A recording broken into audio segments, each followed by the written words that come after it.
The Secret of Success.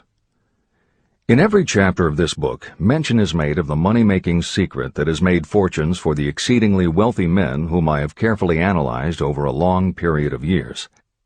The secret was first brought to my attention by Andrew Carnegie.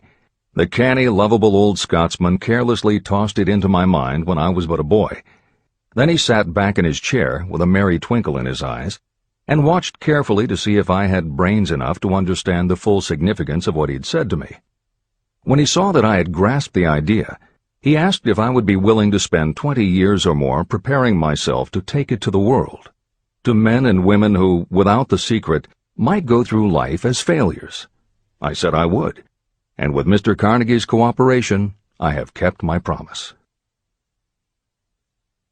Editor's comments.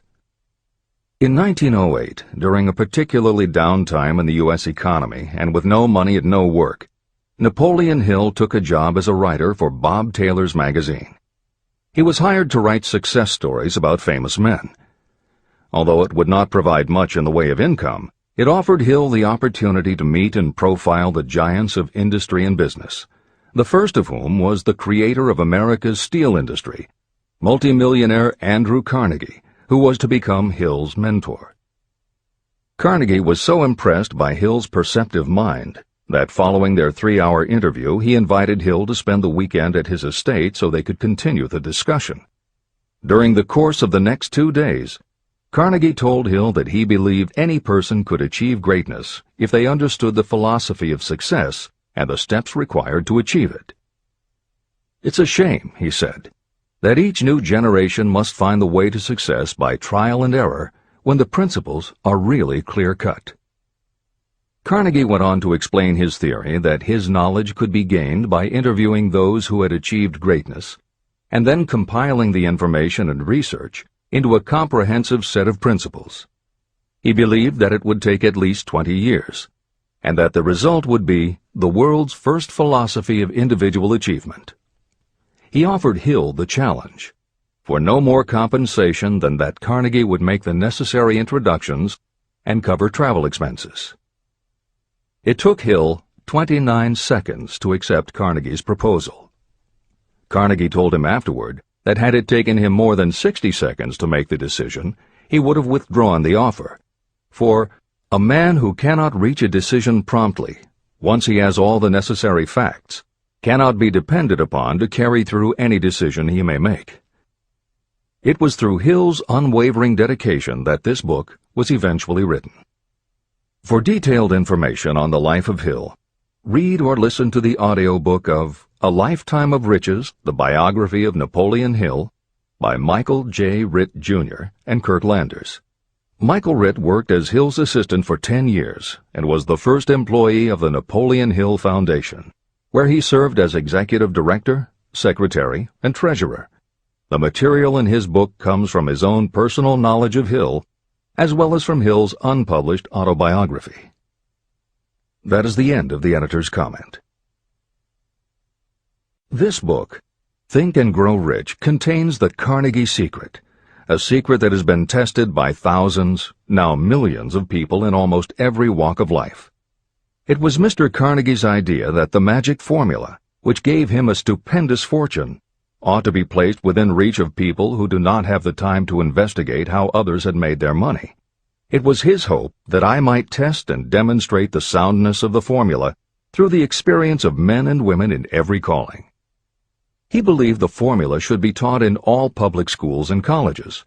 He said that if it were properly taught, it would revolutionize the entire educational system, and the time spent in school could be reduced to less than half. In Chapter 4, On Faith, you will read the astounding story of the organization of the giant United States Steel Corporation. It was conceived and carried out by one of the young men through whom Mr. Carnegie proved that his formula will work for all who are ready for it. This single application of the secret, by Charles M. Schwab, made him a huge fortune in both money and opportunity.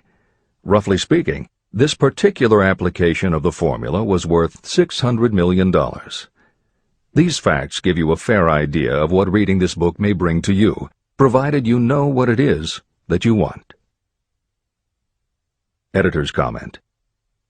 According to one method of calculation, through inflation alone, it would take approximately $20 in 2001 to buy what $1 would have bought in 1901. However, to find the contemporary equivalent value of $600 million is not simply a matter of multiplying by the increase in the cost of living. Although there are other factors and variables in calculating buying power, even by conservative estimates, the $600 million would translate into at least $12 billion at the beginning of the 21st century. That's the end of the editor's comment. The secret was passed on to thousands of men and women who have used it for their personal benefit. Some have made fortunes with it. Others have used it successfully in creating harmony in their homes. A clergyman used it so effectively that it brought him an income of upwards of $75,000 a year, approximately $1.5 million in contemporary terms. Arthur Nash, a Cincinnati tailor, used his near-bankrupt business as a guinea pig on which to test the formula. The business came to life and made a fortune for its owners. The experiment was so unique that newspapers and magazines gave it millions of dollars worth of publicity. The secret was passed on to Stuart Austin Weir of Dallas, Texas. He was ready for it, so ready that he gave up his profession and studied law. Did he succeed? You'll read the answer in Chapter 6. Specialized knowledge. While I was the advertising manager of the LaSalle Extension University, I had the privilege of seeing J.G. Chaplin, president of the university, use the formula so effectively that he made LaSalle one of the great extension schools of this country. The secret is mentioned no fewer than 100 times throughout this book. It has not been directly named, for it seems to work more successfully when it is merely left in sight, where those who are ready and searching for it may pick it up. That is why Andrew Carnegie passed it to me without giving me its specific name. If you are ready to put it to use, you will recognize this secret at least once in every chapter, but you will not find an explanation of how you will know if you are ready. That would deprive you of much of the benefit you will receive when you make the discovery in your own way. If you have ever been discouraged, if you have had difficulties that took the very soul out of you, if you have tried and failed, if you were ever handicapped by illness or physical affliction, the story of my own son's discovery and use of the Carnegie formula may prove to be the oasis in the desert of lost hope for which you have been searching. This secret was extensively used by President Woodrow Wilson during the World War, and by President Roosevelt during the Second World War. It was passed on to every soldier in the training received before going to the front. President Wilson told me it was a powerful factor in raising the funds needed for the war. A peculiar thing about this secret is that those who acquire and use it find themselves literally swept on to success. However, as is often pointed out in this book, there is no such thing as something for nothing. The secret cannot be had without paying a price, although the price is far less than its value. Another peculiarity is that the secret cannot be given away, and it cannot be purchased for money. Unless you are intentionally searching for the secret, you cannot have it at any price. That is because the secret comes in two parts, and in order for you to get it, one of those parts must already be in your possession. The secret will work for anyone who is ready for it. Education has nothing to do with it. Long before I was born, the secret had found its way into the possession of Thomas A. Edison, and he used it so intelligently that he became the world's leading inventor, although he had only 3 months of schooling. The secret was passed on to Edwin C. Barnes, a business associate of Mr. Edison's. He used it so effectively that he accumulated a great fortune and retired from active business while still a young man. You will find his story at the beginning of the next chapter. It should convince you that riches are not beyond your reach, and that no matter where you are in life, you can still be what you wish to be. Money, fame, recognition, and happiness can be had by you if you are ready and determined to have these blessings. How do I know these things? You should have the answer before you finish this book. You may find it in the very first chapter or on the last page. While I was doing the research that I had undertaken at Andrew Carnegie's request, I analyzed hundreds of well-known men. Many of them attributed the accumulation of their vast fortunes to the Carnegie secret. Among these men were Henry Ford. Founder of the Ford Automobile Company, Ford started with no money and little education, yet became one of the most successful self-made businessmen in American history. William Wrigley, Jr., a traveling salesman who found that his customers liked the chewing gum he gave away as a premium better than the goods he sold, so he started his own company. John Wanamaker. Known as the Merchant Prince, he created the world's first department store and was hailed for his innovations in marketing, customer service, and employee benefits. James J. Hill. Known as the Empire Builder, he built the transcontinental Great Northern Railway, encouraged homesteading in the West, then established shipping routes linking America to Asia. George S. Parker. A school teacher who grew tired of fixing his students' pens, he created a new design, founded the Parker Pen Company, and turned a simple idea into a fortune. E. M. Statler. The son of a poor pastor, he started as a bellboy and worked his way up until he was able to start his own chain of Statler hotels, famous for their luxury and service with a smile. Henry L. Doherty. Started at age 12 as an office boy for Columbia Gas, he went on to acquire 53 utilities companies and patented 140 innovations for natural gas and oil production. Cyrus H.K. Curtis. Starting with a small agricultural weekly, Curtis turned it into Ladies' Home Journal, created Saturday Evening Post, then assembled one of the largest newspaper empires. George Eastman. Inventor and founder of the Eastman Kodak Company, he created many of the innovations that popularized photography and transformed the motion picture industry. Charles M. Schwab. The right-hand man of Andrew Carnegie, he was president of Carnegie Steel Company, brokered the deal that formed U.S. Steel, and went on to found Bethlehem Steel. Theodore Roosevelt. 26th President of the United States from 1901 to 1909. John W. Davis. A lawyer and political leader, Davis was Solicitor General under President Woodrow Wilson and later appointed Ambassador to Great Britain. Elbert Hubbard. Philosopher, publisher of the Fra magazine, and founder of the Roy Crofters Artists Colony, Hubbard was also the author of many bestsellers including A Message to Garcia. Wilbur Wright. A bicycle shop owner who, with his brother Orville, became the first Americans to fly heavier-than-air aircraft and pioneered the aviation industry. William Jennings Bryan. Newspaper publisher, presidential nominee, Secretary of State under President William McKinley, but perhaps best known as the lawyer who defended creationism at the Scopes monkey trial. Dr. David Starr Jordan. Educator, scientist, author of over 50 books, he was the nation's youngest university president at Indiana University and became the first president of Stanford University. J. Ogden Armour. Inherited his family's meatpacking business, turned it into a conglomerate with more than 3,000 products, was an owner of the Chicago Cubs, and a director of National City Bank and American International Corporation. Arthur Brisbane. A crusading journalist and syndicated columnist, Brisbane was sought after by every major news organization and was the most read and highest-paid editorial writer of his day.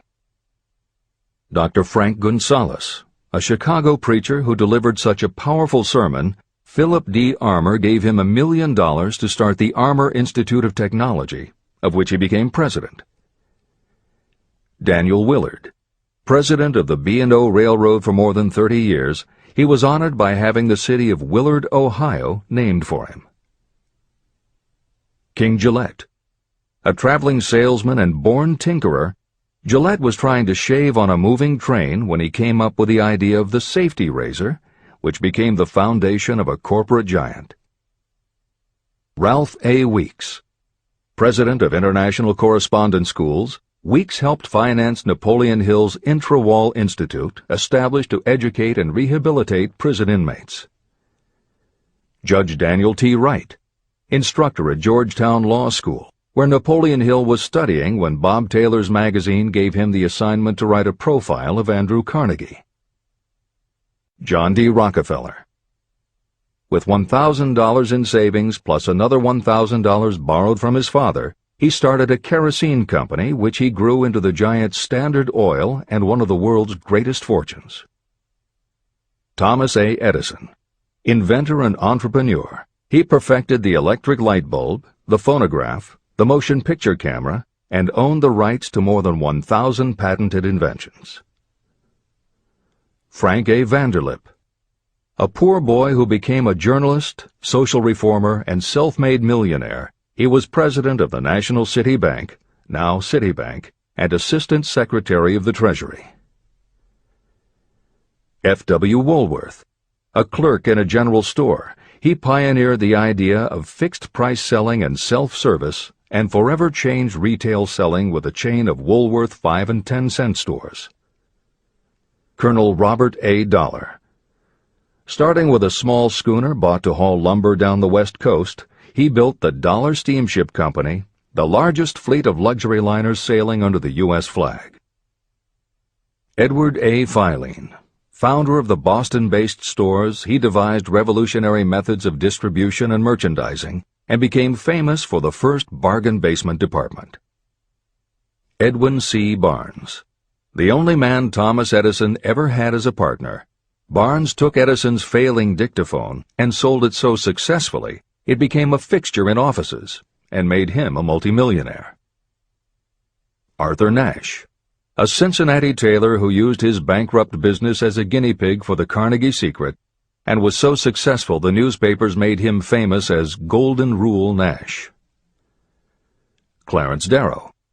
Famed as a lawyer, public speaker, and defender of the underdog, Darrow is best known as the lawyer who defended teaching the theory of evolution at the Scopes monkey trial.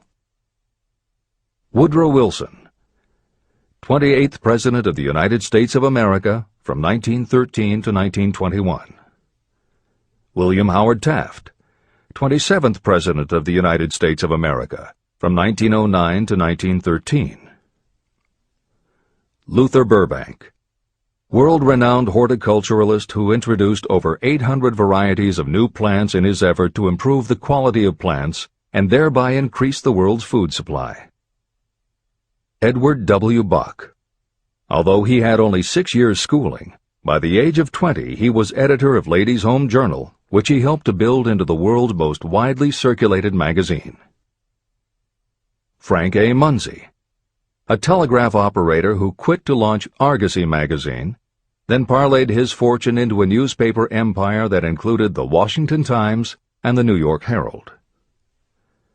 Elbert H. Gary. Chairman of U.S. Steel, at the time the largest corporation in the world, Gary spearheaded the construction of its first major project, the Gary Works Steel Plant, and the city of Gary, Indiana. Dr. Alexander Graham Bell.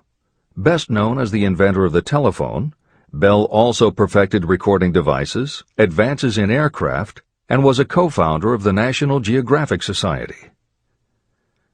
John H. Patterson. President of National Cash Register, Patterson was known as an advertising visionary and a genius at motivating his sales force, which made NCR the leader in its field. Julius Rosenwald. A small manufacturer who foresaw the future of mail order, he bought 25% of Sears Roebuck & Company, and together with Richard Sears built it into an icon of American business. Stuart Austin Weir. A construction engineer Hill met in the Texas oil fields who, inspired by the Carnegie Secret, went to law school after age 40 and also helped publish Napoleon Hill's magazine. Dr. Frank Crane. A noted psychologist, essayist, and author of the book 4-Minute Essays on subjects such as the price of liberty, pragmatism, the duty of the rich, and how to keep friends. J. G. Chaplin, president of the LaSalle Extension University at the time Napoleon Hill worked in the university's advertising and sales department, where he first realized his talent for motivating people. Jennings Randolph. A congressman, then U.S. Senator from West Virginia, Randolph was a lifelong admirer of Napoleon Hill, and it was he who encouraged Hill to act as advisor to President Franklin Delano Roosevelt. These names represent a small fraction of well-known Americans whose achievements, financial and otherwise, prove that those who understand and apply the Carnegie secret reach high positions in life. Editor's comment. As Napoleon Hill says, the preceding list includes only some of the more than 500 multimillionaires and extraordinarily successful individuals whom Napoleon Hill interviewed prior to writing Think and Grow Rich. It does not include the equally impressive list of people he came in contact with after the publication, nor does it include the names of those who did not have the opportunity to meet Napoleon Hill personally, but who attribute their success to having read this book. It is said that Napoleon Hill and Think and Grow Rich have made more millionaires than any other person in history. It might equally well be said that Napoleon Hill inspired more motivational experts than any other man in history. It is practically impossible to find a motivational speaker who does not draw upon Hill's work. His influence can be seen in the writings of his early peers, Dale Carnegie and Norman Vincent Peale. Later, successful authors and speakers such as W. Clement Stone, Og Mandino, and Earl Nightingale either worked directly with Napoleon Hill or with the Napoleon Hill Foundation. Echoes of Hill's principles can also be found in books by people as diverse as Wally Famous Amos, Mary Kay Ash, Ken Blanchard, Adelaide Bry, Chicken Soup for the Soul authors Jack Canfield and Mark Victor Hansen, Debbie Fields, Shakti Gawain, John Gray, Susan Jeffers, Bruce Jenner, Charlie Tremendous Jones, Tommy Lasorda, Art Linkletter, Joan London, Dr. Maxwell Maltz, James Redfield, Dr. Bernie Siegel, Jose Silva, Brian Tracy, Lillian Vernon, and Dennis Waitley. Stephen Covey, author of The 7 Habits of Highly Effective People, has often spoken of the influence of Napoleon Hill. Anthony Robbins, arguably the most successful motivational author and speaker at the beginning of the 21st century, has acknowledged Napoleon Hill as a personal hero. That is the end of the editor's comment. I have never known anyone who was inspired to use the Carnegie secret who did not achieve noteworthy success. On the other hand, I have never known anyone to distinguish themselves or to accumulate riches of any consequence without possession of the secret. From these two facts, I draw the conclusion that the secret is more important for self-determination than anything you receive through what is popularly known as education. Somewhere, as you read, the secret will jump from the page and stand boldly before you, if you are ready for it. When it appears, you will recognize it. Whether you receive the sign in the first chapter or the last, stop for a moment when it presents itself, and make a note of the time and place. You will want to remember, because it will mark the most important turning point of your life. Remember, too, as you go through the book, that it deals with facts and not with fiction. Its purpose is to convey a great universal truth through which you, if you are ready, may learn what to do and how to do it. You will also receive the needed stimulus to make a start. As a final word of preparation, may I offer one brief suggestion which may provide a clue how the Carnegie secret may be recognized? It is this: achievement and all earned riches have their beginning in an idea. If you are ready for the secret, you already possess one half of it. Therefore, you will recognize the other half the moment it reaches your mind. Editor's comments. Unlike much of the business and motivational literature available, Think and Grow Rich is not written for readers to skip around from chapter to chapter, taking a concept here and an idea there to solve the problem of the moment. This book is written as a carefully integrated whole, to be read in its entirety, from beginning to end. Concepts that are introduced in one chapter recur in other chapters where their meaning and significance rely upon the reader having already assimilated the earlier knowledge. The chapters are designed to build upon one another in such a way that every word is to be read, every idea is to be considered, and every concept is to be understood and absorbed. Think and Grow Rich is often called the first philosophy of personal achievement, and a philosophy is more than a collection of solutions to business problems. A philosophy is a system of principles that will guide your thoughts and actions, and provide you with a code of ethics and a standard of values. Think and Grow Rich will not just change what you think, it will literally change the way you think. In preparing this new and updated edition, every aspect of Think and Grow Rich has been analyzed to ensure its relevance to the current business climate. In those instances where material might be considered dated or out of step with contemporary practices, the original text has been updated or augmented with relevant new material. A hallmark of the original edition of Think and Grow Rich is that in every chapter Napoleon Hill cites real-life examples based on his own first-hand knowledge of America's most successful self-made multimillionaires. In this edition, every one of Hill's stories has been retained, and the editors have added contemporary examples and modern parallels which clearly demonstrate that Hill's principles are as up-to-date as today and still guiding those who succeed.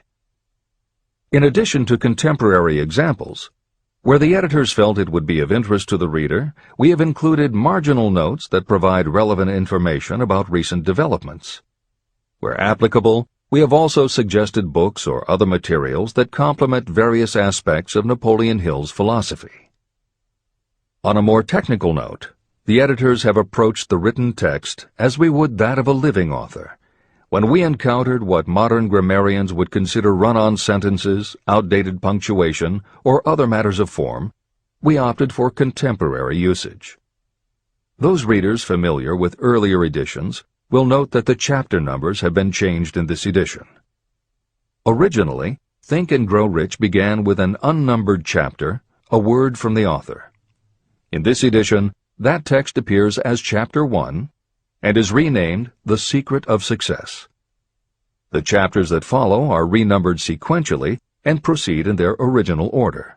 The chapter that was previously titled The Mystery of Sex Transmutation has been retitled Sexuality, Charisma and Creativity, and the text has been restructured and annotated to reflect the role of women in contemporary society. All editorial commentary is clearly set off in a font and style that is different from the original text. This is the end of the editor's comments.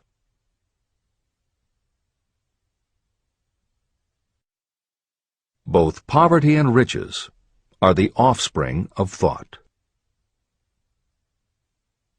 Chapter 2. Thoughts are things. The man who thought his way into partnership with Thomas A. Edison. Truly, thoughts are things, and powerful things, when they are mixed with definiteness of purpose, persistence, and a burning desire for their translation into riches or other material objects. Some years ago, Edwin C. Barnes discovered how true it is that you really can think and grow rich. His discovery did not come about at one sitting. It came little by little, beginning with a burning desire to become a business associate of the great Thomas Edison. One of the chief characteristics of Barnes' desire was that it was definite. He wanted to work with Edison, not for him. Pay close attention to the story of how he turned his desire into reality, and you'll have a better understanding of the principles that lead to riches. When this desire, or this thought, first flashed into his mind, he was in no position to act upon it. Two problems stood in his way. He did not know Mr. Edison, and he did not have enough money to buy a train ticket to West Orange, New Jersey, where the famed Edison Laboratory was located. These problems would have discouraged the majority of people from making any attempt to carry out the desire. But his was no ordinary desire. The Inventor and the Tramp. Edwin C. Barnes presented himself at Mr. Edison's laboratory and announced that he had come to go into business with the inventor. Years later, in speaking about that first meeting, Mr. Edison said about Barnes, "He stood there before me looking like an ordinary tramp, but there was something in the expression of his face which conveyed the impression that he was determined to get what he had come after. I had learned from years of experience with men that when a man really desires a thing so deeply that he is willing to stake his entire future on a single turn of the wheel in order to get it, he is sure to win. I gave him the opportunity he asked for, because I saw he had made up his mind to stand by until he succeeded. Subsequent events proved that no mistake was made." It could not have been the young man's appearance that got him his start in the Edison office. That was definitely against him. It was what he thought that counted. Barnes did not get his partnership with Edison on his first interview. What he did get was a chance to work in the Edison offices at a very nominal wage. Months went by. Nothing happened to bring nearer the goal that Barnes had set as his definite major purpose. But something important was happening in Barnes' mind. He was constantly intensifying his desire to become the business associate of Edison. Psychologists have correctly said, when one is truly ready for a thing, it puts in its appearance. Barnes was ready for a business association with Edison, and he was determined to remain ready until he got what he was seeking. He did not say to himself, "Ah, well, what's the use? I guess I'll change my mind and try for a salesman's job." But he did say, "I came here to go into business with Edison, and I'll accomplish my goal if it takes the remainder of my life." He meant it. What a different story people would tell if only they would adopt a definite purpose and stand by that purpose until it had time to become an all-consuming obsession. Maybe young Barnes did not know it at the time, but his bulldog determination and his persistence in focusing on a single desire was destined to mow down all opposition and bring him the opportunity he was seeking. When the opportunity came, it appeared in a different form and from a different direction than Barnes had expected. That is one of the tricks of opportunity. It has a sly habit of slipping in by the back door, and often it comes disguised in the form of misfortune or temporary defeat. Perhaps this is why so many people fail to recognize opportunity. Mr. Edison had just perfected a new device, known at that time as the Edison dictating machine. His salesmen were not enthusiastic about the machine. They did not believe it could be sold without great effort. Barnes saw his opportunity. It had crawled in quietly, hidden in a queer-looking machine that interested no one but Barnes and the inventor. Barnes knew he could sell the Edison dictating machine, and he told Edison so. Edison decided to give him his chance. And Barnes did sell the machine. In fact, he sold it so successfully that Edison gave him a contract to distribute and market it all over the nation. Out of that business association, Barnes made himself rich in money, but he did something infinitely greater. He proved that you really can think and grow rich. How much actual cash that original desire of Barnes was worth to him, I have no way of knowing. Perhaps it brought him $2 or $3 million. Editor's comment. $3 million in the early years of the 20th century would be comparable to more than $50 million in terms of buying power at the beginning of the 21st century. This is the end of the editor's comment. But the amount becomes insignificant compared with the greater asset he acquired. The definite knowledge that an intangible impulse of thought can be transmuted into material rewards by the application of known principles. Barnes literally thought himself into a partnership with the great Edison. He thought himself into a fortune. He had nothing to start with except knowing what he wanted, and the determination to stand by that desire until he realized it. 3 feet from gold. One of the most common causes of failure is the habit of quitting when you're overtaken by temporary defeat.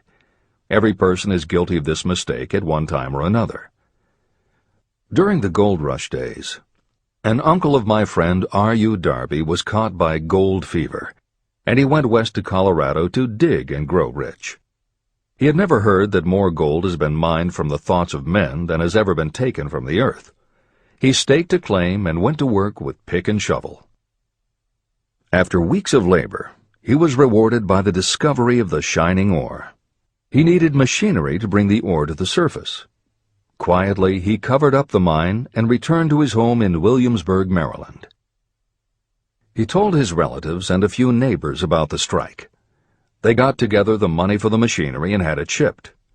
R.U. Darby decided to join his uncle, and they went back to work the mine. The first car of ore was mined and shipped to a smelter. The returns proved they had one of the richest mines in Colorado. A few more cars of that ore would clear their debts. Then would come the big killing in profits. Down went the drills. Up went the hopes of Darby and Uncle. Then something happened. The vein of gold ore disappeared. They had come to the end of the rainbow, and the pot of gold was no longer there. They drilled on, desperately trying to pick up the vein again, all to no avail. Finally, they decided to quit. They sold the machinery to a junkman for a few $100s and took the train back home. The junkman called in a mining engineer to look at the mine and do a little calculating. The engineer advised that the project had failed because the owners were not familiar with fault lines. His calculation showed that the vein would be found just 3 feet from where the Darbys had stopped drilling. And that is exactly where it was found. The junkman took millions of dollars in ore from the mine because he knew enough to seek expert counsel before giving up. Long afterward, Mr. Darby recouped his loss many times over when he made the discovery that desire can be transmuted into gold. The discovery came after he went into the business of selling life insurance. Never forgetting that he lost a huge fortune because he stopped 3 feet from gold, Darby profited by the experience in his newly chosen field. He simply said to himself, "I stopped 3 feet from gold, but I will never stop because men say no when I ask them to buy insurance." Darby became one of a small group of men who sell over $1 million in life insurance annually. He owed his stickability to the lesson he learned from his quitability in the gold mining business. Before success comes in anyone's life, that person is sure to meet with much temporary defeat, and perhaps some failure. When defeat overtakes a person, the easiest and most logical thing to do is to quit. That is exactly what the majority of people do. More than 500 of the most successful people this country has ever known told me their greatest success came just one step beyond the point at which defeat had overtaken them. Failure is a trickster with a keen sense of irony and cunning. It takes great delight in tripping you just when success is almost within reach. Editor's comments. Napoleon Hill's creed, "Every failure brings with it the seed of an equivalent success," was the inspiration for entrepreneur and motivational speaker Wayne Allen Root to write his book, The Joy of Failure. Published in the late 1990s, it not only tells Wayne's personal story of using his failures as stepping stones to success, he also recounts stories from other successful people, which prove that the rich and famous got to be that way only because of what they learned from their failures. People such as Jack Welch, the hugely successful CEO of General Electric, who early in his career failed dramatically when a plastics plant for which he was responsible blew up. Billionaire Charles Schwab was a failure at school and university, flunking basic English twice due to a learning disability, and then failed on Wall Street more than once before he thought of the idea that grew to make him very rich indeed. Sylvester Stallone, Bruce Willis, Oprah Winfrey, Bill Clinton, Stephen Jobs, Donald Trump, and a host of other equally well-known achievers all had to fail in order to learn the lessons that ultimately made them successes. Every one of them was a failure, but none of them was defeated. Charles F. Kettering, who patented more than 200 inventions including the automobile ignition, the spark plug, Freon for air conditioners and the automatic transmission, said, "From the time a person is 6 years old until he graduates from college, he has to take 3 or 4 examinations a year. If he flunks once, he is out." But an inventor is almost always failing. He tries and fails maybe 1,000 times. If he succeeds once, then he's in. These two things are diametrically opposite. We often say that the biggest job we have is to teach a newly hired employee how to fail intelligently. We have to train him to experiment over and over and to keep on trying and failing until he learns what will work. Failures are just practice shots. This is the end of the editor's comment. A 50-cent lesson in persistence. Shortly after Mr. Darby received his degree from the University of Hard Knocks, he witnessed something that proved to him that no does not necessarily mean no. One afternoon, he was helping his uncle grind wheat in an old-fashioned mill. The uncle operated a large farm on which a number of sharecropper farmers lived. Quietly, the door was opened, and a small child, the daughter of a tenant, walked in and took her place near the door. The uncle looked up, saw the child, and barked at her roughly, "What do you want?" Meekly, the child replied, "My mom says to send her 50 cents. "I'll not do it," the uncle retorted. "Now you run on home." But she did not move. The uncle went ahead with his work, not noticing that she did not leave. When he looked up again and saw her still standing there, he said, "I told you to go on home. Now go, or I'll take a switch to you." But she did not budge. The uncle dropped a sack of grain he was about to pour into the mill hopper and started toward the child. Darby held his breath. He knew his uncle had a fierce temper. When the uncle reached the spot where the child was standing, she quickly stepped forward 1 step, looked up into his eyes, and screamed at the top of her voice, "My mom's got to have that 50 cents!" The uncle stopped, looked at her for a minute, put his hand in his pocket, took out $50, and gave it to her. The child took the money and slowly backed toward the door, never taking her eyes off the man whom she had just conquered. After she had gone, the uncle sat down on a box and looked out the window into space for more than 10 minutes. He was pondering, with awe, over the whipping he had just taken. Mr. Darby, too, was doing some thinking. This was the first time in all his experience that he had seen a child deliberately master an adult.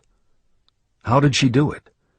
What happened to his uncle that caused him to lose his fierceness and become as docile as a lamb?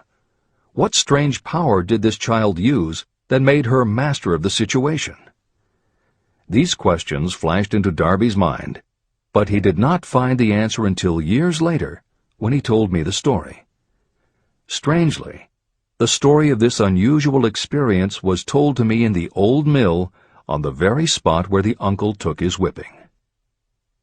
As we stood there in that musty old mill, Mr. Darby repeated the story and finished by asking, "What can you make of it?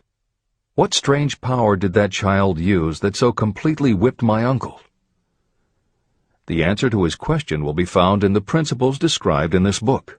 The answer is full and complete. It contains enough details and instructions for you to understand and apply the same force that the little child accidentally stumbled upon. Keep your mind alert, and you will learn exactly what strange power came to the rescue of the child.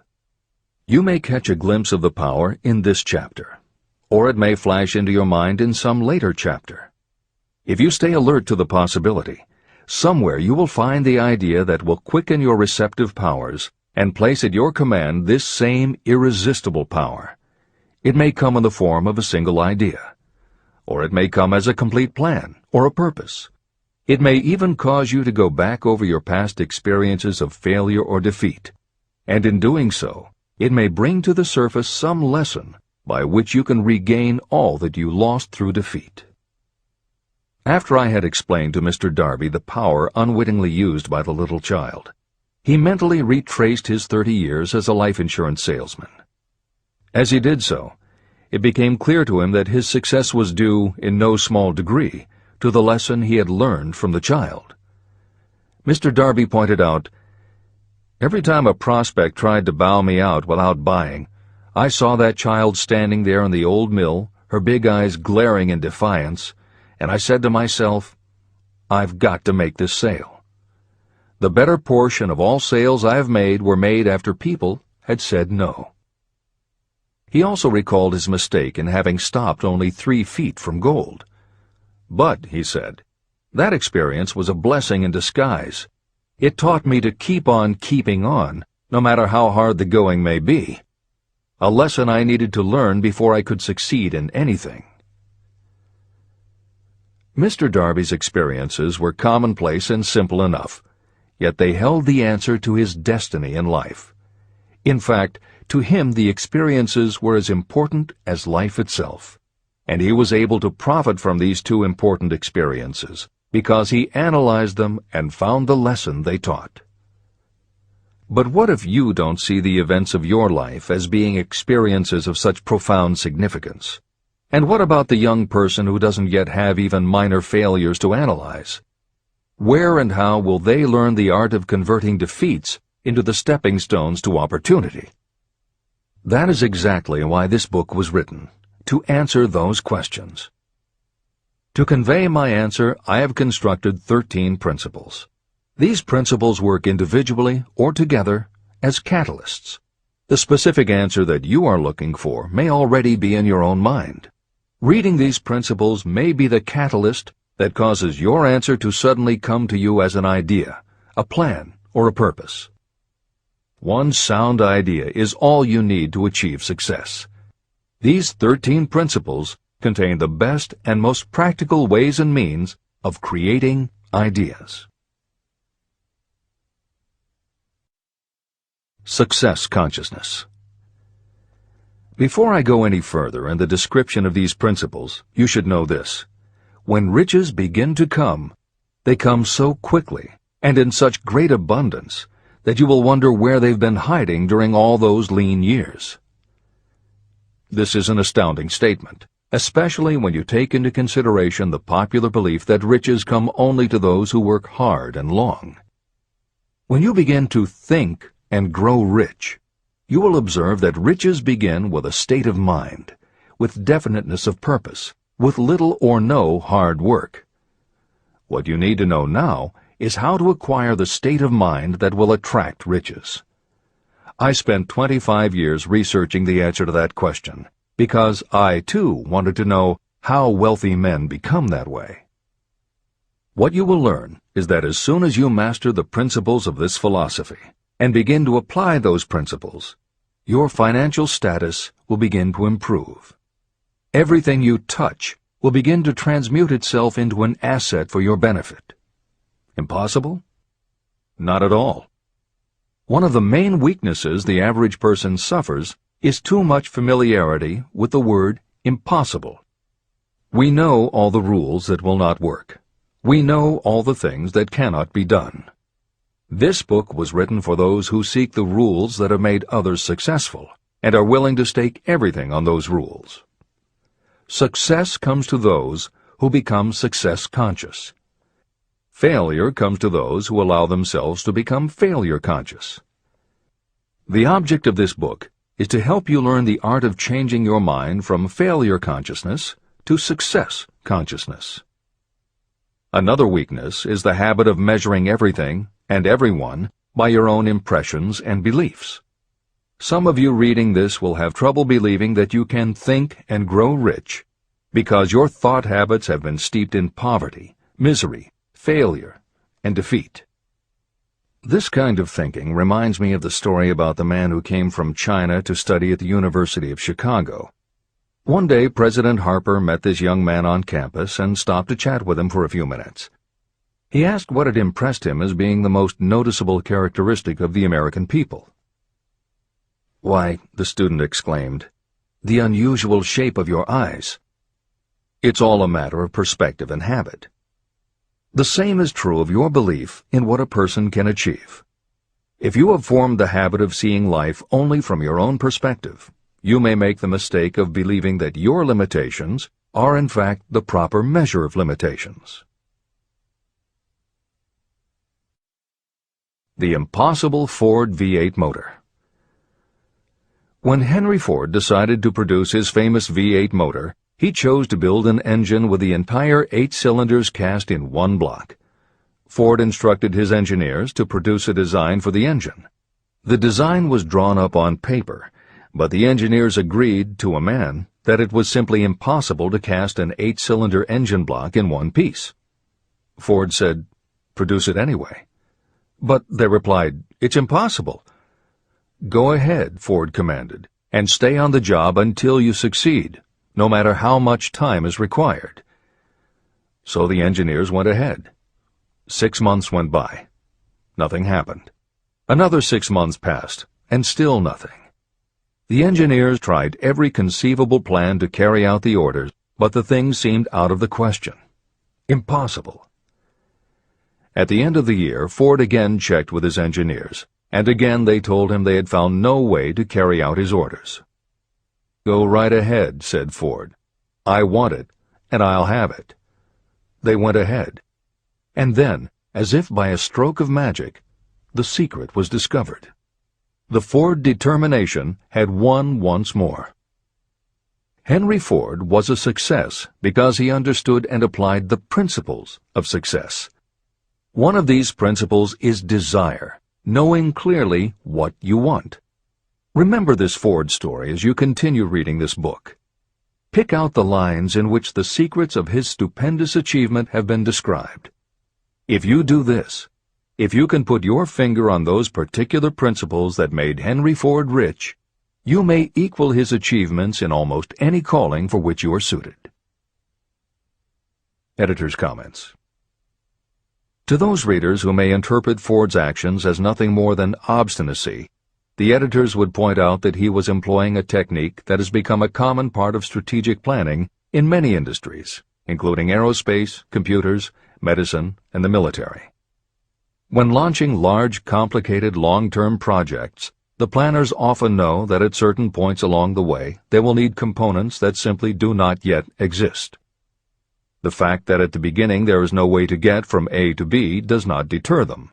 There are many parts of the project they can get started on now, and they just assume that by the time they get to the point where they will need a technology or a device, they will have solved the problem of making it, and they have been proven right time and again. Stated simply, the technique is to clearly know what you want to accomplish, have faith in your ability to do it, and persist until you have accomplished your goal. This is the end of the editor's comments. Why you are the master of your fate. When the famed English poet William Henley wrote the prophetic lines, "I am the master of my fate, I am the captain of my soul," he should have informed us that the reason we are the masters of our fate, the captains of our souls, is that we have the power to control our thoughts. He should have told us that it is because in some way our brains become magnetized with the dominating thoughts that we hold in our minds. And it is as though our magnetized minds attract to us the forces, the people, and the circumstances of life that are in sync with our dominating thoughts. He should have told us that before we can accumulate riches in great abundance, we must magnetize our minds with intense desire for riches. That we must become money-conscious until the desire for money drives us to create definite plans for acquiring it. But, being a poet, Henley contented himself by stating a great truth in poetic form, leaving those who followed him to interpret the philosophical meaning of his lines. Little by little, the truth has unfolded itself, until I have come to know with certainty that the principles described in this book hold the secret of mastery over our economic fate. Principles that can change your destiny. We are now ready to examine the first of these principles, and as we do, I ask you to maintain a spirit of open-mindedness. Remember as you read that these principles are not my invention, nor are they the invention of any one person. These principles have worked for literally millions of people. You, too, can put them to work for you and your own enduring benefit. You will find it easy, not hard to do. Some years ago, I delivered the commencement address at Salem College in Salem, West Virginia. I emphasized with so much intensity the need to have a burning desire that one of the members of the graduating class became completely convinced and made it a cornerstone of his own philosophy. That young man became a congressman and an important factor in President Franklin D. Roosevelt's administration. He wrote me a letter in which he so clearly stated his opinion of the principle of desire outlined in the next chapter that I have chosen to publish his letter as an introduction to that chapter. It gives you an idea of the rewards to come. My dear Napoleon, my service as a member of Congress having given me an insight into the problems of men and women, I am writing to offer a suggestion which may become helpful to thousands of worthy people. In 1922, you delivered the commencement address at Salem College when I was a member of the graduating class. In that address, you planted in my mind an idea which has been responsible for the opportunity I now have to serve the people of my state, and will be responsible, in a very large measure, for whatever success I may have in the future. I recall, as though it were yesterday, the marvelous description you gave of the method by which Henry Ford, with but little schooling, without a dollar, with no influential friends, rose to great heights. I made up my mind then, even before you had finished your speech, that I would make a place for myself, no matter how many difficulties I had to surmount. Thousands of young people will finish their schooling this year and within the next few years. Every one of them will be seeking just such a message of practical encouragement as the one I received from you. They will want to know where to turn, what to do to get started in life. You can tell them, because you have helped to solve the problems of so many, many people. There are thousands of people in America today who would like to know how they can convert ideas into money. People who must start from scratch, without finances, and recoup their losses. If anyone can help them, you can. If you publish the book, I would like to own the first copy that comes from the press, personally autographed by you. With best wishes, believe me, cordially yours, Jennings Randolph. Since that time in 1922, I watched Jennings Randolph rise to become one of the nation's leading airline executives, a great inspirational speaker, and a United States Senator from West Virginia. 35 years after I made that speech, it was my pleasure to return to Salem College in 1957 and deliver the baccalaureate sermon. At that time, I received an honorary Doctor of Literature degree from Salem College. Editor's comments. As you begin the next chapter, the editors would like to reinforce the earlier statement that what you are reading is not just a collection of theories out of which you can cherry-pick what you like. The 13 principles of success were proven by the real-life experiences of the long list of famous successful people cited earlier by Napoleon Hill. His techniques are also practiced and endorsed by the contemporary experts and authors whom the editors mentioned, following Hill's list. More than 60 million people have purchased copies of the book that you are now holding in your hands. If this book has proven to be that successful, surely you owe it to yourself to give it every chance to work for you too. Read it. Don't question it. Do it. If you don't, if you think that you know better than Napoleon Hill, if you decide to pick and choose the parts that you will believe or follow, then, if you don't succeed, you will never know if your failure lies with this book or with you. This is the end of the editor's comments. Whatever the mind of man can conceive and believe, it can achieve. Chapter 3. Desire. The starting point of all achievement. The first step toward riches. When Edwin C. Barnes climbed down from the freight train in West Orange, New Jersey, he may have resembled a tramp, but his thoughts were those of a king. As he made his way from the railroad tracks to Thomas A. Edison's office, his mind was at work. He saw himself standing in Edison's presence. He heard himself asking Mr. Edison for an opportunity to carry out the one consuming obsession of his life, a burning desire to become the business associate of the great inventor. Barnes' desire was not a hope. It was not a wish. It was a pulsating desire which transcended everything else. It was definite. A few years later, Edwin C. Barnes again stood before Edison, in the same office where he first met the inventor.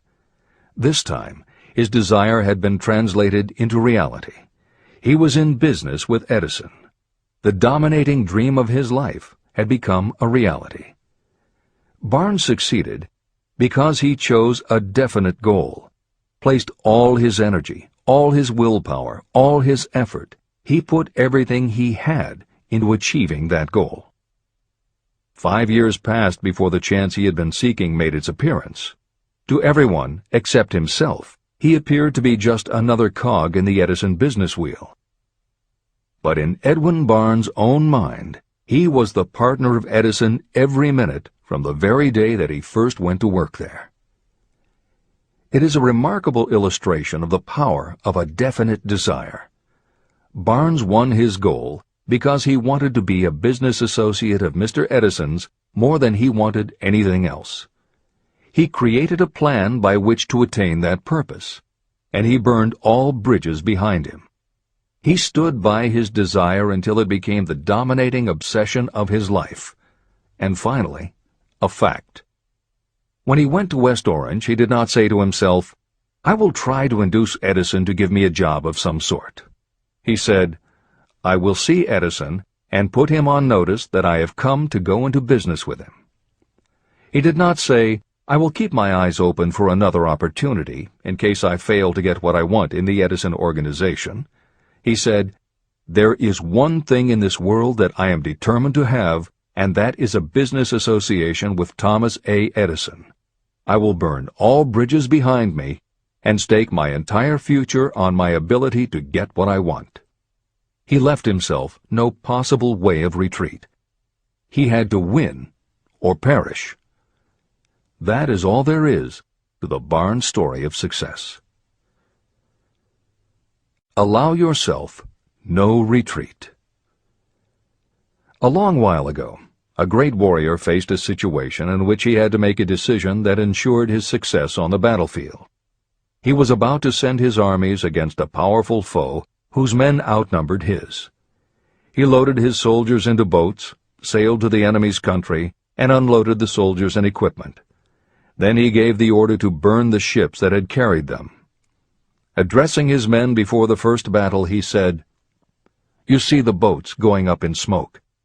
That means we cannot leave these shores alive unless we win. We now have no choice. We win or we perish." They won. Every person who wins in any undertaking must be willing to burn his ships and cut all sources of retreat. That is the only way you can be sure of maintaining the state of mind known as a burning desire to win.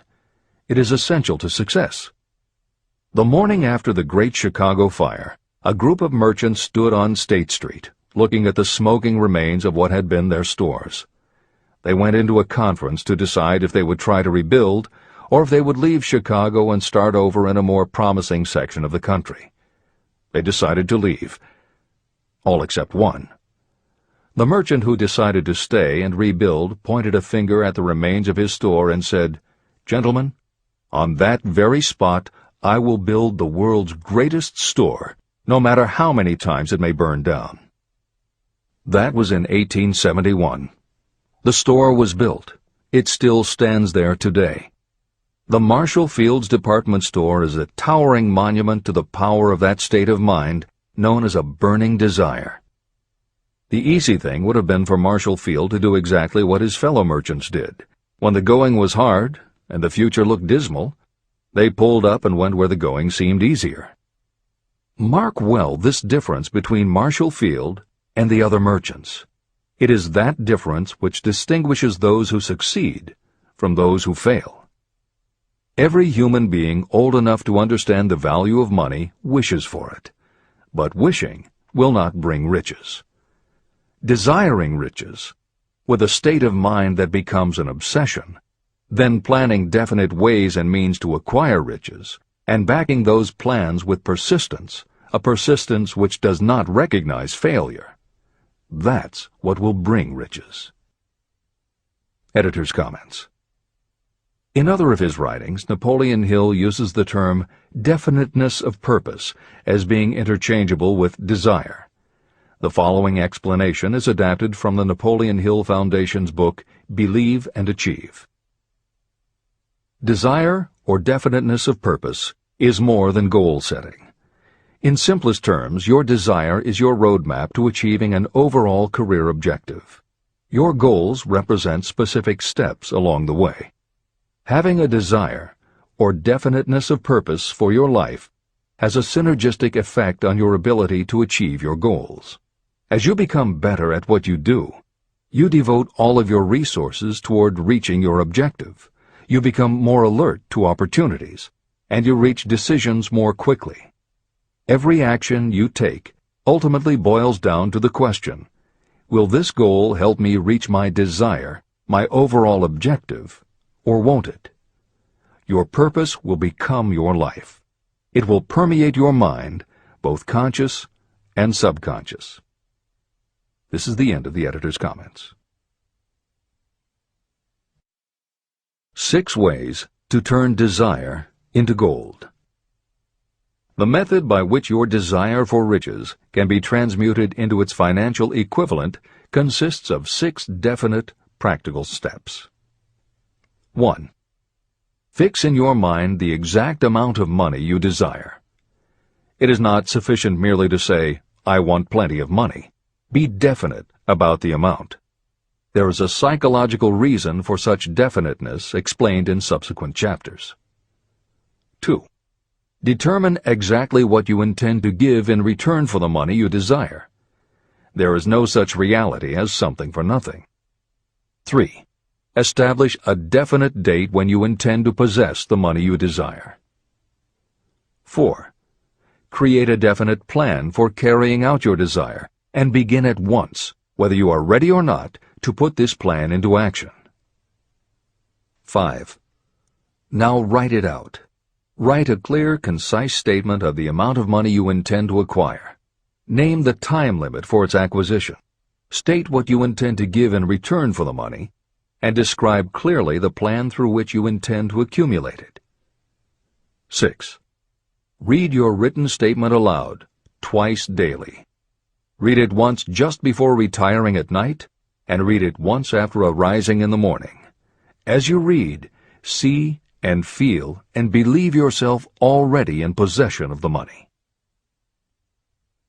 It is important that you follow the instructions in these 6 steps. It is especially important that you observe and follow the instructions in the 6th step. You may complain that it is impossible for you to see yourself in possession of money before you actually have it. Here is where a burning desire will come to your aid. If you truly desire money so keenly that your desire is an obsession, you will have no difficulty in convincing yourself that you will acquire it. The object is to want money, and to become so determined to have it that you convince yourself you will have it. If you have not been schooled in the workings of the human mind, these instructions may appear impractical. It may help you to know that the information they convey was given to me by Andrew Carnegie, who made himself into one of the most successful men in American history. Carnegie began as an ordinary laborer in the steel mills, but managed, despite his humble beginning, to make these principles yield him a fortune of considerably more than $100 million. Editor's comment. In today's terms, the value of Carnegie's fortune would be at least $20 billion and probably a good deal more. End of editor's comment.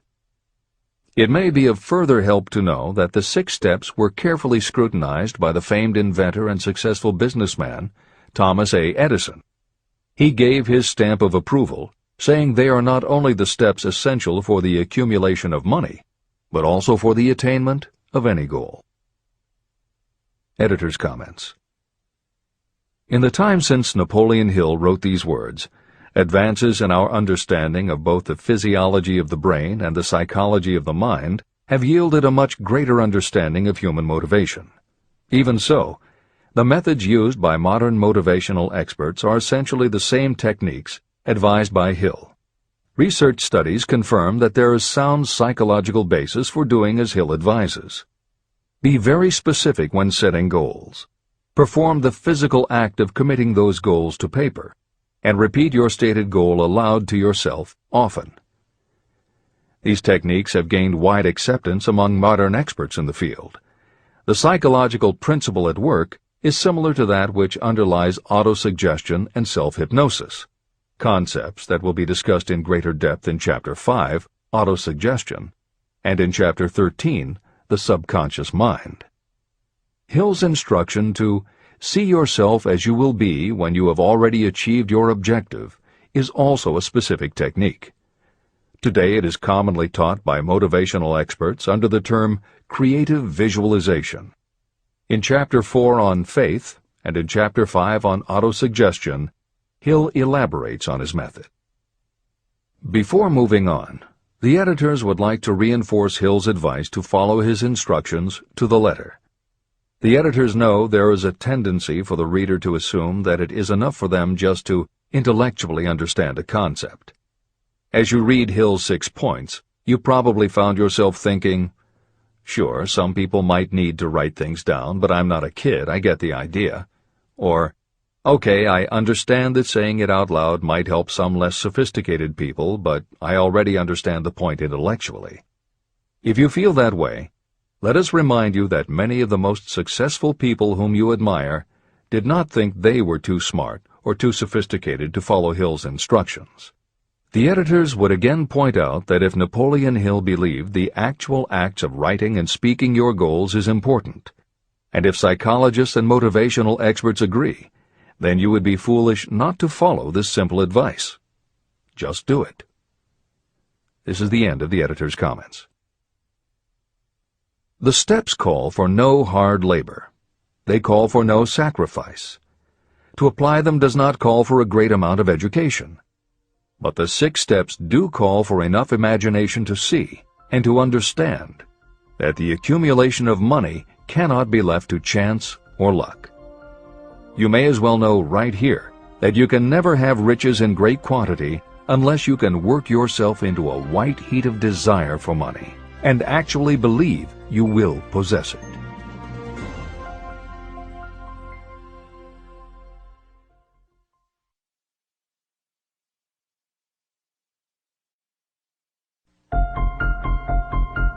The power of great dreams.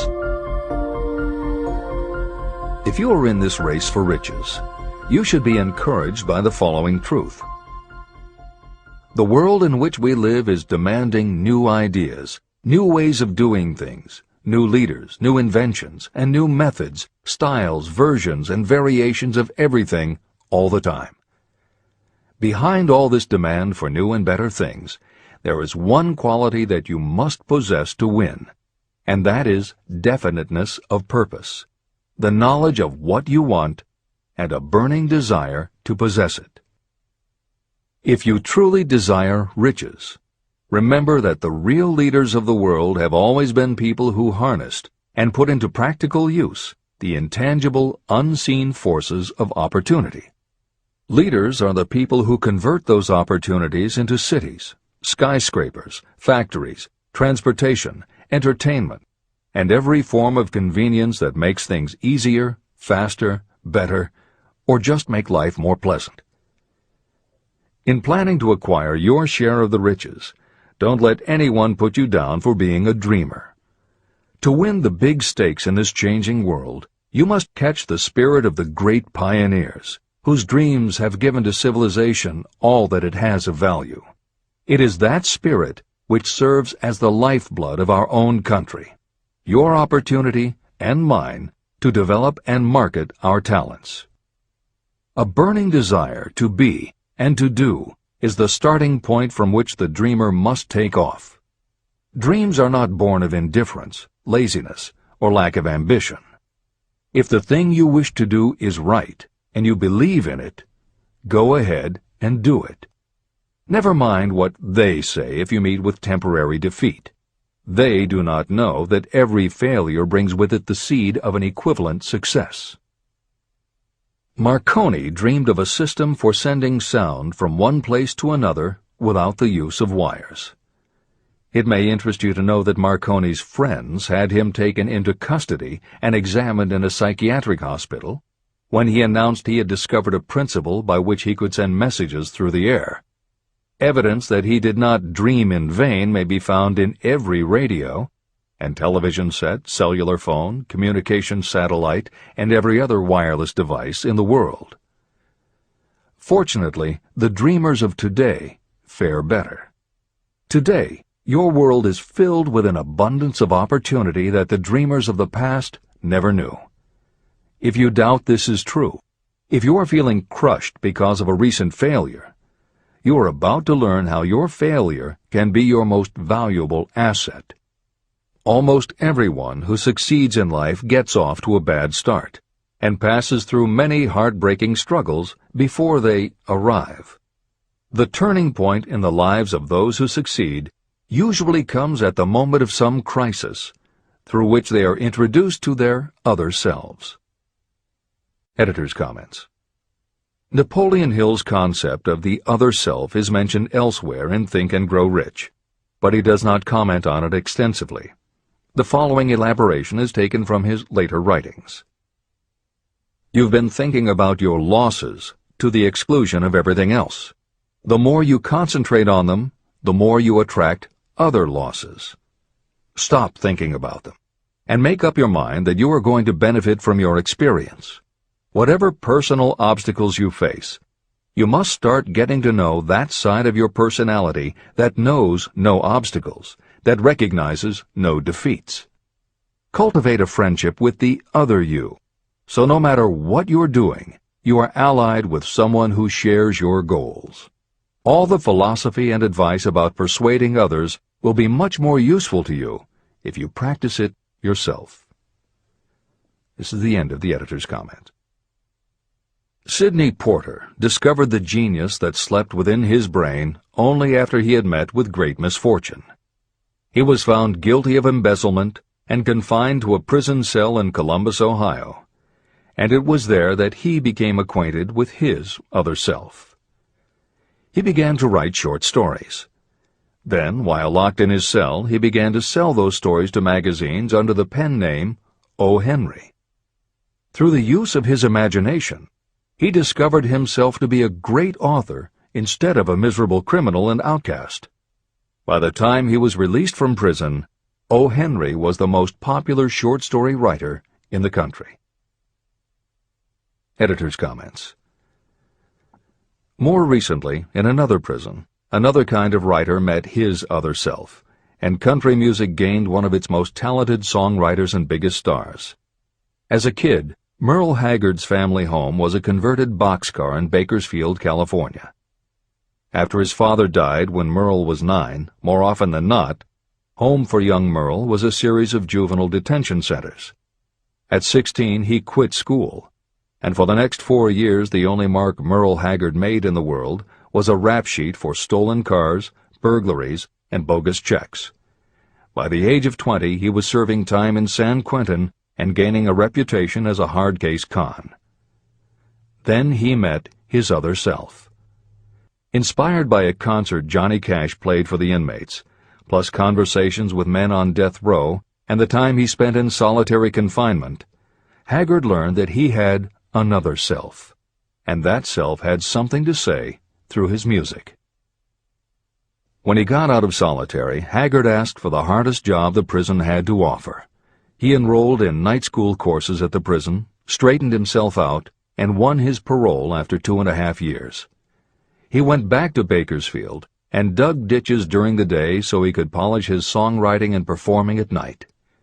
Within 3 years, he had a recording contract. Within 5 years, he had his first top 10 hit, and has since gone on to become one of the most influential voices in modern country music. This is the end of the editor's comments.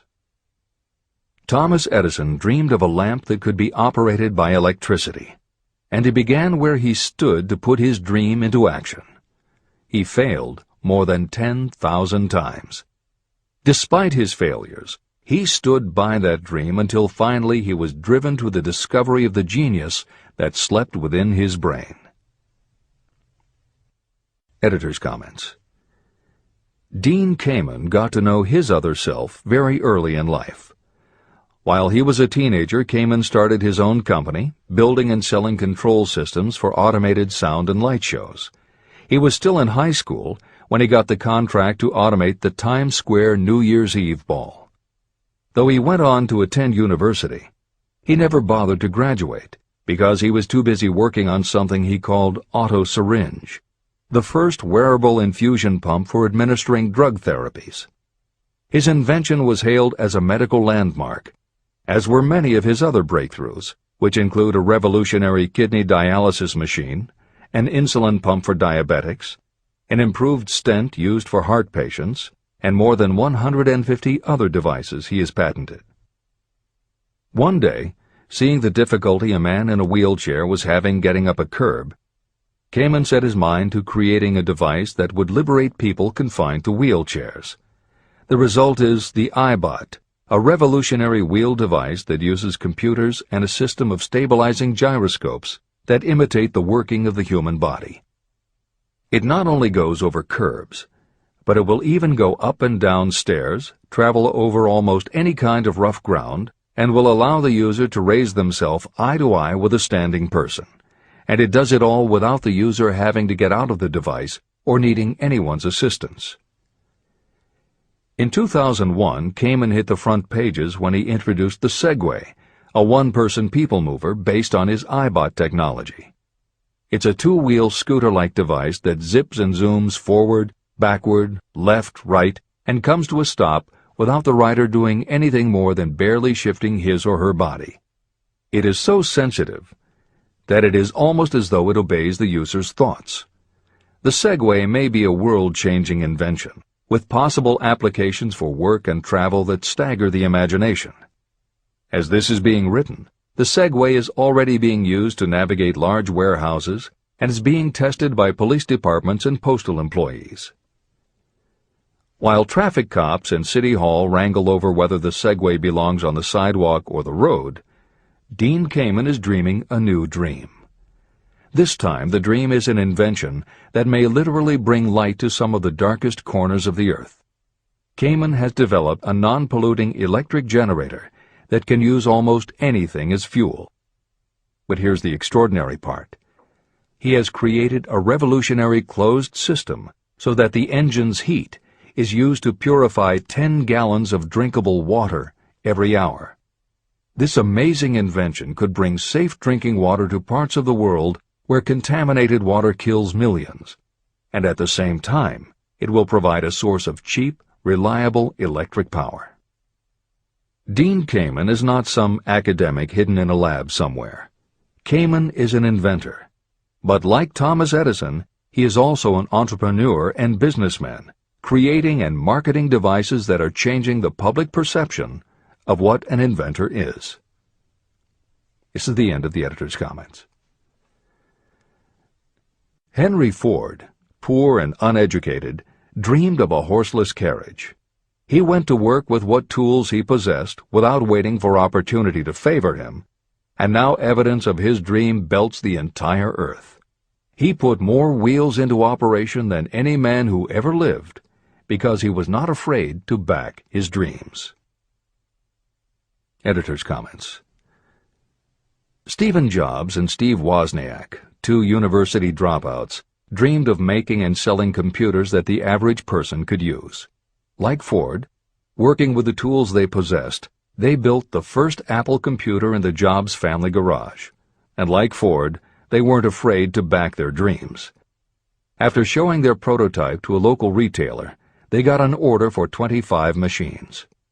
Jobs sold his Volkswagen, and Woz sold his expensive Hewlett-Packard scientific calculator to raise $1,300 to start their new company. They took the money, convinced the local electronics suppliers to grant them a line of credit, and started production of the Apple I. They revolutionized the computer hardware and software industry. Released in 1976 and priced at $666, the Apple I earned them $774,000. 2 years later, they introduced the Apple II, which in the next 3 years earned $140 million. In 1980, Apple went public, and after the first day of trading, the company had a market value of $1.2 billion. Wozniak left the company in 1981, but Jobs pushed through the development of the Macintosh in 1984. In 1985, Jobs left too, but in 1998 he came back to Apple to revitalize the floundering company with the creation of the iMac computers, the animation company Pixar, the iPod, and iTunes.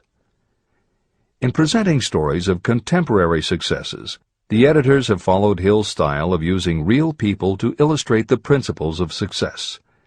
But Napoleon Hill was granted a rare privilege. Unlike anyone before or after, he had the opportunity to personally meet the most powerful and successful people and learn firsthand the dreams that inspired them, the obstacles that confronted them, and how they found the courage within themselves to overcome their failures. Hill met many of the inventors and the empire builders who laid the foundations of 20th century American industry while they were still news, not history. Then for more than 25 years, he studied the habits and learned the secrets of the next generations who built on the foundations, forged new industries, devised new systems, and dreamed new dreams. It was only because Hill was given such unprecedented access over such a long period that he was able to compare, contrast, analyze, and then formulate a philosophy of achievement based on the real stories of real people who had used these techniques to create their success. Think and Grow Rich revolutionized self-help writing, and to this day is the standard against which all motivational literature is measured. Its success also helped create the market for the thousands of business biographies that tell in detail how the dreams were born, plans were made, frustrations were faced, and triumphs achieved in every sector of modern business.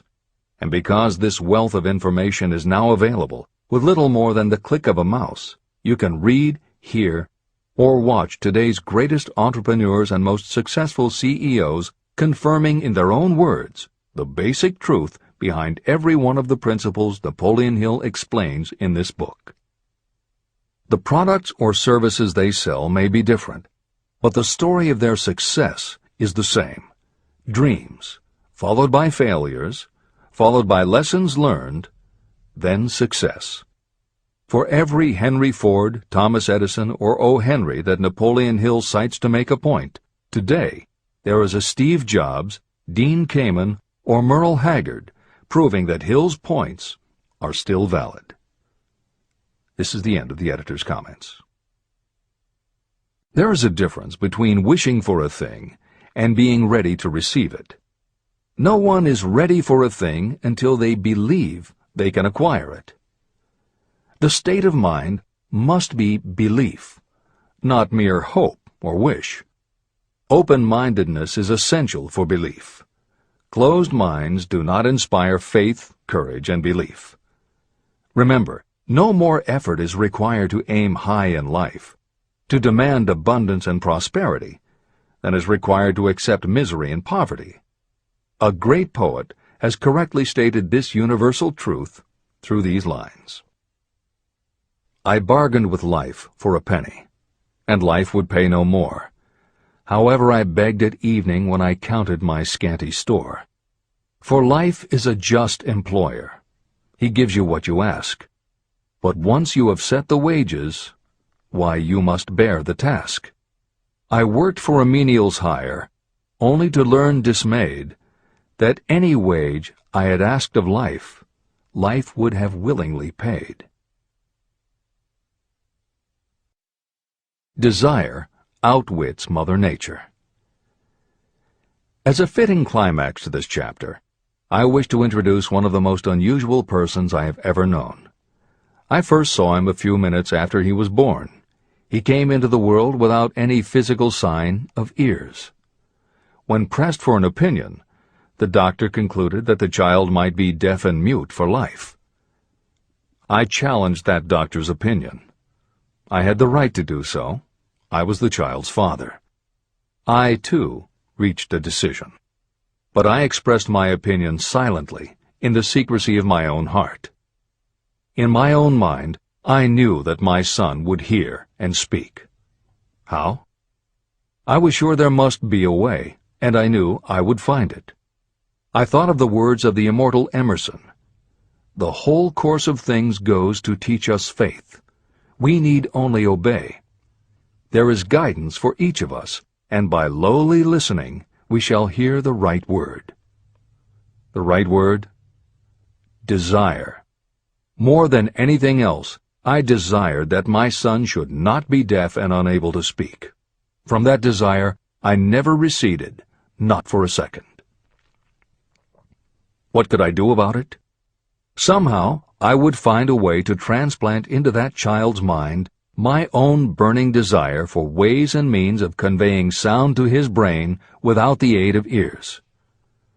As soon as the child was old enough to cooperate, I would fill his mind so completely with a burning desire to hear that nature would, by methods of her own, translate it into physical reality.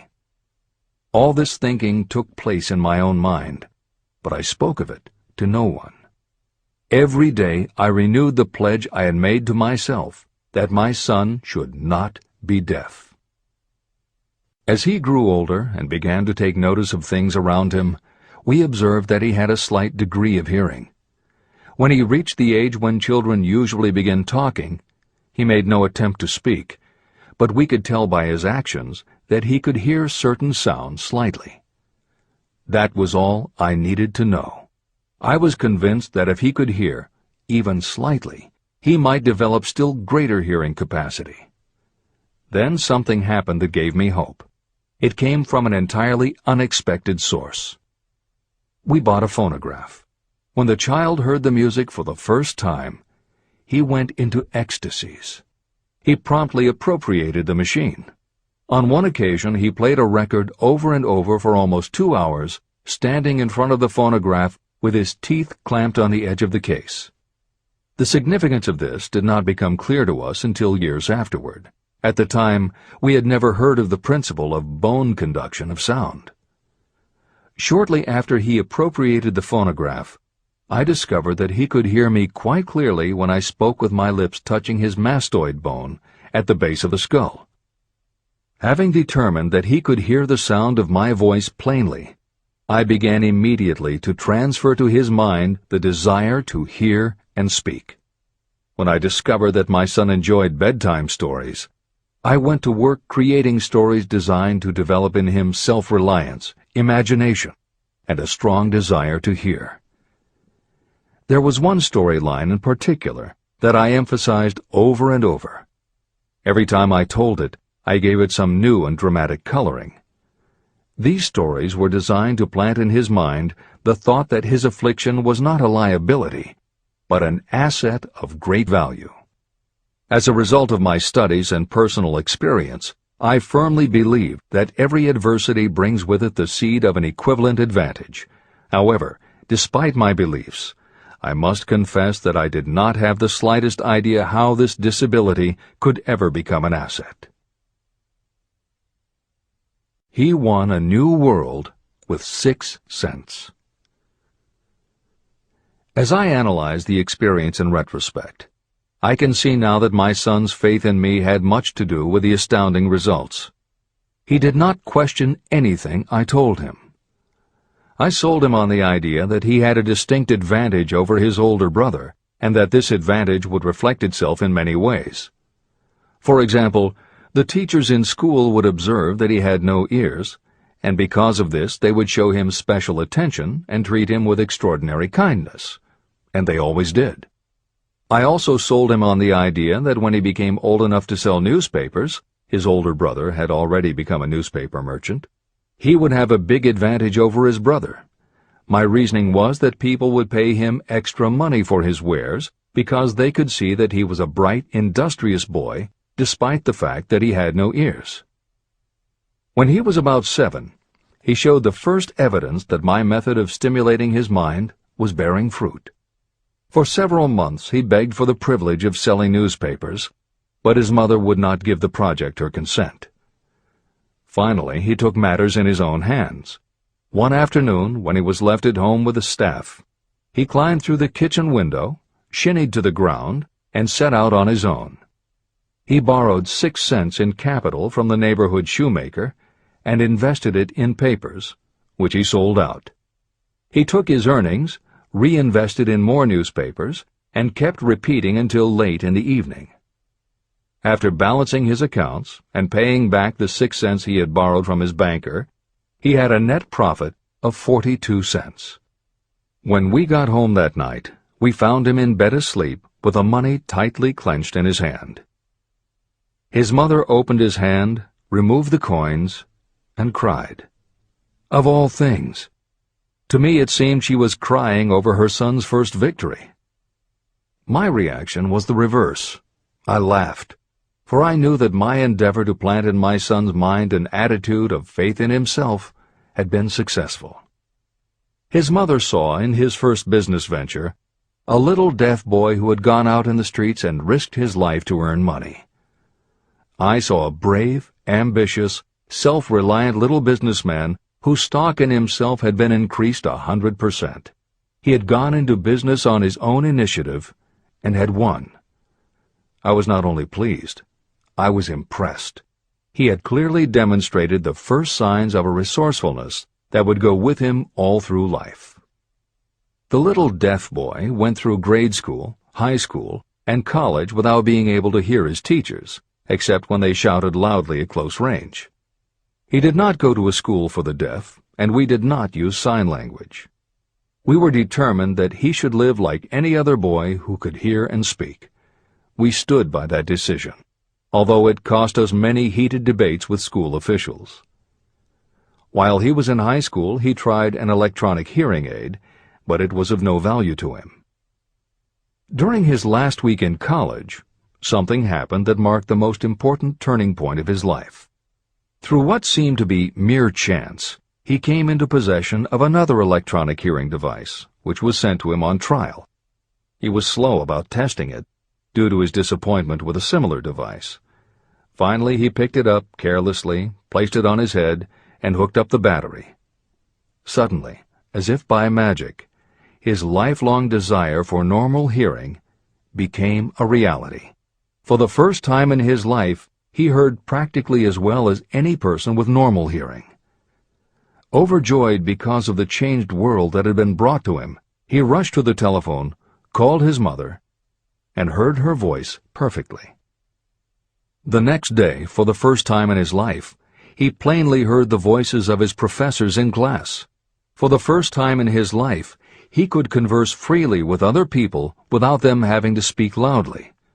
Truly, he had come into possession of a changed world. His desire was finally paying dividends. But the victory was not yet complete. He still had to find a definite and practical way to convert his disability into an equivalent asset. Thought that works miracles. Intoxicated with the joy of his newly discovered world of sound, he wrote a letter to the manufacturer of the hearing aid, enthusiastically describing his experience. Something in his letter prompted the company to invite him to New York. He was escorted through the factory, and while talking with the chief engineer, telling him about his changed world, a hunch, an idea, or an inspiration, call it what you wish, flashed into his mind. It was this impulse of thought that converted his disability into an asset destined to pay dividends in both money and happiness to thousands for all time to come. The sum and substance of that impulse was this. It occurred to him that he might be of help to the millions of people who go through life without the benefit of hearing devices, if he could find a way to tell them the story of his changed world. For an entire month, he carried out intensive research, during which he analyzed the entire marketing system of the manufacturer of the hearing device. Then he created a plan for reaching out to other hearing-impaired people all over the world, to share with them his newly discovered changed world. When this was done, he put in writing a 2-year plan based upon his findings. When he presented the plan to the company, he was instantly given a position for the purpose of carrying out his ambition. Little did he dream when he went to work that he was destined to bring hope and practical relief to thousands of people who, without his help, would have been limited forever by deafness. There's no doubt in my mind that Blair would have been deaf and unable to speak all his life if his mother and I had not managed to shape his mind as we did. When I planted in his mind the desire to hear and talk and live as other people, there went with that impulse some strange influence that caused nature to become bridge builder and span the gulf of silence between his brain and the outer world. Truly, a burning desire has devious ways of transmuting itself into its physical equivalent. Blair desired normal hearing. Now he has it. He was born with a condition that in those days might easily have sent a person with a less defined desire to the street with a bundle of pencils and a tin cup. The little white lie I planted in his mind when he was a child, by leading him to believe his impaired hearing would become a great asset, has justified itself. I am convinced it is a fact that there is nothing, right or wrong, that belief plus burning desire cannot make real. These qualities are free to everyone. Editor's comments. As Napoleon Hill was finishing this chapter on desire, it was reported that the famed opera singer Madame Schumann-Heink had died. A passage in her obituary struck Hill as being so appropriate to the subject of this chapter that he was moved to comment as follows. End of editor's comment. One short paragraph in the newspaper story about the famed opera singer Madame Schumann-Heink gives the clue to this unusual woman's stupendous success. I quote the paragraph because the clue it contains is none other than desire. Early in her career, Madame Schumann-Heink visited the director of the Vienna Court Opera to have him test her voice. But he did not test it. After taking one look at the awkward and poorly dressed girl, he exclaimed, none too gently, "With such a face, and with no personality at all, how can you ever expect to succeed in opera? My good child, give up the idea. Buy a sewing machine and go to work. You can never be a singer." Never is a long time.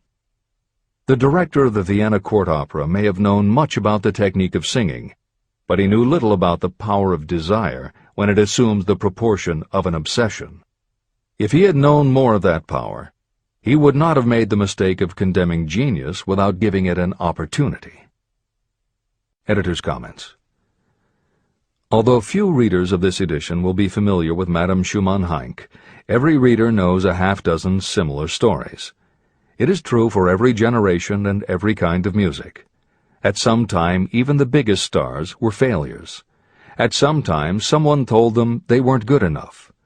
But every one of those times that they failed, their desire was bigger than their failure.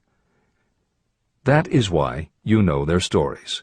And it's also why you've never heard about the thousands of other performers who were also told they weren't good enough. The ones you've never heard of are the ones whose desire wasn't big enough. They are the ones who believed that failure was defeat. This is the end of the editor's comment. Several years ago, one of my business associates became ill. He became worse as time went on, and finally was taken to the hospital for an operation. The doctor warned me that there was little, if any, chance of my ever seeing him alive again. But that was the doctor's opinion. It was not the opinion of the patient. Just before he was wheeled away, he whispered to me, "Do not be disturbed, Chief. I will be out of here in a few days." The attending nurse looked at me with pity. But the patient did come through safely. After it was all over, his physician said, nothing but his own desire to live saved him. He never would have pulled through if he had not refused to accept the possibility of death. Editor's comments. By the 1980s, the phenomenon that Napoleon Hill wrote about in the preceding paragraph was embraced by a growing segment of the population. Among the adherents were numerous medical professionals who incorporated the concept under the term the body-mind connection. And by the turn of the 21st century, the belief that the mind can manifest physical changes in the body had become a part of mainstream medical practice. In Chapter 5, Autosuggestion, you will find further comment on the medical aspects of having a burning desire. This is the end of the editor's comment. I believe in the power of desire backed by faith in yourself, because I have seen this power lift people from lowly beginnings to places of power and wealth. I have seen it rob the grave of its victims. I have seen it serve as the medium by which people staged a comeback after having been defeated in 100 different ways. And I have seen it provide my own son with a normal, happy, successful life, despite nature's having sent him into the world without ears. How can you harness and use the power of desire? The first part of the answer is in the technique at the beginning of this chapter. You will learn more about it in the next and subsequent chapters of this book. Through some strange and powerful principle, nature wraps up in the impulse of strong desire that something that recognizes no such word as impossible, and accepts no such reality as failure. There are no limitations to the mind except those we acknowledge. Chapter 4. Faith in your ability. Visualization of, and belief in, attainment of desire. The second step toward riches. Faith is the head chemist of the mind. When faith is blended with thought, the subconscious mind instantly picks up the vibration. The subconscious then translates it and transmits it to infinite intelligence. The emotions of faith, love, and sex are the most powerful of all the major positive emotions. When the three are blended, they have the effect of coloring thought in such a way that it instantly reaches the subconscious mind. There, it is changed into a form that induces a response from infinite intelligence. Editor's comments. In the preceding paragraph, Napoleon Hill uses two terms, faith and infinite intelligence, both of which may convey to the reader a religious connotation that Hill did not intend. The following will define the meaning of the words as Hill uses them in the following chapter. In modern usage, the word faith has become almost interchangeable with religious belief, which is not the way Hill uses the word. Faith, as it is used here, means having confidence, trust, and an absolute unwavering belief that you can do something. And in order for you to have faith in yourself as Hill means it, it has to be true on a subconscious level. If you have a nagging doubt in the back of your mind, or if you are just going through the motions of pretending you believe, it won't work, because your subconscious will know your doubts. Unless you have absolute total confidence, unless you are convinced without question, then you don't have faith. Hill uses the term infinite intelligence to identify that part of the human mind and thinking process that produces hunches, flashes of insight, and leaps of logic. Hill's concept has similarities to what psychologist Carl Jung called the collective unconscious. And on another level, it is very close to what contemporary psychologists refer to as working in the flow state, or being in the zone. Infinite intelligence is discussed in greater depth in later chapters. Hill also uses another term, the subconscious mind, that should be commented on before the reader proceeds with this chapter. Although there are differing schools of thought, in general modern psychology developed from the pioneering work of Sigmund Freud and Carl Jung. Each believed that the human mind operates on both a conscious and an unconscious level, but they differed on the role the subconscious plays and the way it influences attitude and action. Through his own research and studies, Napoleon Hill developed a theory of the conscious and subconscious that is closest to the Jungian view. The following briefly describes the basis of Hill's view. The conscious mind. Your conscious mind receives information through the five senses of sight, smell, taste, hearing, and touch. Your conscious mind keeps track of what you need for thinking and operating, and it filters out what you don't need. Your conscious mind, and what your memory retains, is the intelligence with which you normally think, reason, and plan. The subconscious mind. Your subconscious has access to all the same information your conscious mind receives, but it doesn't reason the way your conscious mind does. It takes everything literally. It doesn't make value judgments. It does not filter, and it does not forget. You cannot command your conscious mind to reach out and dip into your subconscious mind.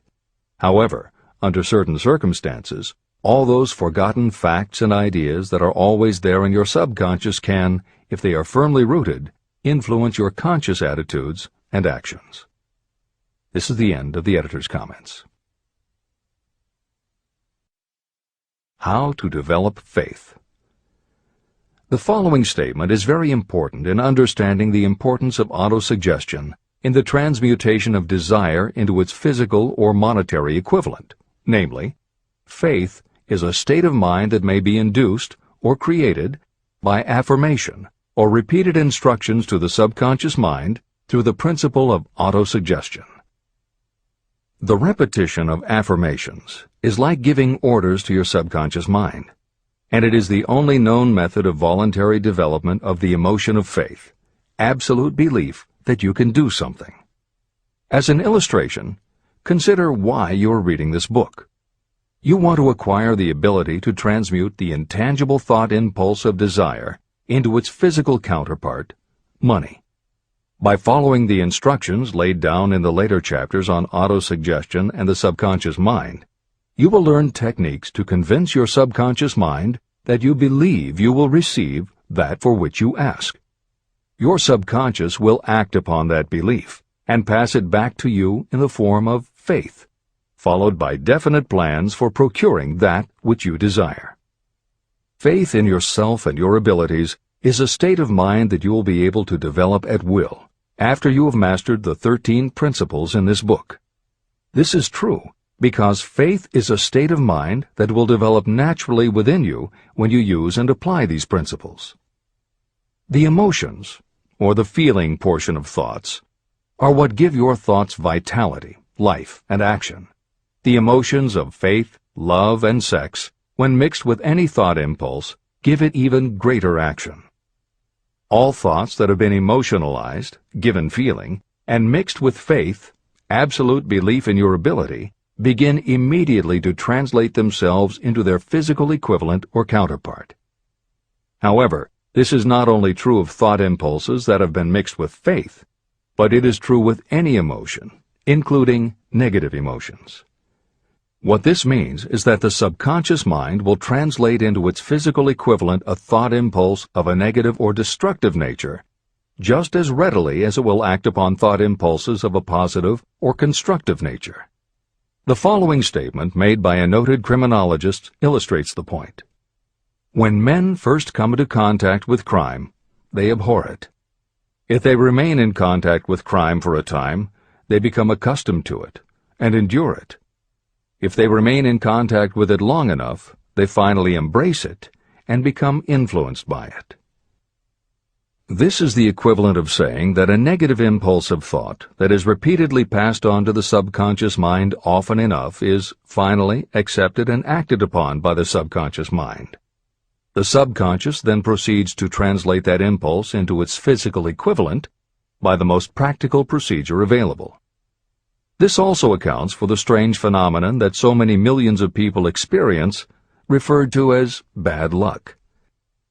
There are millions of people who believe themselves doomed to poverty and failure because of some strange force they call bad luck, over which they believe they have no control. But the truth is that they are the creators of their own misfortunes, because this negative belief in bad luck is picked up by the subconscious mind and translated into its physical equivalent. Your belief, or faith, is the element that will determine the action of your subconscious mind. Once again, let me stress that you will benefit by passing on to your subconscious mind any desire that you wish translated into its physical or monetary equivalent in a state of expectancy or belief that the transmutation will actually take place. The subconscious mind will transmute into its physical equivalent, by the most direct and practical way available, any order that is given to it in a state of belief or faith that the order will be carried out. At this point, it should also be noted that because of the way that the subconscious operates, there is nothing to stop you from deceiving your subconscious mind when giving it instructions through autosuggestion. That is what I did when I deceived my son's subconscious mind. To make this deception more realistic, when you call upon your subconscious mind, you must conduct yourself just as you would if you were already in possession of the material thing that you are demanding. Editor's comments. It is an axiom of contemporary motivation theory that the subconscious mind cannot distinguish between what is real and what is vividly imagined. One of the most frequently cited studies supporting this concept was done with a group of basketball players. The players were divided into 3 teams, and the players on each team were tested on their ability to make free throws. The teams were then separated for a period of time, and each team was given instructions which they were told would improve their abilities. One team was instructed to practice making baskets on a daily basis. The second team was instructed not to practice during the period and not to even think about basketball. The third team was also instructed not to practice during the period, but instead the members were told to spend their daily practice time visualizing in detail the process of making baskets. At the end of the experiment, the teams were again tested. The team that rested showed a decrease in ability. The team that practiced showed a marked increase in ability. And the team that didn't practice, but visualized making baskets, showed an increase in ability almost equal to those who had practiced daily. As Hill says, you can deceive your subconscious through autosuggestion. If you convincingly plant an idea in your subconscious will accept and work with the idea as though it were a fact. But the key word is convincingly. If you try to send a message to your subconscious, but in the back of your mind you have a nagging doubt whether it will work, your subconscious will pick that up also. You will have sent mixed messages that cancel each other out. That is why Hill stresses the importance of doing it with faith. Your subconscious will not judge if it is true or false, positive or negative, but it does respond to the power of the input, how emotionalized the thought is. This is the end of the editor's comment. It is essential for you to encourage the positive emotions as the dominating forces of your mind. But faith in yourself doesn't come from merely reading instructions. Now that you understand the theory, you must begin to apply it. By experimenting and practicing, you will develop your ability to mix faith with any order you give to your subconscious. When you have faith in your ability, then you can give your subconscious mind instructions, which it will accept and act upon immediately. When your mind is dominated by positive emotions, it will encourage the state of mind known as faith. Faith in yourself is a state of mind that you can create by autosuggestion. All through the ages, religious leaders have admonished people to have faith. They say to have faith in this, that, and the other dogma or creed, but they have failed to tell people how to have faith. They have not stated that faith is a state of mind that may be induced by self-suggestion. In language that anyone can understand, this book explains the principle through which faith in your ability to accomplish a goal may be developed where it does not already exist.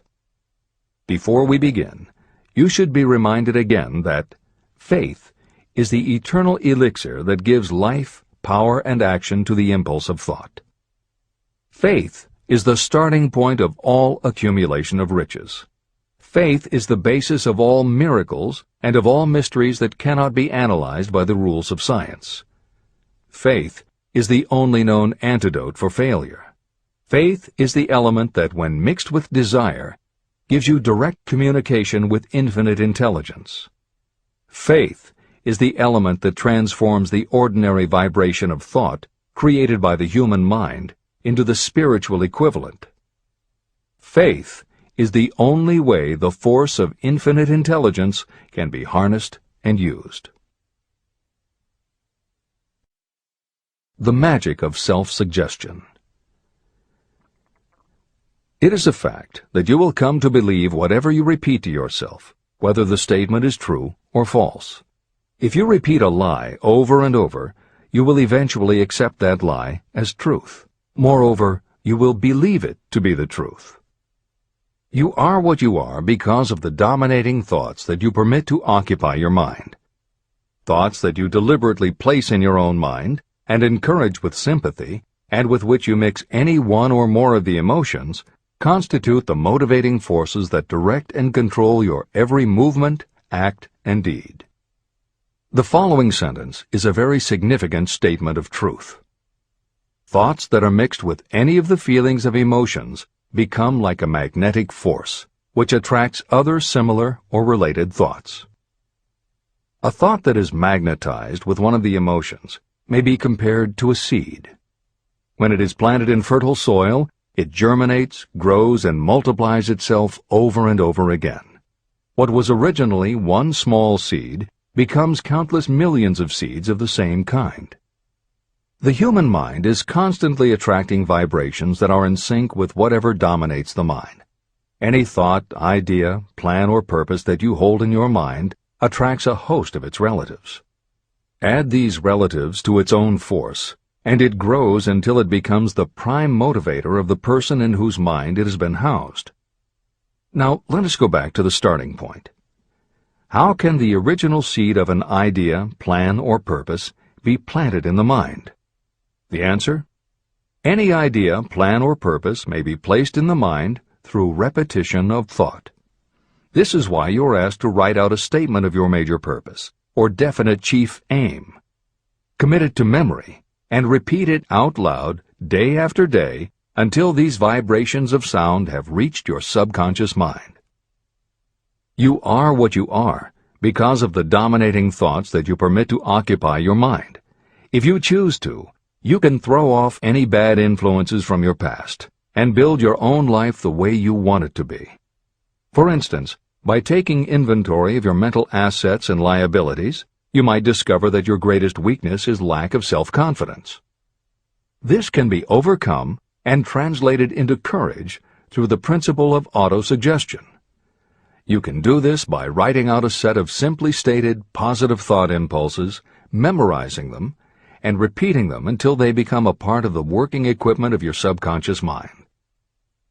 The following is an example for someone whose definite purpose is to overcome a lack of self-confidence. Self-confidence formula. 1. I know that I have the ability to achieve the object of my definite purpose in life. Therefore, I demand of myself persistent, continuous action toward its attainment, and I here and now promise to render such action. 2. I realize the dominating thoughts of my mind will eventually reproduce themselves in outward physical action and gradually transform themselves into physical reality. Therefore, I will concentrate my thoughts for 30 minutes each day, visualizing the person I intend to become. In this way, I will create in my mind a clear mental picture. 3. I know, through the principle of autosuggestion, that any desire I persistently hold in my mind will eventually find some practical means of attaining my objective. Therefore, I will devote 10 minutes daily to demanding of myself the development of self-confidence. 4. I have clearly written down a description of my definite chief aim in life, and I will never stop trying until I have developed sufficient self-confidence for its attainment. 5. I fully realize that no wealth or position can last unless it is built upon truth and justice. Therefore, I will engage in no transaction that does not benefit all whom it affects. I will succeed by attracting to myself the forces I wish to use and the cooperation of others. I will persuade others to help me because of my willingness to help others. I will eliminate hatred, envy, jealousy, selfishness, and cynicism by developing love for all humanity. because I know that a negative attitude toward others can never bring me success.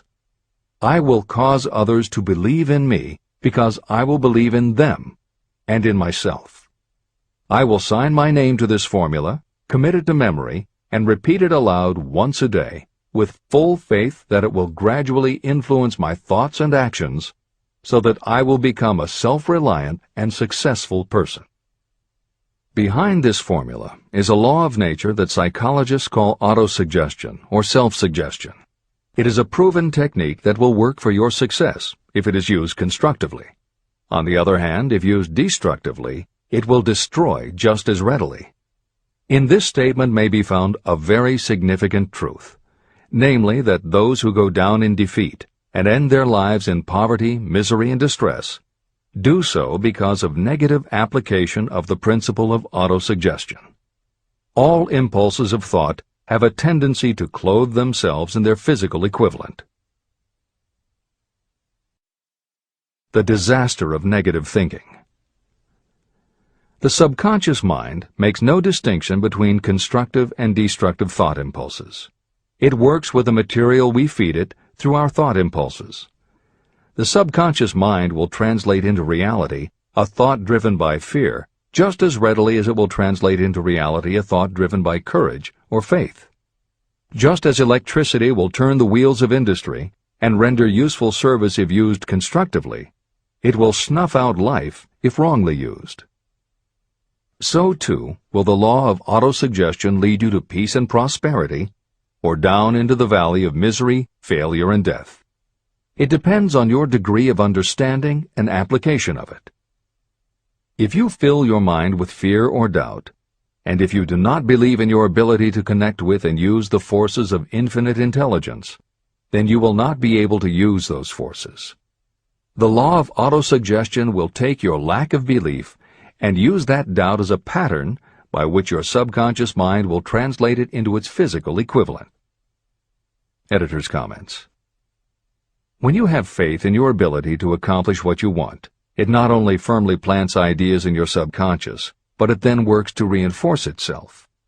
When you have faith in your abilities, part of what you must have faith in is that it is possible to tap into infinite intelligence. And because you have faith that it will work, your conscious mind won't be resistant. When your conscious doesn't resist, your subconscious mind can send creative ideas to your conscious mind more easily. Then, the more you see the power working in your life, the easier it is for you to act on faith the next time. Will it work for you? You will never know unless you relax your resistance and just have faith that it will. This is the end of the editor's comment.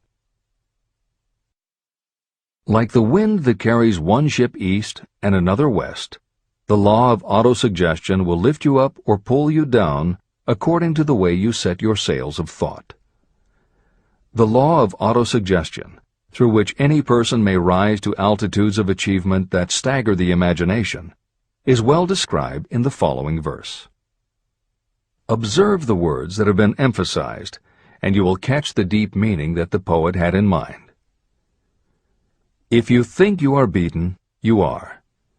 If you think you dare not, you don't. If you like to win, but you think you can't, it is almost certain you won't. If you think you'll lose, you're lost. For out in the world we find, success begins with a fellow's will. It's all in the state of mind. If you think you are outclassed, you are. You've got to think high to rise. You've got to be sure of yourself before you can ever win a prize. Life's battles don't always go to the stronger or faster man, but soon or late the man who wins is the man who thinks he can. Editor's comments. As noted at the beginning of this chapter, the way in which Napoleon Hill uses the word faith is meant to have no religious connotation. However, it would be impossible for Hill to write this chapter without acknowledging the power of religious faith. Therefore, in the following 2 paragraphs, when Hill discusses Jesus Christ and Mahatma Gandhi as exemplifying the power of faith, he is referring to their personal faith, the absolute trust in his beliefs that Jesus exhibited, and Gandhi's total conviction and confidence in his cause. In this way, they perfectly exemplify thought impulse mixed with faith. This is the end of the editor's comment. If you wish evidence of the power of faith, study the achievements of men and women who have employed it. At the head of the list comes the Nazarene. The basis of Christianity is faith, no matter how many people may have perverted or misinterpreted the meaning of this great force.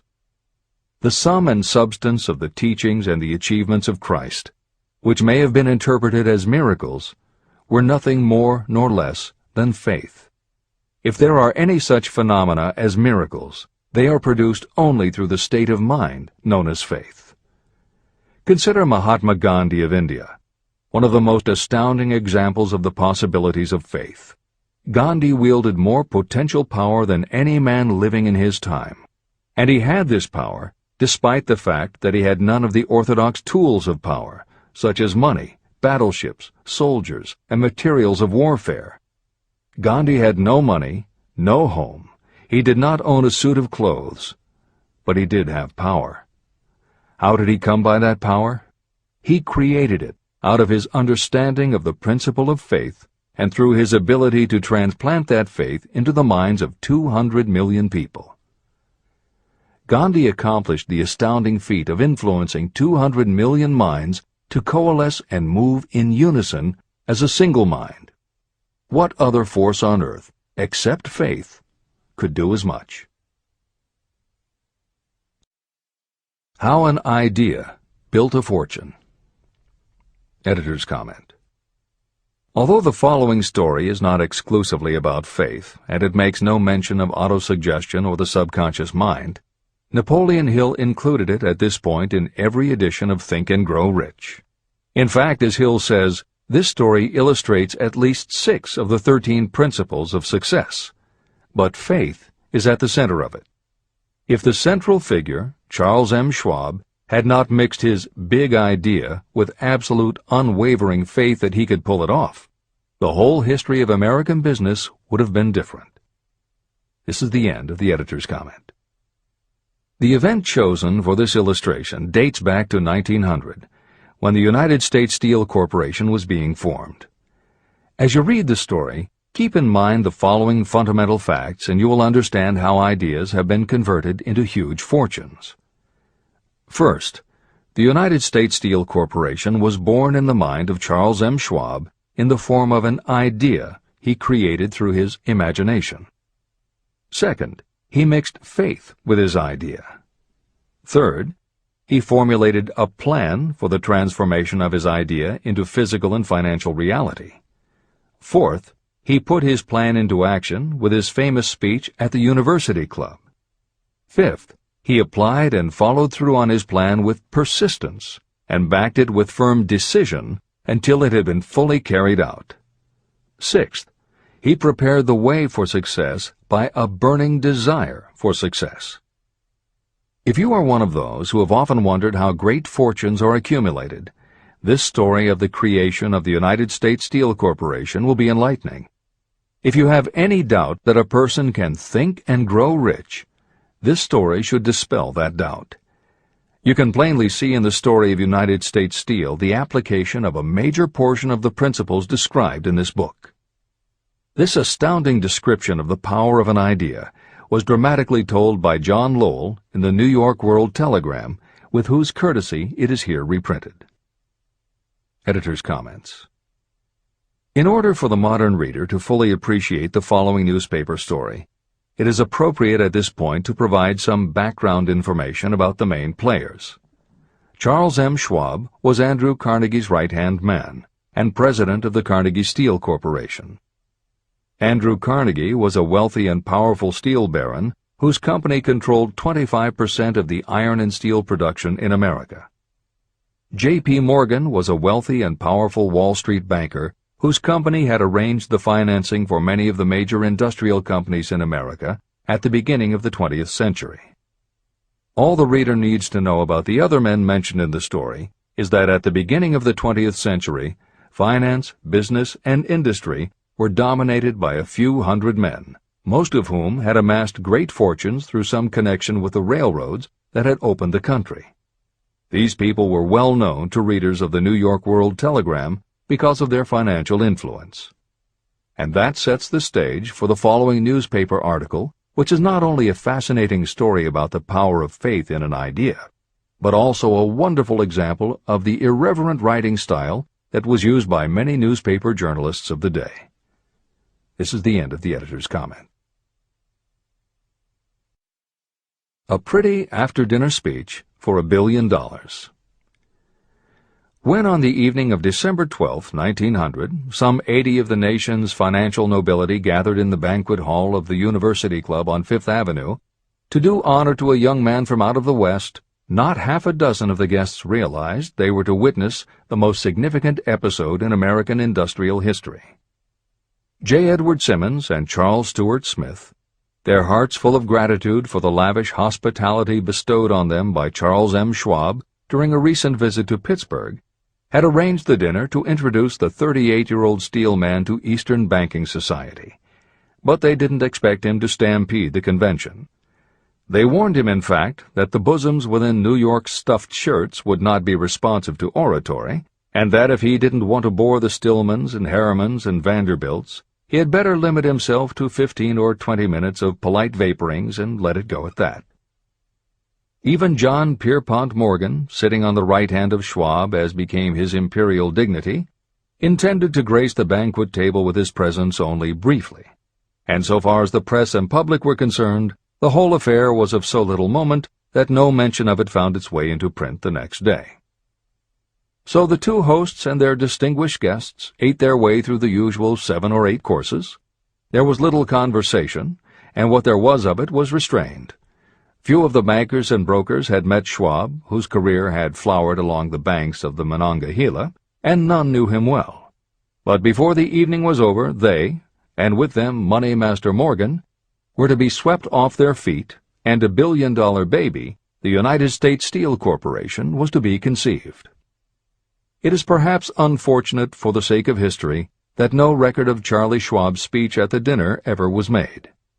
It is probable, however, that it was a homely speech, somewhat ungrammatical, for the niceties of language never bothered Schwab, full of epigram and threaded with wit. But aside from that, it had a galvanic force and effect upon the $5 billion of estimated capital that was represented by the diners. After it was over, and the gathering was still under its spell, although Schwab had talked for 90 minutes, Morgan led the orator to a recessed window where, dangling their legs from the high, uncomfortable seat, they talked for an hour more.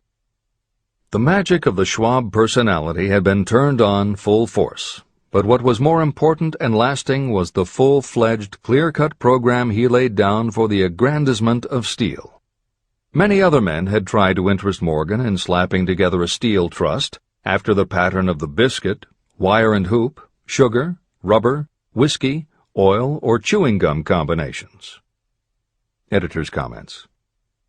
The Random House College Dictionary defines a trust as an illegal combination of industrial or commercial companies in which the stock is controlled by a central board of trustees, thus making it possible to control prices and destroy competition. Many of America's new industrial companies had grown so quickly that they were not yet profitable. They were saddled with huge debt incurred in raising the capital to finance their rapid expansion, and at the same time they were faced with having to cut costs and slash prices or go out of business. The answer for many was to join up with others in related industries to form what were called trusts or combinations. Although trusts were illegal since the passage of the Sherman Antitrust Act in 1890, companies still tried to find ways to monopolize their industries, and if their efforts weren't technically trusts, they were something very close. The one thing the large company owners who assembled these trusts needed was cash to buy up the many smaller companies they would have to own in order to effectively dominate an industry.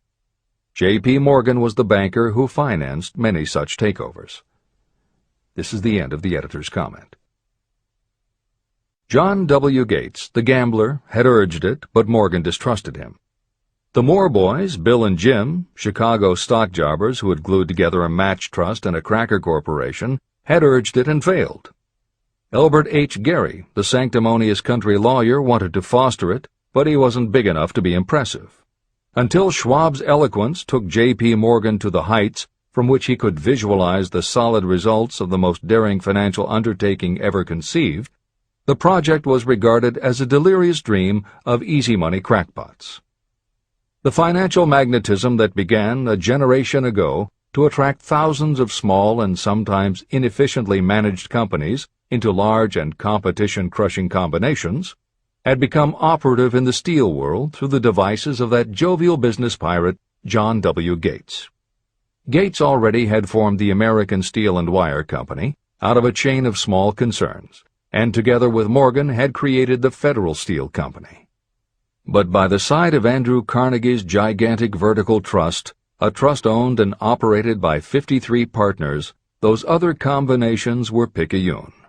They might combine to their heart's content, but the whole lot of them couldn't make a dent in the Carnegie organization, and Morgan knew it. The eccentric old Scot knew it, too. Editor's comments. Andrew Carnegie was born in Scotland and came to America when he was just a boy. He made his first move to join the elite group of American tycoons when he quit his job as a bobbin boy in a cotton mill, earning $1.20 a week, and got a job as a telegraph messenger boy. He soon taught himself to operate a telegraph key, which got him hired as personal telegrapher and secretary to the head of the Pennsylvania Railroad. It wasn't long before he'd worked his way up the ranks to superintendent of the Pittsburgh division, which in turn put him in a position to become an early investor in the Pullman Company, which became the leading manufacturer of railway cars. Carnegie's investment in Pullman and some successful real estate ventures gave him the capital to go into business for himself.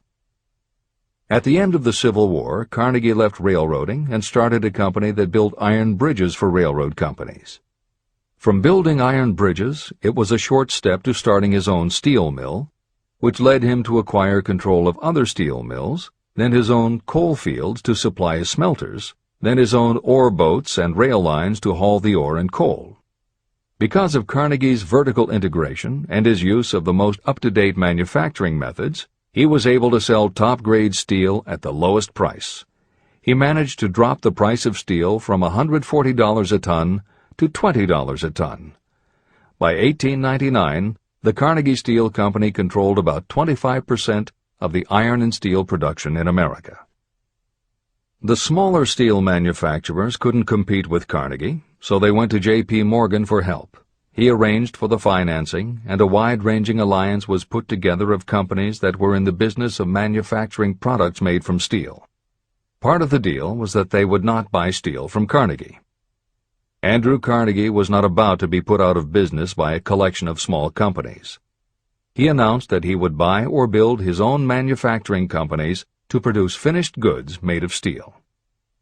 This is the end of the editor's comments, and the New York World Telegram story continues. From the magnificent heights of Skibo Castle he had viewed, first with amusement and then with resentment, the attempts of Morgan's smaller companies to cut into his business. When the attempts became too bold, Carnegie's temper was translated into anger and retaliation. He decided to duplicate every mill owned by his rivals. Hitherto, he hadn't been interested in wire, pipe, hoops, or sheet. Instead, he was content to sell such companies the raw steel and let them work it into whatever shape they wanted. Now, with Schwab as his chief and able lieutenant, he planned to drive his enemies to the wall. So it was that in the speech of Charles M. Schwab, Morgan saw the answer to his problem of combination. A trust without Carnegie, giant of them all, would be no trust at all, a plum pudding, as one writer said, without the plums. Schwab's speech on the night of December 12, 1900, undoubtedly carried the inference, though not the pledge, that the vast Carnegie enterprise could be brought under the Morgan tent. He talked of the world future for steel, of reorganization for efficiency, of specialization, of the scrapping of unsuccessful mills and concentration of effort on the flourishing properties, of economies in the ore traffic, of economies in overhead and administrative departments, of capturing foreign markets. More than that, he told the buccaneers among them wherein lay the errors of their customary piracy. Their purposes, he inferred, had been to create monopolies, raise prices, and pay themselves fat dividends out of privilege. Schwab condemned the system in his heartiest manner. The short-sightedness of such a policy, he told his hearers, lay in the fact that it restricted the market in an era when everything cried for expansion. By cheapening the cost of steel, he argued, an ever-expanding market would be created. More uses for steel would be devised, and a goodly portion of the world trade could be captured. Actually, though he did not know it, Schwab was an apostle of modern mass production. Editor's comments. For J.P. Morgan, all of Schwab's talk about economies of scale and expanding markets meant only one thing. Until that night, it was assumed that Andrew Carnegie would continue building his own manufacturing companies to compete with the steel trusts that Morgan had helped put together. Morgan knew that for Carnegie to do so would require an enormous amount of capital, and Morgan also knew that Carnegie had always been strongly against raising money by selling stock in his company. What Schwab seemed to be implying was that rather than going to Wall Street for the money needed to fight the trusts, Carnegie might be interested in selling his business. This is the end of the editor's comment.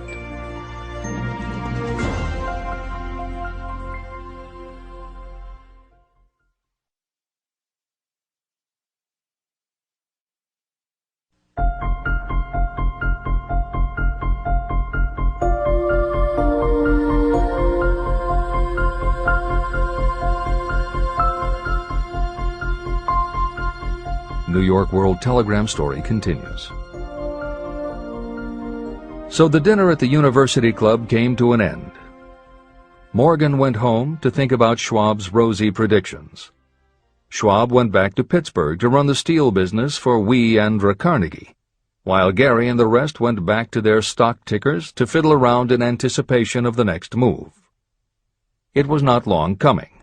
It took Morgan about 1 week to digest the feast of reason Schwab had placed before him. When he had assured himself that no financial indigestion was to result, he sent for Schwab, and found that young man rather coy. Mr. Carnegie, Schwab indicated, might not like it if he found his trusted company president had been flirting with the Emperor of Wall Street, the street upon which Carnegie was resolved never to tread. Then it was suggested by John W. Gates, the go-between, that if Schwab happened to be in the Bellevue Hotel in Philadelphia, J.P. Morgan might also happen to be there. When Schwab arrived, however, Morgan was inconveniently ill at his New York home, and so on the elder man's pressing invitation, Schwab went to New York and presented himself at the door of the financier's library. Now, certain economic historians have professed the belief that from the beginning to the end of the drama, the stage was set by Andrew Carnegie, that the dinner to Schwab, the famous speech, the Sunday night conference between Schwab and the Money King, were events arranged by the canny Scot. The truth is exactly the opposite. When Schwab was called in to consummate the deal, he didn't even know whether the little boss, as Andrew was called, would so much as listen to an offer to sell, particularly to a group of men whom Andrew regarded as being endowed with something less than holiness.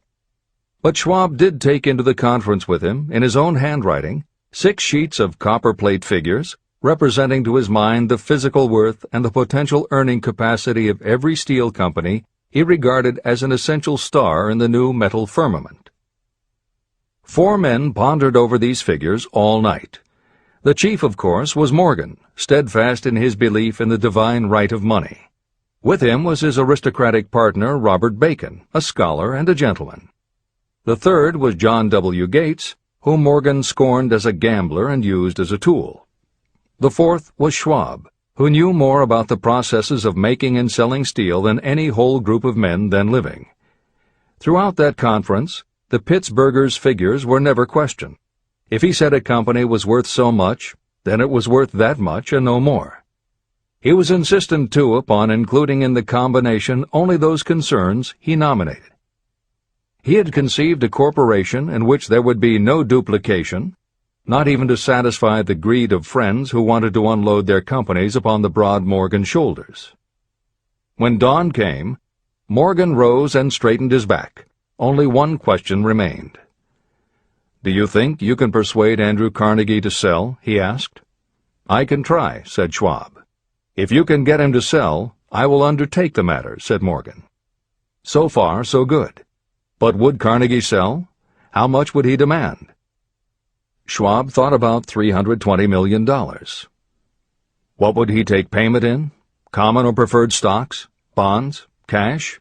Nobody could raise $1/3 billion in cash.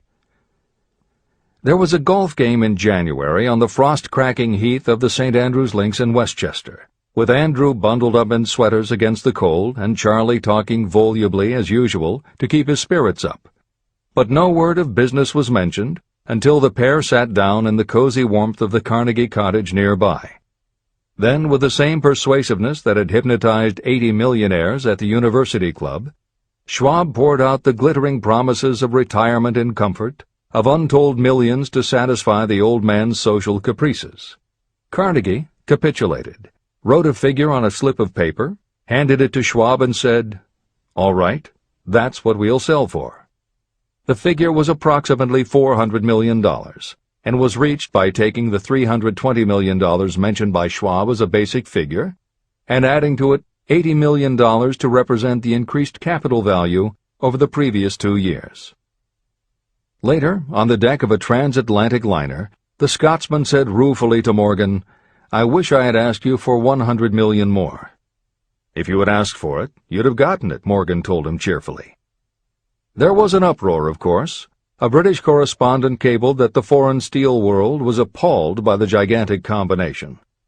President Hadley of Yale declared that unless trusts were regulated, the country might expect an emperor in Washington within the next 25 years. But that able stock manipulator Keene went at his work of shoving the new stock at the public so vigorously that all the excess water, estimated by some at nearly $600 million, was absorbed in a twinkling. So Carnegie had his millions, and the Morgan Syndicate had $62 million for all its trouble, and all the boys, from Gates to Gary, had their millions. Editor's comment. The 38-year-old Charles M. Schwab had his reward, too. He was made president of the new corporation, United States Steel, and remained in control until 1930. When Schwab left U.S. Steel, he went on to found the mammoth Bethlehem Steel Corporation, of which he also became president. This is the end of the editor's comment. Riches begin with thought. The dramatic story of big business that you've just finished is a perfect illustration of the method by which desire can be transmuted into its physical equivalent. That giant organization was created in the mind of one man. The plan by which the organization was provided with the steel mills that gave it financial stability was created in the mind of the same man. His faith, his desire, his imagination, his persistence were the real ingredients that went into United States Steel. The steel mills and equipment acquired by the corporation, after it had been brought into legal existence, were incidental. However, careful analysis reveals that the appraised value of the properties acquired by the corporation increased in value by an estimated $600 million, approximately $12 billion today. The increase in value of the assets is attributable to the mere transaction that consolidated them under one management. In other words, Charles M. Schwab's idea, plus the faith with which he conveyed it to the minds of J.P. Morgan and the others, was marketed for a profit of approximately $600 million. Not an insignificant sum for a single idea. The United States Steel Corporation prospered and became one of the richest and most powerful corporations in America, employing thousands of people, developing new uses for steel and opening new markets, thus proving that the $600 million in profit that the Schwab idea produced was earned.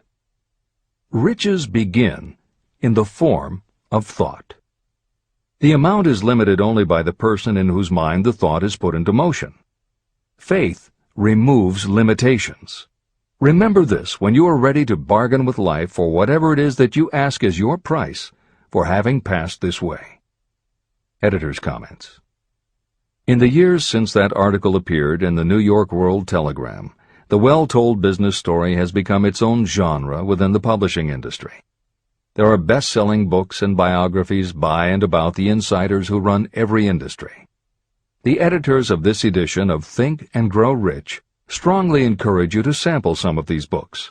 They can be entertaining and inspirational, and in them you will be able to see examples of Hill's principles of success at work in the real world.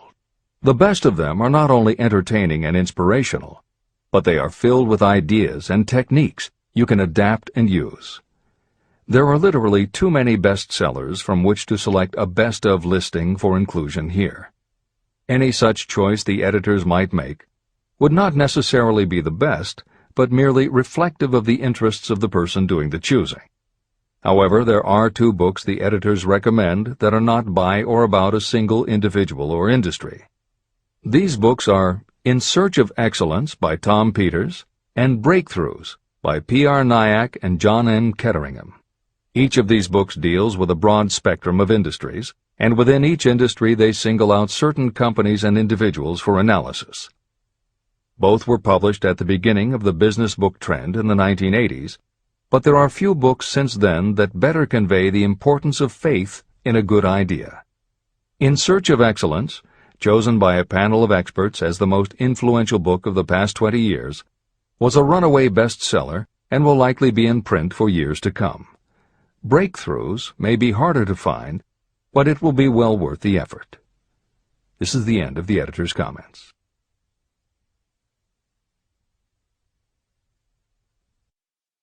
A quitter never wins, and a winner never quits. Chapter 5. Autosuggestion. The medium for influencing the subconscious mind. The third step toward riches. Autosuggestion is a term that applies to all suggestions and all self-administered stimuli that reach your mind through the 5 senses. Stated in another way, autosuggestion is self-suggestion. It is the way of communicating between that part of the mind where conscious thought takes place and that which serves as the seat of action for the subconscious mind. Through the dominating thoughts that you permit to remain in your conscious mind, it doesn't matter whether these thoughts are negative or positive, the principle of autosuggestion reaches the subconscious mind and influences it with these thoughts. Nature has built human beings so that we can have control over the material that reaches our subconscious mind through our 5 senses. However, this does not mean that we always exercise this control. In the great majority of instances, we do not exercise it, which explains why so many people go through life in poverty. Recall what I said about the subconscious mind resembling a fertile garden, in which weeds will grow if the seeds of more desirable crops are not sown. Autosuggestion is the way you may feed your subconscious on creative thoughts. Or you can, by neglecting it, permit thoughts of a destructive nature to find their way into this rich garden of the mind. Editor's comments. Numerous psychological studies and experiments with hypnotherapy have validated Napoleon Hill's concept that a person's subconscious mind retains everything that person ever experienced. Studies also support the theory that the subconscious is non-judgmental. It does not filter or interpret, it simply processes information literally and stores it.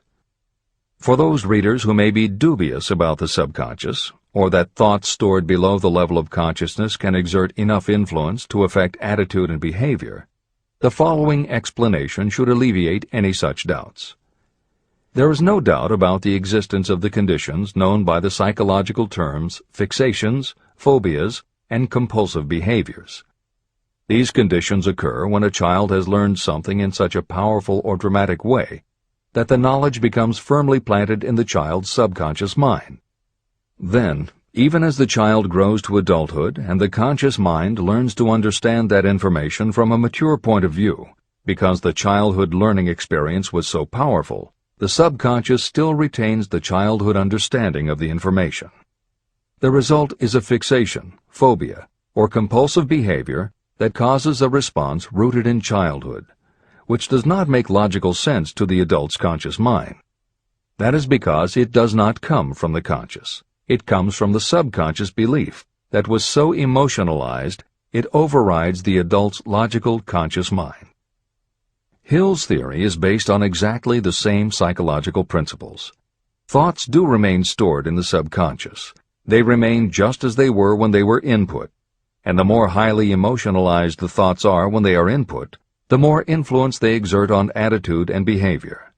It is this aspect of the subconscious that will allow you to use autosuggestion as a tool with which to input the positive thoughts that will help you achieve the success you desire. This is the end of the editor's comments.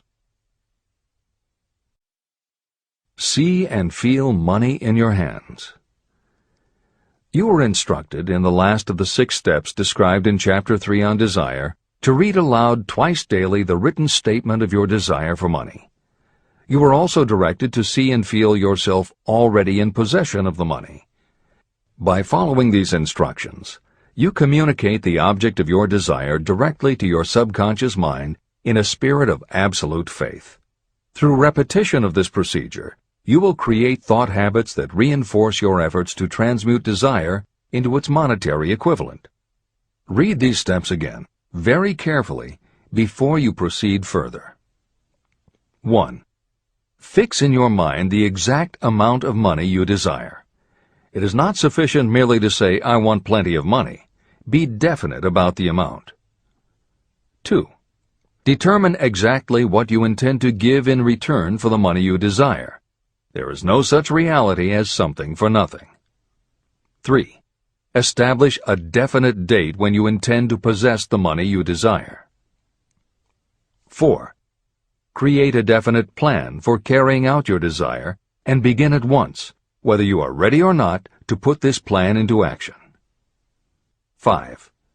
Now write it out.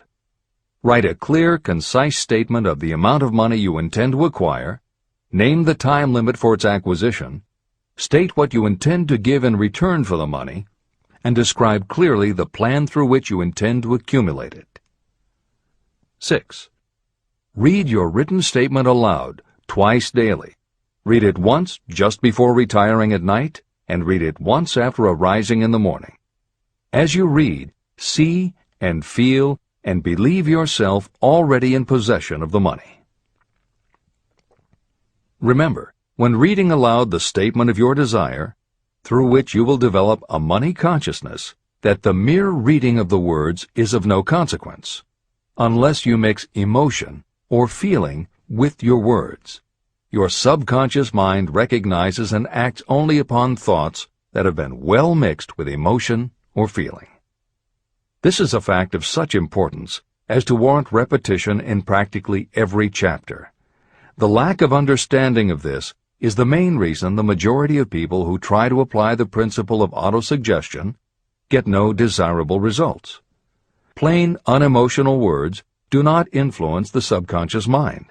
You will get no appreciable results until you learn to reach your subconscious mind with thoughts or spoken words that have been well emotionalized with belief. Do not become discouraged if you cannot control and direct your emotions the first time you try. Remember, there is no such possibility as something for nothing. You cannot cheat even if you desire to do so. The price of ability to influence your subconscious mind is persistence in applying the principles described here. You cannot develop the desired ability for a lower price. You, and you alone, must decide whether or not the reward, the money consciousness, is worth the price you must pay for it in effort. Your ability to use the principle of autosuggestion will depend very largely upon your capacity to concentrate on a given desire until that desire becomes a burning obsession. How to strengthen your powers of concentration. When you begin to carry out the instructions in the 6 steps, it will be necessary for you to make use of the principle of concentration. Following are suggestions for the effective use of concentration. When you begin the first of the 6 steps, which instructs you to fix in your own mind the exact amount of money you desire, close your eyes and hold your thoughts on that amount of money until you can actually see the physical appearance of the money. Do this at least once each day. As you go through these exercises, follow the instructions given in Chapter 4 on faith and see yourself actually in possession of the money. Here is a most significant fact. The subconscious mind takes any orders given to it in a spirit of absolute faith and acts upon those orders. But the orders often have to be presented over and over again, repeated positive affirmation, before they are interpreted by the subconscious mind. Because of this, you might consider the possibility of playing a perfectly legitimate trick on your subconscious mind. Make it believe, because you believe it, that you must have the amount of money you are visualizing. Make it believe that this money is already awaiting your claim, so the subconscious mind must hand over to you practical plans for acquiring the money that is yours. Give this thought to your imagination, and see what your imagination can or will do to create practical plans for the accumulation of money through transmutation of your desire. Do not wait for a definite plan through which you will exchange services or merchandise in return for the money you are visualizing. Just start right now to see yourself in possession of the money, demanding, and expecting that your subconscious mind will hand over the plans you need. Be on the alert for these plans, and when they appear, put them into action immediately. When the plans appear, they will probably flash into your mind in the form of an inspiration or intuition from infinite intelligence. Treat it with respect and act upon it as soon as you receive it. In the fourth of the 6 steps, you are instructed to create a definite plan for carrying out your desire and begin at once to put this plan into action. Do the same thing here. Close your eyes and create in your mind a vivid image of you carrying out the instructions. Do not trust to your reason when creating your plan for accumulating money through the transmutation of desire. Your reasoning faculty may be lazy, and if you depend entirely upon it to serve you, it may disappoint you. When visualizing the money you intend to accumulate, see yourself rendering the service or delivering the merchandise you intend to give in return for this money. This is important. Editor's comments. The basic principle underlying autosuggestion is closely related to self-hypnosis, and both techniques played an important role in the development of modern psychology. Although all 3 concepts, autosuggestion, hypnosis, and psychology, had to overcome initial public skepticism, unfortunately, autosuggestion and hypnotism were hampered by events that further delayed their acceptance. Hypnosis was an integral part of the therapies used by the major figures in the development of psychology, including Sigmund Freud, Carl Jung, and William James. It fell out of favor as a therapeutic method when stage magicians began to use the technique in their acts. People found it difficult to give serious consideration to a method that was being used in theaters and nightclubs to make members of the audience do ridiculous things for comic effect. Autosuggestion encountered a similar problem. French psychiatrist Émile Coué was the best-known early advocate of autosuggestion. A contemporary of Sigmund Freud, Coué operated a clinic that treated patients diagnosed with psychosomatic ailments, individuals who have convinced themselves they are ill and even show symptoms but do not actually have a disease. Coué treated his patients with an autosuggestion technique that involved the repetition of statements he termed positive affirmations. Coué devised a general, non-specific phrase that would give the subconscious a positive instruction, but was open enough that it did not tell the subconscious how to do it. The positive affirmation was, "Every day, in every way, I am getting better and better." And he instructed his patients to repeat the phrase several times a day. Improvements among his patients happened so quickly and dramatically that his method became the talk of medical and scientific circles, and the use of the phrase practically became a movement in Europe. Word of the success Coué was having with his method spread to America, and he was soon booked to do a lecture tour.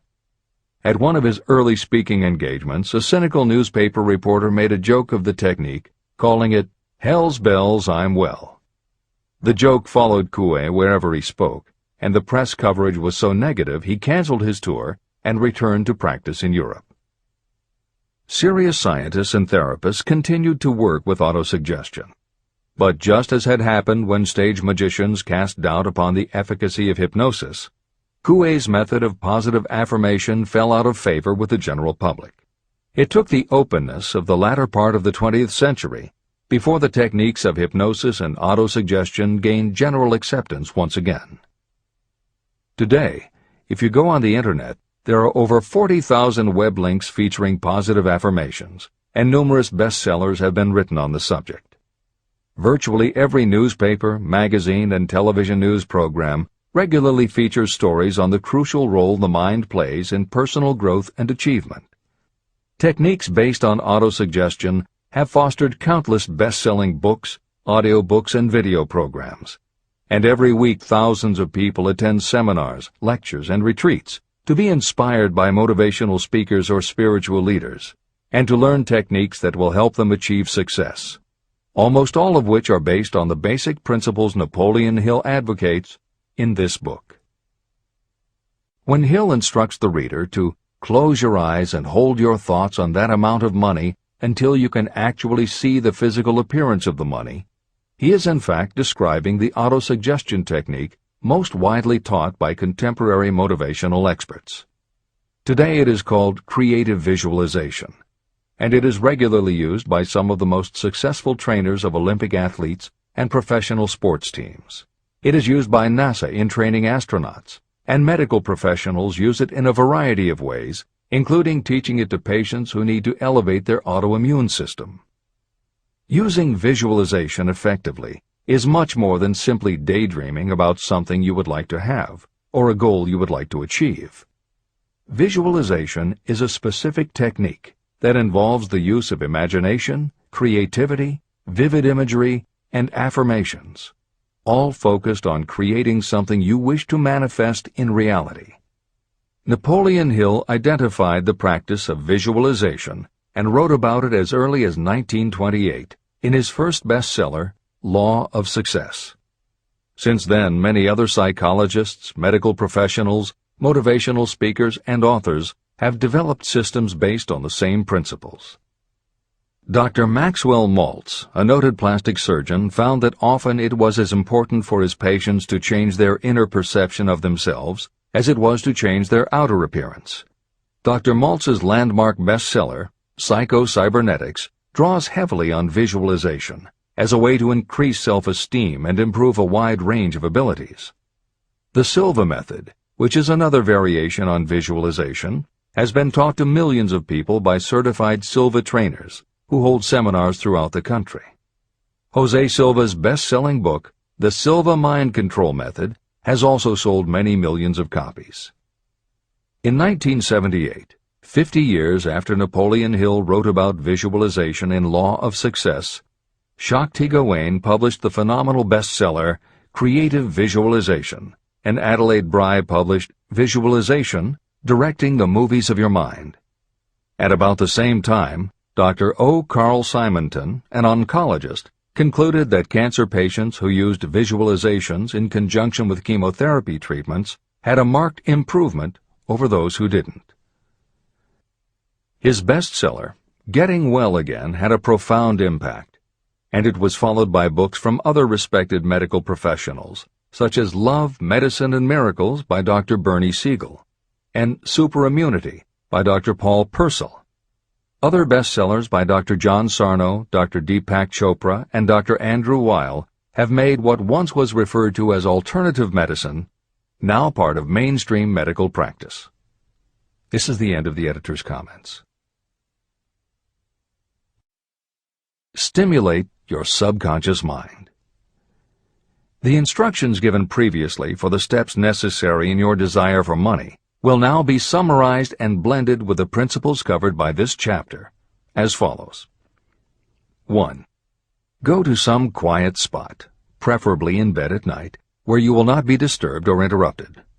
Close your eyes and repeat aloud, so that you may hear your own words, the written statement of the amount of money you intend to accumulate. Be specific about the time limit for its accumulation, and a description of the service or merchandise you intend to give in return for the money. As you carry out these instructions, see yourself already in possession of the money. For example, Suppose that you intend to accumulate $50,000 by the 1st of January, 5 years from now, and that you intend to give your personal services as a salesperson in return for the money. Your written statement of your purpose should be similar to the following. By the 1st day of January, I will have in my possession $50,000, which will come to me in various amounts from time to time during the interim. In return for this money, I will give the most efficient service of which I am capable. I will give the fullest possible quantity and the best possible quality of service as a salesperson of, and describe the service or merchandise you intend to sell. I believe that I will have this money in my possession.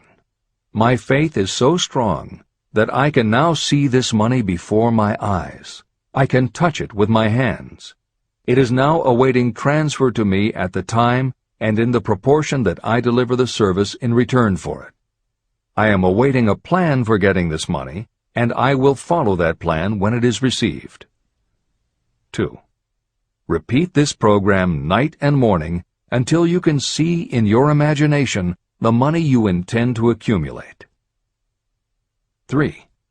Place a written copy of your statement where you can see it night and morning, and read it just before retiring and upon rising until it has been memorized. Editor's comments. The following is another suggestion, adapted from Hill's later writings, which appear in Napoleon Hill's Keys to Success. Surround yourself with books, pictures, mottos, and other suggestive devices. Pick things that symbolize and reinforce achievement and self-reliance. Constantly add to your collection, and move things to new places where you can see them in a different light and in association with different things. I had a friend who was a realtor who kept her $1 Million Club certificate over her desk to remind herself of what she was capable. One day she took it down to dust and set it on top of a newspaper.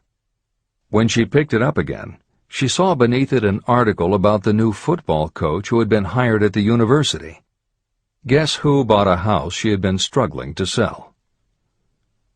This is the end of the editor's comments. Remember, as you carry out these instructions, that you are applying the principle of autosuggestion for the purpose of giving orders to your subconscious mind. Remember also that your subconscious mind will act only upon instructions that are emotionalized and handed over to it with feeling. Faith is the strongest and most productive of the emotions. These instructions may at first seem abstract. Do not let this disturb you.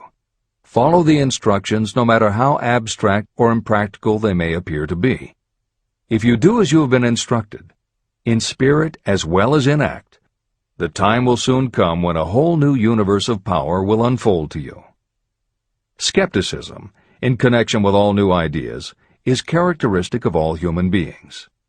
If you follow the instructions, your skepticism will soon be replaced by belief, and belief will become crystallized into absolute faith. Many philosophers have made the statement that man is the master of his own earthly destiny, but most of them have failed to say why he is the master. The reason that man may become the master of himself and of his environment is because he has the power to influence his own subconscious mind. The actual performance of transmuting desire into money is through autosuggestion. That is the principle by which you can reach and influence the subconscious mind.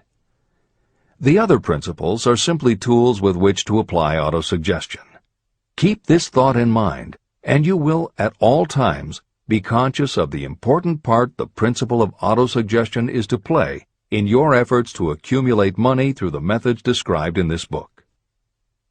After you have read the entire book, come back to this chapter and follow in spirit and in action this instruction. Read the entire chapter aloud once every night until you become thoroughly convinced that the principle of autosuggestion is sound and that it will accomplish for you all that has been claimed for it. As you read, underscore with a pencil every sentence that impresses you. Follow the foregoing instruction to the letter, and it will open the way for a complete understanding and mastery of the principles of success. Every adversity, every failure, and every heartache carries with it the seed of an equivalent or a greater benefit. Chapter 6. Specialized Knowledge. Personal Experiences or Observations. The fourth step toward riches. There are two kinds of knowledge. One is general, the other is specialized. General knowledge, no matter how great in quantity or variety it may be, is of little use in the accumulation of money. The faculties of the great universities possess practically every form of general knowledge known to civilization. Most of the professors have little money. They specialize in teaching knowledge, but they do not specialize in the organization or the use of knowledge. Knowledge will not attract money unless it is organized and directed through practical plans for the specific purpose of accumulating money. Lack of understanding of this fact has been the source of confusion to millions of people who falsely believe that knowledge is power. It is nothing of the sort. Knowledge is only potential power. It becomes power only when and if it is organized into definite plans of action and directed to a definite end.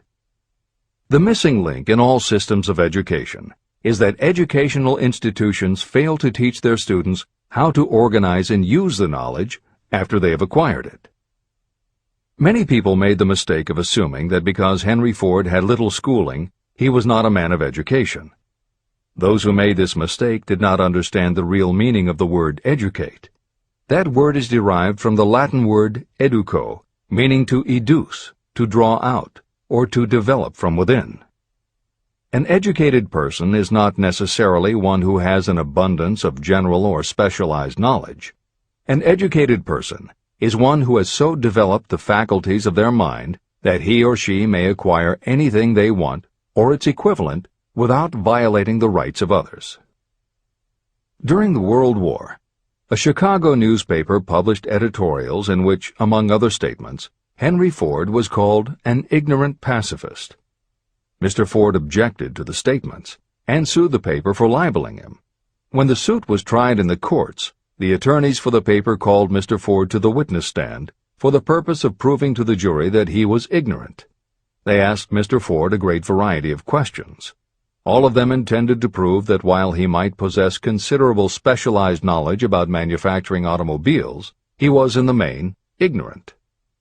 Mr. Ford was asked such questions as, who was Benedict Arnold, and how many soldiers did the British send over to America to put down the rebellion of 1776? In answer to the last question, Mr. Ford replied, I do not know the exact number of soldiers the British sent over, but I have heard that it was a considerably larger number than ever went back. Finally, Mr. Ford became tired of this line of questioning. In reply to a particularly offensive question, he leaned over, pointed his finger at the lawyer who had asked the question, and said, If I should really want to answer the foolish question you have just asked, or any of the other questions you have been asking me, let me remind you that I have a row of electric push-buttons on my desk, and by pushing the right button I can summon to my aid men who can answer any question I desire to ask concerning the business to which I am devoting most of my efforts. Now, will you kindly tell me why I should clutter up my mind with general knowledge for the purpose of being able to answer questions when I have men around me who can supply any knowledge I require? That answer floored the lawyer. Every person in the courtroom realized it was the answer not of an ignorant man, but of a man of education. Any person is educated who knows where to get knowledge when they need it and how to organize that knowledge into definite plans of action. Through the assistance of his mastermind group, Henry Ford had at his command all the specialized knowledge he needed to become one of the wealthiest men in America. It was not essential that he have this knowledge in his own mind. You can get all the knowledge you need. Before you can transmute your desire into money, you will require specialized knowledge of the service, merchandise, or profession that you intend to offer in return for fortune. Perhaps you may need much more specialized knowledge than you have the ability or the inclination to acquire. If this is true, you may bridge your weakness through the aid of your mastermind group. The mastermind is defined as coordination of knowledge and effort in a spirit of harmony between two or more people for the attainment of a definite purpose. The larger meaning of the mastermind group is explained in greater detail in later chapters. Editor's comments. After reading Hill's definition of the mastermind, many people may assume that he is describing teamwork. That would not be correct. The following explanation is adapted from the Napoleon Hill Foundation's book, Believe and Achieve. Teamwork can be achieved by any group, even one whose members have disparate interests, because all it requires is cooperation. In teamwork, people might simply be cooperating because they like the leader or out of a sense of duty. Some team members will give 100% to any team that pays them enough, but they have little concern about the objective. And sometimes there is good teamwork because different members have different agendas. A board of directors may disagree, even be unfriendly, and still run a business successfully. Musical groups are made up of notoriously self-centered people who work as a team if it will help them get ahead. Masterminds, on the other hand, are formed of individuals who have the same agenda, a deep sense of mission, and commitment to the same goal. Masterminds represent the highest order of thinking by a group of knowledgeable people, each contributing their absolute best according to their abilities, expertise, and background. If you have ever been a part of a meeting when everything just clicked and ideas built upon other ideas, with each member contributing until out of the group activity came the best possible idea or solution, that was a mastermind at work. Napoleon Hill believed that you must make the mastermind experience a regular part of your life if you really want to succeed. How to select the right people for your mastermind will be discussed further in Chapter 11, The Power of the Mastermind. This is the end of the editor's comment. The accumulation of great fortunes calls for power, and power is acquired through highly organized and intelligently directed specialized knowledge. That knowledge does not, necessarily, have to be in the possession of the person who accumulates the fortune. This should give hope and encouragement to those who want to accumulate a fortune, but don't have the necessary education to supply such specialized knowledge. People sometimes go through life suffering from inferiority complexes because they are not people of education. The person who can organize and direct a mastermind group of people who possess the knowledge needed is just as much a person of education as any other individual in the group. Thomas A. Edison had only 3 months of schooling during his entire life, but he did not lack education. Neither did he die poor. Henry Ford had less than a 6th grade schooling, but he managed to do pretty well by himself financially. Albert Einstein was working as a clerk in a patent office when he began to develop his world-altering scientific theories. Editor's comments. Had Einstein been born today, he might have been diagnosed in his early years as having attention deficit disorder. As a child, he was slow to learn to talk. As a student, he showed little promise and was expelled from at least one school. But what Einstein could do was to focus his concentration on a goal of his choice. His famous theories were the result of thought experiments that took place inside his mind. It is said that the breakthrough which led him to the theory of relativity came not from specialized knowledge of physics or mathematics, but from his ability to imagine what would happen if he were riding on a beam of starlight through space. This is the end of the editor's comments. Specialized knowledge is among the most plentiful and the cheapest forms of service that may be had. If you doubt this, consult the payroll of any university. It pays to know how to purchase knowledge, and it pays to know where to look. First of all, decide the sort of specialized knowledge you require and the purpose for which it is needed. To a large extent, your major purpose in life, the goal toward which you are working, will help determine what knowledge you need. Your next move requires that you have accurate information concerning dependable sources of knowledge. The more important of these are your own experience and education, experience and education available through cooperation of others, Mastermind Alliance, colleges and universities, public libraries, and even easier, the Internet, special training courses through night schools and home study courses in particular. As knowledge is acquired, it must be organized and put into use for a definite purpose through practical plans. Knowledge has no value except for what can be gained from its application toward some worthy end. Successful people never stop acquiring specialized knowledge related to their major purpose, business, or profession. Those who are not successful usually make the mistake of believing that the knowledge-acquiring period ends when you finish school. The truth is that schools do little more than teach you how to acquire practical knowledge. Editor's comments. At this point in the original edition of Think and Grow Rich, Napoleon Hill included a newspaper story about education and job opportunities. Although the contemporary job market has changed considerably, the author of the article, Robert Moore, Director of Placements at Columbia University, made some comments that are perfectly aligned with the philosophy of Think and Grow Rich and are still holding true today.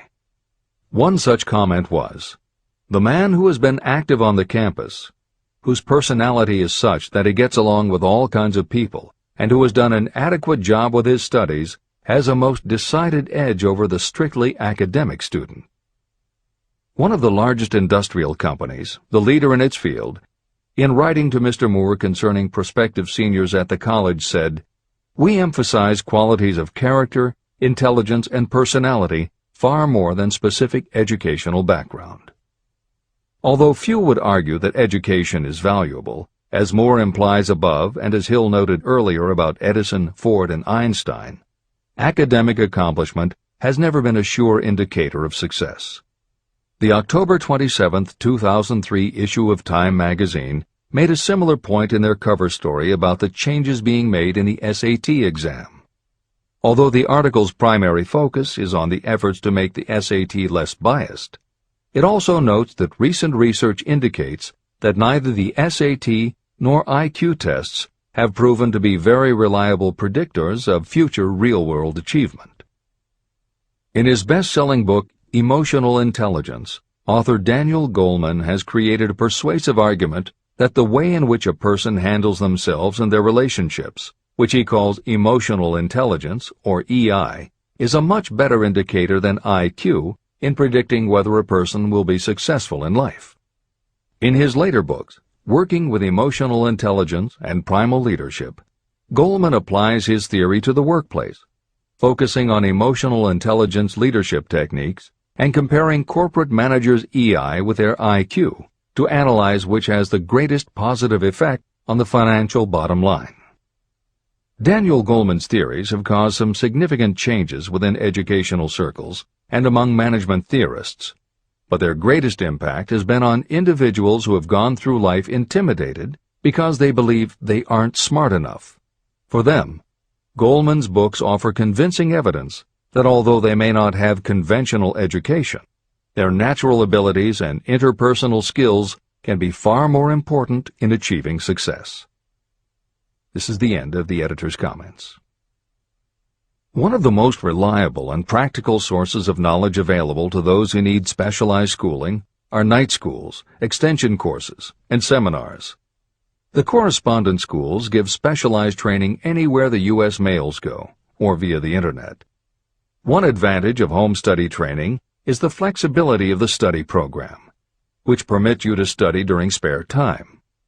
Another advantage of home study training, if the school is carefully chosen, is that most courses offer some method of personal consultation, which can be of priceless value to those needing specialized knowledge. No matter where you live, you can share the benefits. A lesson from a collection agency.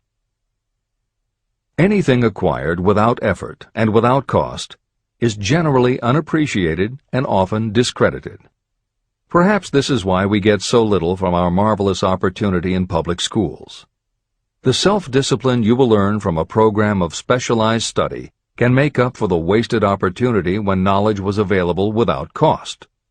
Being asked to pay, whether you make good grades or poor, has the effect of causing you to follow through with the course when you would otherwise drop it. I learned this from experience when I enrolled for a home study course in advertising. After completing 8 or 10 lessons, I stopped studying. But the school did not stop sending me bills. In fact, they insisted upon payment, whether I kept up my studies or not. I decided that if I had to pay for the course, which I had legally obligated myself to do, I should complete the lessons and get my money's worth. Correspondence schools are well-organized businesses. At the time, I felt that their collection system was somewhat too well-organized, but I learned later in life that it was a valuable part of my education. The truth is that their collection department constituted the very finest sort of training on decision-making, promptness, and the habit of finishing what you begin. The collection system that forced me to finish the course turned out to be worth much in the form of money earned. The road to specialized knowledge. We have in this country what is said to be the greatest public school system in the world. One of the strange things about human beings is that they value only that which has a price. The free schools of America and the free public libraries do not impress people because they are free. This is the major reason why so many people find it necessary to acquire additional training after they finish school and go to work. It is also one of the major reasons why employers give greater consideration to employees who take specialized training courses. They have learned that those who have the ambition to give up a part of their spare time to studying at home have in them those qualities that make for leadership.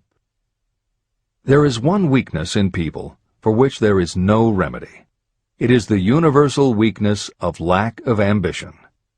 People who give up some of their spare time to take courses seldom remain at the bottom very long. By taking such courses, they open the way for the upward climb, remove many obstacles from their path, and attract the interest of those who have the power to help them.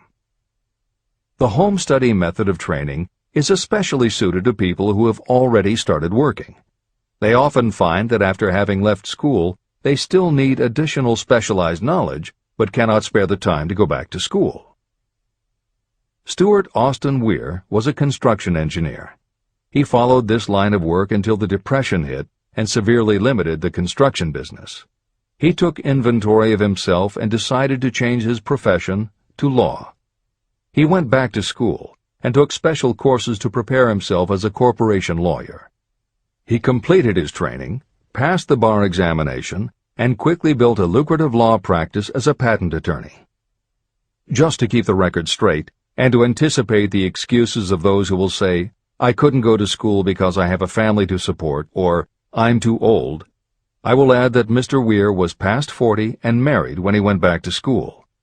Moreover, by carefully selecting highly specialized courses, Mr. Weir completed in 2 years the work that it takes the majority of law students 4 years to do. It pays to know how to purchase knowledge. A simple idea that paid off. Here's another specific example about a salesman in a grocery store who found himself suddenly unemployed. Having had some bookkeeping experience, he took a special course in accounting, familiarized himself with all the latest bookkeeping and office equipment, and went into business for himself. Starting with a grocer for whom he had formerly worked, he made contracts with more than 100 small merchants to keep their books at a very nominal monthly fee. His idea was so practical that he soon found it necessary to set up a portable accounting office in a light delivery truck. He now has a fleet of these bookkeeping offices on wheels. He employs a large staff of assistants who provide small merchants with accounting services equal to the best that money can buy at very nominal cost. Specialized knowledge plus imagination were the ingredients that went into this unique and successful business. Last year, the owner of that business paid income taxes of almost 10 times as much as was paid by the grocery store that fired him. Editor's comments. It would be impossible to write a contemporary book about success without including the story of Bill Gates. And although the connection between the world's wealthiest man and Hill's story about a man who started a mobile accounting business may not be immediately obvious, the fact is that this is a very apt place to include the story of Microsoft. Just as with the mobile accountant, the two defining characteristics of Bill Gates' success are specialized knowledge and imagination.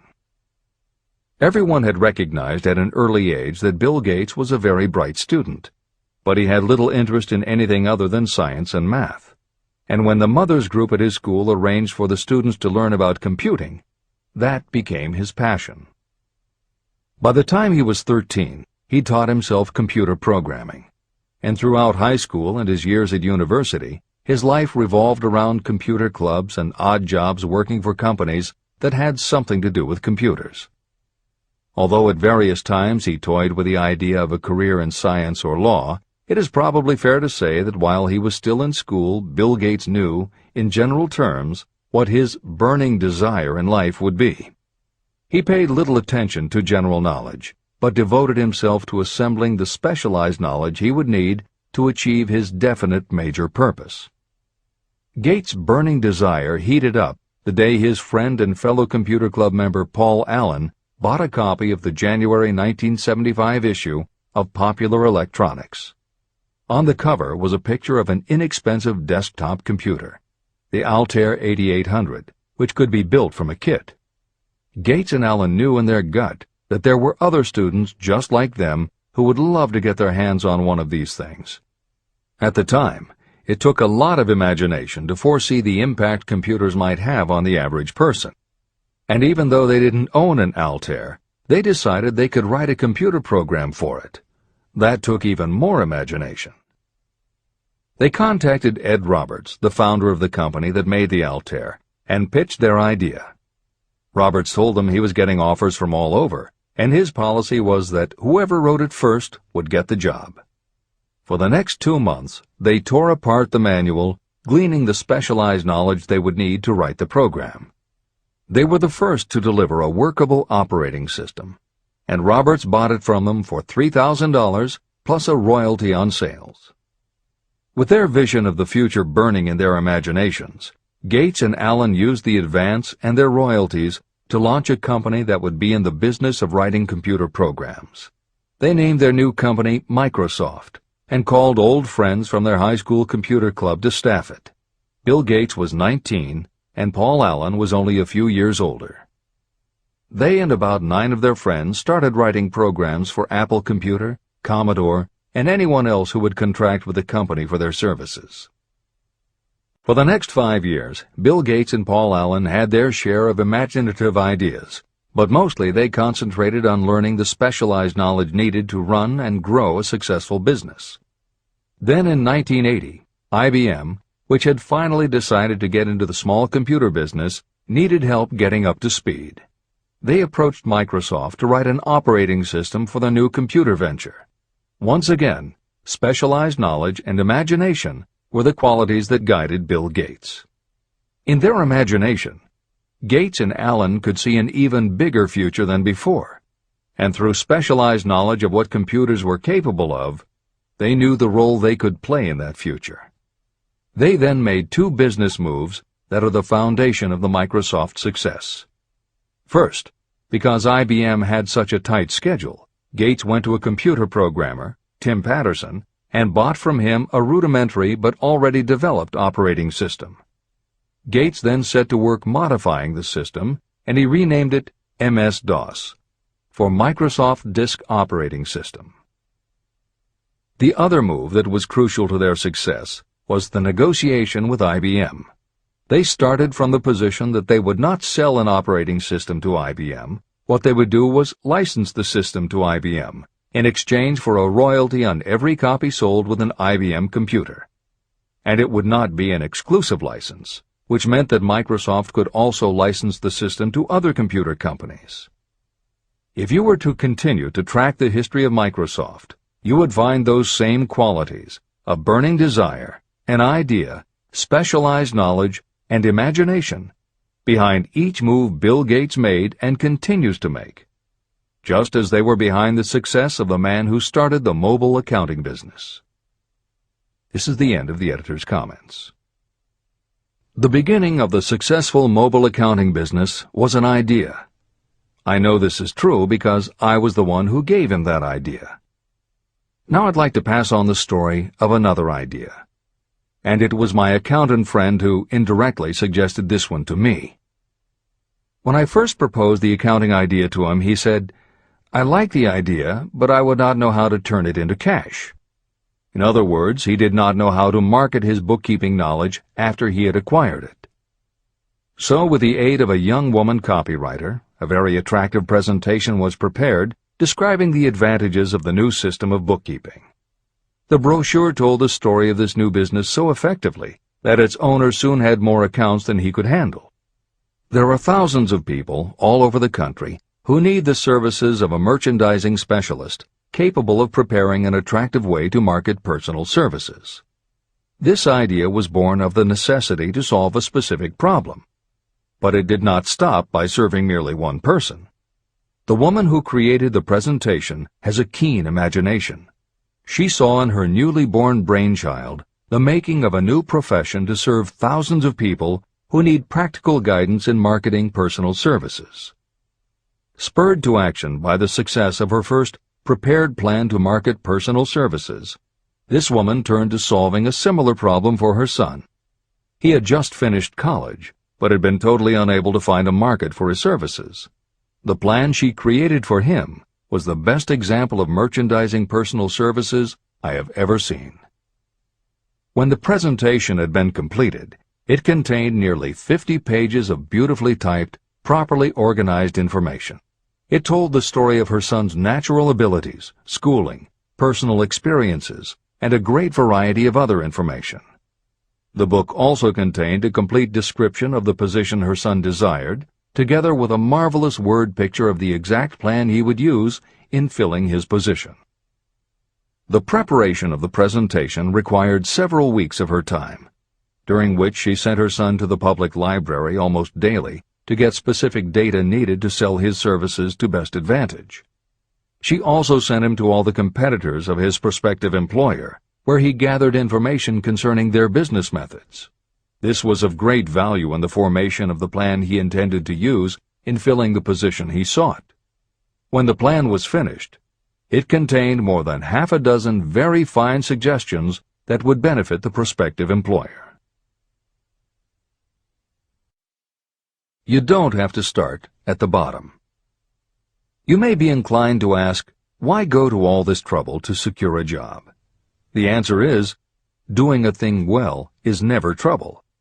The plan prepared by this woman for her son helped him get the job at the first interview and at a salary fixed by himself. Moreover, and this too is important, the position did not require the young man to start at the bottom. He began as a junior executive at an executive salary. Why go to all this trouble? Well, for one thing, this young man's planned presentation saved him no less than 10 years of working his way up. The idea of starting at the bottom and working your way up may appear to be sound, but the major objection to it is this. Too many of those who begin at the bottom never manage to lift their heads high enough to be seen by those who count. And the outlook from the bottom is not very bright or encouraging. It has a tendency to kill off ambition. You get into a rut, and you accept your fate because you form the habit of daily routine. Often this habit finally becomes so strong you don't even try to throw it off. And that is another reason why it pays to start 1 or 2 steps above the bottom. By so doing, you will form the habit of looking around, of observing how others get ahead, of seeing opportunity, and of embracing it without hesitation. A splendid example of what I mean is Dan Halpin. During his college days, he was manager of the famous 1930 championship Notre Dame football team, when it was under the direction of the late Knute Rockne. Halpin finished college at a very unfavorable time. The Depression had made jobs scarce. So after a fling at investment banking and motion pictures, he took the first job with a potential future he could find. It was selling electrical hearing aids on a commission basis. Anyone could start in that sort of job, and Halpin knew it, but it was enough to open the door of opportunity to him. For almost 2 years he worked at the job, but it didn't satisfy him. He would never have risen above that job if he had not done something about his dissatisfaction. He aimed first at the job of assistant sales manager of the company, and he got the job. That single step upward placed him high enough above the crowd for him to see still greater opportunity. Also, it placed him where opportunity could see him. In his new position, he did so well selling hearing aids that A.M. Andrews, chairman of the board of the Dictograph Products Company, a competitor of the company for which Halpin worked, asked to meet with him. Mr. Andrews wanted to know something about that man Dan Halpin, who was taking big sales away from the long-established Dictograph Company. When the interview was over, Halpin was the new sales manager in charge of the Acousticon division of Dictograph. Then, to test young Halpin's mettle, Mr. Andrews went away to Florida for 3 months, leaving him to sink or swim in his new job. He did not sink. Knute Rockne's spirit of all the world loves a winner and has no time for a loser inspired him to put so much into his job that he was elected vice president of the company. Vice president was a job that most would be proud to earn through 10 years of loyal effort, but Halpin turned the trick in little more than 6 months. One of the major points I'm trying to emphasize through this entire philosophy is that we rise to high positions or remain at the bottom because of conditions we can control, but only if we desire to control them. I am also trying to emphasize another point, that both success and failure are largely the results of habit.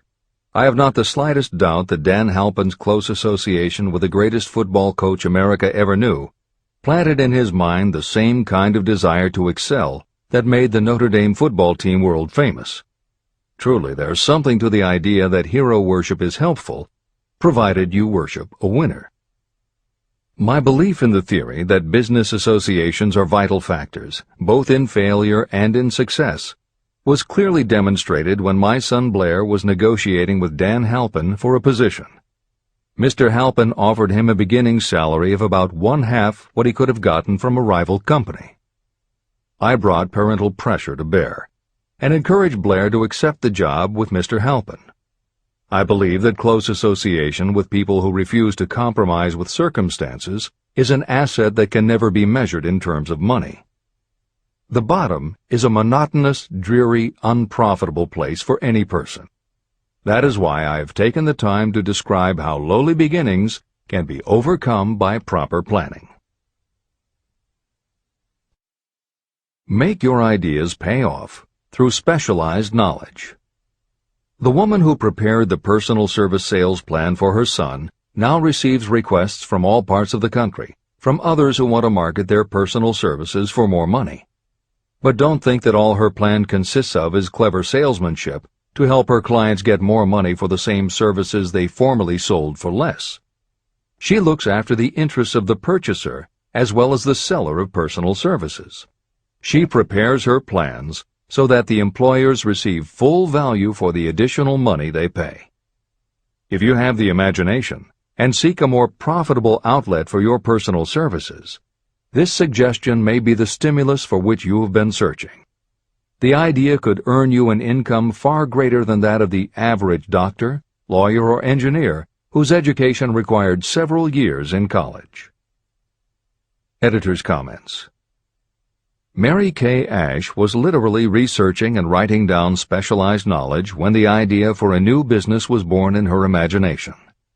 Mary Kay had quit her job as a very successful sales manager in the gift business because she had become discouraged by seeing the men she had trained earning more and being promoted ahead of her.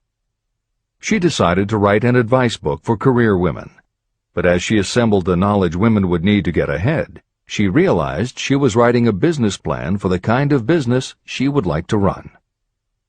She took her life savings of $5,000, went out and found a skincare cream she liked, acquired the rights to it, and began to contact her friends and friends of friends to see if they would like to be beauty consultants for her new company. But what she was offering wasn't just a chance to sell skincare products. It was a very imaginative combination of philosophy and opportunity that gave women the chance to achieve both personal satisfaction and financial success. The company showed a modest profit in its first year, and continued to grow each year until, by the beginning of the 21st century, there were over 1 million independent beauty consultants in 30 countries with wholesale sales of more than $1.5 billion. 3 times Mary Kay Cosmetics was named as one of the 100 best companies to work for in America, and Lifetime Television Network named Mary Kay the businesswoman of the century. She became one of the most in-demand motivational speakers and the best-selling author of 3 books. Neil Balter also started his company based on specialized knowledge and imagination. He got his specialized knowledge from his job as a carpenter's apprentice. His imagination came into play the day he was hired by a customer who wanted to clear up a messy closet by having shelves installed. Now that kind of job must have been offered to thousands of carpenters, but not one of them had the imagination to see in it what Neil Balter saw. When he finished the work, Balter didn't just see nicely fitted shelves. He saw that he had created a solution for a problem that was common to every household in America. He took the money he earned from the job and started his own business, California Closet Company, which specialized in shelves and fittings designed to attractively organize closet space for maximum efficiency.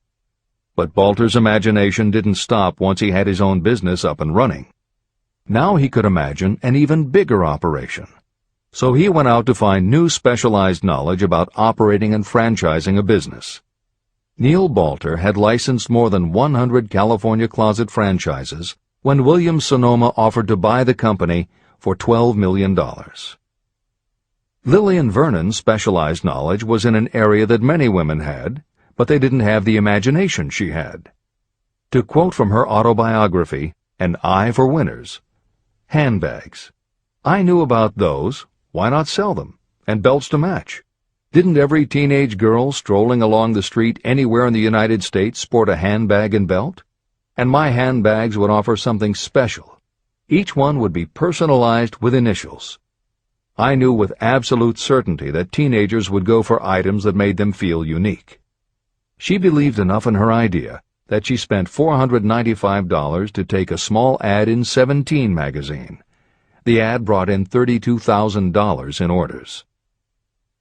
That was when Lillian Vernon started to gather other specialized knowledge about renting space, manufacturing products, warehousing, and shipping, all of which she'd need to grow her idea of bags and belts into a direct response business featuring a whole array of distinctively monogrammed items.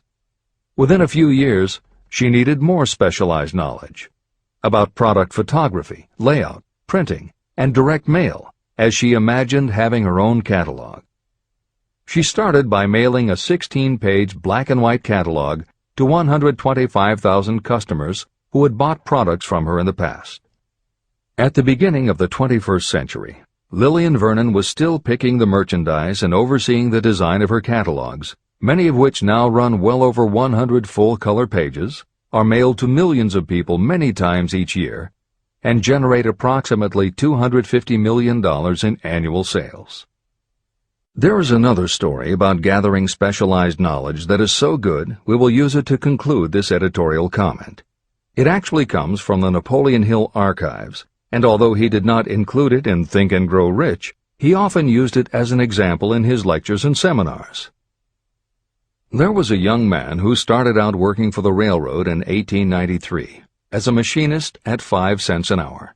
He was always taking courses and learning what he could about steam engines, and by 1905 he had worked his way up through the ranks until he was superintendent of motive power for Chicago Great Western in Olwine, Iowa. Then he did something that must have made his friends think he had taken leave of his senses. He was attending the Chicago Automobile Show when a red and white locomobile caught his attention. He put up his life savings of $700 and convinced a friend to co-sign a loan for $4,300 so he could buy the car. He promptly took it home, put it into a shed, jacked it up, and proceeded to take it apart piece by piece. Then he put it back together again. Then he took it apart and put it back together again. After doing that a few more times, he had learned what he wanted to know. And that was how Walter P. Chrysler gathered the specialized knowledge he needed to get himself out of railroading and into the automobile business. This is the end of the editor's comment. There is no fixed price for sound ideas. Behind all ideas is specialized knowledge. But remember, specialized knowledge is more abundant and more easily acquired than ideas. Because of this truth, there are ever-increasing opportunities for the person capable of helping men and women sell their personal services. Capability means imagination, the one quality needed to combine specialized knowledge with ideas to create organized plans that will yield riches. If you have imagination, this chapter may present you with an idea that is the beginning of the riches you desire. Remember, the idea is the main thing. Specialized knowledge may be found just around the corner. Any corner.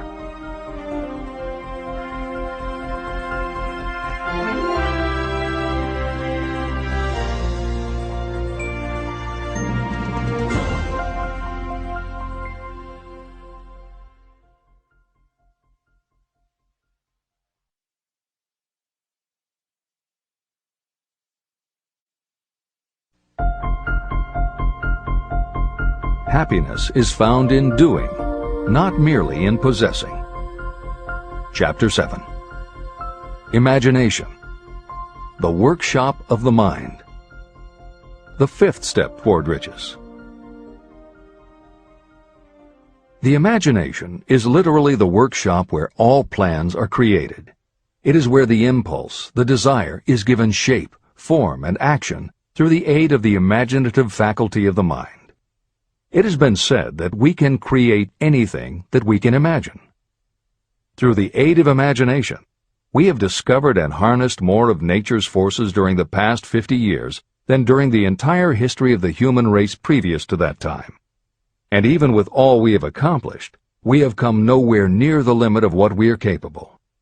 Our only limitation, within reason, lies in the development and use of our imagination.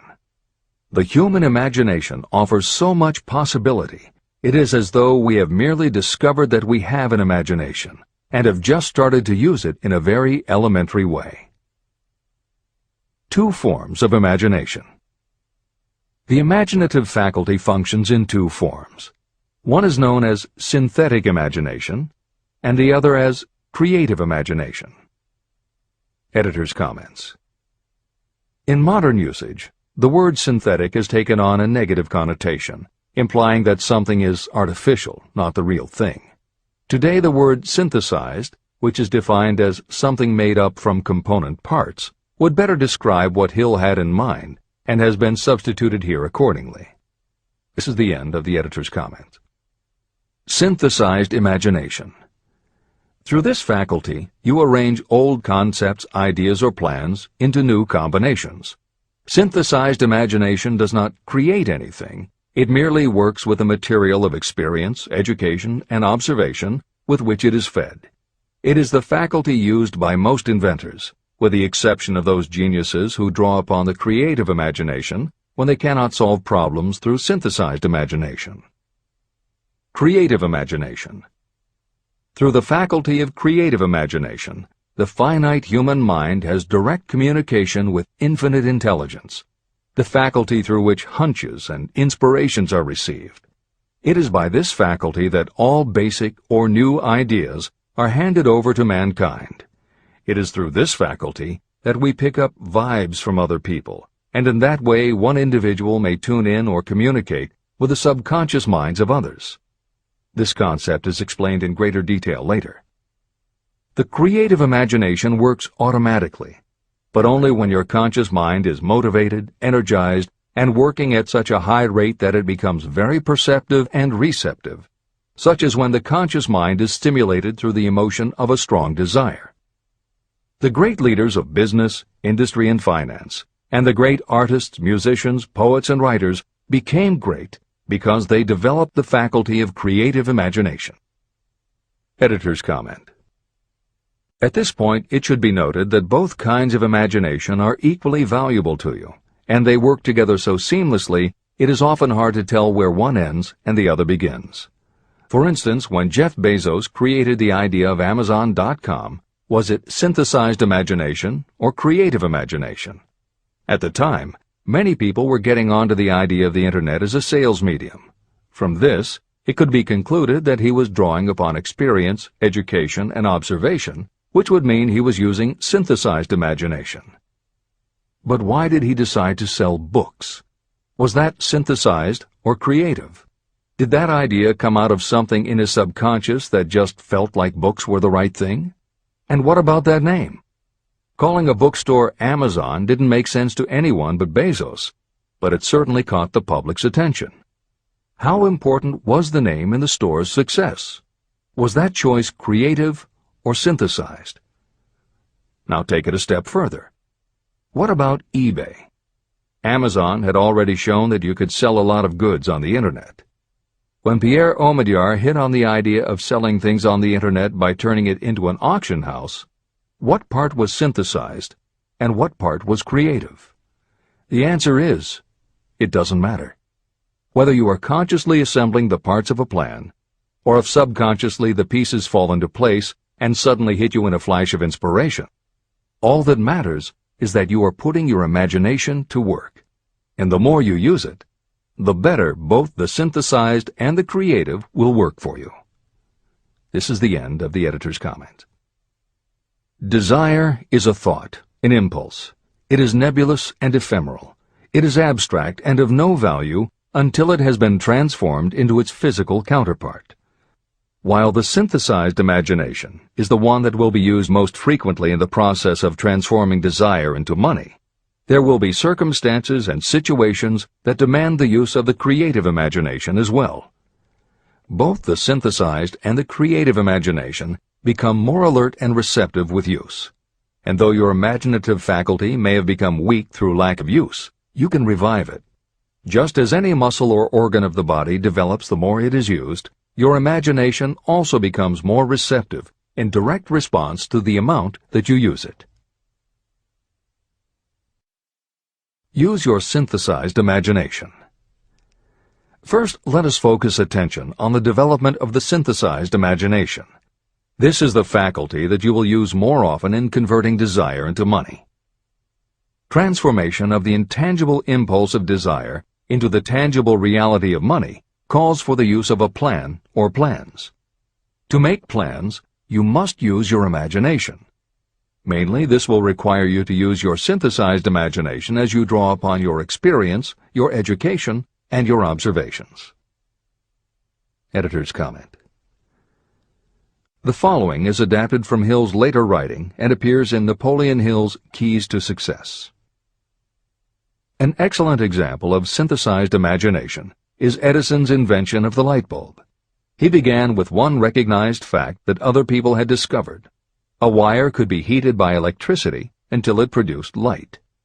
The problem was that the intense heat quickly burned the wire out, and the light never lasted more than a few minutes. Edison failed more than 10,000 times in his attempt to control this heat. When he found the method, it was by applying another common fact that had simply eluded everyone else. He realized that charcoal is produced by setting wood on fire, covering it with soil, and allowing the fires to smolder. The soil permits only enough air to reach the fire to keep it burning without blazing, and that way the wood isn't burned up. When Edison recognized this fact, his imagination immediately associated it with the idea of heating the wire. He placed the wire inside a bottle, pumped out most of the air, and produced the first incandescent light. It burned for 8.5 hours. Everything that Edison used to make the electric light was widely known, but the way he synthesized the knowledge changed the world and made him a very wealthy man. W. Clement Stone called the process the R2A2 formula: recognize and relate, assimilate and apply. If you do that with everything you see, hear, think, and experience, it will give you a new way of looking at familiar things. If you do that, you can achieve what others believe is impossible. Later in this chapter, you will read of other fortunes that grew from even simpler synthesized ideas, and these stories should lead you to conclude that the combination of ideas is nothing that you couldn't have thought of yourself. That alone should start your own imagination synthesizing ideas. However, Even though these stories will inspire you, and you will be anxious to get started, this is not yet the point for you to start making plans. Here, and throughout Think and Grow Rich, Napoleon Hill reminds the reader that this book is meant to be read all the way through before beginning to put the philosophy into practice. There are other ideas to be assimilated from later chapters that will influence your imagination and therefore affect the plans you may develop. This is the end of the editor's comments. Read the entire book through. Then come back to this chapter and begin to put your imagination to work on the building of a plan for transforming your desire into money. Examples and instructions for creating plans are given in almost every chapter. Carry out the instructions that are best suited to your needs and put your plan in writing. The moment you complete this, you will have definitely given concrete form to your intangible desire.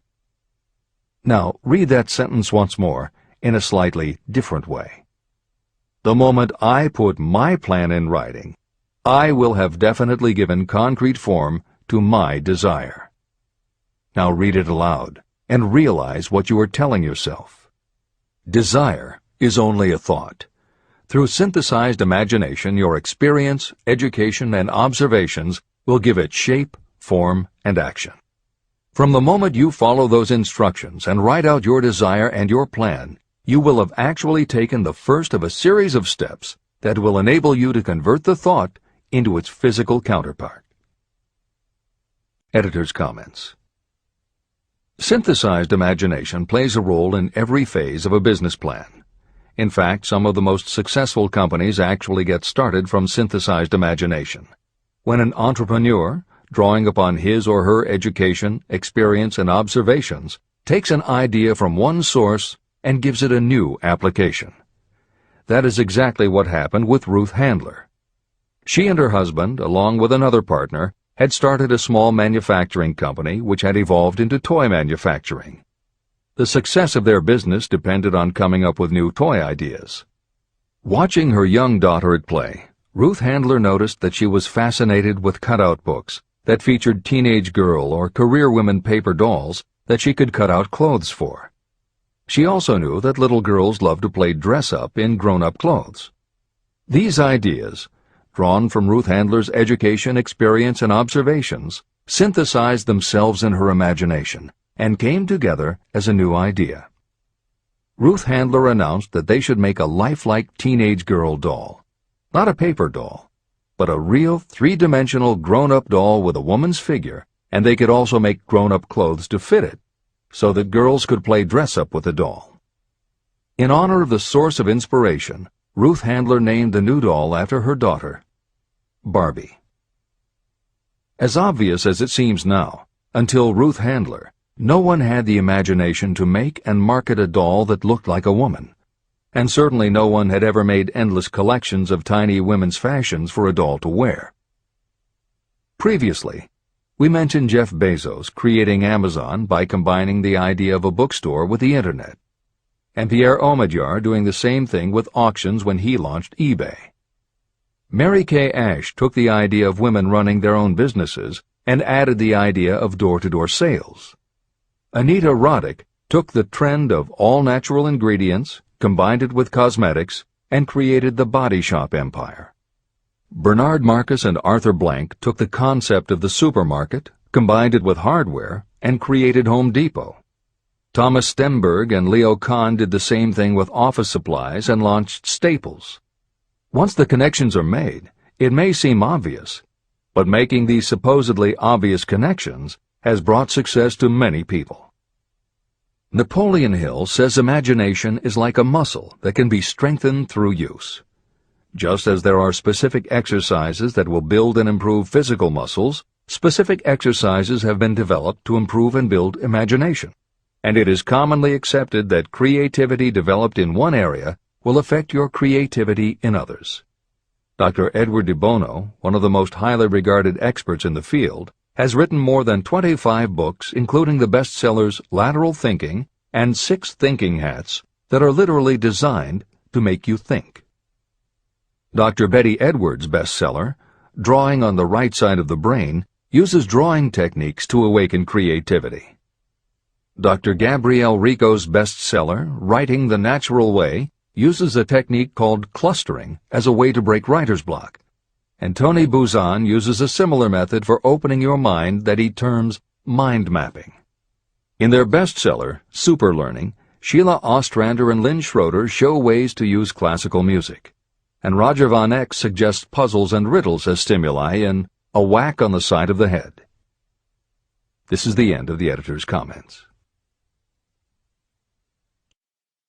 Tapping into creative imagination. The earth on which you live, you yourself, and every other material thing are the result of evolutionary change, through which bits of matter have been organized and arranged in an orderly fashion. As far as science has been able to determine, the entire universe consists of but two things, matter and energy.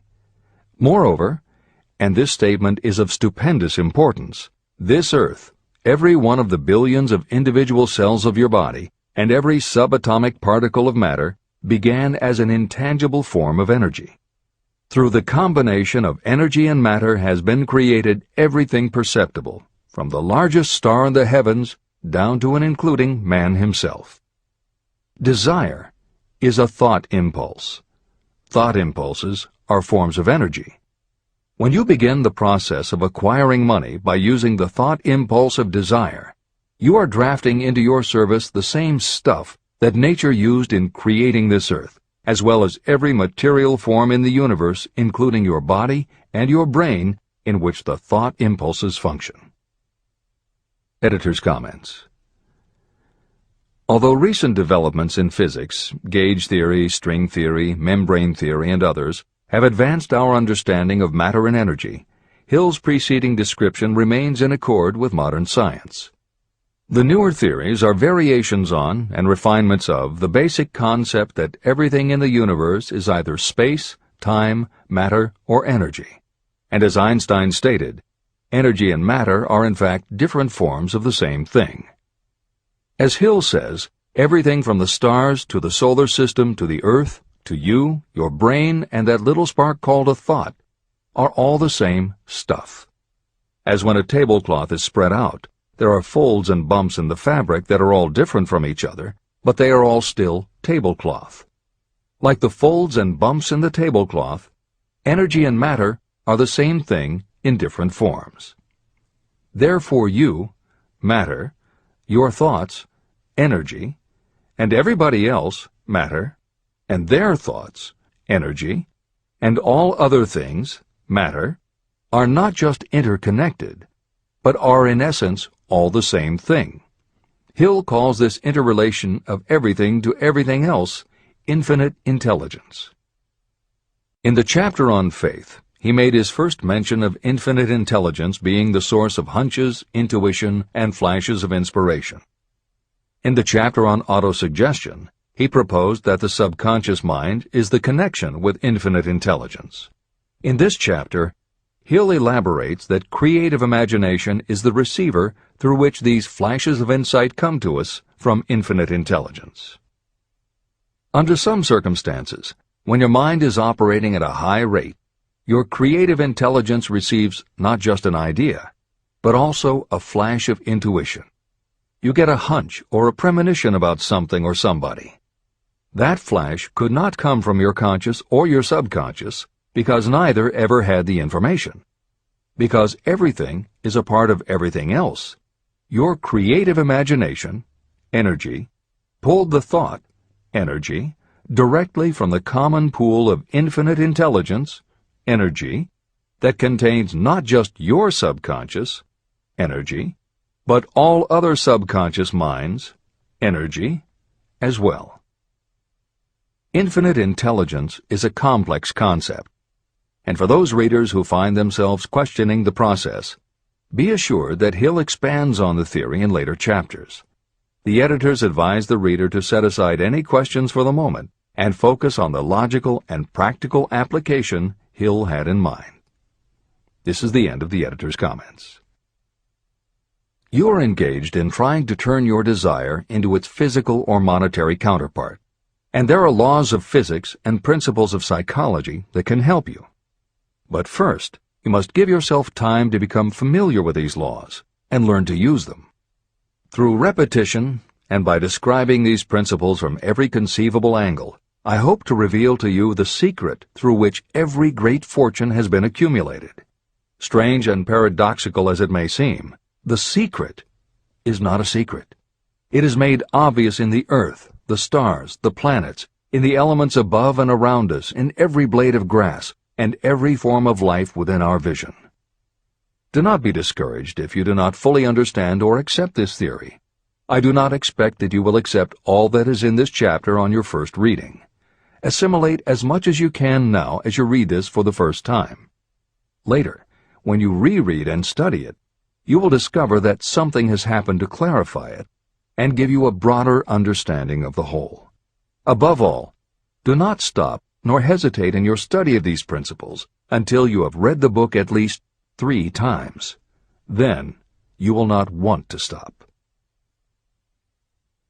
How to make practical use of imagination.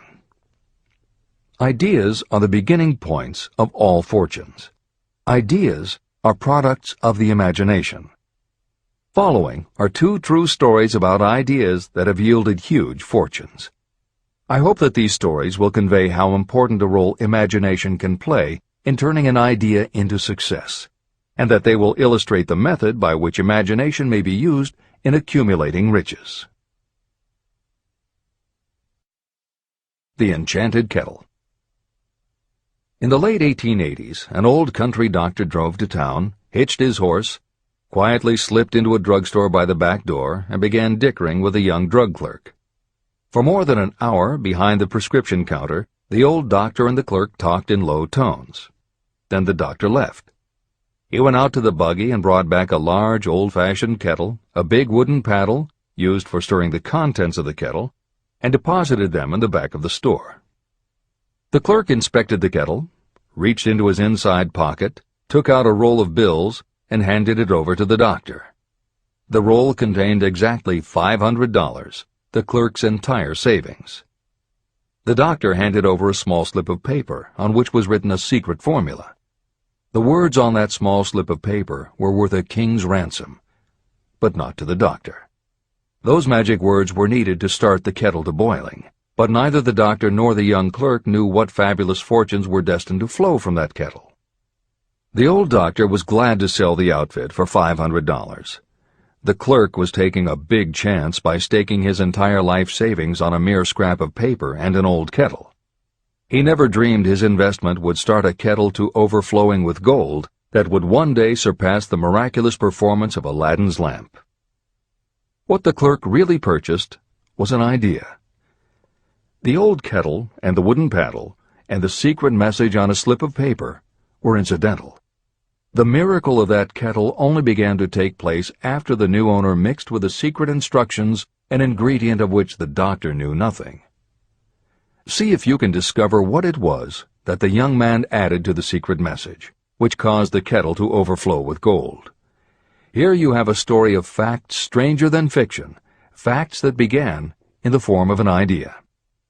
Just look at the vast fortunes of gold this idea has produced. It has paid, and still pays, huge fortunes to men and women all over the world who distribute the contents of the kettle to millions of people. The old kettle is now one of the world's largest consumers of sugar, thus providing jobs to thousands of men and women engaged in growing sugarcane and in refining and marketing sugar. The old kettle consumes annually millions of bottles and cans, providing jobs to huge numbers of workers. The old kettle gives employment to an army of clerks, stenographers, copywriters, and advertising experts throughout the nation. It has brought fame and fortune to scores of artists who have created magnificent pictures describing the product. The old kettle has converted Atlanta, which was a small southern city, into the business capital of the South, where it now benefits, directly or indirectly, every business and practically every resident of the city. The influence of this idea now benefits every civilized country in the world, pouring out a continuous stream of gold to all who touch it. Gold from the kettle built and maintains one of the most prominent colleges of the South, where thousands of young people receive the training essential for success. If the product of that old brass kettle could talk, it would tell thrilling tales in every language, tales of love, of business, of professional men and women who are daily being stimulated by it. I am sure of at least one such tale of romance, for I was a part of it, and it all began not far from the very spot on which the drug clerk purchased the old kettle. It was there that I met my wife, and it was she who first told me of the enchanted kettle. It was the product of that kettle we were drinking when I asked her to accept me for better or worse. Whoever you are, wherever you may live, whatever your occupation, just remember every time you see the words Coca-Cola that its vast empire of wealth and influence grew out of a single idea. And that idea, the mysterious ingredient the drug clerk, Asa Candler, mixed with a secret formula, was imagination. Stop and think of that for a moment. Keep in mind that the steps to riches described in this book are the very same principles through which the influence of Coca-Cola has been extended to every city, town, village, and crossroads of the world. Now here's the most important thing to remember. The ideas you create may have the possibility of duplicating the enormous success of this worldwide thirst killer. Editor's comments. Harlan Sanders, too, had a recipe in a magic kettle. Actually, his kettle was a pressure cooker, but neither his cooker nor his recipe of 11 herbs and spices would be mentioned here if he didn't also have imagination. Harlan Sanders owned and operated a successful motel and cafe in Corbin, Kentucky. Then, when the new interstate highway came through, it bypassed Sanders' location. In a short time, his business went broke, leaving him with little more than his recipe for fried chicken and a way to make it quickly in a pressure cooker. At 62 years of age, the Colonel, as people called him, had to find a new way to make a living. That's when the magic ingredient, imagination, came in. He decided he wasn't going to sell fried chicken anymore. Instead, he would sell his method for making it. He packed his recipe and cooker into the back of his car and hit the road to demonstrate his fried chicken to other restaurant owners. In the first 2 years, he managed to sell 5 franchises. 2 years later, he'd sold 200. 4 years later, he was up to 600 locations when he was approached by an investment group to sell his company. Recognizing that the magic wasn't just in the kettle or the recipe, the new owners asked Colonel Sanders to stay on as spokesman for the company, which he did until his death in 1980. Today, there are almost 12,000 KFC locations in more than 80 countries with sales of nearly $10 billion a year. Debbie Fields was a 20-year-old housewife who loved to bake cookies. She had no formal education and no business experience, but she had a recipe and an imaginative idea that people would like to buy fresh, hot, soft cookies from a walk-up store. The business people and bankers she approached told her she was crazy, but she and her husband continued to pitch her idea to banker after banker until they finally wore one down enough to give Debbie Fields a loan to open a store in Palo Alto, California. By noon on her first day, she still hadn't sold a cookie, so she went out into the street and gave away samples. That did it. Her walk-in try-a-sample cookie store took off. Today, Mrs. Fields' stores are all across America. Harvard Business School uses her methods as a case study in efficiency, and Debbie Fields has become a best-selling author, an in-demand motivational speaker, and a television personality. Wally Famous Amos was a Los Angeles talent agent who copied a cookie recipe off the back of a bag of Nestle's chocolate chips. He made a few changes to personalize the recipe and started to give out his version of homemade cookies as a sort of calling card. His clients and business associates liked them so much that Wally finally decided to quit show business and open a store. He did it with a Hollywood agent's flair. He opened on Sunset Boulevard with 2,000 invitations, a red carpet, and celebrities. With the same flair, he put his picture on the bag, filled the bags with cookies, and started selling them to exclusive department stores and specialty shops. 10 years later, Famous Amos cookies were a $10 million business. Ray Kroc was over 50 and selling milkshake mixers when he heard about a hamburger stand in California, owned by Dick and Mac McDonald, that was doing great business. He packed his car and headed to San Bernardino to check it out. What he saw was a sit-down restaurant that had a limited menu featuring a good hamburger recipe, and they were serving them faster than any place he'd ever seen. Figuring that if there were more places like this, he could sell them a lot of milkshake mixers, Kroc pitched the McDonald brothers on the idea of opening some more McDonald's. They were interested, but they didn't know who they could get to open the new restaurants. This time, it was a recipe and a magic griddle, but it still needed the extra ingredient, imagination. On the spot, Ray Kroc offered to go into business with them and open the restaurants himself. According to the signs on the golden arches, Ray Kroc's imagination paid off in billions of hamburgers sold. In 1982, Howard Schultz went to work as the director of marketing for a small coffee importer wholesaler called Starbucks, which had only one location in Seattle's Pike Place Market. While he was on a trip to Italy, Schultz got the idea that the coffee bar culture he saw in Milan could be transposed to the downtown Seattle scene. He convinced the company to try it. His coffeehouse idea was such a success that Schultz went out and raised the money to buy the company. 5 years after he'd joined Starbucks, he was CEO of a company that had 17 locations.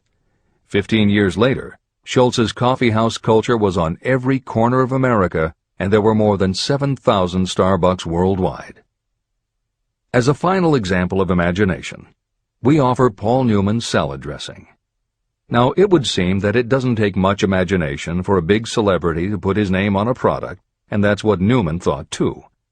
But when he and his partner, A.E. Hotchner, pitched their salad dressing idea to companies that specialize in marketing foods, nobody was interested unless they would personally put up about $1 million for the first year's operations.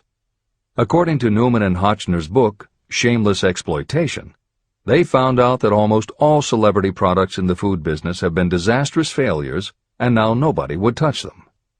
So when it came to marketing salad dressing, even Paul Newman's big name wasn't the magic they needed. And unless they were willing to put up a ridiculous amount, money wasn't the magic either. The magic would have to be in the imaginative way that they would convince the right people to help them, and in having the perseverance to stick with it until they succeeded. And just like most everyone with an idea, they were told they were crazy to try it.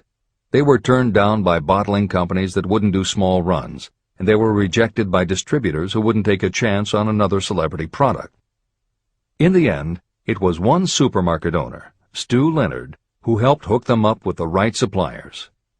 But even that wouldn't have been enough if Stu Leonard hadn't had enough imagination to see the possibilities and agree to put Newman's own salad dressing on the shelves in his store.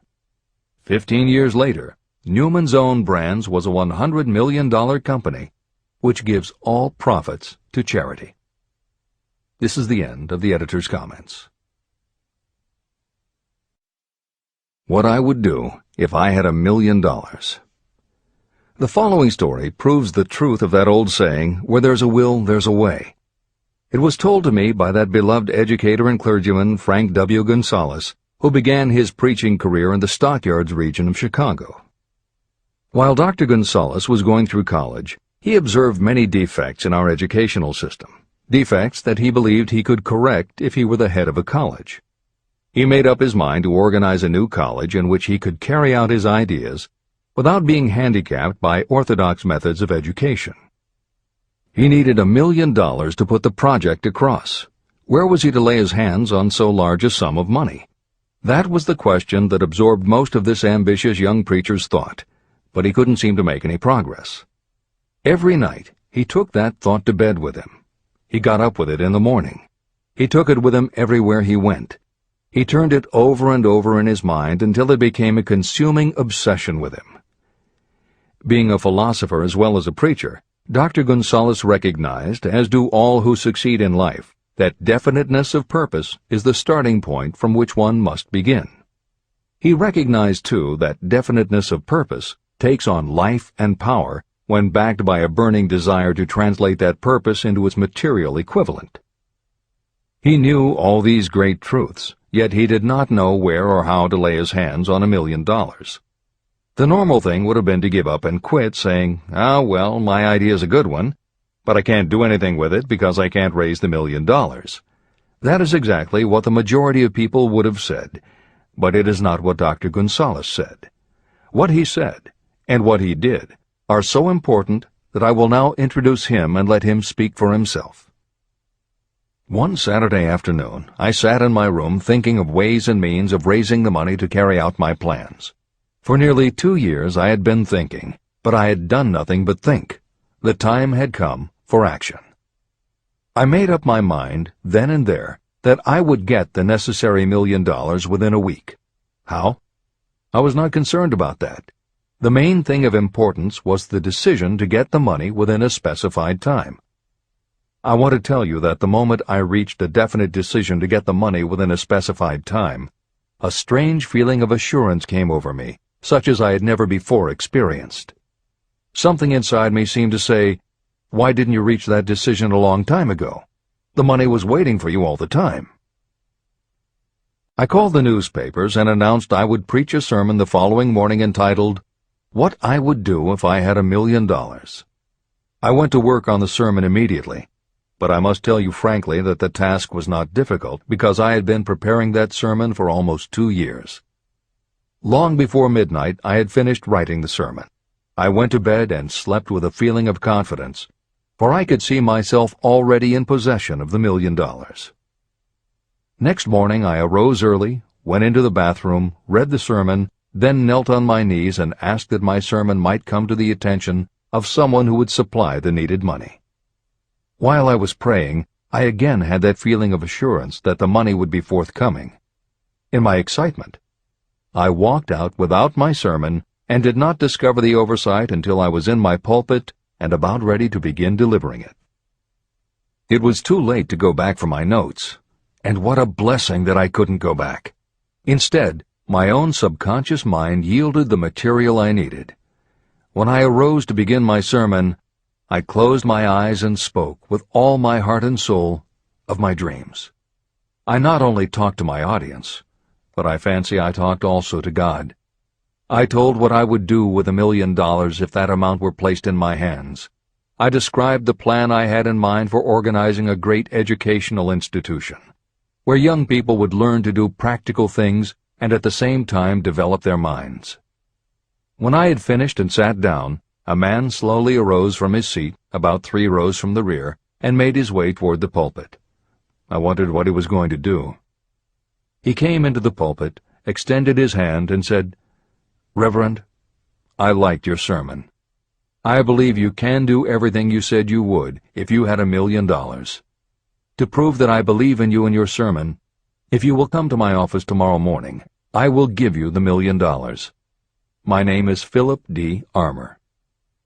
Young Gonzalez went to Mr. Armour's office, and the $1 million was presented to him. With that money he founded the Armour Institute of Technology, now known as Illinois Institute of Technology. The $1 million that launched the Armour Institute came as the result of an idea. Behind the idea was a desire that young Gonzalez had been nursing in his mind for almost 2 years. Observe this important fact. He got the money within 36 hours after he reached a definite decision in his own mind to get it and decided upon a definite plan for getting it. There was nothing new or unique about young Gonzalez vaguely thinking about $1 million and weakly hoping for it. Others have had similar thoughts.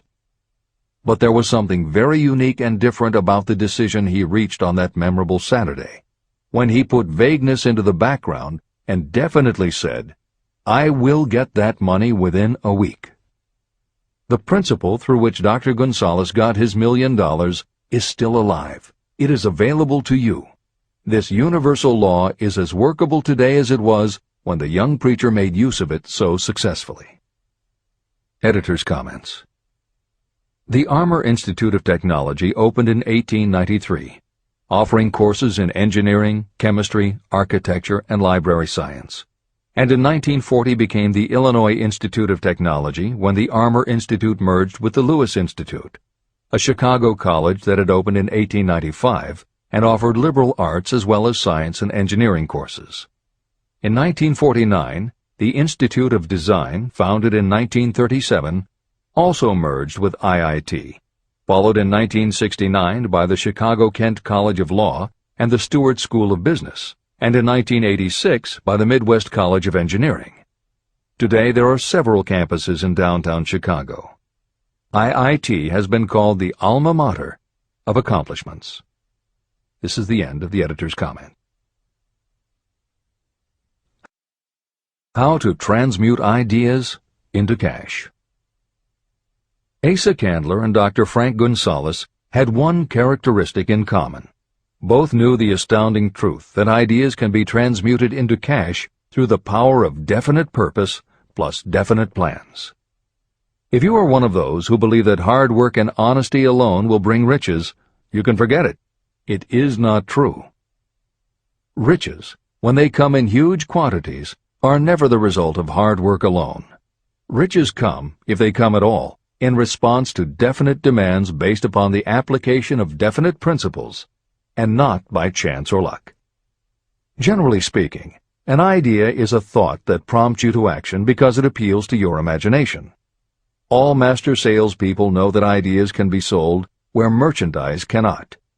Ordinary salespeople do not know this. That is why they are ordinary. A publisher of low-priced books made a discovery that has been worth much to publishers. He learned that many people buy titles and not the contents of books. By merely changing the name of one book that was not moving, his sales of that book jumped upward more than 1 million copies. The inside of the book was not changed in any way. He merely ripped off the cover and put on a new cover with a title that had box office appeal. That, as simple as it may seem, was an idea. It was imagination. Editor's comment. For those readers who think that replacing the cover of a book is just too simple, or that they couldn't do it anyway because they are not book publishers, the editors would point out that if you had had that simple idea before the publisher did, he probably would have been glad to sell you those failed books at pennies on the dollar. Then you could have been the one to change the cover, and suddenly you would have been the publisher of a bestseller. However, the idea of replacing the covers wouldn't have meant a thing if you didn't also have ideas about how to market and promote that flashy new cover. And that is Hill's point. Coca-Cola was a recipe, a creative idea. But it would have stayed just a recipe if Asa Candler hadn't also had other creative ideas to market it and the faith in himself to carry through on those ideas. Spence Silver was a chemist working for 3M when, by accident, he created a glue that wasn't very sticky. Needless to say, 3M was not much interested in glue that didn't stick, and Silver's invention was shelved as a failure. But Silver liked his glue, so for 5 years he kept demonstrating it to anyone who would listen. Nobody did, until Arthur Fry, who worked in the tape division at 3M, found that when he was at choir practice, he kept losing his place in the hymnal because the pieces of paper he used to mark his place slipped down or fell out of the book. A little of Silver's not very sticky glue on the slips of paper, and they stayed where he wanted them, then peeled off easily when he was done. That was the eureka moment. They had just invented the world's best bookmark, Post-its. But that's not the end of the story, or the end of the imaginative ideas that were needed to make Post-its happen. Fry would also need perseverance. First, he had to convince the engineers to solve production problems, and to do it, he knocked a hole in his basement wall so he could install a prototype of the production equipment. He stuck with it, and finally, 2 years later, 3M gave the project to their marketing department. The marketing experts put together ads and brochures selling this sticky notepad idea and rolled it out in a 4-city test. The results were a disaster. Nobody got it, so nobody bought it. Who would pay money for scratch paper? The Post-it project was about to be scrapped when Jeffrey Nicholson and Joseph Ramey added their imaginations. Like Silver and Fry, Nicholson and Ramey had faith in the idea because they saw how people in their office fell in love with these little sticky pieces of paper once they started working with them. So Nicholson and Ramey went to Richmond, Virginia, one of the 4 test cities that had failed, and they went up and down the business district, going into offices and giving pads of Post-its to receptionists, secretaries, and anyone else who would listen. Whereas 3M's conventional marketing machinery had failed, Giving Post-its to the people who would actually use them did the trick. Once those Richmond office workers started to use Post-its, it didn't seem like a bad idea at all to pay for scratch paper. They got it, and they bought it.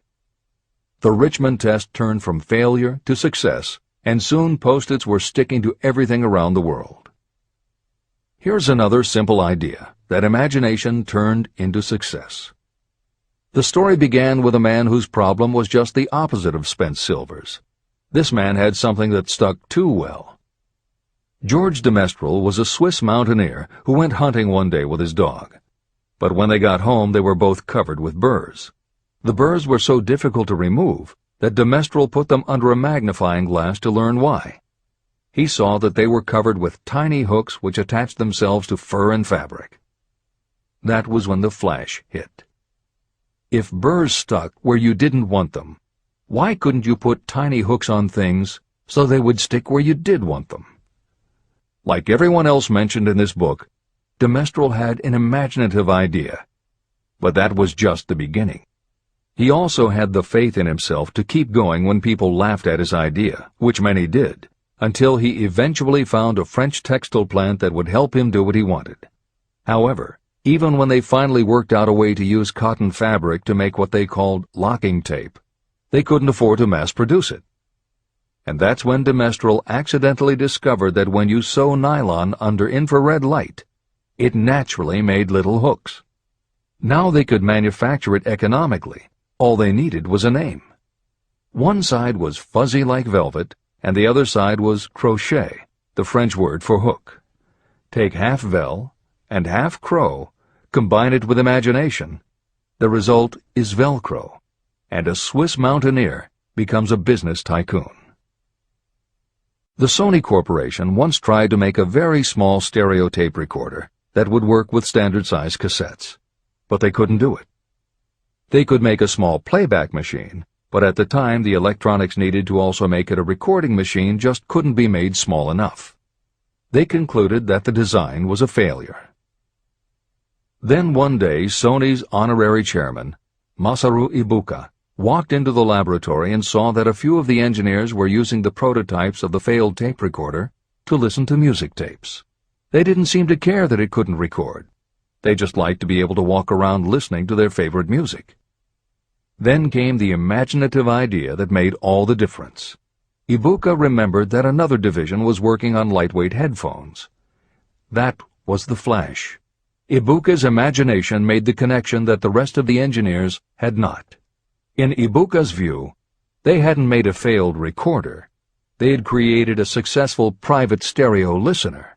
They added the headphones, named it the Walkman, and it revolutionized both the music business and the electronics industry. Clarence Saunders was a grocery clerk in a small southern retail store. One day he was standing with a tray in his hands waiting his turn in a cafeteria.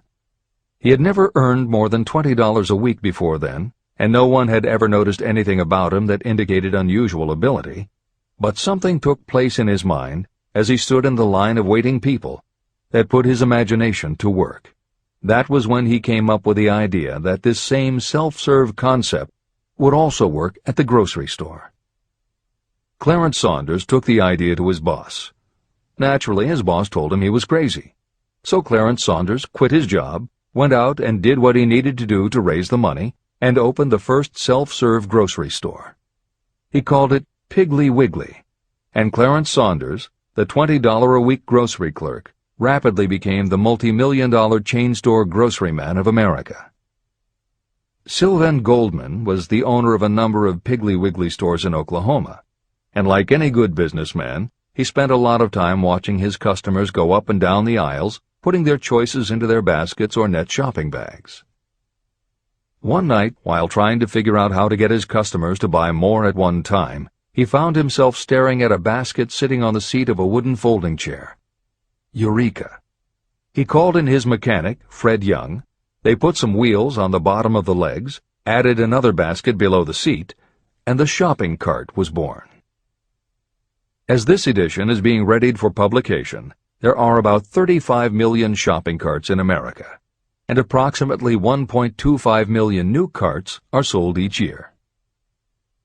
Thomas Stemberg, whom we also mentioned earlier, was another supermarket executive who watched his customers as they shopped. By this time, shopping carts were well established in supermarkets, and it was because his customers were pushing shopping carts up and down the aisles that he got his flash of inspiration. He was so sure of his idea that he convinced another supermarket executive, Leo Kahn, to join him. Together, they took the supermarket concept and applied it to selling office supplies. And in 1986, they opened their first store in Brighton, Massachusetts. They called it Staples. In 1989, they took the company public, and 10 years later there were more than 1,000 Staples stores with revenues exceeding $7 billion. We'll end this commentary with another set of connected stories, which make the point that sometimes the most imaginative part of marketing is in the timing. If you were to go shopping in the late 1800s, it usually meant bartering with a merchant who would then have to get the goods from storage shelves kept behind the counter. In the 1870s, fixed pricing was just starting to be used by storekeepers. Merchants were trying the idea by setting out a table of merchandise that was all priced the same, usually 5 cents. Frank Winfield Woolworth was a clerk in a general store, and he convinced the store owner to let him try the 5-cent table idea. Although it worked, the owner wasn't impressed. So Woolworth borrowed $350 from his boss, and in 1879 opened his first 5-cent store in Utica, New York. It was an entire store full of goods where everything cost a nickel. A year later, he had 4 stores, and the 4th one, in Lancaster, Pennsylvania, was the first that he named F.W. Woolworth's 5 and 10 cent store. 20 years later, he had 238 stores. By the time of his death in 1919, there were over 1,000 F.W. Woolworth locations. He had established the first nationwide chain of general merchandise stores, and he had built the tallest building in New York City as his headquarters. The Woolworth Company stayed true to the original idea and didn't carry any merchandise that cost more than a dime until 1932, when the top price was raised to 20 cents. But as times changed, the fixed price was dropped, the merchandise became more varied, and the company kept growing until it had over 8,000 stores worldwide, selling everything from notions to appliances and furniture. Then in the 1960s and 1970s, something started to happen. The mood of America was changing, but the Woolworth stores weren't. And that was when Sam Walton opened the first Walmart in Rogers, Arkansas, in 1962. Walton got into the retail business after the Second World War, when his father-in-law loaned him the money to buy a franchise Butler Brothers store in Bentonville, Arkansas. By 1962, Sam and his brother Bud owned 16 variety stores in Arkansas, Missouri, and Kansas. It was in these stores that Sam Walton first started adding the magic ingredient of imagination.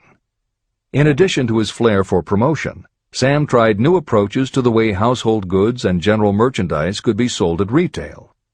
He insisted on clean, well-lighted interiors, and he introduced the concept of self-service, with aisles wide enough for shopping carts and checkout counters at the front of the store. He also started buying direct from manufacturers, and he created profit-sharing plans that kept his family of employees loyal, hard-working, and neighborly. In 1962, he incorporated those and other imaginative ideas when he opened his first store that he called Walmart. The basic magic was that he sold brand-name merchandise at discount prices, but there was also magic in the way he kept a friendly hometown feel to his store, even though it was what is now called a big box store. Sam Walton's Walmart store was a success, so he just kept building and opening more of them, first in small towns and rural areas, then in larger towns, then big cities, and it wasn't long before he had a national chain. By 1992, when Sam Walton died, there were more than 1,700 Walmart stores. It was the biggest retailer in the country, it employed more than 600,000 people, and Sam Walton was the richest man in America. In 2003, the stores numbered more than 3,200 in the U.S. and more than 1,100 in foreign countries. The company employed more than 1,300,000 people worldwide and served more than 1 million customers a week. Along the way, Woolworths and other older retailers such as Kresge's tried to get on the bandwagon with their Woolco and Kmart stores, but they couldn't seem to get it right. They had given up their old five-and-dime identity to become higher-priced general retailers, and when Walmart came along and redefined that part of the market, the others seemed to have run out of the kind of imagination they'd had in the beginning. Now, here's the twist to the story. David Gold was running a liquor store that he had inherited from his father.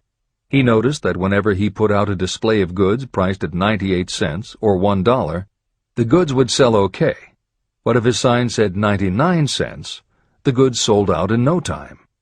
He decided that he would open a store called the 99-cent only store, where everything would be priced at 99 cents. Sound familiar? Frank Woolworth's imaginative idea from 1879, which had been dropped at his namesake chain by the 1940s and 1950s, had just gotten a fresh shot of imagination from David Gold in 1982. As usual, friends and family told him he was crazy, but David Gold went out to find suppliers who would sell him discontinued merchandise or overproduced products at a price low enough that he could offer them to the public at 99 cents. He found them.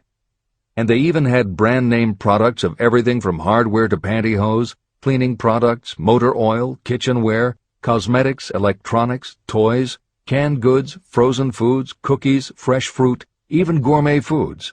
More than 5,000 items that he could sell for 99 cents and still make a profit.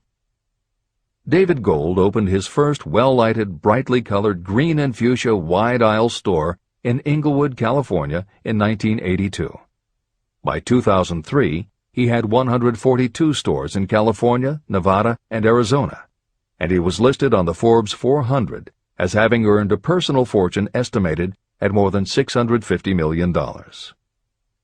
As Napoleon Hill wrote elsewhere about the creation of Piggly Wiggly, where in this story do you see the slightest indication of something that you could not duplicate? The plan, which made millions of dollars for its originator, was a very simple idea that anyone could have adopted, yet considerable imagination was required to put the idea to work in a practical sort of way. The more simple and easily adapted an idea is, the greater is its value, as no one is looking for ideas that are involved with great detail or are in any way complicated. This is the end of the editor's comments. There is no standard price on ideas. The creator of ideas sets his or her own price, and if they are smart, they get it. The story of practically every great fortune starts with the day when a creator of ideas and a seller of ideas got together and worked in harmony. Carnegie surrounded himself with men who could do what he could not do, men who created ideas and men who put ideas into operation, and that was what made him and the others fabulously rich. Millions of people go through life hoping for favorable breaks. Perhaps a favorable break can get you an opportunity, but the safest plan is not to depend upon luck. It was a favorable break that gave me the biggest opportunity of my life, but more than 20 years of determined effort had to be devoted to that opportunity before it became an asset. The break consisted of my good fortune in meeting and gaining the cooperation of Andrew Carnegie.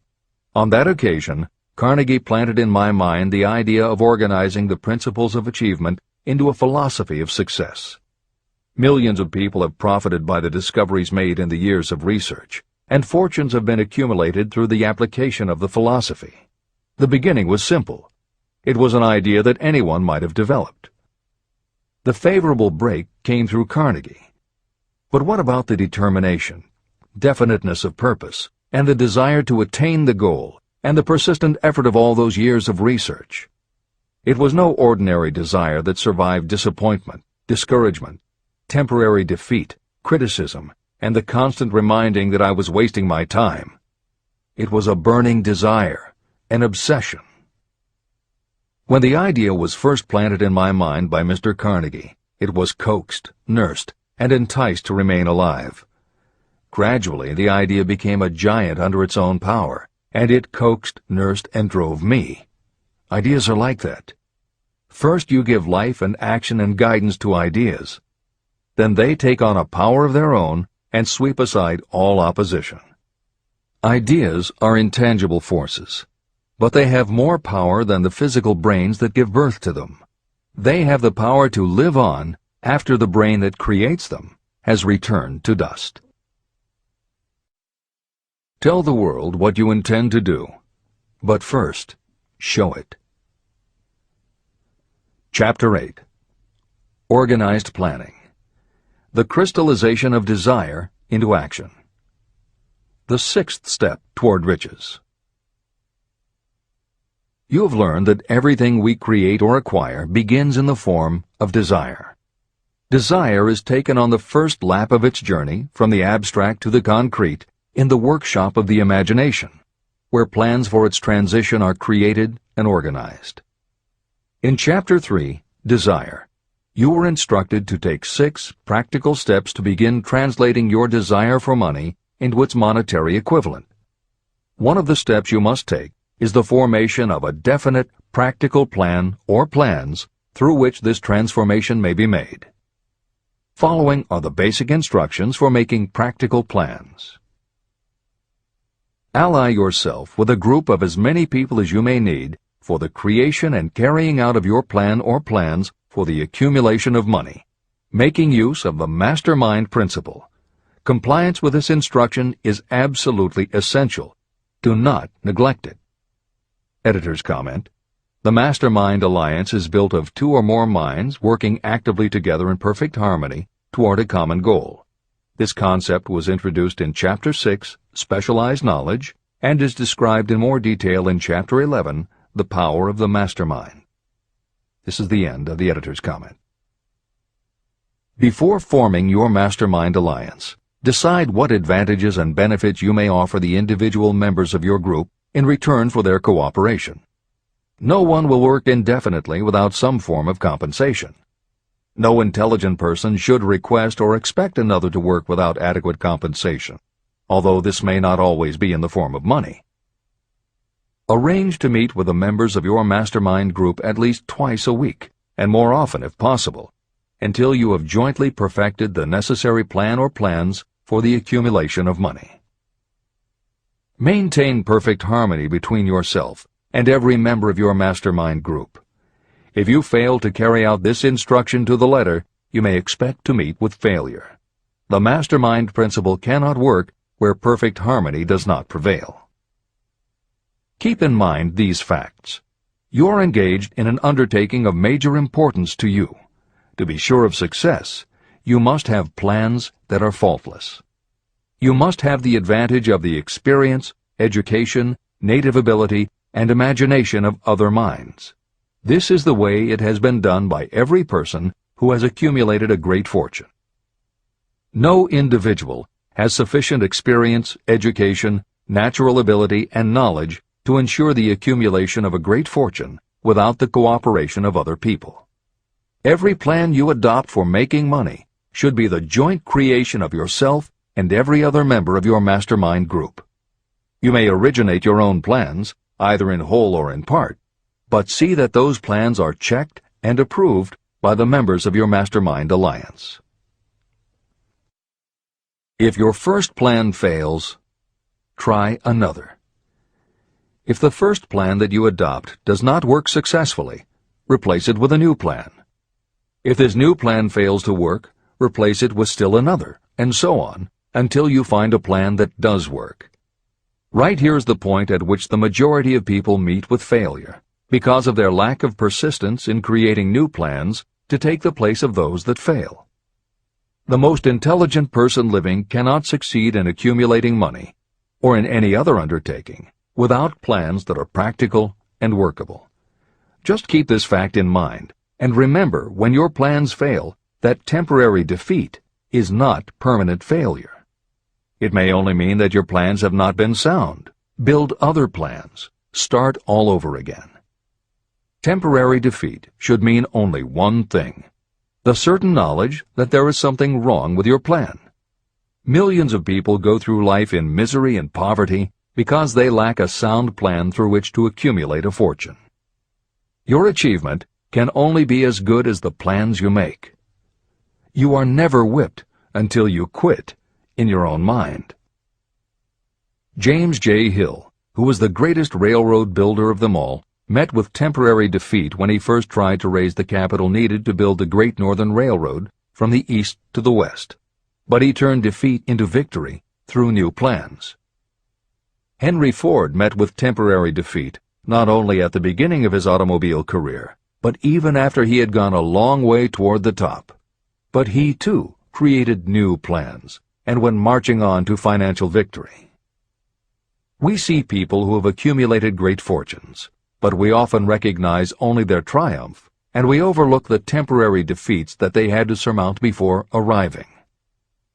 No follower of this philosophy can reasonably expect to accumulate a fortune without experiencing temporary defeat. When defeat comes, accept it as a signal that your plans are not sound. Rebuild those plans and set sail once more toward your goal. If you give up before your goal has been reached, you're a quitter. A quitter never wins, and a winner never quits. Write this sentence on a piece of paper in letters an inch high and place it where you will see it every night before you go to sleep and every morning before you go to work. When you begin to select members for your mastermind group, choose those who do not take defeat seriously. Some people foolishly believe that only money can make money. This is not true. Desire, transmuted into its monetary equivalent through the principles in this book, is the way money is made. Money, of itself, is nothing but inert matter. It cannot move, think, or talk, but it can hear when someone who desires it calls it to come. Intelligent planning is essential for success in any undertaking designed to accumulate riches. Following are detailed instructions to those who must begin the accumulation of riches by selling personal services. It should encourage you to know that practically all the great fortunes began either from selling personal services or from the sale of ideas. When you think about it, what else except ideas and personal services can you give in return for riches if you don't have products or property? Leaders and followers. Broadly speaking, there are two types of people in the world. One type is known as leaders, and the other as followers. Decide at the outset whether you intend to become a leader in your chosen calling or remain a follower. The difference in compensation is vast. The follower cannot expect to make as much as a leader, although some followers make the mistake of thinking they should. It is no disgrace to be a follower. On the other hand, it is no credit to remain a follower. Most great leaders began as followers. They became great leaders because they were intelligent followers. With few exceptions, the person who cannot follow a leader intelligently cannot become an efficient leader. The person who can follow a leader most efficiently is usually the person who develops into leadership most rapidly. An intelligent follower has many advantages, including the opportunity to acquire knowledge from the leader. The major attributes of leadership. The following are important factors of leadership. 1. Unwavering courage based upon knowledge of yourself and your occupation. No follower wishes to be dominated by a leader who lacks self-confidence and courage. Certainly no intelligent follower will be dominated by such a leader for very long. 2. Self-control. The person who cannot control himself can never control others. Self-control sets a strong example for your followers, which the more intelligent followers will emulate. 3. A keen sense of justice.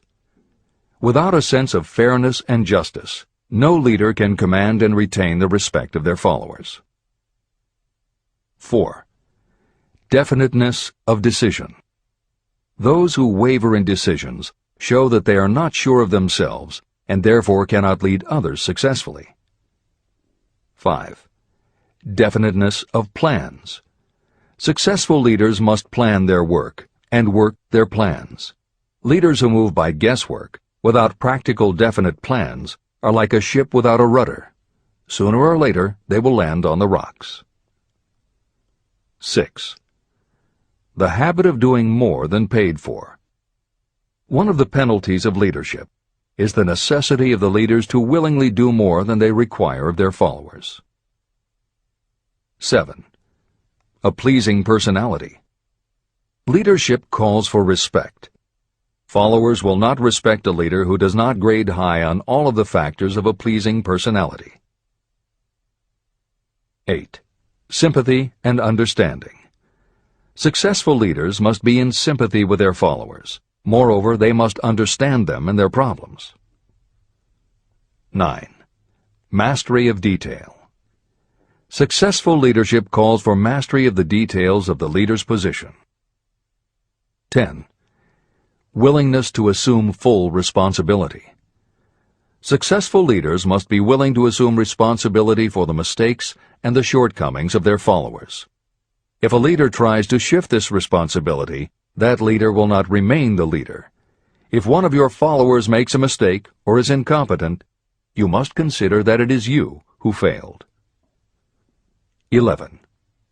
Cooperation. The successful leader must understand and apply the principle of cooperative effort and be able to induce followers to do the same. Leadership calls for power, and power calls for cooperation.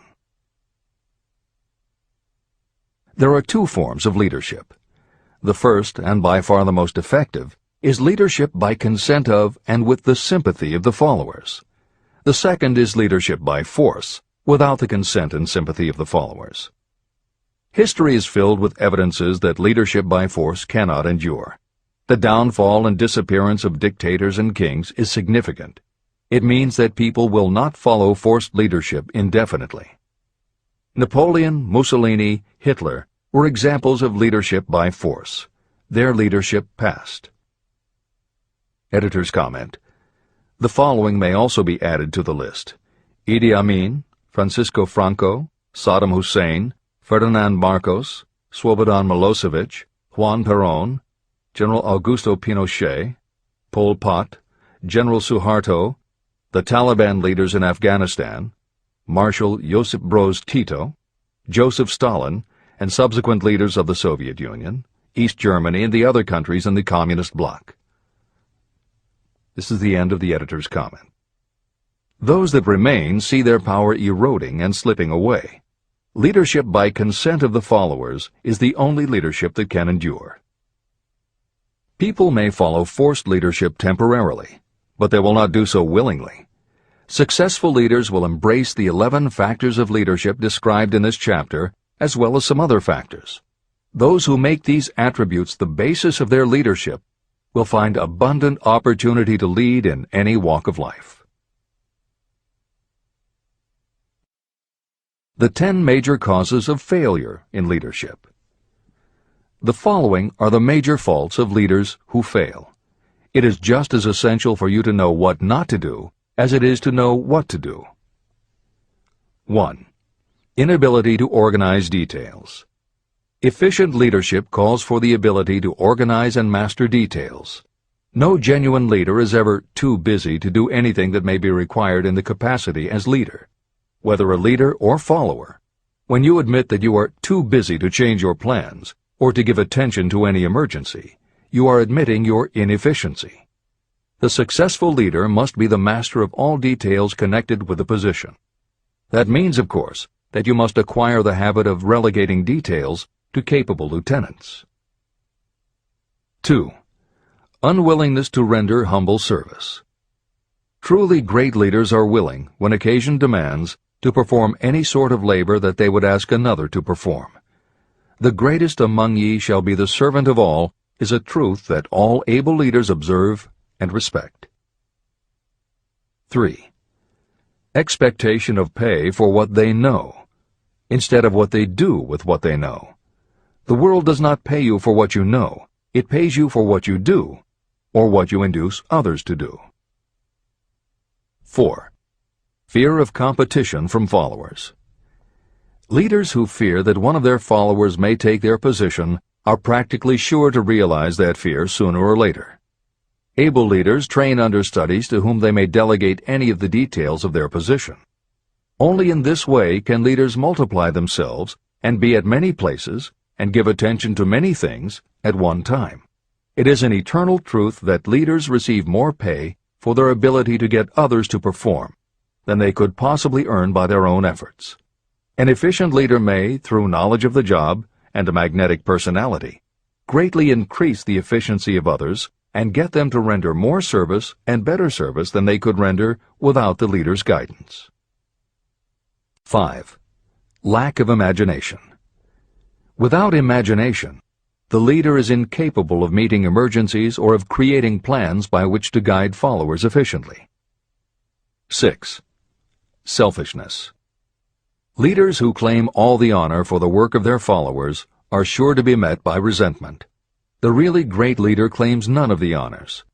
Great leaders are content to see the honors, when there are any, go to their followers, because the great leaders know that most people will work harder for commendation and recognition than they will for money alone. 7. Intemperance. Followers do not respect an intemperate leader. Moreover, intemperance in any form destroys the endurance and the vitality of those who indulge in it. 8. Disloyalty.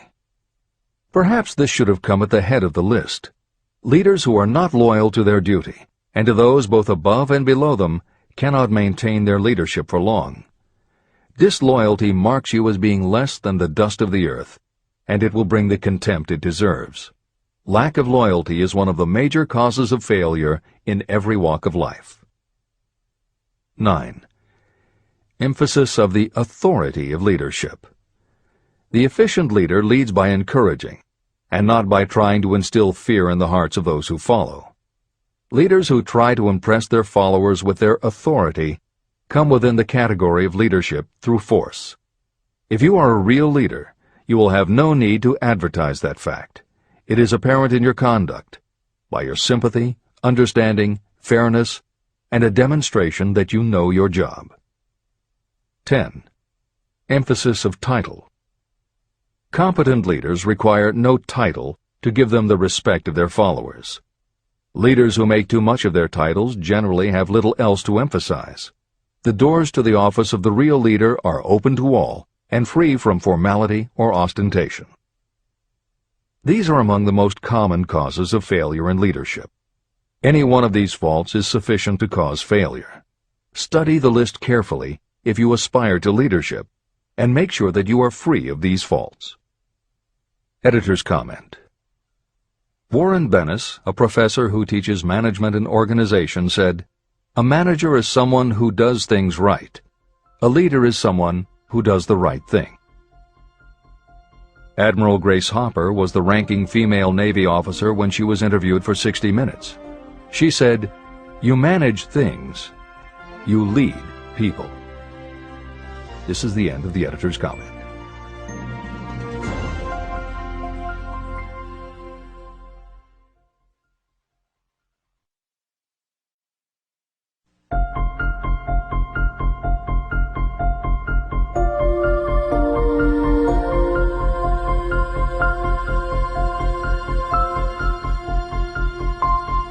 When and how to apply for a position. The information described here is the net result of many years of experience during which thousands of men and women were helped to market their services effectively. Editor's comment. The Internet, email, and faxed resumes have radically changed the way employers search for new employees, and the way that most people apply for jobs. However, Think and Grow Rich was never intended for most people. It was written for those who want to stand out. If you are such a person, the editors of this revised and updated edition strongly advise that you give serious thought to each of the following suggestions about how to apply for a position and how to prepare a resume. If you are tempted to think the suggestions are too obvious, simplistic, or out of date, we assure you they are not. In those instances where it is appropriate to update the material, we have added commentary. This is the end of the editor's comment. 1. Employment agencies. Care must be taken to select only reputable companies that can show adequate records of achievement of satisfactory results. Editor's comment. As anyone in the job market knows, Today, employment agencies range from companies that supply temporary office help to headhunters who connect high-level executives with companies seeking experienced management talent. If you are seeking a mid to upper-level position, the old adage that you get what you pay for is particularly true. This is the end of the editor's comment. 2. Advertising in newspapers, trade journals, magazines. Classified advertising may produce satisfactory results for those applying for entry-level, clerical, or salaried positions. For those seeking executive positions, a well-written and well-designed display ad, though more expensive, may be more desirable. The copy should be prepared by an expert who understands how to inject sufficient selling qualities to produce replies. Editor's comment. For individuals, the display ad approach is not very common in the contemporary job market. But for that reason, if you are sure of the position you want, a well-written and well-designed ad selling yourself and placed in the right trade paper or industry journal might be just the thing to get the attention you want. However, if you attempt this approach, be prepared that it will be an expensive experiment. In effect, you will have gone into the advertising business, and it is a rule of thumb in advertising that a single ad rarely sells anything. It usually requires multiple exposures before the buyer, the potential employer, is motivated to hire, a product, you. This is the end of the editor's comment. 3. Personal letters of application. These should be directed to particular firms or individuals that could need the kind of service or experience you have to offer. Letters should be neatly typed always and signed by hand. You should include a complete resume or outline of your qualifications.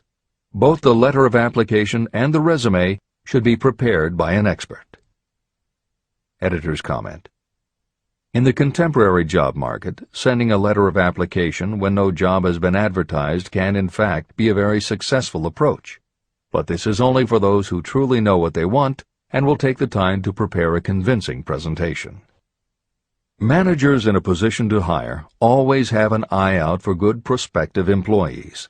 If they receive a well-constructed and intriguing presentation that clearly states you are interested in a position whenever one is available, it will not be thrown away. And the first thing good managers do when a position comes open is go to their files.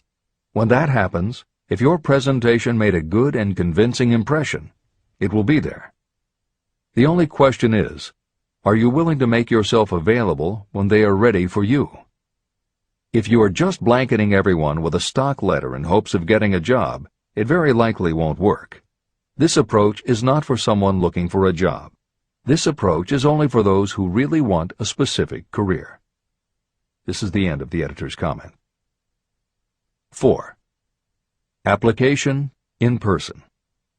In some instances, it may be more effective if the applicant personally offers his or her services to prospective employers, in which event a complete written statement of qualifications for the position should be presented, as prospective employers will often wish to discuss your record with associates. Editor's comment. Asking for an interview when no job has been advertised is an even stronger statement that you know what you want and you are serious about working in a particular industry.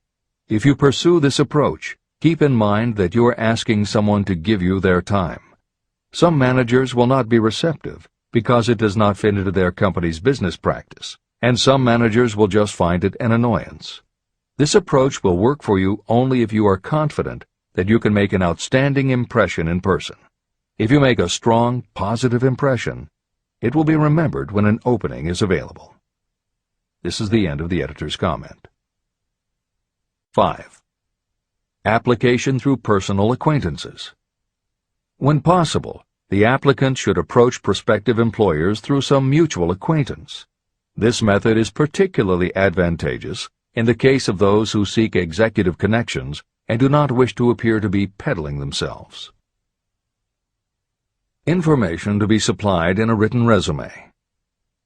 A good resume should be prepared as carefully as a lawyer would prepare the brief for a case to be tried in court. Unless the applicant is experienced in the preparation of such briefs, an expert should be consulted for this purpose. When successful businesses want to advertise, they hire specialists who understand the psychology of advertising to sell their products. If you are selling your personal services, you should do the same. Editor's comment. The job market in America has never been as bad as it was when Napoleon Hill wrote the preceding paragraph. Because of the Great Depression, many adults had never had any kind of steady job, let alone sought a career position, and there were few places to learn how to do it.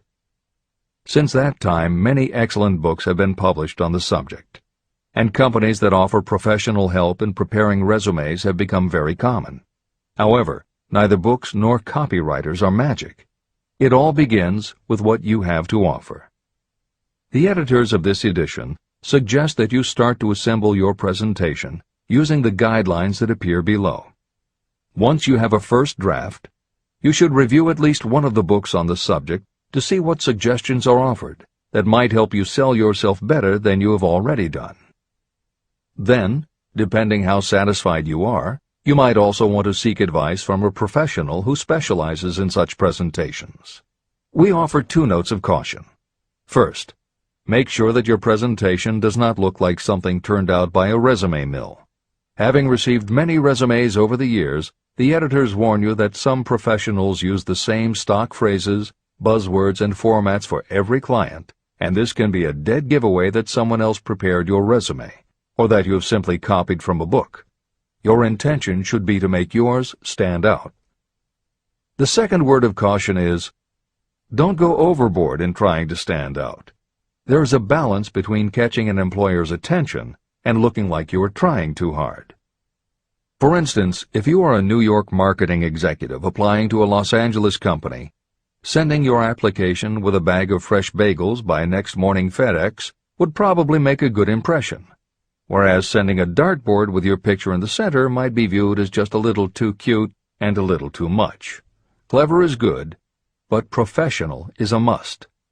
Never be so clever that you don't look professional. Following are a set of guidelines for preparing your resume. Because part of your search for a position will involve responding to ads for job openings, and because it has become common to respond by faxing applications and resumes, Napoleon Hill's guidelines should be used to prepare 2 separate presentations. As Hill suggests below, you should prepare an elaborate presentation to be used when mailed or presented in person. But you should also prepare a second, shorter version that is designed specifically to be faxed. Take care to make your fax version complete and interesting, but it should be no more than 3 pages. The following information should appear in your presentation. 1. Education. State briefly but definitely what schooling you've had and in what subjects you specialized in school, giving the reasons for that specialization. Editor's comments. Never exaggerate. This is very serious advice, and it applies not only to education, but also the next 2 categories, experience and references. Smart employers will check in all 3 areas. Labor laws have become so demanding that employers filling responsible positions are very cautious about whom they hire in the first place. There are rules about such things as the difference between salaried and hourly employment, sexual harassment, what constitutes grounds for dismissal, what questions can and cannot be asked in job interviews, and a host of other things that leave the employer open to potential lawsuits. Consequently, smart employers, the kind you want to work for, will check your education, experience, and references. Also, bear in mind, you are providing information that will follow you for the rest of your career. If you keep up with the news, you know that in recent times even executives headed for the top have been dismissed. Military men have resigned in disgrace. Politicians have been removed from office, and professors have been forced to resign, all because someone looked into their background and found that they had exaggerated their qualifications. This is the end of the editor's comments. 2. Experience. If you have had experience in connection with positions similar to the one you seek, describe it fully. Give the names and addresses of former employers. Be sure to clearly point out any special experience you may have had that would equip you to fill the position you seek. 3. References. Practically every business firm wants to know as much as possible about the background of prospective employees who seek positions of responsibility. Attach copies of letters from former employers, from teachers under whom you studied, and from prominent people whose judgment may be relied upon. 4. Photograph of yourself. Include a recent professional photograph of yourself as a part of your presentation. Editor's comment. In the contemporary job market, this is not a common practice at all. However, from personal experience, the editors of this edition know it can be advantageous. We have received only one such job application, but unquestionably it was the photograph that prompted us to ask the applicant to come in for an interview. If you are confident that your appearance makes a good, professional impression, you may want to consider this unusual approach. There is the danger that you may be seen as vain or self-centered, but it could also be the thing that gives you an edge. This is the end of the editor's comment. 5. Apply for a specific position. Never apply for just a job. That indicates you lack specialized qualifications. 6. State your qualifications for the particular position for which you apply. Give full details why you believe you are qualified for the particular position you seek. This is the most important detail of your application. It will determine, more than anything else, what consideration you receive. 7. Offer to go to work on probation. This may appear to be a radical suggestion, but experience has proved that it seldom fails to win at least a trial. If you are sure of your qualifications, a trial is all you need. Incidentally, such an offer indicates that you have confidence in your ability to fill the position you seek. It is most convincing. Make it clear that your offer is based on your confidence in your ability to fill the position, your confidence in your prospective employer's decision to employ you after the trial period, and your determination to have the position. Editor's comments. As you will learn in Chapter 10, when you read the story of Napoleon Hill's application to Rufus Ayers, Hill gives this advice based on his personal experience. Unfortunately, this is one of those instances where times may have changed so much that the approach is rarely applicable. In today's environment, modern labor laws and business practice may prevent an employer from taking you up on your offer. However, today many companies do have internship programs that allow an employer to test drive employees to see how well they might fit in. This is the end of the editor's comment. 8. Knowledge of your prospective employer's business. Before applying for a position, do sufficient research to familiarize yourself thoroughly with that business and indicate the knowledge you have acquired in this field. This will be impressive because it indicates that you have imagination and a real interest in the position you seek. Editor's comment. When you do this, and you certainly should, bear in mind that you will be talking with people who really know the business. Even by researching extensively, at best you will only know about their business. If you try to appear too knowledgeable or familiar, it may backfire and reveal that you have only a superficial view of the business. Unless you are already working in a particular industry and have insights based on experience, do not be presumptuous.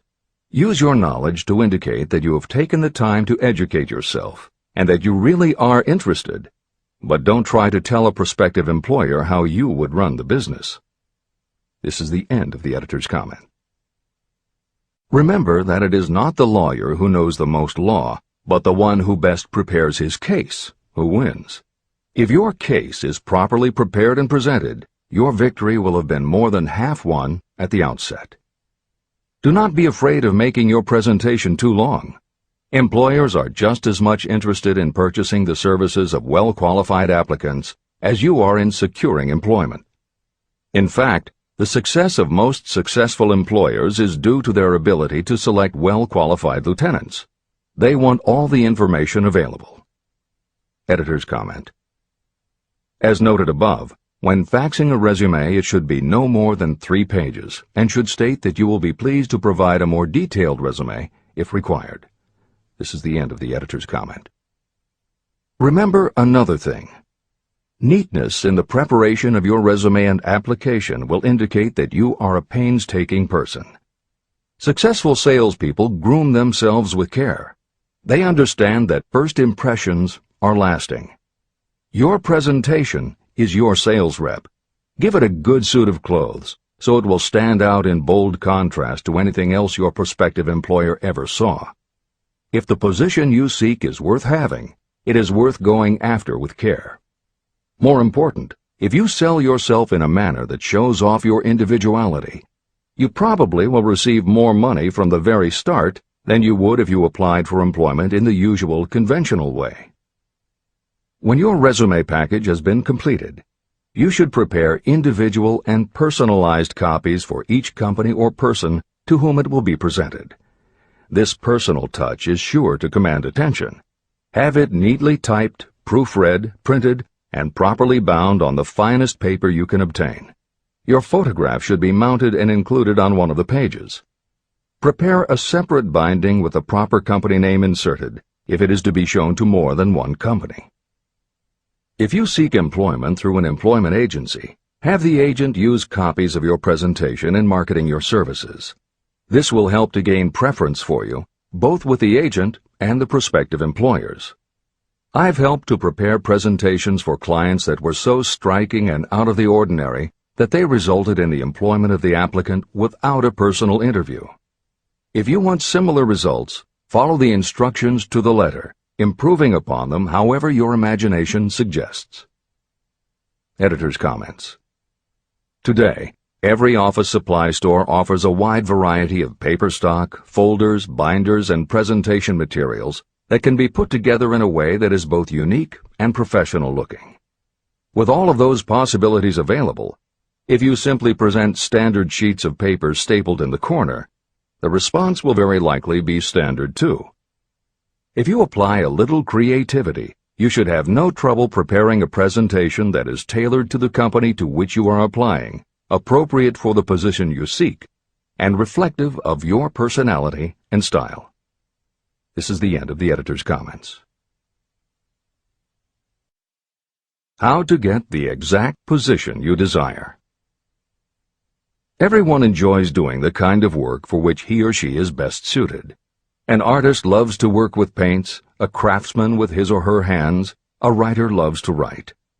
Those with less definite talents have their preferences for certain fields of business and industry. If America does anything well, it offers a full range of occupations. 1. Decide exactly what kind of a job you want. If the job doesn't already exist, perhaps you can create it. 2. Choose the company or individual for whom you wish to work. 3. Study your prospective employer as to policies, personnel, and chances for advancement. 4. By analysis of yourself, your talents, and your capabilities, figure what you can offer. Plan specific ways and means of giving advantages, services, developments, or ideas that you believe you can successfully deliver. 5. Forget about a job. Forget whether or not there is an opening. Forget the usual routine of, have you got a job for me? Concentrate on what you can give. 6. Once you have your plan in mind, put it on paper in neat form and in full detail. 7. Present it to the proper person with authority, and the rest will come automatically. Every company is looking for people who can give something of value, whether it is ideas, services, or connections. Every company has room for the person who has a definite plan of action that is to the advantage of that company. This procedure may take a few days or weeks of extra time, but the difference in income, in advancement, and in gaining recognition will save years of hard work at small pay. It has many advantages, the main one being that it will often save you from 1 to 5 years of your time in reaching a chosen goal. Every person who starts, or gets in halfway up the ladder, does so by deliberate and careful planning. The new way of marketing services. Men and women who market their services must recognize the change that has taken place in connection with the relationship between employer and employee. The future relationship should be more in the nature of a partnership, consisting of the employer, the employee, and the public they serve.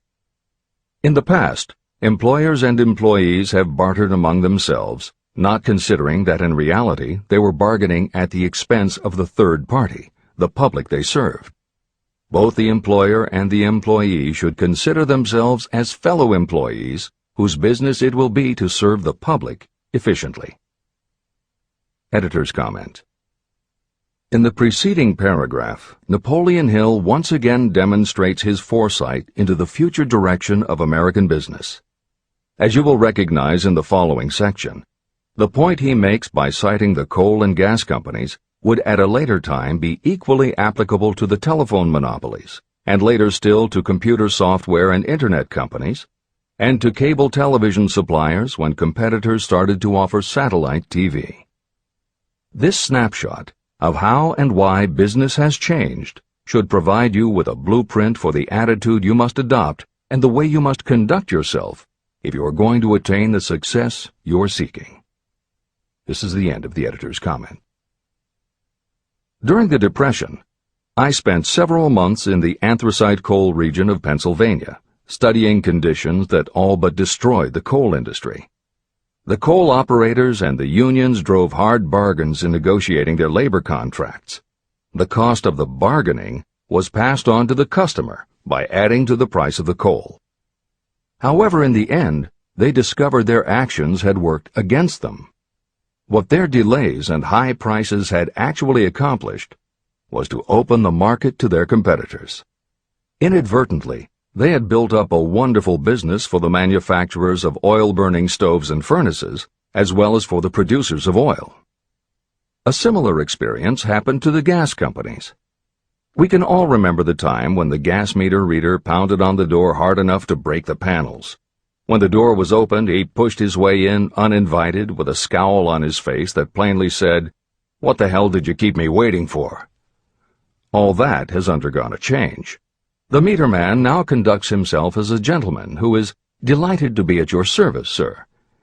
Before the gas companies learned that their scowling meter men were offending customers, their competitors, the polite salesmen of oil burners, came along and did a land office business. These illustrations are mentioned here to show that we are where we are and what we are because of our own conduct. If there is a principle of cause and effect that controls business, finance, and transportation, this same principle controls individuals and determines their economic status. Courtesy and service are the watchwords of merchandising today, and they apply to the person who is marketing personal services even more directly than to the employer. In the final analysis, you are employed by the customer. If you fail to serve well, both you and your employer will pay for it by the loss of the privilege of serving. What is your QQS rating? In the preceding, the causes of success in marketing services effectively and permanently have been clearly described. Unless those causes are studied, analyzed, understood, and applied, no one can market services effectively and permanently. Every man or woman must be their own sales force of their personal services. The quality and the quantity of service rendered, and the spirit in which it is rendered, determine the price and the duration of employment. To market your personal services effectively, which means a permanent market at a satisfactory price under pleasant conditions, you must adopt and follow the QQS formula. QQS means that quality plus quantity plus the proper spirit of cooperation equals perfect salesmanship of service. Remember the QQS formula, but do more. Apply it as a habit. Analyze the formula to make sure you understand exactly what it means. Quality of service means the performance of every detail in connection with your position in the most efficient manner possible with the object of greater efficiency always in mind. Quantity of service means the habit of rendering all the service of which you are capable at all times, with the purpose of increasing the amount of service rendered as you develop greater skill through practice and experience. Emphasis is again placed on the word habit. Spirit of service means the habit of agreeable, harmonious conduct, which will induce cooperation from associates and fellow employees. Adequate quality and adequate quantity of service is not sufficient to maintain a permanent market for your services. The spirit in which you deliver service is a strong determining factor in connection with both the price you receive and the duration of your employment. Andrew Carnegie stressed this point in his description of the factors that lead to success in the marketing of personal services. He emphasized again and again the necessity for harmonious conduct. He stressed the fact that he would not retain any man, no matter how great a quantity or how efficient the quality of his work, unless he worked in a spirit of harmony. Mr. Carnegie insisted upon his people working with each other in an agreeable manner. To prove that he placed a high value on this quality, he helped many who met his standards to become very wealthy. Those who did not conform had to make room for others who did. The importance of a pleasing personality has been stressed because it is so important in rendering service in the proper spirit. If you have a personality that pleases, and you render service in a spirit of harmony, these assets often make up for what you may lack in both the quality and the quantity of service you render. Nothing, however, can be successfully substituted for pleasing conduct.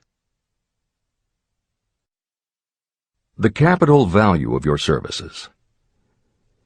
The person whose income is derived entirely from the sale of personal services is a merchant, just like the person who sells hard goods, and such a person is subject to exactly the same rules of conduct as the merchant who sells merchandise. I emphasize this because many people who live by the sale of personal services make the mistake of considering themselves free from the rules of conduct and the responsibilities attached to those who are engaged in marketing commodities. The day of the go-getter has been supplanted by the go-giver. The actual capitalized value of your brainpower may be determined by the amount of income you can produce by marketing your services. A fair estimate of the capital value of your brainpower may be made by using the following assumptions. Money, the amount of capital, can be borrowed from a bank at a certain rate of interest. Money is worth no more than brains, and it is often worth much less. Therefore, if your brainpower is as valuable as money, in effect, you should be lending your brainpower, your amount of capital, at least at the same rate that banks charge to lend money. This means that what you earn in a year, your income, is comparable to what a bank earns from a loan in a year, the interest they charge. You can then calculate the capital value of your brainpower using this formula. Divide 100 by the current rate of interest that banks charge for lending money. Then multiply the result by the amount of your annual income. As an example, assume that the current interest rate is 5%. Assume your annual income is $50,000. The formula would be as follows. 100 divided by 5 equals 20, and 20 multiplied by 50,000 equals $1 million. Therefore, if you lend out your brainpower, your capital, at the same rate as the bank lends money, 5% interest, your brainpower is worth $1 million. Competent brains, if effectively marketed, represent a much more desirable form of capital than the money that is required to conduct a business dealing in commodities. This is true because brains are a form of capital that cannot be permanently depreciated by economic depressions, nor can this form of capital be stolen or spent. Moreover, the money that is essential for the conduct of business is as worthless as a sand dune until it has been mixed with efficient brains. The 31 major causes of failure. Life's greatest tragedy consists of men and women who earnestly try and fail. The tragedy lies in the overwhelmingly large majority of people who fail as compared with the few who succeed. I have had the privilege of analyzing several thousand men and women, 98% of whom were classed as failures. My analysis proved that there are 13 major principles through which people accumulate fortunes. Each of the 13 principles of success has its own chapter in this book, and there are 31 major reasons for failure. The 31 causes of failure are listed below. As you go through the list, measure yourself point by point. It will help you to discover how many of these causes of failure stand between you and success. 1. Unfavorable hereditary background. There is little, if anything, that can be done for people who are born with a deficiency in brain power. This is the only one of the 31 causes of failure that may not be easily corrected by any individual. My philosophy can offer only one method of bridging this weakness, through the aid of the mastermind. 2. Lack of a well-defined purpose in life. There is no hope of success for the person who does not have a central purpose or definite goal at which to aim. 98 out of every 100 of those whom I have analyzed had no such aim. Perhaps this was the major cause of their failure. 3. Lack of ambition to aim above mediocrity. I can offer no hope for those who are so indifferent they do not want to get ahead in life and are not willing to pay the price. 4. Insufficient education. This is a handicap that may be overcome with comparative ease. Experience has proven that the best educated people are often those who are self-made or self-educated. It takes more than a college degree to make you a person of education. Any person who is educated has learned to get whatever they want in life without violating the rights of others.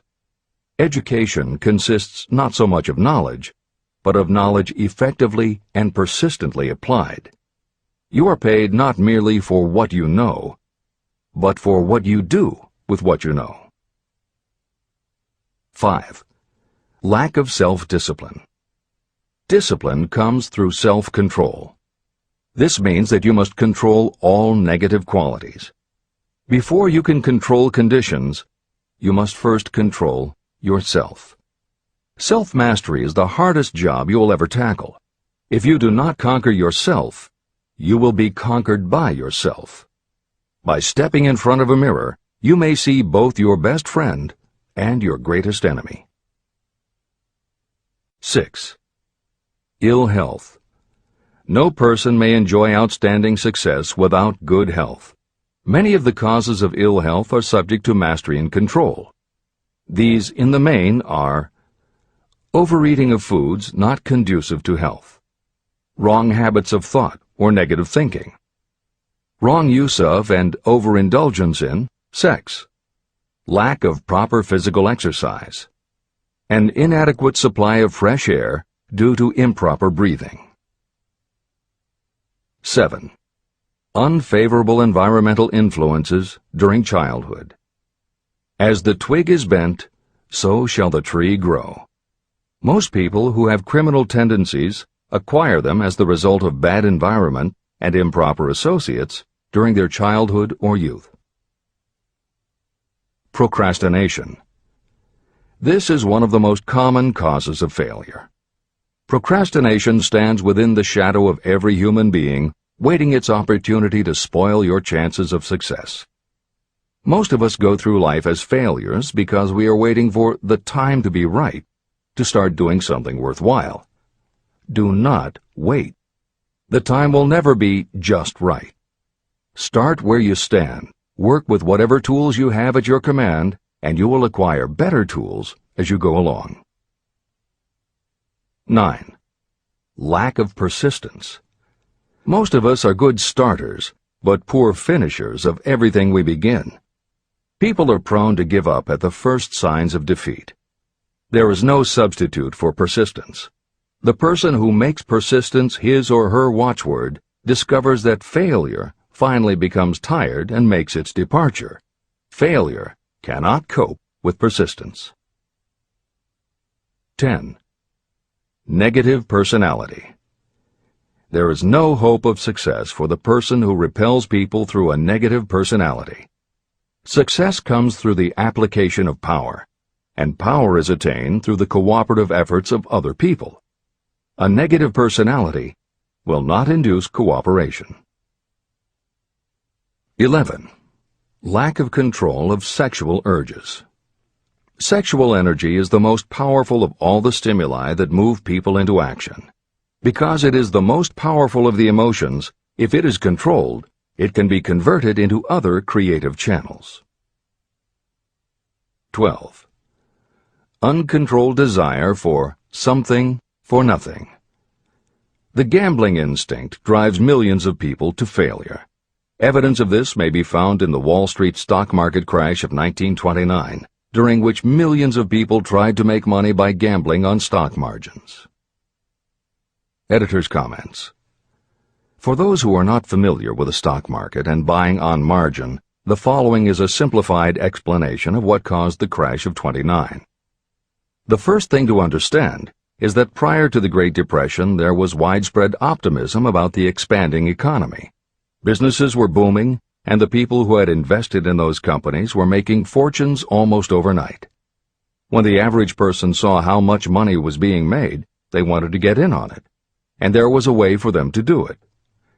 Even average people who didn't have enough ready cash to buy stocks could do so because brokers allowed customers to purchase stocks on margin by making what amounted to a down payment.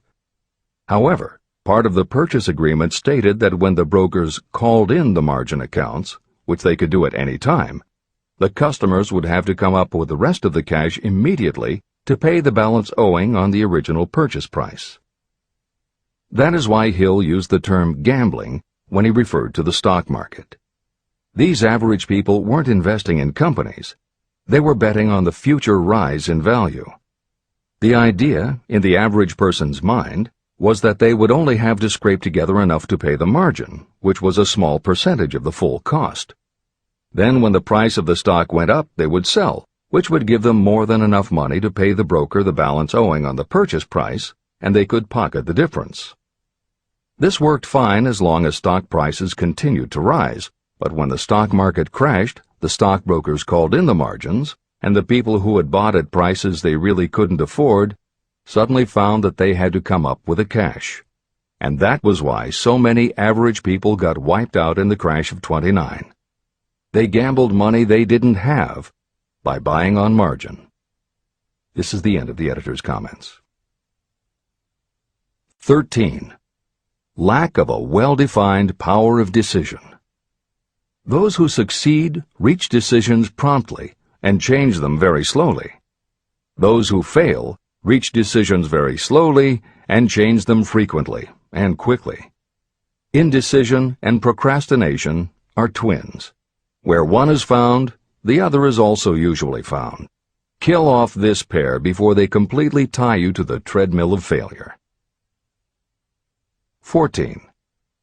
One or more of the 6 basic fears: fear of poverty, fear of criticism, fear of ill health, fear of loss of love, fear of old age, and fear of death. You will find an in-depth analysis of these 6 basic fears in the final chapter. They must be mastered before you can market your services effectively. 15. Wrong selection of a mate in marriage. This is a most common cause of failure. The relationship of marriage brings people intimately into contact. Unless this relationship is harmonious, failure is likely to follow. Moreover, it will be a form of failure that destroys ambition. 16.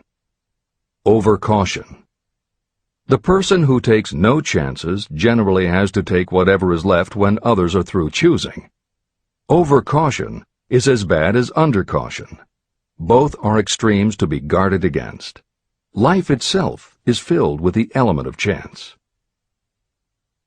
17. Wrong selection of associates in business. This is one of the most common causes of failure in business. In marketing personal services, you should use great care to select an employer who will be an inspiration and who is intelligent and successful. We emulate those with whom we associate most closely. Pick an employer who is worth emulating. 18. Superstition and prejudice. Superstition is a form of fear. It is also a sign of ignorance. Successful people keep open minds and are afraid of nothing. 19. Wrong selection of a vocation. You cannot have outstanding success in work that you do not like. The most essential step in the marketing of personal services is that of selecting an occupation into which you can throw yourself wholeheartedly. Although money or circumstances may require you to do something you don't like for a time, no one can stop you from developing plans to make your goal in life a reality. Editor's comments. Most contemporary experts agree with Napoleon Hill's statement that finding the work you love is of key importance in achieving success that is truly rewarding. This concept coincides so well with modern attitudes that it has inspired a number of books, including Feel the Fear and Do It Anyway by Susan Jeffers, Wishcraft by Barbara Sher, and Do What You Love, The Money Will Follow by Marcia Sinitar. All three books became bestsellers by expanding upon that single concept. This is the end of the editor's comments. 20. Lack of concentration of effort. The jack of all trades seldom is good at any. Concentrate all of your efforts on one definite chief aim. 21. The habit of indiscriminate spending. You cannot succeed if you are eternally in fear of poverty. Form the habit of systematic saving by putting aside a definite percentage of your income. Money in the bank gives you a very safe foundation of courage when bargaining for the sale of personal services. Without money, you must take what you are offered and be glad to get it. 22. Lack of enthusiasm. Without enthusiasm, you cannot be convincing. Moreover, enthusiasm is contagious, and the person who has it under control is generally welcome in any group of people. 23. Intolerance. The person with a closed mind on any subject seldom gets ahead. Intolerance means that you have stopped acquiring knowledge. The most damaging forms of intolerance are those connected with religious, racial, and political differences of opinion. 24. Intemperance. The most damaging forms of intemperance are connected with overeating, alcohol, drugs, and sexual activities. Overindulgence in any of these can be fatal to success. 25. Inability to cooperate with others. More people lose their positions and their big opportunities in life because of this fault than for all other reasons combined. It is a fault that no well-informed business person or leader will tolerate. 26. Possession of power that was not acquired through self-effort. Sons and daughters of wealthy parents, and others who inherit money that they did not earn. Power in the hands of one who did not acquire it gradually is often fatal to success. Quick riches are more dangerous than poverty. 27. Intentional dishonesty. There is no substitute for honesty. You may be temporarily dishonest because of circumstances over which you have no control, without permanent damage. But there is no hope for you if you are dishonest by choice. Sooner or later, your deeds will catch up with you, and you will pay by loss of reputation and perhaps even loss of liberty. 28. Egotism and vanity. These qualities serve as red lights that warn others to keep away. They are fatal to success.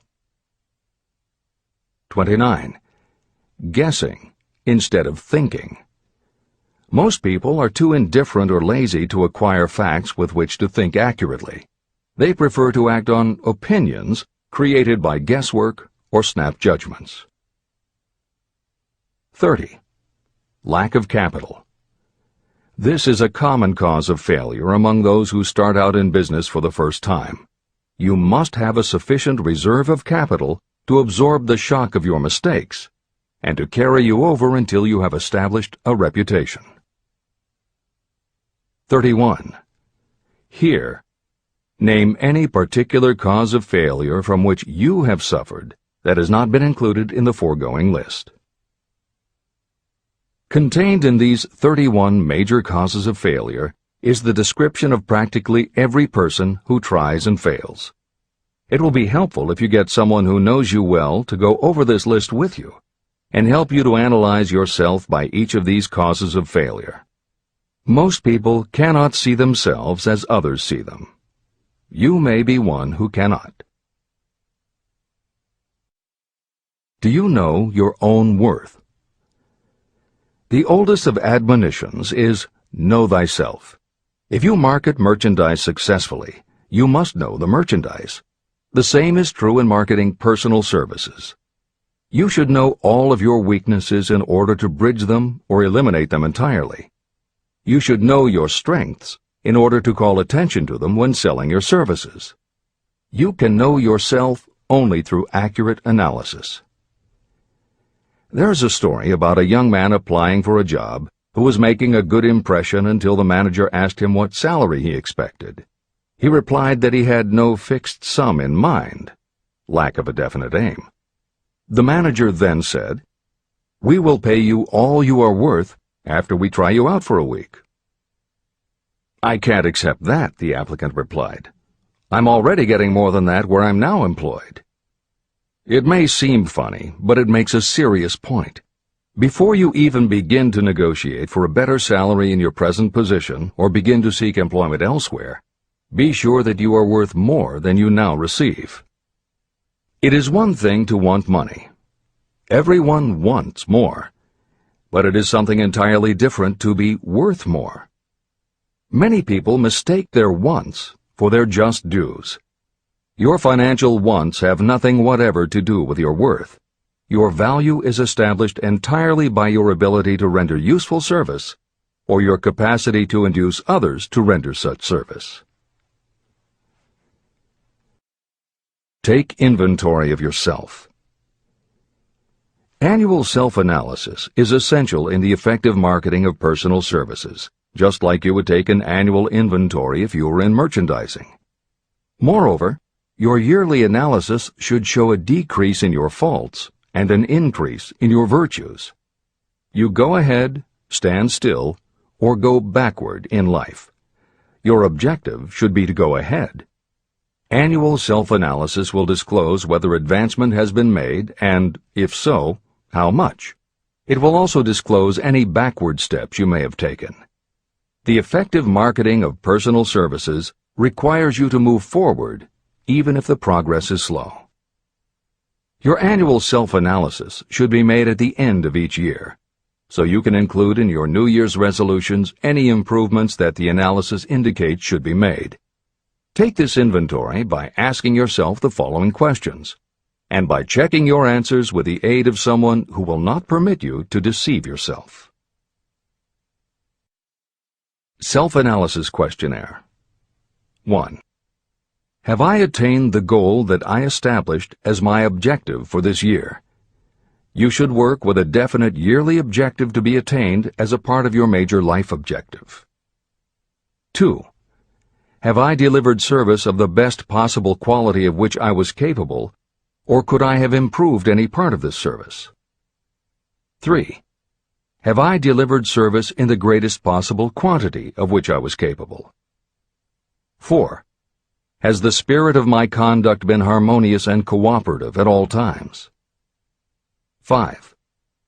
Have I permitted the habit of procrastination to decrease my efficiency, and if so, to what extent? 6. Have I improved my personality, and if so, in what ways? 7. Have I been persistent in following my plans through to completion? 8. Have I reached decisions promptly and definitely on all occasions? 9. Have I permitted any of the 6 basic fears to decrease my efficiency? 10. Have I been either overcautious or undercautious? 11. Has my relationship with my associates in work been pleasant or unpleasant? If it has been unpleasant, has the fault been partly or wholly mine? 12. Have I dissipated any of my energy through lack of concentration of effort? 13. Have I been open-minded and tolerant in connection with all subjects? 14. In what ways have I improved my ability to render service? 15. Have I been intemperate in any of my personal habits? 16. Have I expressed, either openly or secretly, any form of egotism? 17. Has my conduct toward my associates been such that they respect me? 18. Have my opinions and decisions been based upon guesswork or accuracy of analysis and thought? 19. Have I followed the habit of budgeting my time, my expenses, and my income, and have I been conservative in these budgets? 20. How much time have I devoted to unprofitable effort which I might have used to better advantage? 21. How may I rebudget my time and change my habits so I will be more efficient during the coming year? 22. Have I been guilty of any conduct that was not approved by my own conscience? 23.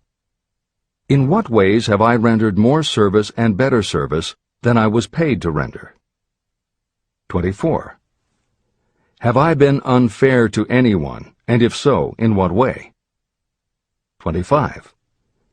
If I had been the purchaser of my own services for the year, would I be satisfied with my purchase?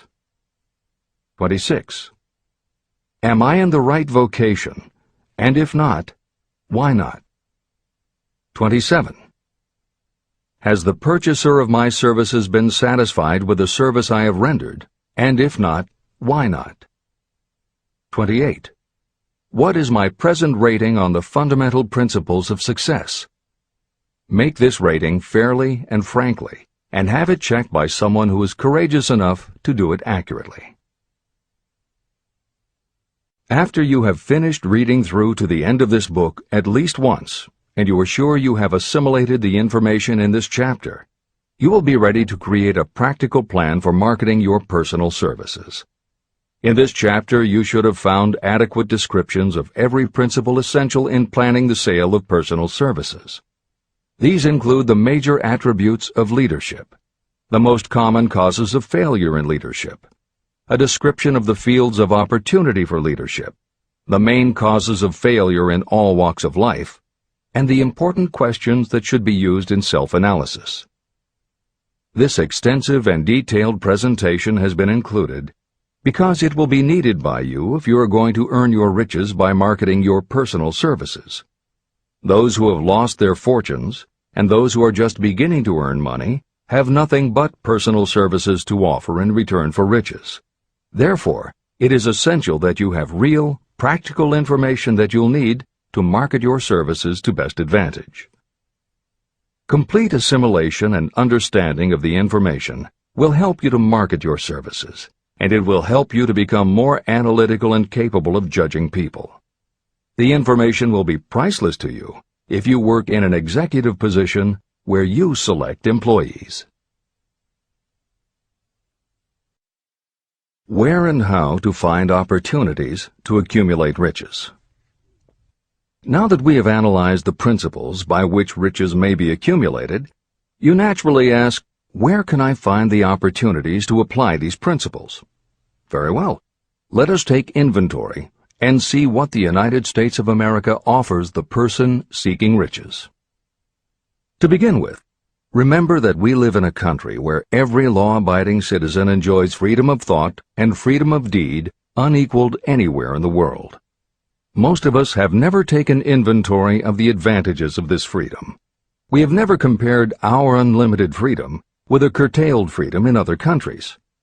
Here we have freedom of thought, freedom in the choice and enjoyment of education, freedom in religion, freedom in politics, freedom in the choice of a business, profession, or occupation, freedom to accumulate and own all the property we can accumulate, freedom to choose our place of residence, freedom in marriage, freedom through equal opportunity to all races, freedom of travel from one state to another, freedom in our choice of foods, and freedom to aim for any station in life for which we have prepared ourselves, even for the presidency of the United States.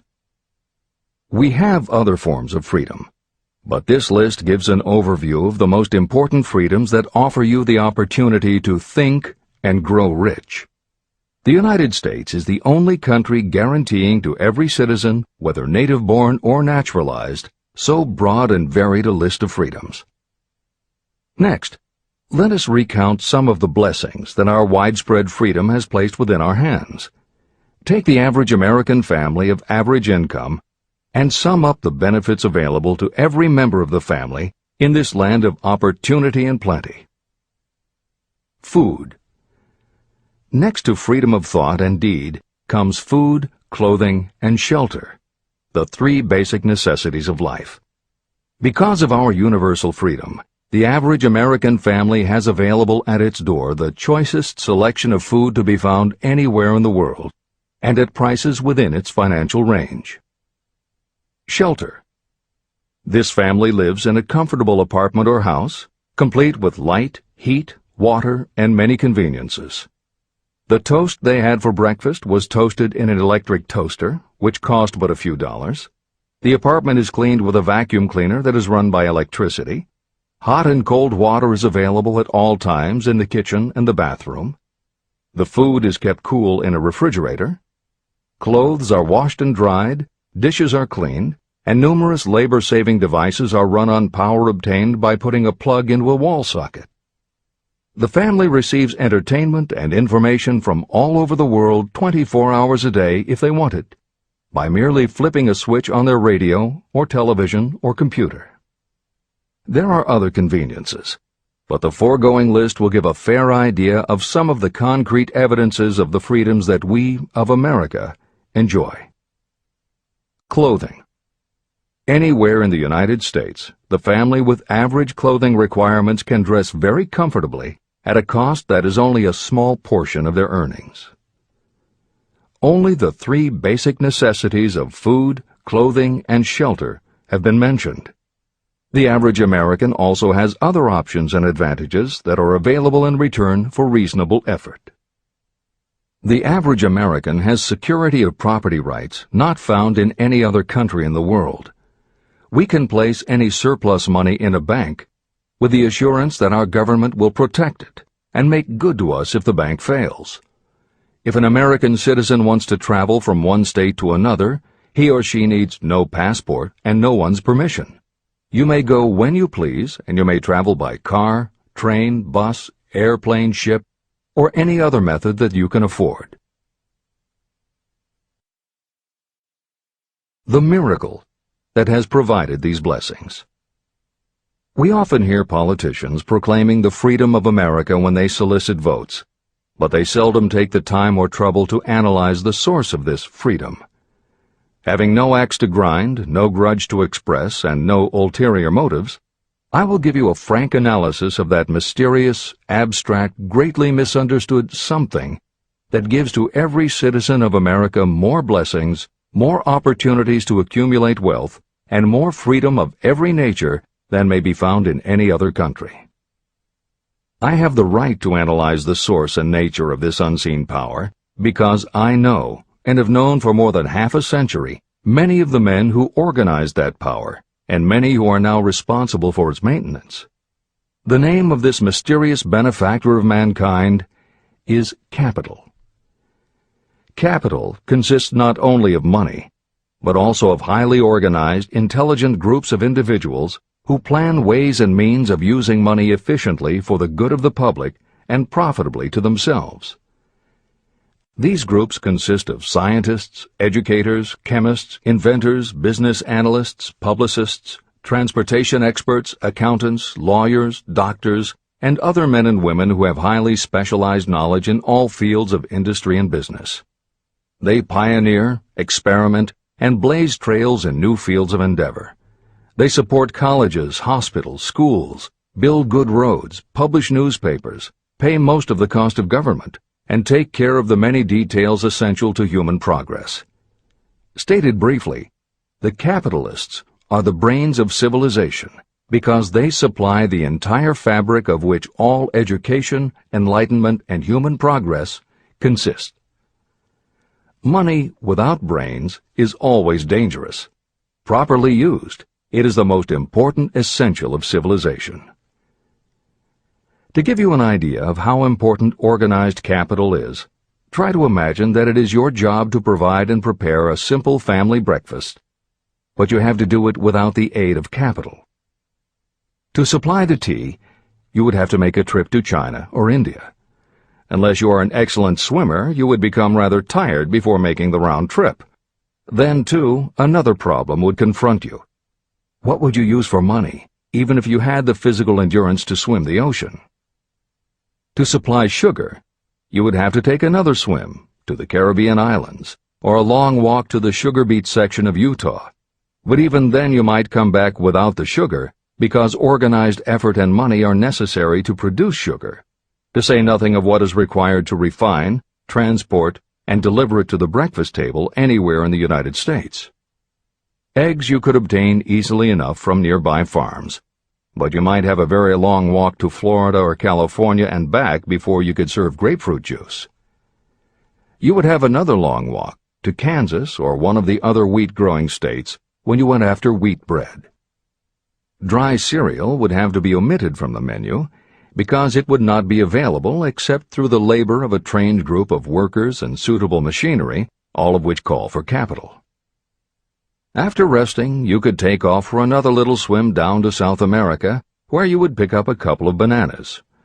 On your return, you could take a short walk to the nearest farm having a dairy and pick up some butter and cream. Then your family would be ready to sit down and enjoy breakfast. Seems absurd, doesn't it?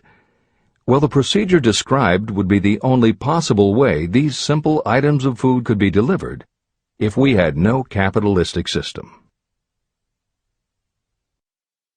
The capital cornerstone of our lives. The sum of money required for the building and maintenance of the planes, trucks, trains, and cargo ships used in the delivery of that simple breakfast is so huge that it staggers imagination. It runs into billions of dollars. Not to mention the armies of trained employees required to run all those planes, trucks, ships, and trains. But transportation is only a part of the requirements of modern civilization in capitalistic America. Before there can be anything to haul, something must be grown from the ground, or manufactured and prepared for market. This calls for more billions of dollars for equipment, machinery, packaging, marketing, and to pay the wages of millions of men and women. Transportation systems do not spring up from the earth and function automatically. They come in response to the call of civilization. They come through the labor and ingenuity and organizing ability of people who have imagination, faith, enthusiasm, decision, and persistence. These men and women are known as capitalists. They are motivated by the desire to build, construct, achieve, render useful service, earn profits, and accumulate riches. And because they render service without which there would be no civilization, they earn for themselves great riches. Just to keep the record simple and understandable, I will add that these capitalists are the same men and women who are often denounced as the greedy establishment or Wall Street. I'm not attempting to present a case for or against any group or any system of economics. The purpose of this book, a purpose to which I have faithfully devoted more than half a century, is to present to anyone who wants the knowledge the most dependable philosophy through which individuals may accumulate riches in whatever amounts they desire. The reasons I have analyzed the economic advantages of the capitalistic system are: 1. To point out that all who seek riches must recognize and adapt themselves to the system that controls all approaches to fortunes, large or small. 2. To present the side of the picture opposite to the one portrayed by politicians and demagogues and the media, who often refer to organized capital as if it were something poisonous. This is a capitalistic country. It was developed through the use of capital.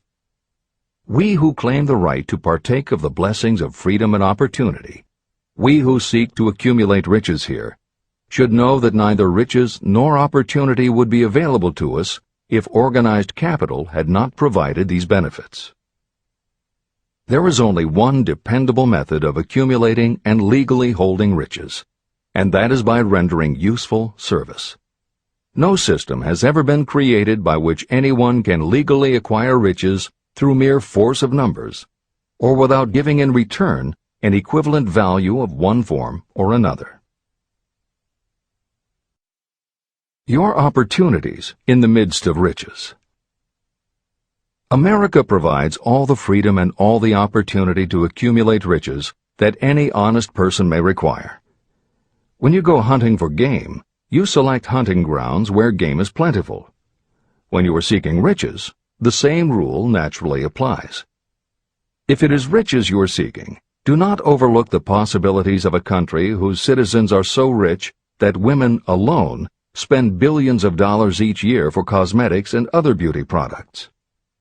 Do not be in too big a hurry to get away from a country whose men willingly, even eagerly, hand over more billions of dollars annually for football, basketball, baseball, and all the related products that go with these and other sporting events. Only a few of the luxuries and non-essentials have been mentioned, but remember that the business of producing and marketing these few products gives regular employment to many millions of men and women, who receive for their services many millions of dollars monthly, and spend it freely for both the luxuries and the necessities.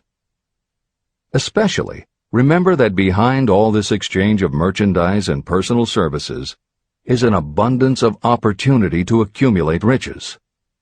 Here our American freedom comes to your aid. There is nothing to stop you or anyone from engaging in any portion of the effort necessary to carry on these businesses. If you have superior talent, training, experience, you may accumulate riches in large amounts. Those not so fortunate may accumulate smaller amounts. Anyone may earn a living in return for a very nominal amount of labor. So there you are. Opportunity has spread its wares before you. Step up to the front, select what you want, create your plan, put the plan into action, and follow through with persistence. Capitalistic America will do the rest. You can depend on this much. Capitalistic America ensures every person the opportunity to render useful service and to collect riches in proportion to the value of the service. The system denies no one this right, but it does not and cannot promise something for nothing. The system itself is irrevocably controlled by the law of economics, which neither recognizes nor tolerates for long getting without giving.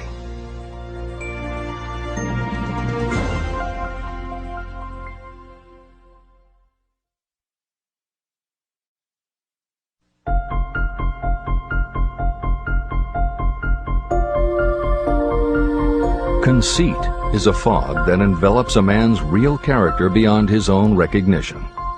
It weakens his native ability and strengthens all his inconsistencies. Chapter 9. Decision. The mastery of procrastination. The seventh step toward riches. Analysis of over 25,000 men and women who had experienced failure reveals that lack of decision was near the head of the list of the 31 major causes of failure. Procrastination, the opposite of decision, is a common enemy which practically every person must conquer. You will have an opportunity to test your capacity to reach quick and definite decisions when you finish reading this book and begin to put the principles into action. My analysis of several hundred people who had accumulated fortunes well beyond the $1 million mark disclosed the fact that every one of them had the habit of reaching decisions promptly and of changing these decisions slowly. People who fail to accumulate money, without exception, have the habit of reaching decisions, if at all, very slowly and of changing these decisions quickly and often. One of Henry Ford's most outstanding qualities was his habit of reaching decisions quickly and definitely and changing them slowly. This quality was so pronounced in Mr. Ford that it gave him the reputation of being obstinate. It was this quality that prompted Mr. Ford to continue to manufacture his famous Model T, the world's ugliest car, when all of his advisors and many of the purchasers of the car were urging him to change it. Perhaps Mr. Ford delayed too long in making the change, but the other side of the story is that Mr. Ford's firmness of decision yielded a huge fortune before the change in model became necessary. Some say that Mr. Ford's definiteness of decision was just obstinacy, but even this quality is preferable to slowness in reaching decisions and quickness in changing them. Editor's comments. Henry Ford's consistency extended also to the color of the Model T, 15 million of which in 19 years of production from 1908 to 1927 were made only in black and with little change in the design. Shortly after its introduction, Napoleon Hill met with Ford to talk about the principles of success. According to Hill, in Michael Ritt's biography of Napoleon Hill, A Lifetime of Riches, Henry Ford was cold, indifferent, unenthusiastic, and spoke only when forced to, unless he was talking about his car. Early on, few people other than Carnegie could foresee the success Ford would achieve, which Hill later attributed to Ford's self-control and concentrated effort. At Hill's first meeting with him in 1911, Ford was interested only in talking about the Model T. After Ford took him for a spin around the factory, Hill bought one for $680. This is the end of the editor's comments. Making your own decisions. The majority of people who fail to accumulate the money they need are generally easily influenced by the opinions of others. They permit gossip, rumors, other people's opinions, and the news reporters to do their thinking for them. Opinions are the cheapest commodities on earth. Everyone has a flock of opinions they are ready to tell anyone who will listen. If you are too influenced by other people's opinions when you reach decisions, you will not succeed in any undertaking, much less in that of transmuting your own desire into money. If you are influenced by the opinions of others, you will have no desire of your own. Keep your own counsel. Rely on yourself to reach your own decisions when you begin to put these principles into practice, and follow through on your decisions. Take no one into your confidence, except the members of your mastermind group, and be very sure that you choose for your group only those who will be in complete sympathy and harmony with your purpose. Close friends and relatives, while not meaning to do so, often handicap one through opinions. And for some reason, even friends often seem to think that ridiculing you and your plans is funny. Thousands of men and women carry inferiority complexes with them all through life because some well-meaning but ignorant person destroyed their confidence through opinions or ridicule. You have a brain and mind of your own. Use it, and reach your own decisions. If you need facts or information from others to help you reach decisions, acquire the facts or information you need quietly, without disclosing your purpose. It is characteristic of people who have a smattering of knowledge to try to give the impression that they know more than they do. Such people generally do too much talking and too little listening. Keep your eyes and ears open and your mouth closed if you wish to acquire the habit of prompt decision. Those who talk too much do little else. If you talk more than you listen, you may miss some important piece of knowledge that might have been very useful to you. By talking too much, you may also disclose your plans and purposes to people who will take great delight in defeating you because they envy you. Remember, every time you open your mouth in the presence of a person who really has knowledge, you tip your hand and show that person your exact stock of knowledge, or you tip your hand to your lack of it. The mark of genuine wisdom is modesty and silence. Keep in mind that every person is, like you, seeking the opportunity to accumulate money. If you talk about your plans too freely, You may be surprised when you learn that some other person has beat you to it by using the plans you bragged about. Let one of your first decisions be to keep a closed mouth and open ears and eyes. As a reminder to yourself, copy the following epigram in large letters and place it where you will see it daily. Tell the world what you intend to do, but first, show it. This is the equivalent of saying that deeds and not words are what count most. The value of decisions depends upon the courage required to render them. The great decisions that served as the foundation of civilization were reached by assuming great risks, which often meant the chance of death. Lincoln's decision to issue his famous Proclamation of Emancipation, which gave freedom to African Americans, was rendered with full understanding that his act would turn thousands of friends and political supporters against him. When the rulers of Athens gave Socrates the choice of disclaiming his teachings or being sentenced to death, Socrates' decision to drink the cup of poison, rather than compromise in his personal belief, was a decision of courage. It turned time ahead 1,000 years and gave to people then unborn the right to freedom of thought and of speech. 56. Who risked the gallows?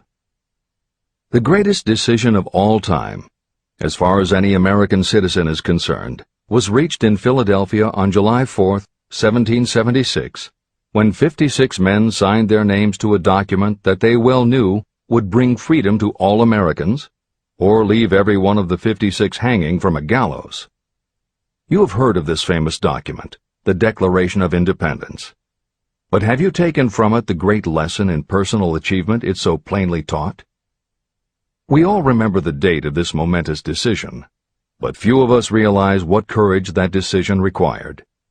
We remember our history as it was taught. We remember dates and the names of the men who fought. We remember Valley Forge and Yorktown. We remember George Washington and Lord Cornwallis. But we know little of the real forces behind these names, dates, and places. We know even less of that intangible power that ensured freedom long before Washington's armies reached Yorktown.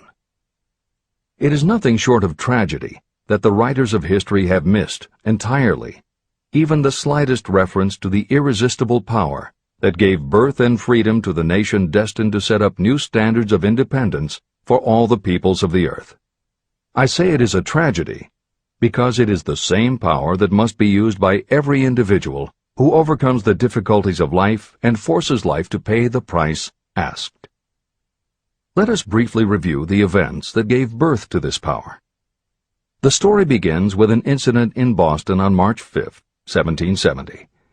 British soldiers were patrolling the streets, openly threatening the citizens by their presence.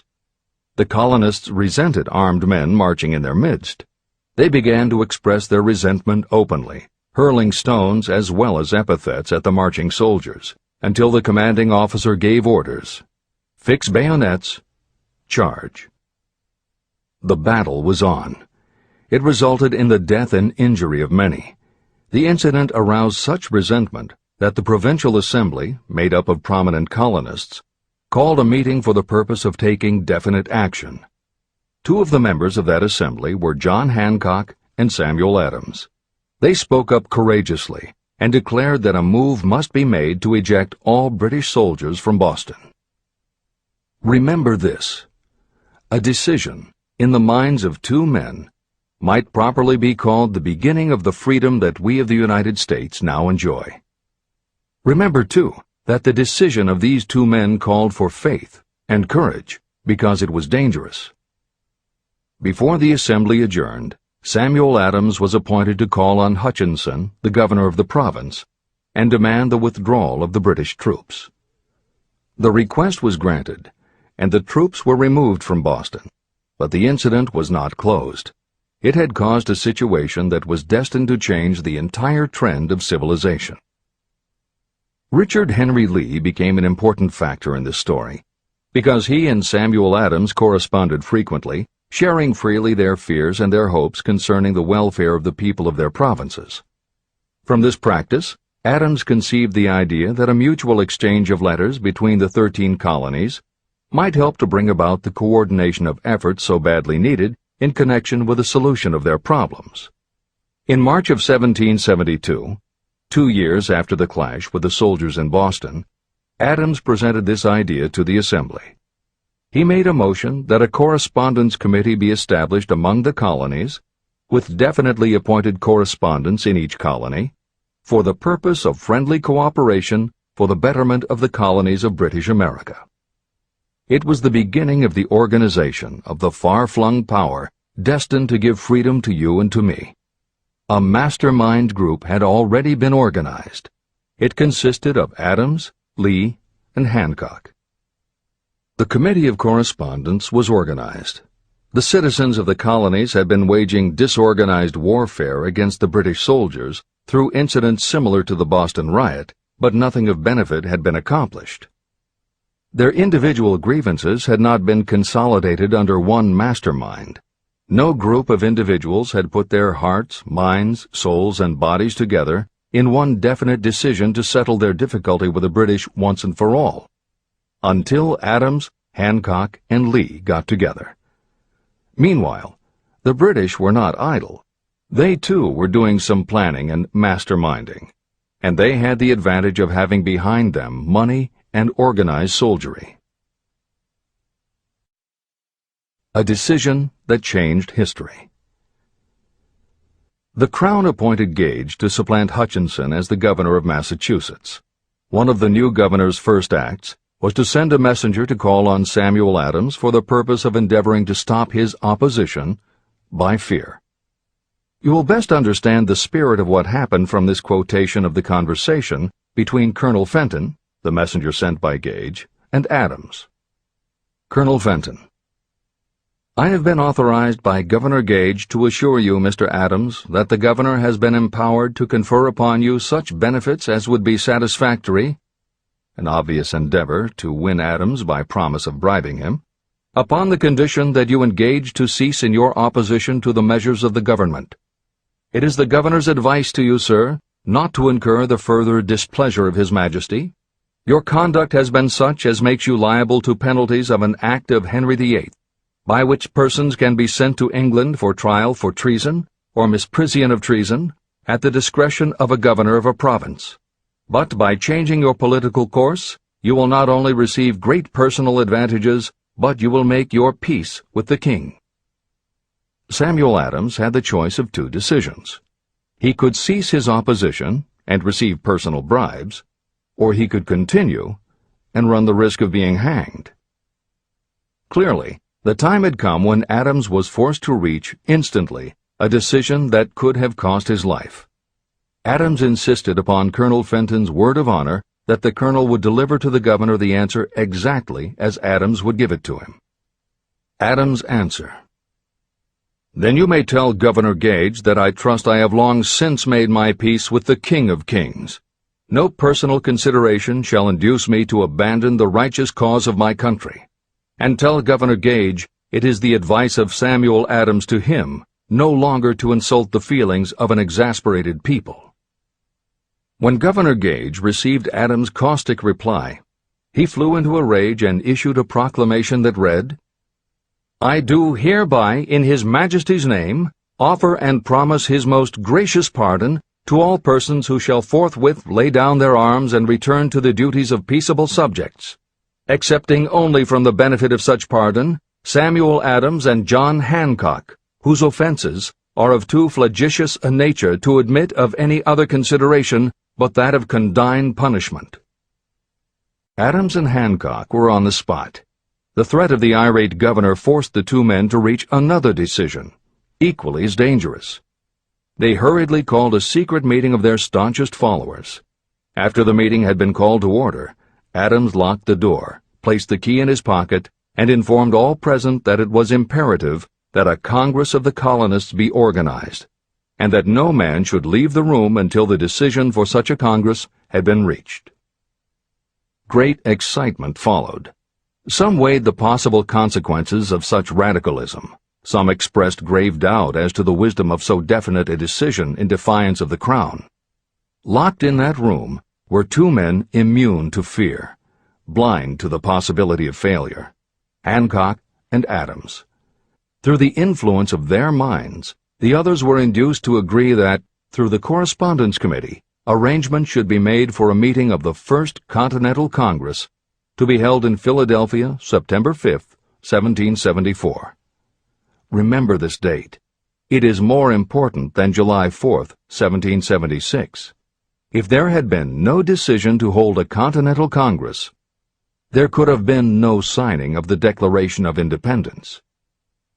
Before the first meeting of the new Congress, another leader, in a different section of the country, was deep in the throes of publishing a summary view of the rights of British America.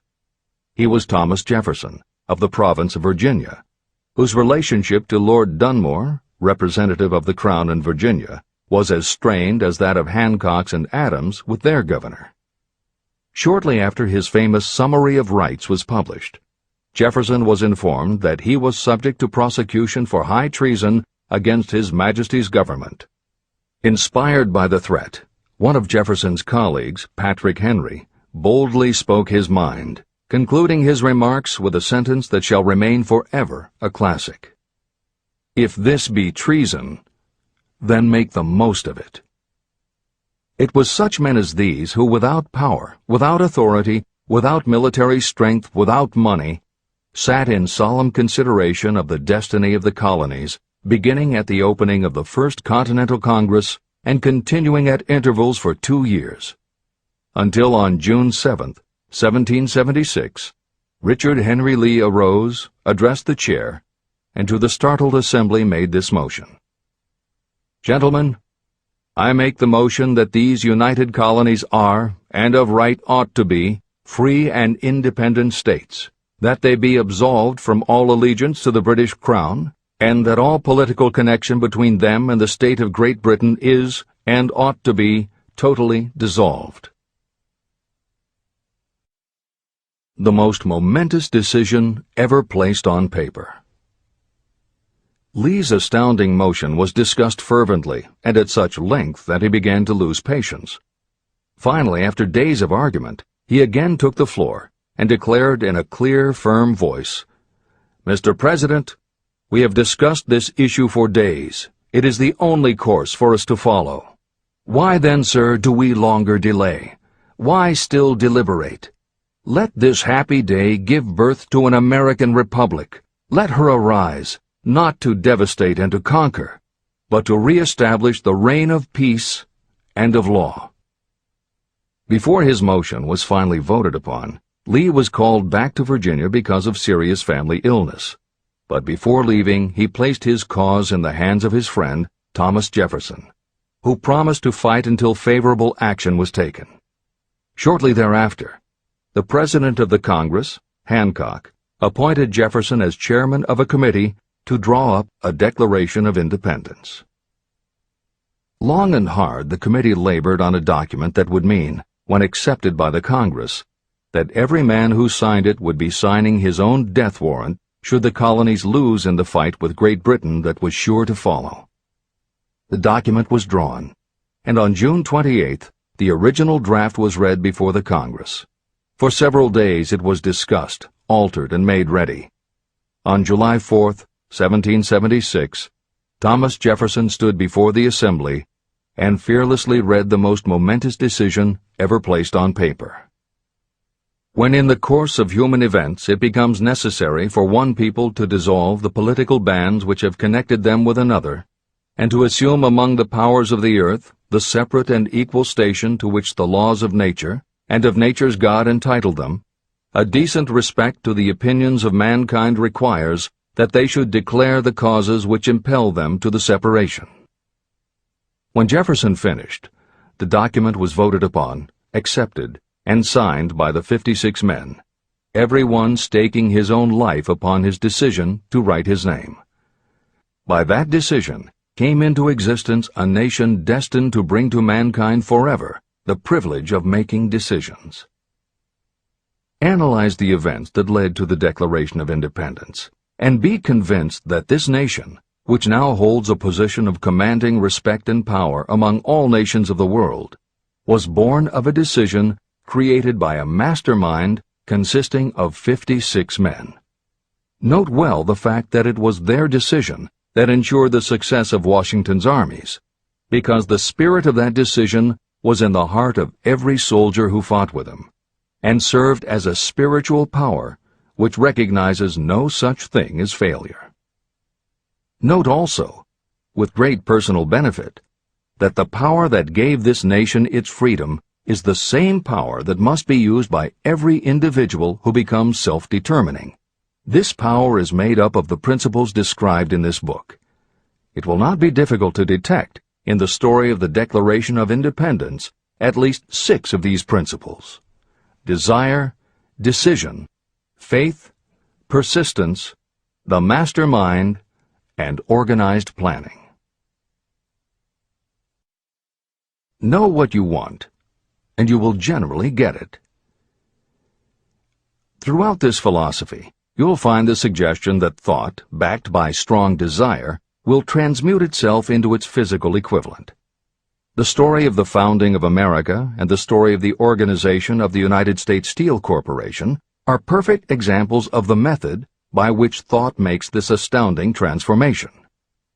In your search for the secret of the method, do not look for a miracle, because you will not find it. You will find only the eternal laws of nature. These laws are available to every person who has the faith and the courage to use them. They may be used to bring freedom to a nation or to accumulate riches. Those who reach decisions promptly and definitely know what they want and generally get it. The leaders in every walk of life decide quickly and firmly. That is the major reason why they are leaders. The world has a habit of making room for the people whose words and actions show that they know where they are going. Indecision is a habit that usually begins when a person is young. It becomes more and more of a habit as the youth goes through grade school, high school, and even through college without definiteness of purpose. The habit of indecision goes with the student into the occupation he or she chooses. Generally, a young person just out of school seeks any job that can be found. Young people take the first job they can find because they have fallen into the habit of indecision. The vast majority of people working today are in the positions they hold because they lack the definiteness of decision to plan a definite position and the knowledge of how to choose an employer. Definiteness of decision always requires courage, sometimes very great courage. The 56 men who signed the Declaration of Independence staked their lives on the decision to affix their signatures to that document.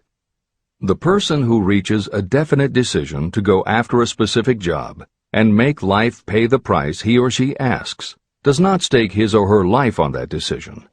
They stake their economic freedom.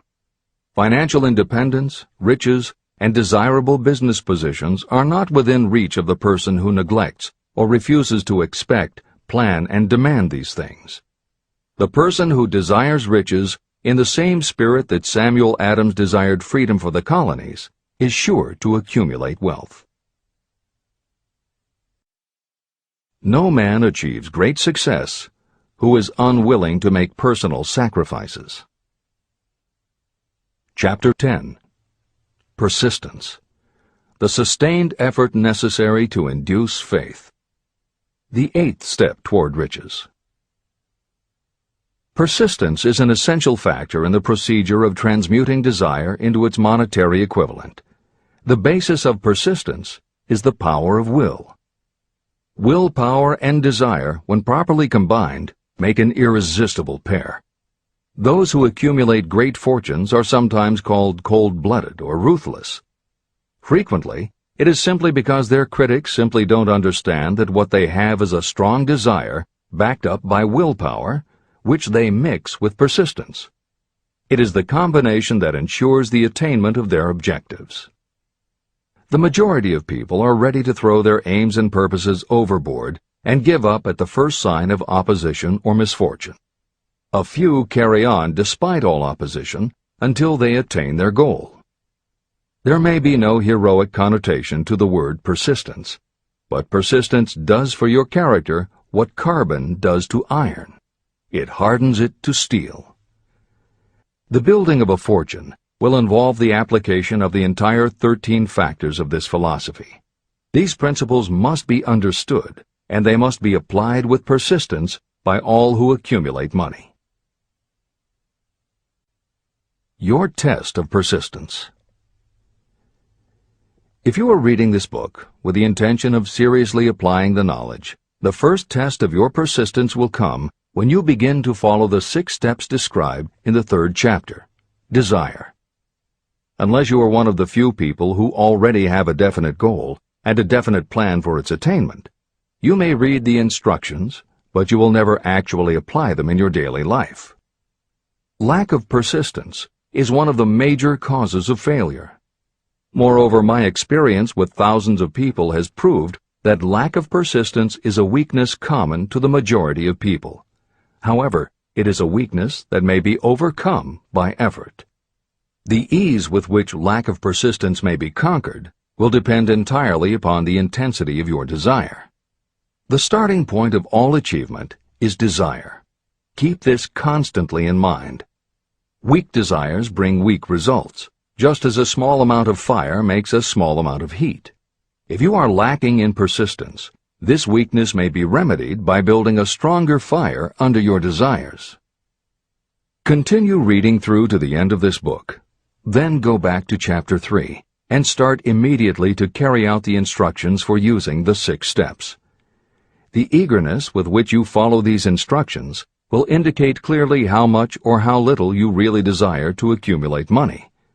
If you find that you are indifferent, you may be sure that you have not yet acquired the money consciousness that you must possess before you can be sure of accumulating a fortune. Fortunes gravitate to those whose minds have been prepared to attract them, just as surely as water gravitates to the ocean. If you are weak in persistence, focus on the instructions in Chapter 11, Power of the Mastermind. Surround yourself with a mastermind group, and through the cooperation of the members of this group, you can develop persistence.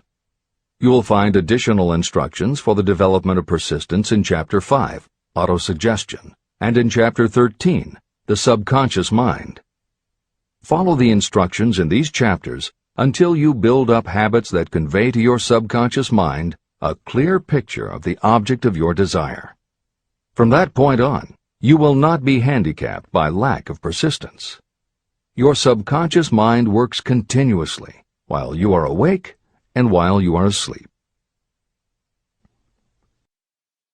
Are you money conscious or poverty conscious? Occasional effort to apply the rules will be of no value to you. To get results, you must apply all of the rules until they become a fixed habit with you. In no other way can you develop the necessary money consciousness. Just as money is attracted to those who have deliberately set their mind on it, poverty is attracted to those whose mind is open to it. And although money consciousness must be developed intentionally, poverty consciousness develops without conscious application of habits favorable to it. Poverty consciousness will seize the mind that is not occupied with money consciousness. If you understand the point of the preceding paragraph, you will understand the importance of persistence in the accumulation of a fortune. Without persistence, you will be defeated even before you start.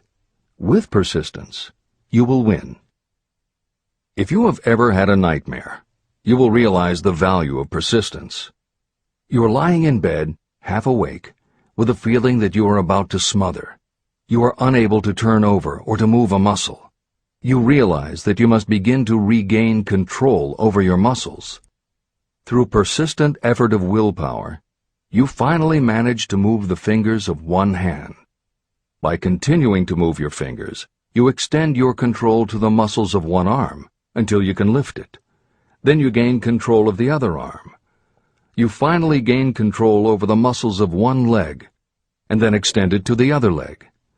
Then, with one supreme effort of will, you regain complete control over your muscular system and snap out of your nightmare. You did it step by step.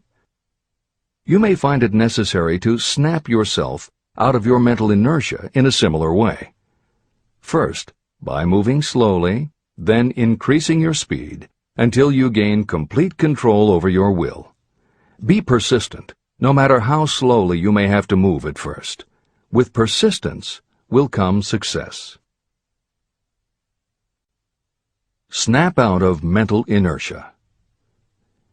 If you select your mastermind group with care, you will have in it at least one person who will aid you in the development of persistence. Some people who have accumulated great fortunes did so because of necessity. They developed the habit of persistence because circumstances forced them to become persistent. Those who have cultivated the habit of persistence seem to enjoy insurance against failure. No matter how many times they are defeated, they finally arrive up toward the top of the ladder. Sometimes it appears that there is a hidden guide whose duty is to test us through all sorts of discouraging experiences. Those who pick themselves up after defeat and keep on trying finally arrive, and the world says, "I knew you could do it." The hidden guide lets no one enjoy great achievement without passing the persistence test. Those who can't take it simply do not make the grade. Those who can take it are rewarded for their persistence, and in return they get the goal they are pursuing. But that is not all. They receive something infinitely more important than material compensation: the knowledge that every failure brings with it the seed of an equivalent advantage. Persist past your failures. The people who learn from experience the importance of persistence will not accept defeat as being anything more than temporary. They are the ones whose desires are so persistently applied that defeat is finally changed into victory. We see that an overwhelmingly large number of people go down in defeat, never to rise again. We also see the few who take the punishment of defeat as an urge to greater effort. But what we do not see, what most of us never suspect of existing, is the silent but irresistible power that comes to the rescue of those who fight on in the face of discouragement. If we speak of this power at all, we call it persistence and let it go at that. One thing is sure: if you do not have persistence, you will not achieve noteworthy success in any calling. As I am writing these lines, I can look out the window and see, less than a block away, the great mysterious Broadway, the graveyard of dead hopes and the front porch of opportunity. From all over the world, people have come to Broadway seeking fame, fortune, power, love, or whatever it is that human beings call success. Once in a great while, someone steps out from the long procession of seekers, and the world hears that another person has conquered Broadway. But Broadway is not easily nor quickly conquered. Broadway acknowledges talent, recognizes genius, and pays off in money only after a person has refused to quit. The secret is always inseparably attached to one word: persistence. Editor's comments. Today we think of making it on Broadway in terms of the theater, but here Napoleon Hill uses Broadway as a metaphor for the New York arts, publishing, and entertainment industries in general. In the original edition of Think and Grow Rich, Hill used this introduction to tell of Fannie Hurst, one of the best-selling authors of the day, who pounded the streets of New York for 4 years and received 36 rejection slips from one publisher alone before her persistence paid off and she finally got published. Although Napoleon Hill chose Fannie Hurst to illustrate his point about overcoming poverty and adversity, he knew all about both from personal experience. Hill's own story is one of very humble beginnings and devastating failures that would have defeated most people. It was only through his extraordinary persistence that the original edition of the book you hold in your hands was published. And for that reason, the editors of this edition have included this brief biography of Napoleon Hill. The following is adapted from A Lifetime of Riches, the biography of Napoleon Hill, written by Michael J. Ritt, Jr. and Kirk Landers, and also draws upon Napoleon Hill's first bestseller, his 4-volume masterwork, Law of Success. In it, Hill told of the 7 turning points in his own life, and those excerpts told in his words are told in the first person. Born into poverty in the backwoods of Virginia, young Nap, as he was called, was the local gun-toting troublemaker. He would probably have ended up a criminal had his widowed father not met and married Martha Ramey Banner. Nap's new stepmother set out to change the family's mountain ways, and she started by trading Napoleon a typewriter for his six-shooter pistol. She told him, "If you become as good with a typewriter as you are with that gun, you may become rich and famous and known throughout the world."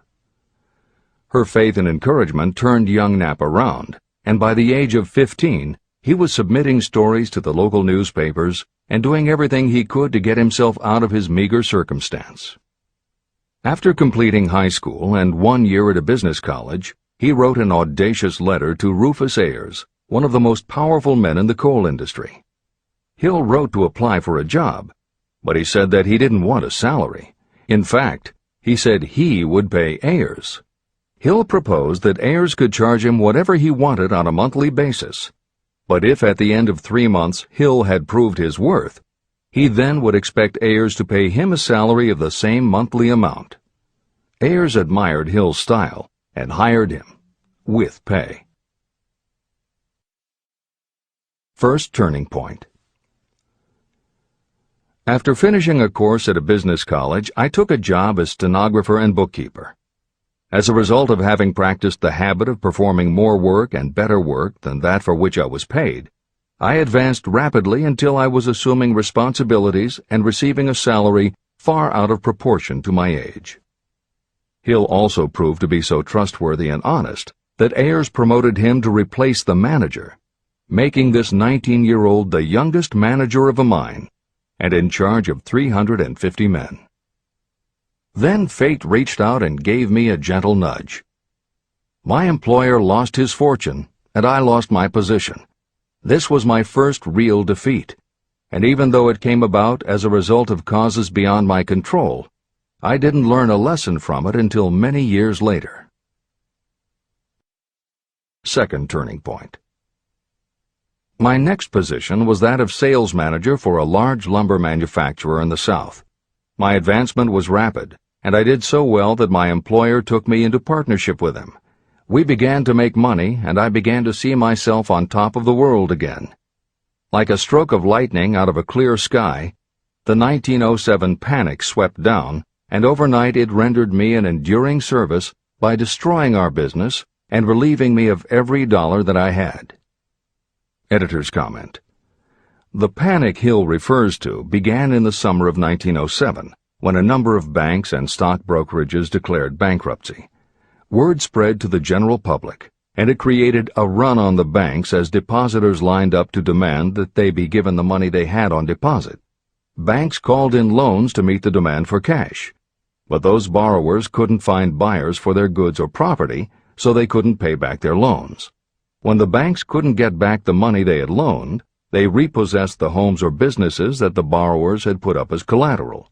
Businesses were closed, farmers were evicted from their land, jobs were lost, so even more banks were forced to close, and it just kept getting worse. America was caught in a downward spiral that was reversed only when the major Wall Street bankers and financial executives, who were themselves in danger of losing their businesses, stepped in to shore up troubled banks. It was in large part because of the bank panic of 1907 that legislation was enacted in 1913 to create the Federal Reserve System. This is the end of the editor's comments.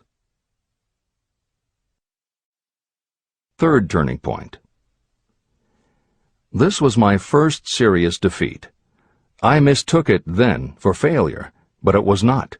And before I complete this lesson, I will tell you why it was not. It required the 1907 panic and the defeat that it brought me to redirect my efforts from the lumber business to the study of law. I entered law school with the firm belief that I would emerge doubly prepared to catch up with the end of the rainbow and claim my pot of gold.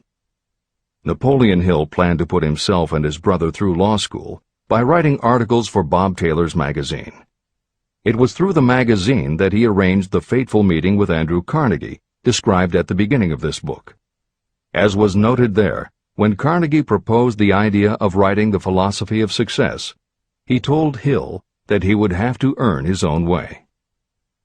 I attended law school at night and worked as an automobile salesman during the day. Because of the job, I saw the need for trained automobile mechanics. I opened an educational department in the manufacturing plant and began to train ordinary machinists in automobile assembly and repair work. The school prospered, paying me over $1,000 a month in net profits. My banker knew that I was prospering, therefore he loaned me money with which to expand. A peculiar trait of bankers is that they will loan us money without any hesitation when we are prosperous. My banker loaned me money until I was hopelessly in his debt. Then he took over my business as calmly as if it had belonged to him, which it did. From an income of more than $1,000 a month, I was suddenly reduced to poverty. For the third time, Hill had experienced defeat, but he was not beaten. He got another job, and all the while continued to work on the Carnegie Project. Fourth turning point, 1912. Because my wife's family had influence, I secured the appointment as assistant to the chief counsel for one of the largest coal companies in the world. I was among friends and relatives, and I had a position that I could keep for as long as I wished without exerting myself. What more did I need? Nothing, I was beginning to say to myself. Then, without consultation with my friends and without warning, I resigned. This was the first turning point that was of my own selection. It was not forced upon me. I quit that position because the work was too easy and I was performing it with too little effort. This move proved to be the next most important turning point of my life, although it was followed by 10 years of effort that brought almost every conceivable grief the human heart can experience. I selected Chicago as my new field of endeavor. I made up my mind that if I could gain recognition in Chicago, in any honorable sort of work, it would prove that I had something that might be developed into real ability. Fifth turning point. My first position in Chicago was that of advertising manager for a large correspondence school. I did so well that the president of the school induced me to resign my position and go into the candy manufacturing business with him. We organized the Betsy Ross Candy Company, and I became its first president. The business grew rapidly, and soon we had a chain of stores in 18 different cities. They did so well, in fact, Hill's partners decided they wanted to take over the business. They had Hill arrested on a false charge, and then offered to withdraw the charge if he would turn over to them his interest in the business. Outraged at the suggestion, Hill refused. When the case went to court, his partners failed to appear for the hearing. Hill sued them for malicious damage to his character. The judge's ruling completely vindicated Hill and allowed him the option to have his partners thrown in jail. Being arrested seemed at the time a terrible disgrace, even though the charge was false. It was not a pleasant experience, and I would not wish to go through a similar experience again, but I must admit that it was worth all the grief it cost me, because it gave me the opportunity to find out that revenge was not a part of my makeup. Sixth turning point. This turning point came shortly after my dreams of success in the candy business had been shattered, when I turned my efforts to teaching advertising and salesmanship as a department of one of the colleges in the Midwest. My school prospered from the very beginning. I had a resident class and also a correspondence school through which I was teaching students in nearly every English-speaking country. It was 1917, and in April of that year, President Woodrow Wilson declared the United States would enter the war against Germany. Hill contacted the president, who he had previously met through Andrew Carnegie, and offered his services to help the war effort. Hill was given the position of creating public relations materials and helping to sell war bonds.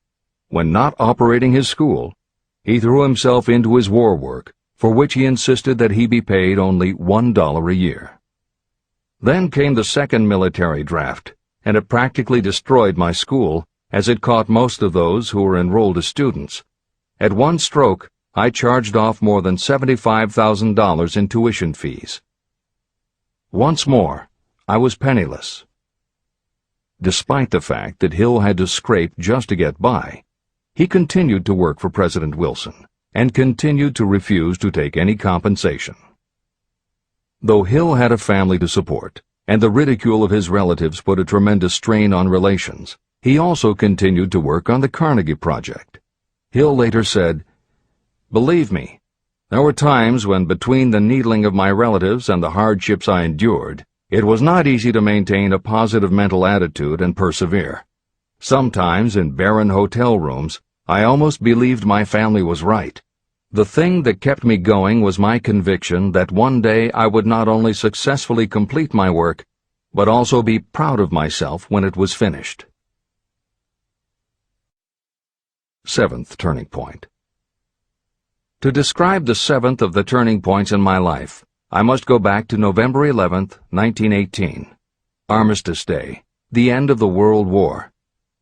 The war had left me without a penny, as I have already said, but I was happy to know that the slaughter had ceased and reason was about to reclaim civilization. The time had come for another turning point.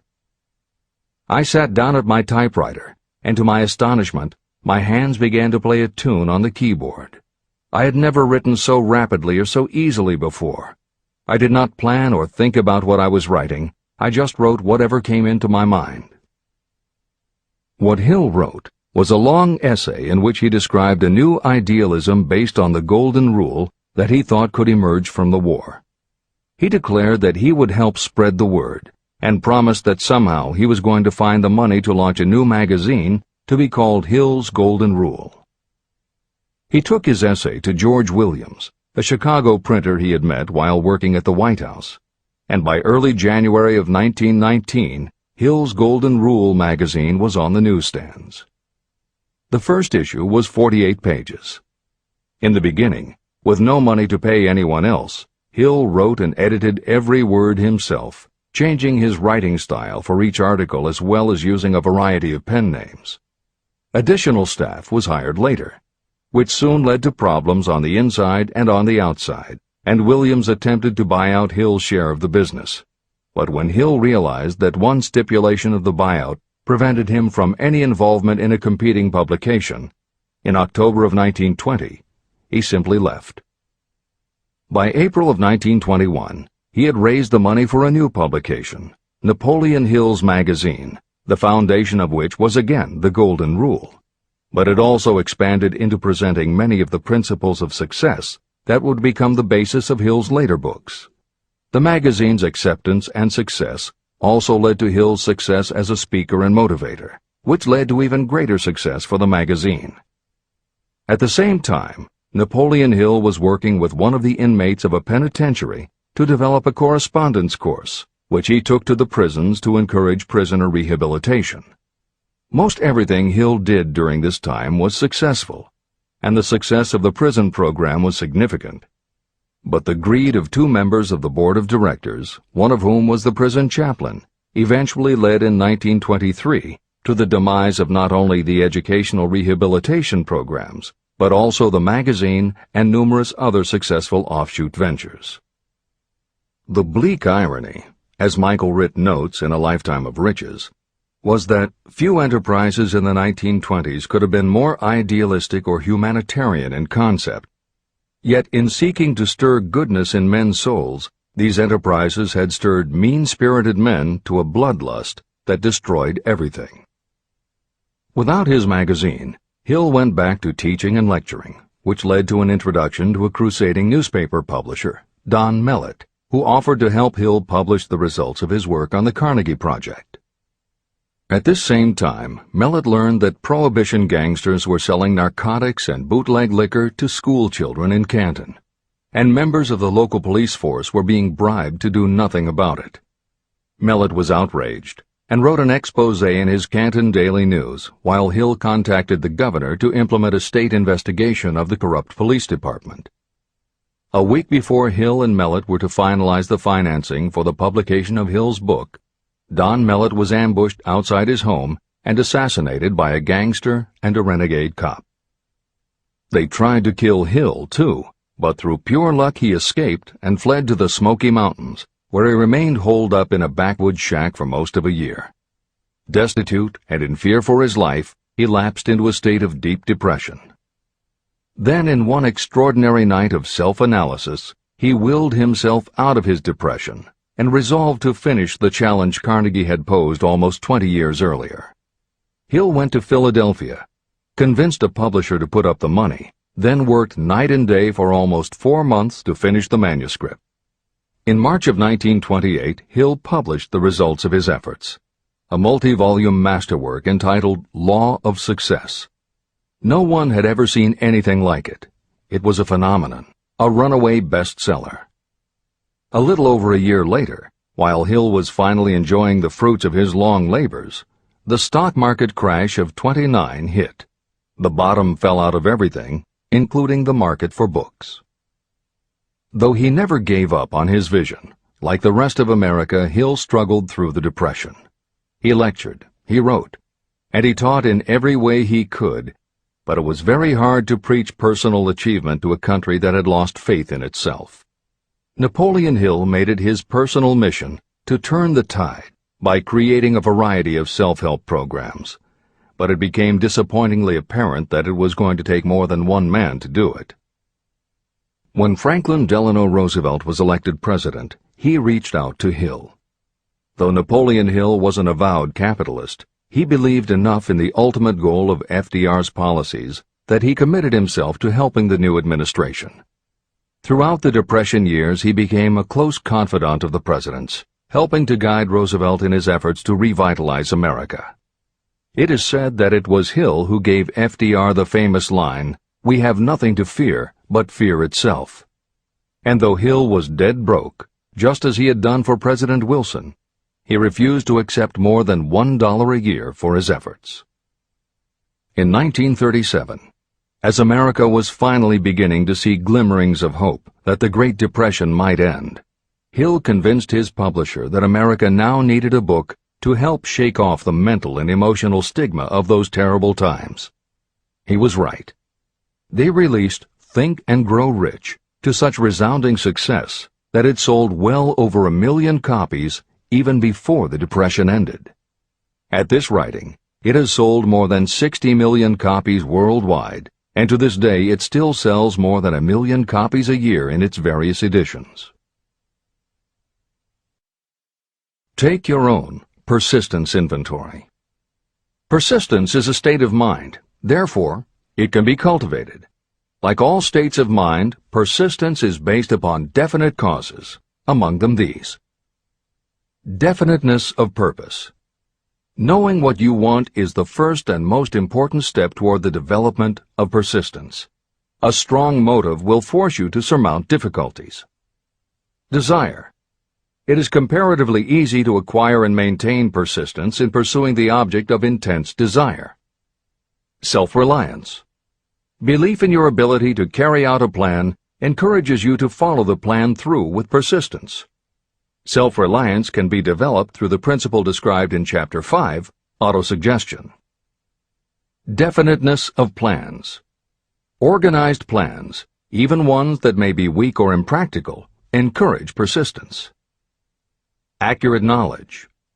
Knowing that your plans are sound, based upon experience or observation, encourages persistence. Guessing, instead of knowing, destroys persistence. Cooperation. Sympathy, understanding, and cooperation with others tend to develop persistence. Willpower. The habit of concentrating your thoughts on making plans to attain your definite purpose leads to persistence. Habit. Persistence is the direct result of habit. The mind absorbs and becomes a part of the daily experiences upon which it feeds. Fear, the worst of all enemies, can be overcome by forcing yourself to perform and repeat acts of courage. Everyone who has seen active service in war knows this. Take inventory of yourself and determine what you are lacking in this essential quality of persistence.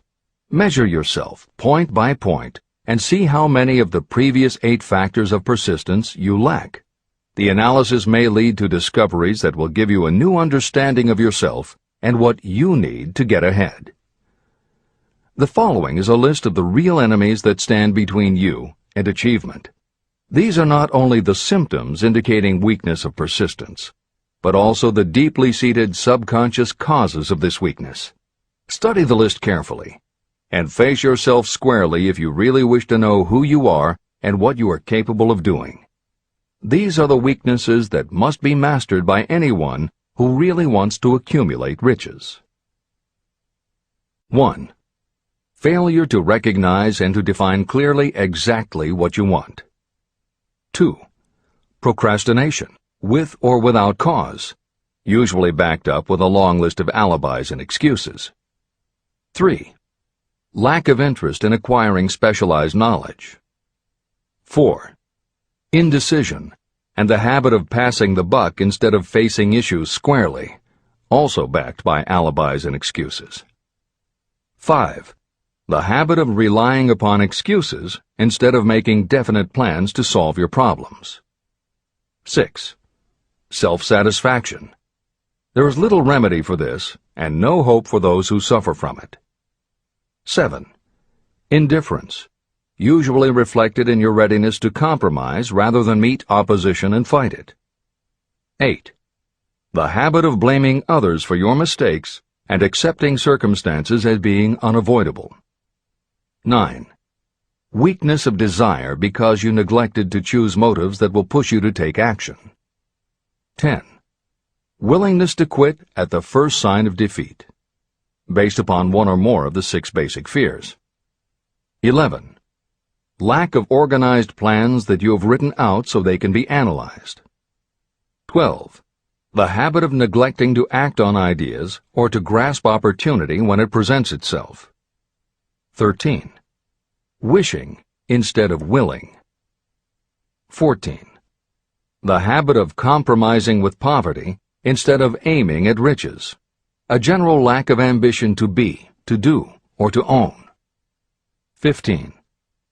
Searching for all the shortcuts to riches, trying to get without giving a fair equivalent, usually reflected in the habit of gambling or trying to drive unfair bargains.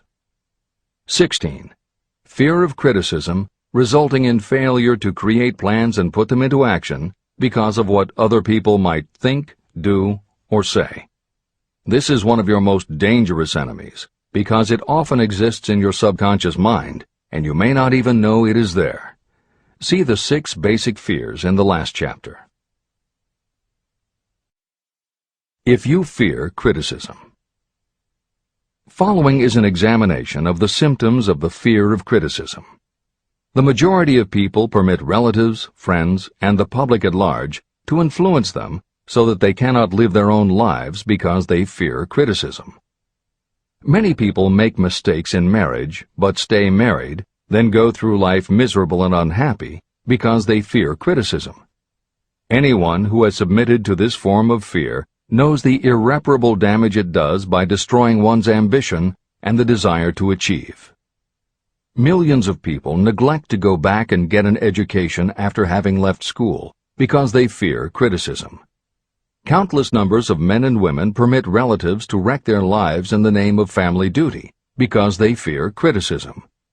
Duty does not require you to submit to the destruction of your personal ambitions and the right to live your own life in your own way. People refuse to take chances in business because they fear the criticism that may follow if they fail. The fear of criticism in such cases is stronger than the desire for success. Too many people refuse to set high goals for themselves because they fear the criticism of relatives and friends who may say, "Don't aim so high, people will think you're crazy." When Andrew Carnegie suggested that I devote 20 years to the organization of a philosophy of individual achievement, my first impulse was fear of what people might say. His suggestion was far greater than anything I had ever conceived for myself. My first instinct was to create excuses, all of them traceable to the fear of criticism. Something inside of me said, "You can't do it. The job is too big and requires too much time. What will your relatives think of you? How will you earn a living? No one has ever organized a philosophy of success. What right have you to believe you can do it? Who are you anyway to aim so high? Remember your humble birth. What do you know about philosophy? People will think you are crazy, and they did. Why hasn't some other person done this before now? These and many other questions flashed into my mind. It seemed as if the whole world had suddenly turned its attention to me with the purpose of ridiculing me into giving up all desire to carry out Mr. Carnegie's suggestion. Later in life, after having analyzed thousands of people, I discovered that most ideas are stillborn. To grow, ideas need the breath of life injected into them through definite plans of immediate action. The time to nurse an idea is at the time of its birth. Every minute it lives gives it a better chance of surviving. The fear of criticism is what kills most ideas that never reach the planning and action stage. Breaks can be made to order. Many people believe that success is the result of lucky breaks. There may be something to that, but if you depend upon luck, you will almost surely be disappointed. The only break anyone can afford to rely on is a self-made break. These come through the application of persistence. The starting point is definiteness of purpose. Editor's comments. In 1999, Mark Myers, editor of one of the country's most influential self-help newsletters, Bottom Line Personal, wrote a book entitled How to Make Luck: 7 Secrets Lucky People Use to Succeed. In it, he tells of a study that was done by the psychology department at the University of Hertfordshire near London. They assembled a group of people, half of whom either thought themselves lucky or were considered to be lucky by others. The other half of the group believed they were unlucky. They were all brought to campus to watch a computerized random coin toss. Each person watched as a cartoon elf came on screen and flipped a coin. Each was asked to call heads or tails. The results of the experiment proved that the unlucky group guessed right approximately the same number of times as the lucky group. In follow-up interviews, the researchers concluded that the only difference between so-called lucky and unlucky people was that the lucky people tended to remember the good things that had happened in their lives, and those that thought they were unlucky tended to dwell on the bad things. The scientific fact is that luck, in terms of calling a coin toss, spinning a wheel, or turning a card, is completely random, and there's nothing we can do about it. All we can control is what we say and do. Everything else that happens to us depends upon the actions of others and the random world in which we live. Then why do some people seem to be so lucky and get all the lucky breaks? Myers says it is because, unlike luck, lucky breaks are something you can control.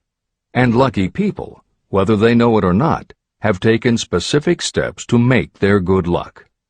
You can influence lucky breaks in 2 ways. You have to intentionally put yourself in luck's way, and you must make people want to help you because they believe that you deserve their help. Once you have let the world know you are ready for a break, luck is largely a matter of being introduced to opportunities by people who open doors for us. Myers calls these people gatekeepers. Gatekeepers offer help not only out of goodwill, but also because they hope you will help them in return when you are in a position to do so. People who are lucky make it a point to impress their gatekeepers so that they will be the first to come to mind when opportunities arise. Your gatekeepers must believe that you deserve a break, and that it is worth it to them to give you one. One of the best ways to do that is simply to behave and act lucky. If you act like a loser, people think you are a loser. If you perceive yourself as lucky, it will be easier for others to see you that way. And if you are believed to be a lucky person, your chances of receiving lucky opportunities will increase, partly because others hope some of your luck will rub off on them. This is the biggest secret lucky people know. They know that when they seem lucky, more people want to help them.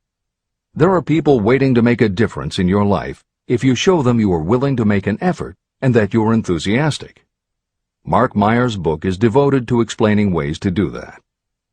As Hill says, the only lucky break anyone can afford to rely upon is a self-made break. These come through the application of persistence. The starting point is definiteness of purpose. This is the end of the editor's comments. If you stop the first 100 people you meet on the street and ask them what they want most in life, 98 of them would not be able to tell you. If you press them for an answer, some will say security, many will say money, a few will say happiness, and others will say fame and power. Some might tell you they want social recognition, ease in living, the ability to sing, dance, or write. But none of them will be able to give you the slightest indication of a plan by which they hope to attain these vaguely expressed wishes. Riches do not respond to wishes. They respond only to definite plans backed by definite desires through constant persistence. How to develop persistence. There are 4 simple steps that lead to the habit of persistence. They call for no great amount of intelligence, no particular amount of education, and little time or effort. These necessary steps are: 1. A definite purpose, backed by a burning desire for its fulfillment. 2. A definite plan, expressed in continuous action. 3. A mind closed tightly against all negative and discouraging influences, including negative suggestions of relatives, friends, and acquaintances. 4. A friendly alliance with one or more persons who will encourage you to follow through with both plan and purpose. These 4 steps are essential for success in all walks of life. An important purpose of the 13 principles of this philosophy is to enable you to take those 4 steps as a matter of habit. They are steps by which you may control your economic destiny. They are steps that lead to freedom and independence of thought. They are steps that lead to riches, in small or great quantities. They are steps that lead the way to power, fame, and worldly recognition. They are 4 steps that guarantee favorable breaks. They are steps that convert dreams into physical realities. They are steps that lead also to the mastery of fear, discouragement, indifference. There is a magnificent reward for anyone who learns to take these 4 steps. It is the privilege of writing your own ticket and of making life yield whatever price is asked. How to master difficulties. What mystical power gives people of persistence the capacity to master difficulties? Does the quality of persistence set up in your mind some form of spiritual, mental, or chemical activity that gives you access to supernatural forces? Does infinite intelligence throw itself on the side of the person who still fights on when the whole world seems to be against them?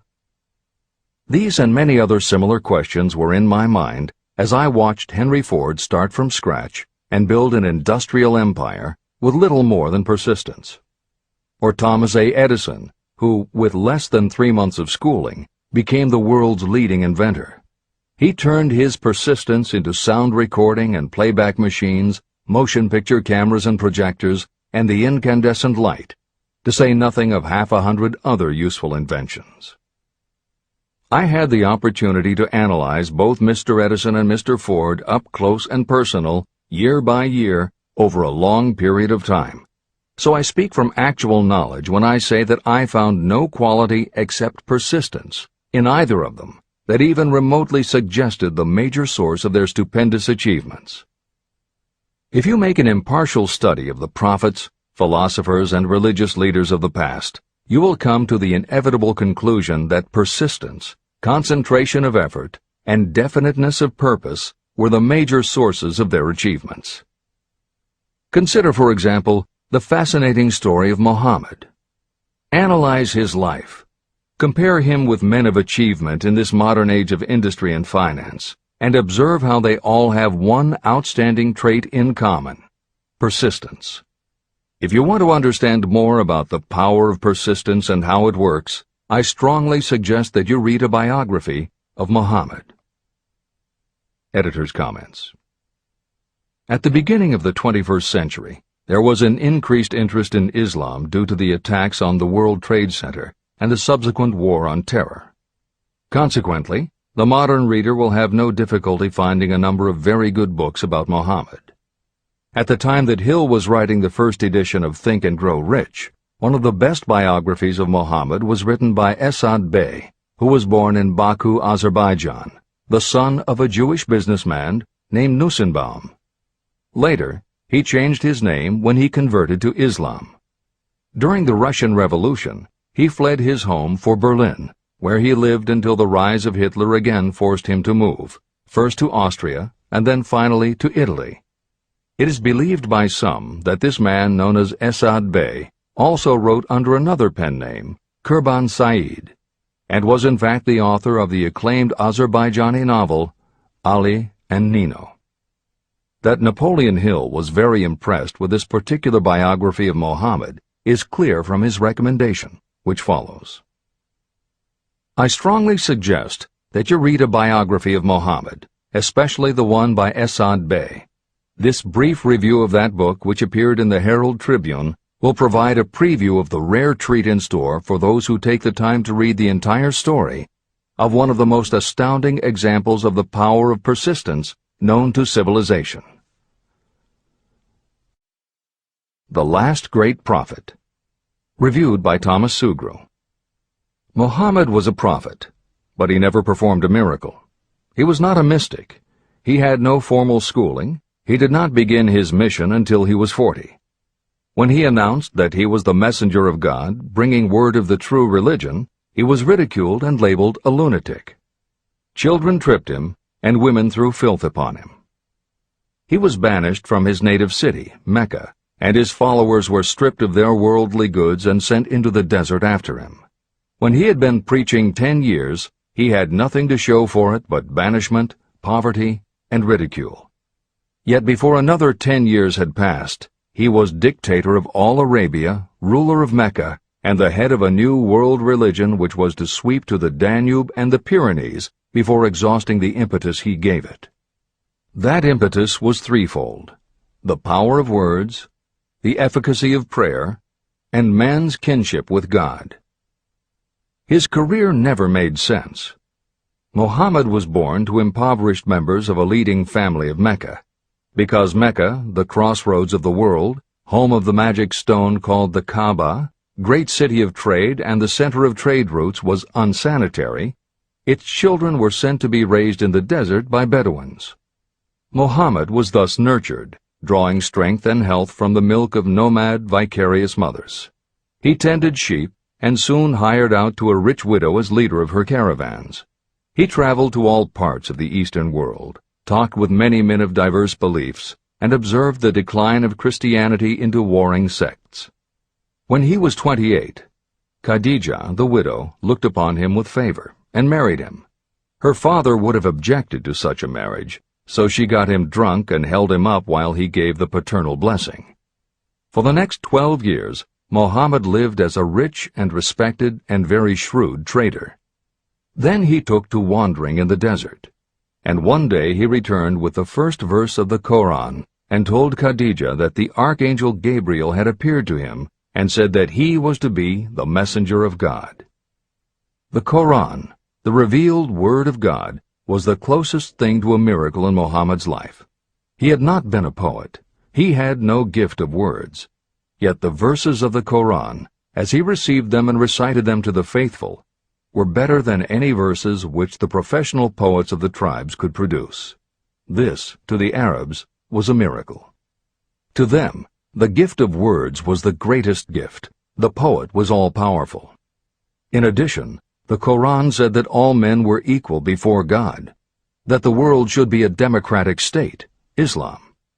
It was this political heresy, plus Muhammad's desire to destroy all the 360 idols in the courtyard of the Kaaba, which brought about his banishment. The idols brought the desert tribes to Mecca, and that meant trade. So the businessmen of Mecca, the capitalists, of which he had been one, set upon Muhammad. Then he retreated to the desert and demanded sovereignty over the world. The rise of Islam began. Out of the desert came a flame which would not be extinguished. A democratic army, fighting as a unit and prepared to die without wincing. Muhammad had invited the Jews and Christians to join him, for he was not building a new religion.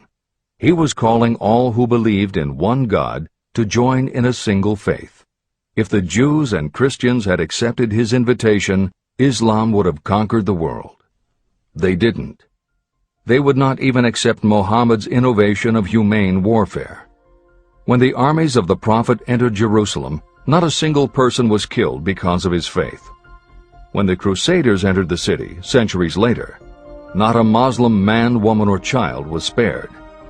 But the Christians did accept one Muslim idea, the place of learning, the university.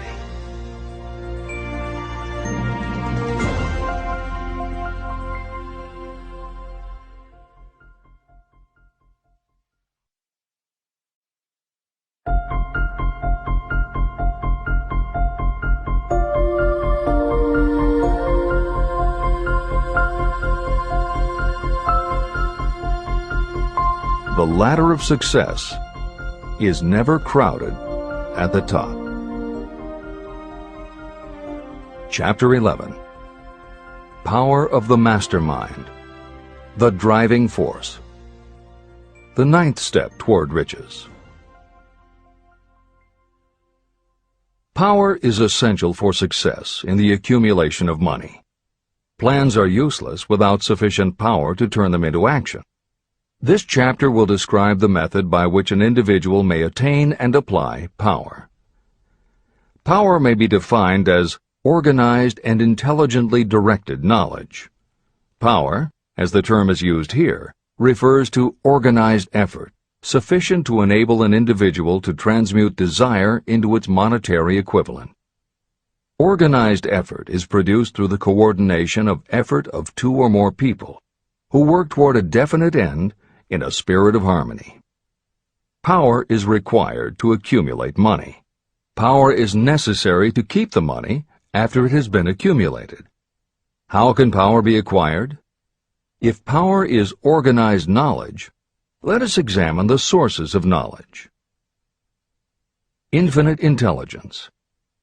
This source of knowledge may be accessed with the aid of creative imagination through the subconscious mind, as described in the previous chapters on faith, autosuggestion, and imagination, and as will be elaborated on in Chapter 13, the subconscious mind, and Chapter 14, the brain. Accumulated experience. The accumulated experience of humanity may be found in any well-equipped public library. An important part of this accumulated experience is taught in public schools and colleges, where it has been classified and organized. Editor's comment. The computer revolution and the Internet have had a profound effect upon the quantity of information available and on the ease of access and ability to organize that information. This is the end of the editor's comment. Experiment and research. In the field of science, and in practically every other walk of life, people are gathering, classifying, and organizing new facts daily. This is the source to which you must turn when knowledge is not available through accumulated experience. Here, too, the creative imagination must often be used. Editor's comment. Today, because of the computer revolution and the Internet, publishing and dissemination of information happens so quickly that there is almost no lag time between experiment or research and the integration of those results into available knowledge. This is the end of the editor's comment. Knowledge may be acquired from any of the foregoing sources. It may be converted into power by organizing it into definite plans and by putting those plans into action. If you examine the three sources of knowledge, you will see how difficult it would be if you had to depend upon just your own efforts to assemble all the knowledge you need and turn it into definite plans of action.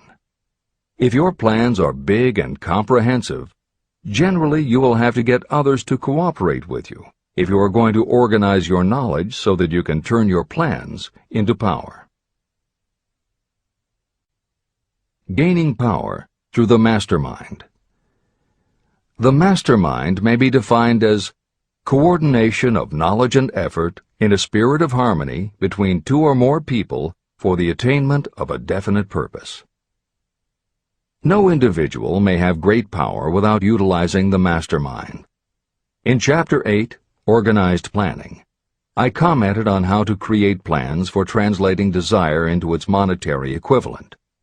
If you carry out these instructions with persistence and intelligence, and use discrimination in choosing your mastermind group, your objective will have been halfway reached even before you begin to recognize it.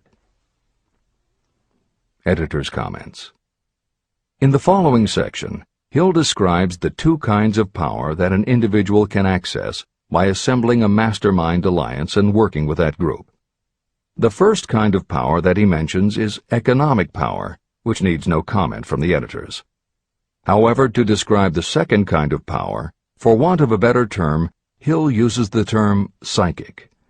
Because this word has taken on connotations that Hill never intended, this concept deserves clarification before you read on. As is obvious throughout this book, Napoleon Hill was a very practical man. His use of the word psychic in this chapter has nothing to do with seances, fortune-telling, magic, or any other aspect of the paranormal.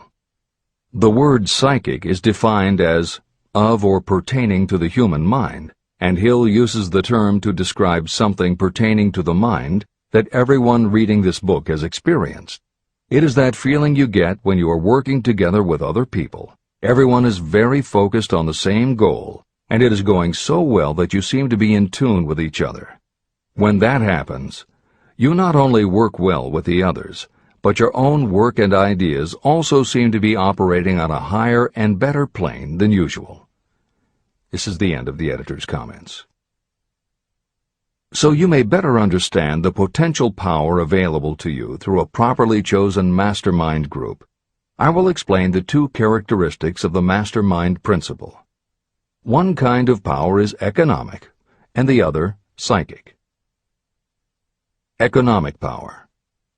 The economic feature is obvious. Economic advantages may be created by any person who surrounds himself with the advice, counsel, and personal cooperation of a group of people who are willing to lend him or her wholehearted aid in a spirit of perfect harmony.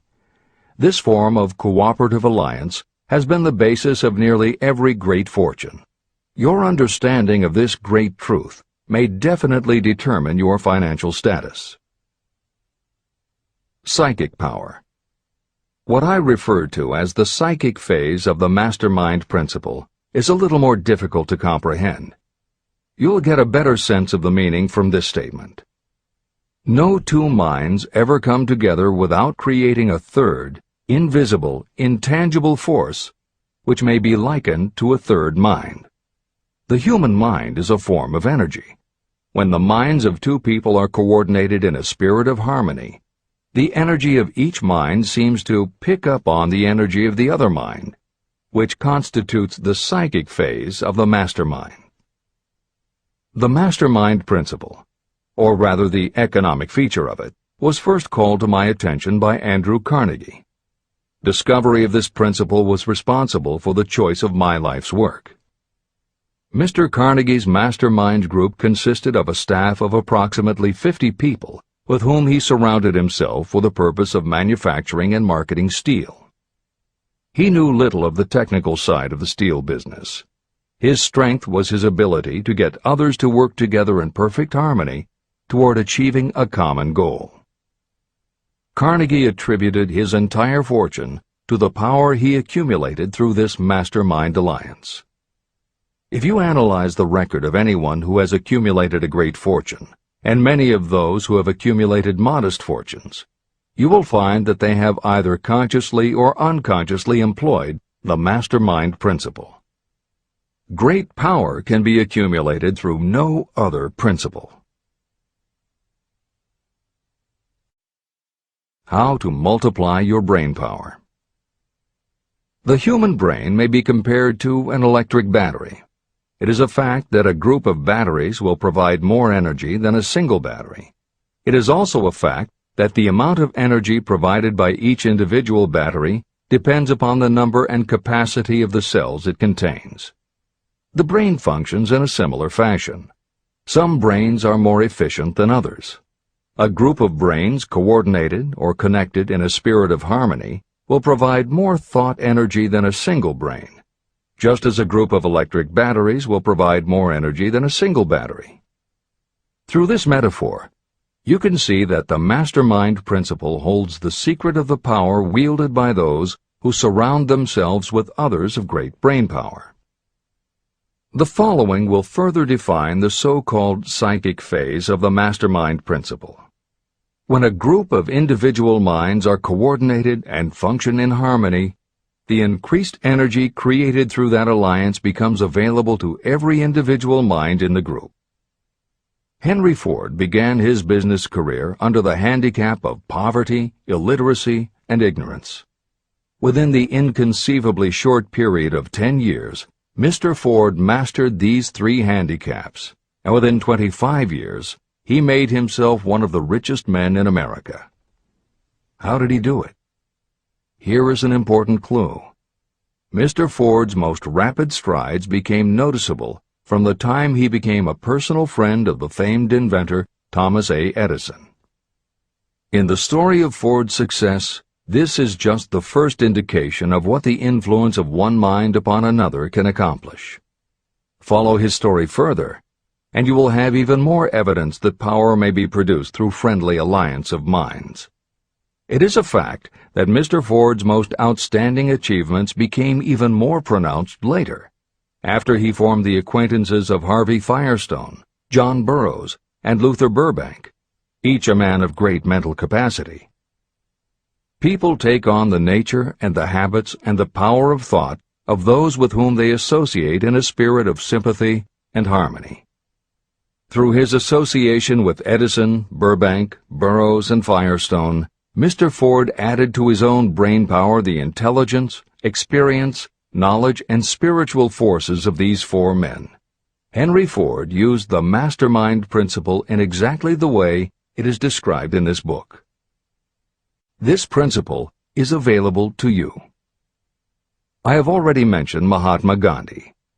Let me review the method by which he attained his stupendous power. It may be explained in a few words. He came by power through inducing over 200 million people to coordinate with mind and body in a spirit of harmony for a definite purpose.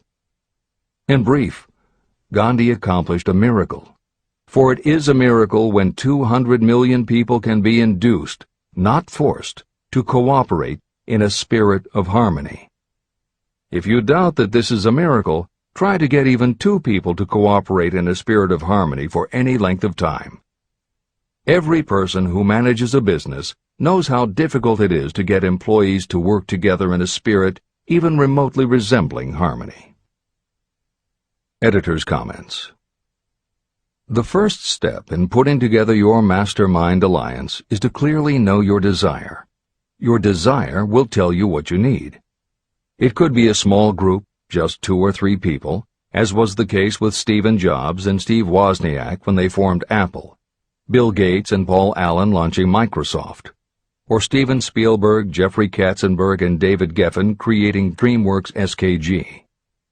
Or it could be a large group, such as the Mastermind Alliance of 30 regional directors of Century 21 Real Estate, which founder Arthur Bartlett firmly believes was essential to the company's success. Napoleon Hill suggests that in most cases it should be a dozen people or less, and generally the smaller the better. Choosing the people means finding those who not only share your vision, but who will also share their ideas, information, and contacts with you. They will let you use the full strength of their experience, training, and knowledge as if it were your own, and they will do it in a spirit of perfect harmony. The question that immediately comes to every reader's mind is, where do I find people who will help me to that degree? Napoleon Hill cannot answer that question for you, but he does tell you what to look for. Where you look is up to you. And if you really do have the desire to succeed, you will start looking and you won't give up until you find the right people. Napoleon Hill's description of the mastermind that appears below is augmented with additional material from articles and speeches he wrote after the publication of Think and Grow Rich. These were compiled for publication by Hill's friend, mentor, and business associate, W. Clement Stone, and appear in 2 books, Napoleon Hill's Keys to Success and Believe and Achieve. This is the end of the editor's comments. Finding your mastermind members. Ally yourself with a group of as many people as you may need in order to assemble a mastermind that will assist you in creating and carrying out your plan or plans for the accumulation of money. Compliance with this instruction is absolutely essential.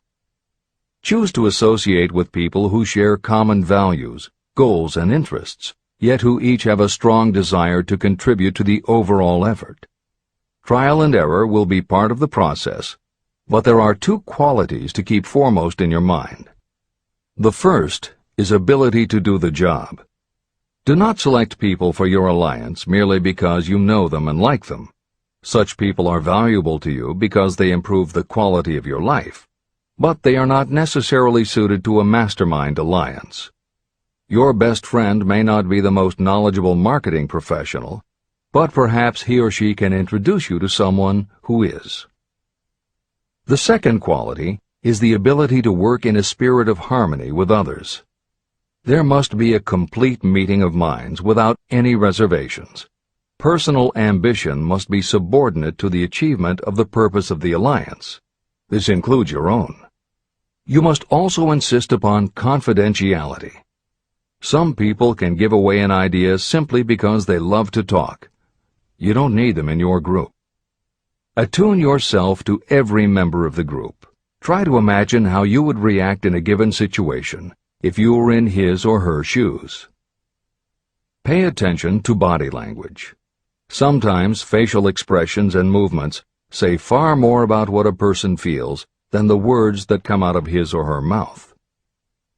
Be sensitive to what is not being said. Sometimes what is left out is far more important than what is included.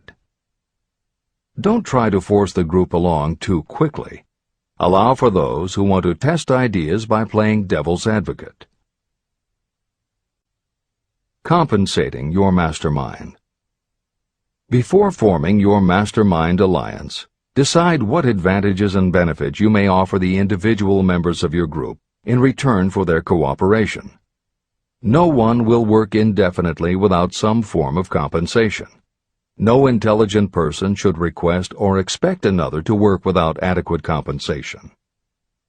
Wealth will obviously have the most appeal to your members. Be fair and generous in your offer. Recognition and self-expression may be just as important as money to some of your members. Remember that in such partnerships, the principle of going the extra mile, doing more and better than paid for, is especially important. As the leader, you should set an example for the others to follow. Each member must agree at the outset on the contribution each will make, and on the division of benefits and profits. Otherwise, be assured that dissension will arise, you will have wasted everyone's time, you will ruin friendships, and your venture will be destroyed. Meeting with your mastermind. Arrange to meet with the members of your mastermind group at least twice a week, and more often if possible, until you have jointly perfected the necessary plan or plans for the accumulation of money. The first meeting will be involved in sorting out strengths and weaknesses, and in fine-tuning your plans. Your alliance must be active to do any good. Establish specific responsibilities and action steps to be taken. As your mastermind matures and harmony grows among the members, you will find that the meetings create a flow of ideas into every member's mind. Don't let the meetings become so regular and formalized that they inhibit phone calls and other less formal contact. Mastermind maintenance. Maintain perfect harmony between yourself and every member of your mastermind group. If you fail to carry out this instruction to the letter, you may expect to meet with failure. The mastermind principle cannot work where perfect harmony does not prevail. Create a non-threatening environment. Explore all ideas with equal interest and concern for the originator's feelings. Everyone must deal with everyone else on a completely ethical basis. No member should seek unfair advantage at the expense of others. As the leader, you must inspire confidence in your members by your dedication to your desire, which is the object of the group. The members must know with certainty that you are reliable, trustworthy, and loyal. When you are finally ready to present the results of your efforts to investors, buyers, or the public, you may face your greatest leadership challenge in maintaining the harmony of your mastermind. The group's efforts will now be judged by outsiders, and facing judgment takes courage and persistence. The courage of separate individuals is nothing compared with that of a united team. The more you are able to maintain harmony, the greater the power, and the greater the power, the more resistance you can overcome. Marriage and the mastermind. A mastermind alliance with the person you love most deeply is of untold importance. If you are married and have not built your relationship on the same principles of harmony that are crucial to any alliance, you may have some reselling to do with your spouse. Set aside time each day to talk about what you want to achieve and how you are going about it. Rely on your definiteness of purpose to build your persuasive abilities, to convince your partner of the benefits of the work you are doing.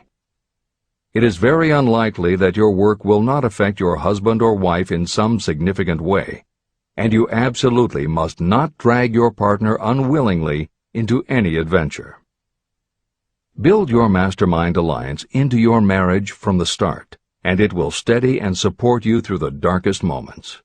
In fact, your whole family should be incorporated into your alliance. Lack of harmony at home can easily spill over elsewhere. A united family is a great team. The mastermind and infinite intelligence. The list of sources from which you can get power is headed by infinite intelligence. When two or more people coordinate in a spirit of harmony and work toward a definite objective, they place themselves in position to absorb power directly from that great universal storehouse that I refer to as infinite intelligence. This is the greatest of all sources of power. It is the source to which geniuses and great leaders turn, whether they may be conscious of the fact or not. In Chapter 13, The Subconscious Mind, and Chapter 14, The Brain, the methods for accessing infinite intelligence will be described in greater detail. This is not a course on religion. Neither the principle of infinite intelligence nor any other principle in this book should be interpreted as interfering with, endorsing, or rejecting any person's religious beliefs. This book is confined exclusively to instructing the reader how to transmute the definite purpose of desire for money into its monetary equivalent. Read, and really think about what you are reading. Soon the entire subject will unfold, and you will see it in perspective. At this point, you are only seeing the detail of the individual chapters. Editor's comments. This chapter would not be complete without commenting on a mastermind that came into being almost 15 years after the first publication of Think and Grow Rich. Napoleon Hill's own mastermind alliance with multimillionaire businessman and philanthropist W. Clement Stone. On May 2, 1951, at the age of 67, Napoleon Hill and his wife Annie Lou agreed it was time for Napoleon to think about retiring. They decided to begin by cutting back on his speaking engagements after he completed the lectures that were already on his calendar, including one he was scheduled to give a few weeks later in Chicago. Unbeknownst to them, at that event W. Clement Stone had prearranged to sit at the head table next to Napoleon Hill. Like Hill, Stone had been born into poverty. At the age of 6, he started selling newspapers to help pay the rent, and by 13, he owned his own stand. By 16, he was selling insurance, and by 20, he'd managed to scrape together $100, which he used to start his own insurance agency. Stone was a consummate salesman and motivator, and his company was growing very nicely. Then in 1938, he read Think and Grow Rich, and was so inspired by it that he bought a copy for every one of his employees, and continued to do so for each new person who joined his company. Over the years, this amounted to thousands of copies. When Stone was introduced to Hill, he told him about all the copies he had purchased of Think and Grow Rich, and said that he firmly believed it was Hill's book that had transformed his sales force and turned his company from modest to extraordinary success. Napoleon Hill and W. Clement Stone found that they were in such complete accord that by the end of their first meeting, Hill had decided to postpone his retirement and join with Stone in a venture dedicated to creating a better world for this and future generations. Within a year, they launched Napoleon Hill Associates. They published new books by Hill, including How to Raise Your Own Salary and The Master Key to Riches. They reissued Hill's earlier bestsellers, and they co-authored a new bestseller, Success Through a Positive Mental Attitude. They also launched Success Unlimited magazine, created PMA Science of Success home study courses, made television programs, radio shows, a documentary film entitled A New Sound in Paris, which showed the amazing changes that happened when the entire town of Paris, Missouri, adopted the Napoleon Hill philosophy. And they both crisscrossed America speaking, teaching, giving interviews, and spreading the philosophy to as many people as possible. In addition to his work with Napoleon Hill Associates, Hill also consulted to W. Clement Stone's company, Combined Insurance Company of America. Hill designed and implemented a new training program for the sales force, which was so successful he astounded the business world by helping Stone grow his company from $30 million in assets to $100 million in less than 10 years. When W. Clement Stone passed away in 2002, his company, now known as Aon Corporation, had revenues of $2 billion a year. W. Clement Stone had personally given more than $275 million to various charitable and philanthropic organizations. There has perhaps never been a greater example of coordination of knowledge and effort in a spirit of harmony between two or more people for the attainment of a definite purpose.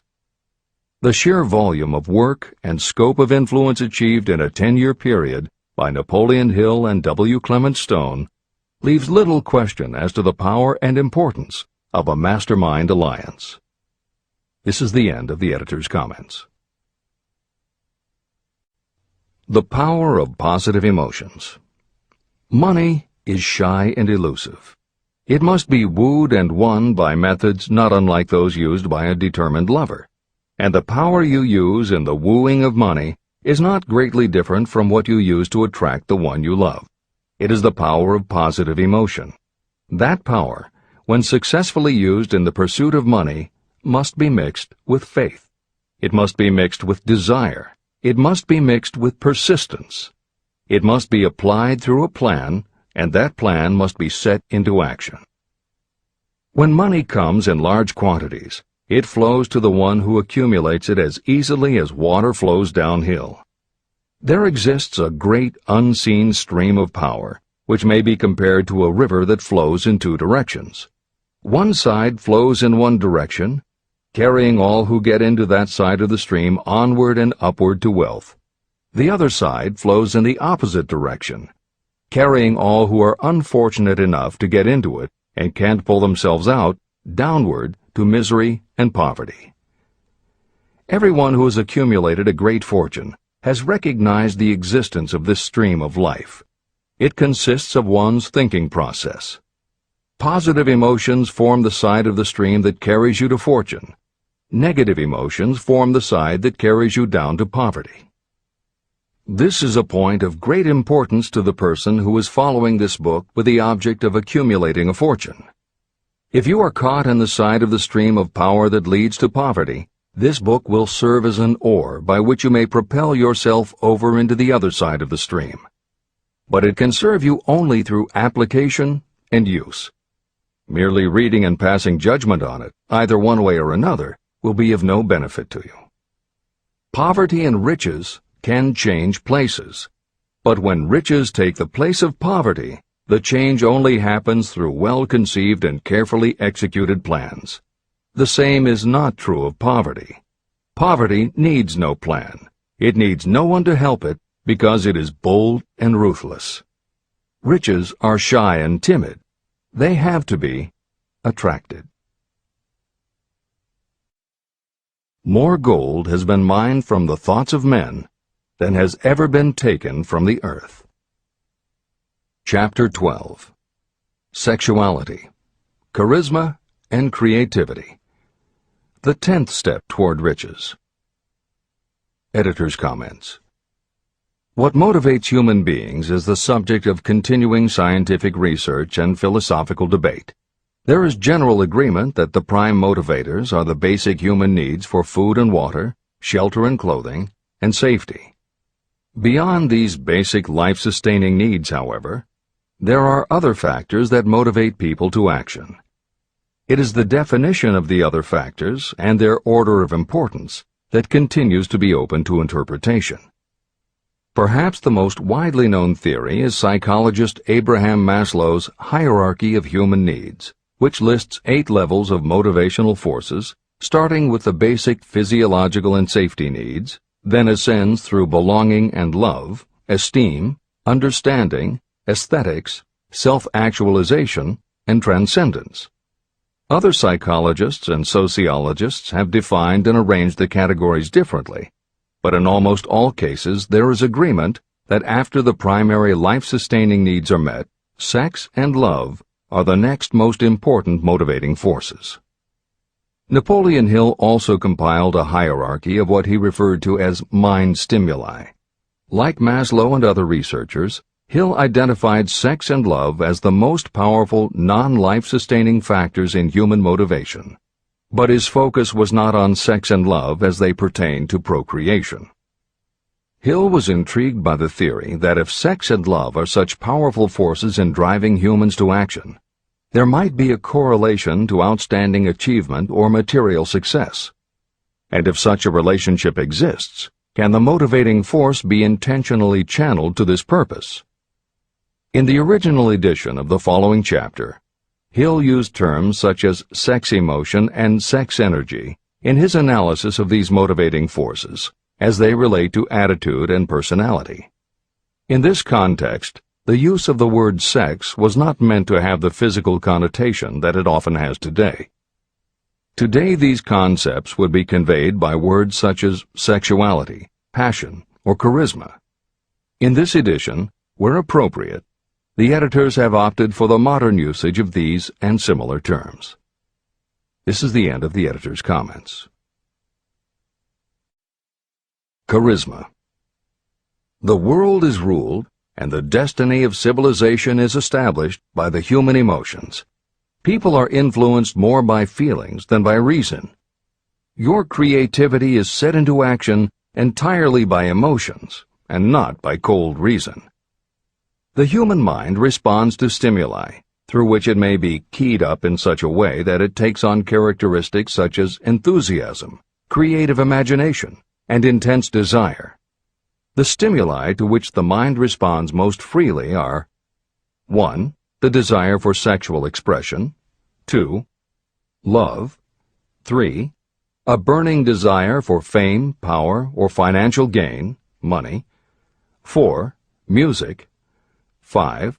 Close friendship and/or admiration, 6. A mastermind alliance based upon the harmony of 2 or more people who ally themselves for advancement, 7. Mutual suffering, such as that experienced by people who are persecuted, 8. Autosuggestion, 9. Fear, 10. Alcohol and drugs. The desire for sexual expression comes at the head of the list of stimuli that step up the mind and start the wheels of physical action. The emotions associated with a human sexual drive bring into being a state of mind. When motivated by this desire, people often show courage, willpower, persistence, imagination, and creative ability that they don't normally have. So strong and impelling is the desire for sexual expression that people freely run the risk of life and reputation because of it. A river may be dammed and its water controlled for a time, but eventually it will force an outlet. The same is true of the emotions related to sexual expression. It may be submerged and controlled for a time, but its very nature causes it to be ever-seeking means of expression. The desire for sexual expression is inborn and natural. The desire cannot and should not be submerged or eliminated, but it can be given other outlets that enrich the body, mind, and spirit. When harnessed and redirected, this motivating force has been used as a powerful creative force in literature, art, and other pursuits, including the accumulation of riches. A teacher who has trained more than 30,000 salespeople came to the conclusion that individuals who are most confident sexually are the most efficient salespeople. The explanation is that the factor of personality known as personal magnetism is a manifestation of sexual energy. Editor's comments. There have been numerous psychological and sociological studies about the relationship between sexuality and success that tend to support Hill's observation. Because physical characteristics are the most quantifiable aspects of sexuality, most research studies focus on gender, attractiveness, body size, and age, and they measure indicators such as first impressions, expectation of performance, perception of performance, and social interaction. These studies generally conclude that when comparing individuals of equal competence, for men, the perception is that taller men will do better than short, a full head of hair will outperform balding, handsome or virile will beat out plain or older. For women, the results are comparable. The perception is that attractive performs better than plain, slim or shapely scores higher than overweight, younger is expected to be superior to older. These observations about physical sexuality may seem obvious, but they lead to a conclusion that is very significant. Obviously, not all people who succeed are tall and virile or attractive and shapely. It is also a fact that the success of those who are short, balding, plump, or plain isn't always due to superior skill or luck. Clearly, there is another kind of attractiveness that often supersedes physical appeal. This other kind of attractiveness is connected to human sexuality, but it is not what would usually be referred to as sexy. People who have this quality are often said to have chemistry, personality, charm, or appeal. Hill called this kind of attraction personal magnetism. Today, the more common term is charisma. This is the end of the editor's comments. When employing salespeople, a good sales manager looks for personal magnetism or charisma as the first requirement. People who lack this kind of sexual energy will never become enthusiastic, nor inspire others with enthusiasm. And enthusiasm is one of the most important requisites in salesmanship, no matter what you're selling. The public speaker, preacher, lawyer, or salesperson who is lacking in charisma is a flop as far as being able to influence others is concerned. That, plus the fact that most people are influenced through an appeal to their emotions, should easily convince you of the importance of charisma as a part of the salesperson's ability. Master salespeople attain mastery in selling because they either consciously or unconsciously transmute charisma, sexual energy, into sales enthusiasm. That statement explains the actual, practical meaning of sexual transmutation. The meaning of the word transmute is, in simple language, the changing or transferring of one element or form of energy into another. The transmutation of sexual energy means switching the mind from thoughts of physical expression to thoughts of some other nature. Salespeople who know how to turn on charisma have acquired the art of sexual transmutation, whether they know it or not. The majority of salespeople who transmute their sexual energy do so without being aware of what they are doing or how they are doing it. You can cultivate and develop this quality in your dealings with others. Through cultivation and understanding, this vital motivating force may be drawn upon and used to great advantage in relationships between people. This energy may be communicated to others in the following ways. The handshake. The touch of the hand indicates instantly the presence of charisma or the lack of it. The tone of voice. Charisma, or sexual energy, is the factor with which the voice may be colored or made musical and charming. Posture and carriage of the body. People with charisma move briskly and with grace and ease. The vibrations of thought. People with charisma project sexuality through their personality in a way that influences those around them. Clothing and style. People who are charismatic are usually very careful about their personal appearance. They usually select clothing of a style becoming to their personality, physique, complexion, etc. Editor's comments. Having established a link between sexuality and success in the form of charisma, in the following section, Napoleon Hill explores how sexuality might also be a motivating factor in success by enhancing creativity. To illustrate the connection, Hill draws upon the biographies of historical figures who exhibited both charisma and exceptional creativity. In the time since Hill conducted his research, many women have risen to positions of power and influence. Their accomplishments have been well documented and are readily available in bookstores and libraries. However, when Hill was assembling his data, the majority of historical biographies available were about successful men. Further, the successful industrialists and political leaders he had personally studied during the previous 30 years were also men. Because of this limitation, Hill does not theorize about the role men might play in motivating the success of women. This issue is addressed in a later editorial comment. This is the end of the editor's comments. Creativity. It seemed quite significant to me when I made the discovery that practically every great leader I had the privilege of analyzing was a man whose achievements were largely inspired by a woman. In most instances, the woman was a wife, of whom the public had heard little or nothing. In a few of the cases I studied, the source of inspiration was the other woman. The pages of history are filled with the records of great men whose achievements may be traced directly to the influence of women who aroused the creative faculties of their minds. Napoleon Bonaparte was one of these. When inspired by his first wife, Josephine, he was irresistible and invincible. When his better judgment or reasoning faculty prompted him to put Josephine aside, he began to decline. His defeat and exile to St. Helena were not far distant. Abraham Lincoln was a notable example of a great leader who achieved his greatness through the discovery and use of his faculty of creative imagination. It is noted in practically every book written about Lincoln that he discovered and began to use this faculty as the result of the love that he experienced when he met Anne Rutledge. This is more than an interesting historical fact.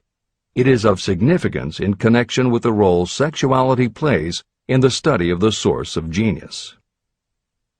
Following is a list of famous men of outstanding achievement: George Washington, Napoleon Bonaparte, William Shakespeare, Abraham Lincoln, Ralph Waldo Emerson, Robert Burns, Thomas Jefferson, Elbert Hubbard, Elbert H. Gary, Woodrow Wilson, John H. Patterson, Andrew Jackson, Enrico Caruso. Wherever there was evidence available in connection with the lives of these men of achievement, it indicated most convincingly that each possessed a highly developed sexual nature. An analysis of the information taken from biographies and historical writings leads to the following conclusions. 1. Those of greatest achievement have a highly developed sexual nature, but have learned the art of transmutation of sexual energy. 2. Those who have accumulated great fortunes and achieved outstanding recognition in literature, art, industry, architecture, and the professions were motivated by the influence of a mate or lover. When driven by these emotions, people become gifted with a superpower for action. If you understand this, you will also understand that sexual transmutation contains the secret of creative ability. Editor's comments. As noted previously, although Hill's analysis focused on men, today there is a wide range of biographies about women who have succeeded in every aspect of life, including business, politics, religion, sports, entertainment, and the arts.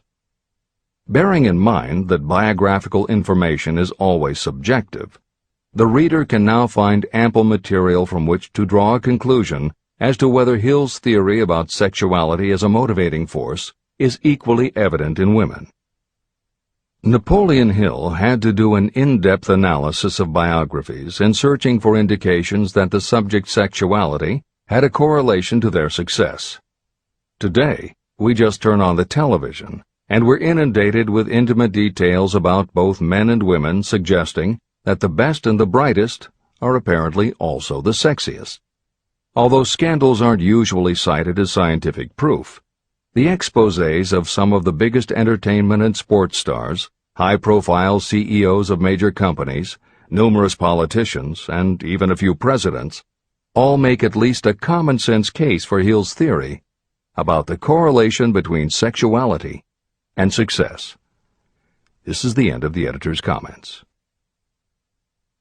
Obviously, this does not mean that everyone who is highly sexed is a genius.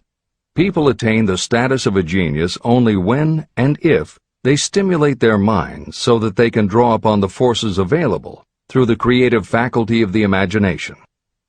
Although it is the most important of the stimuli or motivators, the mere possession of sexual energy is not sufficient to produce a genius. The energy must be transmuted from desire for physical contact into some other form of desire and action before it will lift one to the status of a genius. Genius and creative imagination.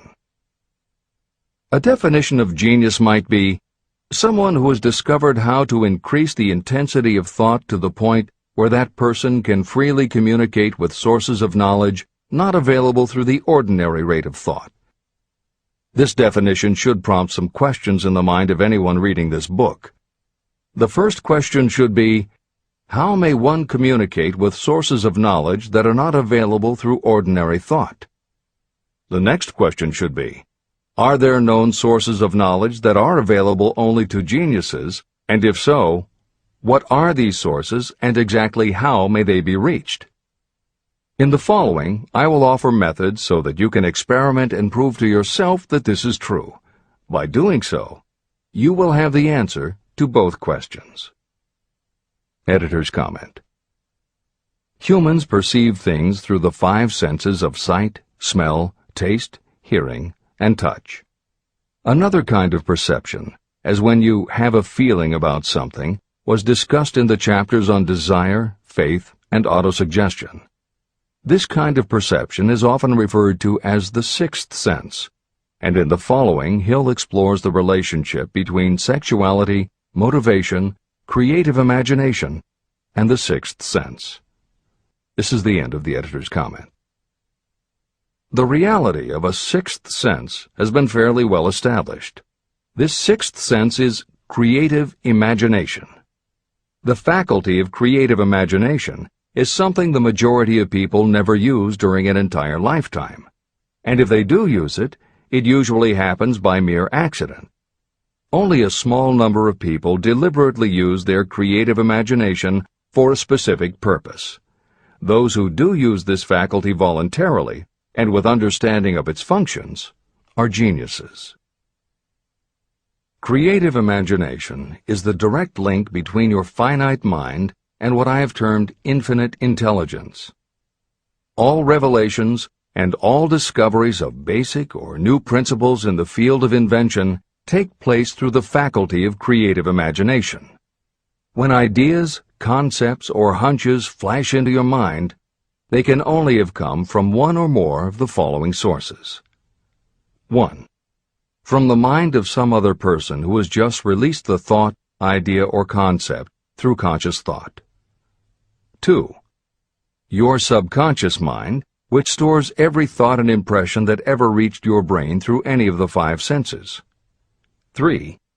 From another person's subconscious storehouse. 4. Infinite intelligence. There are no other possible sources from which inspired ideas or hunches may be received. When brain action has been stimulated through one or more of the 10 mind stimulants listed at the beginning of this chapter, it has the effect of lifting you far above the horizon of ordinary thought. It permits you to envision distance, scope, and quality of thoughts not available on the lower plane, such as when you are solving routine problems of business. When you are lifted to a higher level of thought through mind stimulation, it is as though you have taken off in an airplane. You can now see over and beyond the horizon that limits your vision when you are on the ground. Not only that, but while you are on this higher level of thought, you are not even aware of such things as the problems of gaining the 3 basic necessities of food, clothing, and shelter. You are in a world of thought in which the ordinary workaday thoughts have been removed, just as the hills and valleys that obstruct your vision on the ground don't interfere when you are in an airplane. While on this exalted plane of thought, the creative faculty of the mind is given freedom for action. The way has been cleared for the 6th sense to function. It becomes receptive to ideas that could not reach the individual under any other circumstances. The 6th sense is the faculty that marks the difference between a genius and an ordinary individual. Developing your creative imagination. A mind stimulant is any influence that will either temporarily or permanently increase the intensity of thought. The previously mentioned 10 major stimulants are those most commonly resorted to. Through these sources you may commune with infinite intelligence, enter the storehouse of your subconscious mind, or perhaps even that of another person. That is all there is to genius. The more you use your creative faculty, the more alert and receptive it becomes to factors originating outside your conscious mind. And the more this creative faculty is used, the more you will rely upon it for your thoughts and ideas. This faculty can be cultivated and developed only through use. What we generally refer to as our conscience operates entirely through the faculty of the 6th sense. The great artists, writers, musicians, and poets become great because they acquire the habit of relying upon the still small voice that speaks from within, through their creative imagination. Anyone with a keen imagination knows that some of their best ideas come through so-called hunches. One of the best-known public speakers admits that his speeches are only really great when he closes his eyes and begins to rely entirely upon the faculty of creative imagination. When asked why he closed his eyes just before the climax of his speech, he replied, "I do it because then I speak through ideas that come to me from within." One of America's most successful and best-known financiers has the habit of closing his eyes for 2 or 3 minutes before making a decision. When asked why, he replied, "With my eyes closed, I am able to draw upon a source of superior intelligence." Dr. Elmer R. Gates created more than 200 useful patents through the process of cultivating and using his creative faculty. His method is significant to anyone interested in attaining to the status of genius. Dr. Gates was one of the really great, though less publicized, scientists of the world. In his laboratory, he had what he called his personal communication room. It was practically soundproof, and all light could be shut out. It had a small table on which he kept a pad of writing paper. In front of the table, on the wall, was a light switch. When Dr. Gates desired to draw upon the forces available to him through his creative imagination, he would go into this room, seat himself at the table, shut off the lights, and concentrate on the known factors of the invention he was working on. He would stay in that position until ideas began to flash into his mind in connection with the unknown factors of the invention. On one occasion, ideas came through so fast that he was forced to write for almost 3 hours. When the thoughts stopped flowing, he examined his notes and found they contained a minute description of principles that had no parallel in the known data of the scientific world. Moreover, the answer to his problem was right there in those notes. Dr. Gates earned his living by sitting for ideas. He did it for individuals and corporations, and some of the most sensible people and largest traditional corporations in America paid him to do it. The part of your mind that you generally use for reasoning may be faulty, because it is largely guided by your accumulated experience. Not all knowledge that you have learned through experience is accurate. Many times your creative ideas are much more reliable because they come from sources that are more reliable than those available to the reasoning faculty of the mind. Methods used by geniuses are available to you. The major difference between the genius and the ordinary inventor is that the genius makes use of both the synthesized and the creative faculties of imagination. For example, the scientific inventor begins an invention by organizing and combining the known ideas or principles accumulated through experience through the synthesized faculty, the reasoning faculty. If the inventor finds this accumulated knowledge is insufficient, the scientist then draws upon the sources of knowledge available through the creative faculty.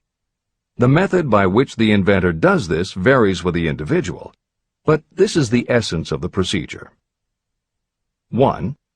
The inventor stimulates his or her mind so that it functions on a higher-than-average plane through one or more of the mind stimulants. 2. The inventor then concentrates on the known factors, the finished part of the invention, and creates in his or her mind a perfect picture of the unknown factors, the unfinished part of the invention. The inventor holds this picture in mind until it has been taken over by the subconscious, then relaxes by clearing his or her mind of all thought and waits for the answer to flash into mind. Sometimes the results are both definite and immediate. At other times the results are negative, depending on the state of development of the sixth sense or creative faculty. Thomas Edison tried out more than 10,000 different combinations of ideas through the synthetic faculty of his imagination before he tuned in through the creative faculty and got the answer that perfected the incandescent light bulb. His experience was similar when he produced the phonograph. Editor's comments. Synchronicity, precognition, intuition, flashes of insight, hunches, gut feelings, symbolic dreams. These are all aspects of the phenomena Napoleon Hill was describing in his two correlated terms, creative imagination and infinite intelligence. And the fact that Hill made a serious study of this function of the mind puts him in exceptional company. The fathers of modern psychology, Sigmund Freud and Carl Jung, recognized and tried to explain this sixth sense. Jung's concept of the collective unconscious, which is the very basis of Jungian psychology, is in many ways identical to Hill's concept of infinite intelligence.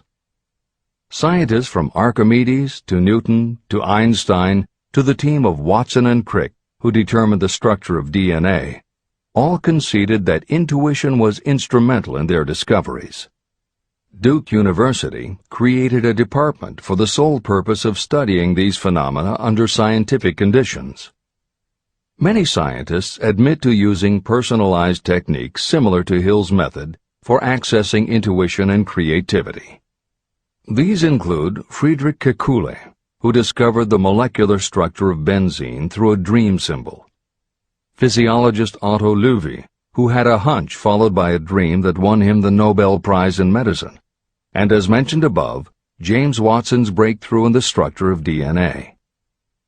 Mozart, Shelley, Coleridge, Huxley, Descartes, Robert Louis Stevenson all claimed intuition played a role in their creations. William Blake learned the secret to a copper engraving process from a dream. British Prime Minister Winston Churchill firmly believed a premonition saved him from being killed by a bomb during the Blitz of London. As was noted earlier, psychiatry, clinical hypnosis, and affirmations all had to overcome considerable skepticism before they were accepted. That is also true of those phenomena Hill terms infinite intelligence. However, In the 1970s and 80s, the public's interest was piqued by well-researched books such as The Intuitive Edge by Philip Goldberg, Creative Dreaming by Patricia Garfield, and The Right Brain Experience by Mary Lee Zdenek. Though these anomalies of the mind still defy laboratory proof, contemporary researchers continue to publish tantalizing results. This is the end of the editorial comments. Nature has equipped the human brain and mind with internal stimulants that safely trigger the mind to tune in to fine and rare thoughts. No satisfactory substitute for nature's stimulants has ever been found. However, history is not lacking in examples of people who rose to the status of genius as the result of using artificial mind stimulants. Edgar Allan Poe wrote The Raven while under the influence of alcohol, dreaming dreams no mortal ever dared to dream before. Samuel Taylor Coleridge wrote Kubla Khan during an opium-induced dream, and Robert Burns wrote best when intoxicated. For auld lang syne, my dear, we'll take a cup of kindness yet for auld lang syne. It is true that these and others who are known as geniuses relied upon artificial mind stimulation. But a more important lesson to remember is how many of these people destroyed themselves through the use of those stimulants. Editor's comments. In more contemporary terms, Hill's point about the dangers of artificial mind stimulants was never better made than it was in the television series Behind the Music, which began running on VH1 in the late 1990s. The series was meant to chronicle the lives of rock stars and celebrate their hits, but after viewing 2 or 3 of the shows, they all began to look the same. Young singer and band have a hit record, make millions of dollars, plunge into the sex, drugs, and rock and roll lifestyle, everyone gets addicted, and they blow all of the money. By the end of the show, at least one band member overdoses, the band breaks up, the singer hits the skids, meets someone who inspires him or her to go into rehab, the ex-star makes an anti-drug TV spot and professes newfound faith and family values while announcing a comeback tour. Although the shows played like a bad parody of themselves, the fact that the stories were so similar, that so many talented singers and songwriters who depended on drugs ended up burning out, should be telling you something, especially if you don't just want to succeed, but want to keep and enjoy your success. This is the end of the editor's comments. Every intelligent person knows that stimulation in excess through alcohol or drugs is a destructive form of intemperance.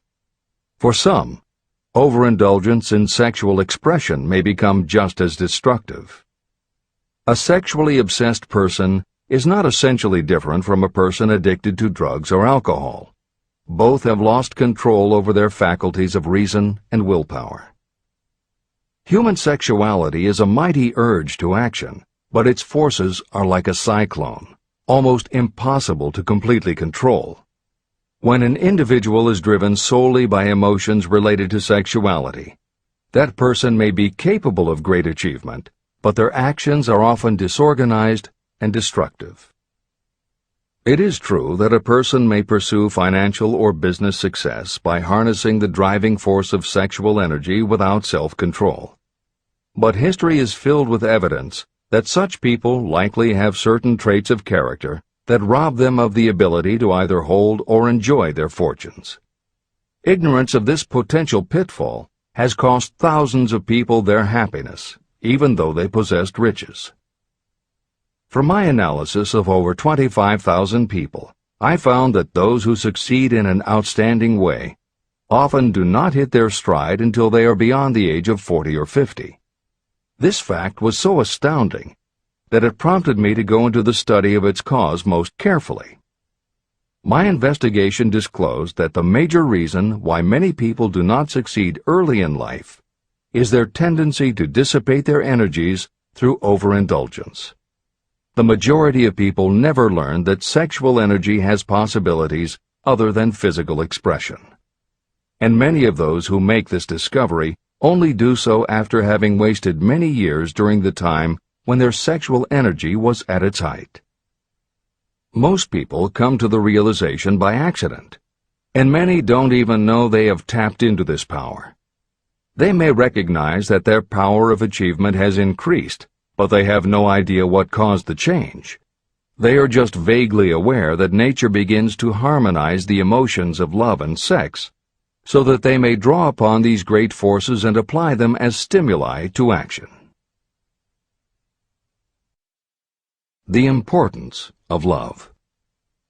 Love, romance, and sex are all emotions capable of driving people to heights of superachievement. When combined, these three emotions may lift you to an altitude of a genius. Every person who has been moved by genuine love knows that it leaves enduring traces upon the human heart. The effect of love endures, because love is spiritual in nature. Those who cannot be stimulated to great heights of achievement by love are hopeless. They are dead, though they may seem to live. If you believe you are unfortunate because you have loved and lost, you are wrong. One who has loved truly can never lose entirely. Love is whimsical and temperamental. It comes when it pleases and goes away without warning. Accept and enjoy it while it remains, but spend no time worrying about its departure. Worry will never bring it back. Dismiss the thought that love only comes once. Love may come and go times without number, but there are no two love experiences that affect you in just the same way. There may be one love experience that leaves a deeper imprint on the heart than all the others. But all love experiences are beneficial, except to the person who becomes resentful and cynical when love makes its departure. Even the memories of love can lift you and stimulate your mind. Go back into your yesterdays at times and bathe your mind in the beautiful memories of past love. It will soften your worries and give you a source of escape from the unpleasant realities of life. And maybe, during this temporary retreat into the world of fantasy, your subconscious mind will yield to you ideas or plans that may change the entire financial or spiritual status of your life. There should be no disappointment over love, and there would be none if people understood the difference between the emotions of love and sex. Love is an emotion of many shades and colors, but the most intense and burning of all is that experienced in the blending of the emotions of love and sex. Marriages or committed relationships that are not blessed with love properly balanced with sex cannot be happy ones, and seldom endure. Love alone will not bring happiness, nor will sex alone. Love is spiritual. Sex is biological. No experience that touches the human heart with a spiritual force can possibly be harmful, except through ignorance or jealousy. The presence of destructive emotions in the human mind may poison it in a way that destroys your sense of justice and fairness. Just as a chemist can take certain chemical elements, none of which are harmful in themselves, and by mixing them together create a deadly poison, in a similar manner the emotions of sex and jealousy, when mixed, may turn just as lethal. Love is the emotion that serves as a safety valve and brings balance, reason, and constructive effort. Love is, without question, life's greatest experience. It can bring you into communion with infinite intelligence. When love guides the emotions, it may lead you well on your way toward creative effort. The road to genius consists of the development, control, and use of sex, love, and romance. Briefly, the process may be stated as follows. Encourage the presence of the positive emotions as the dominating thoughts in your mind, and discourage all the destructive emotions. The mind is a creature of habit. It thrives on the dominating thoughts fed to it. Through your willpower, you may discourage the presence of any emotion and encourage the presence of any other. Control of your mind, through the power of your will, is not difficult. Control comes from persistence and habit. The secret of control lies in understanding the process of transmutation. When any negative emotion presents itself in your mind, it can be transmuted into a positive or constructive emotion by the simple procedure of changing your thoughts. There is no other road to genius than through voluntary self-effort. When the emotion of romance is added to those of love and sex, the obstructions between the finite mind and infinite intelligence are removed. Then, a genius has been born.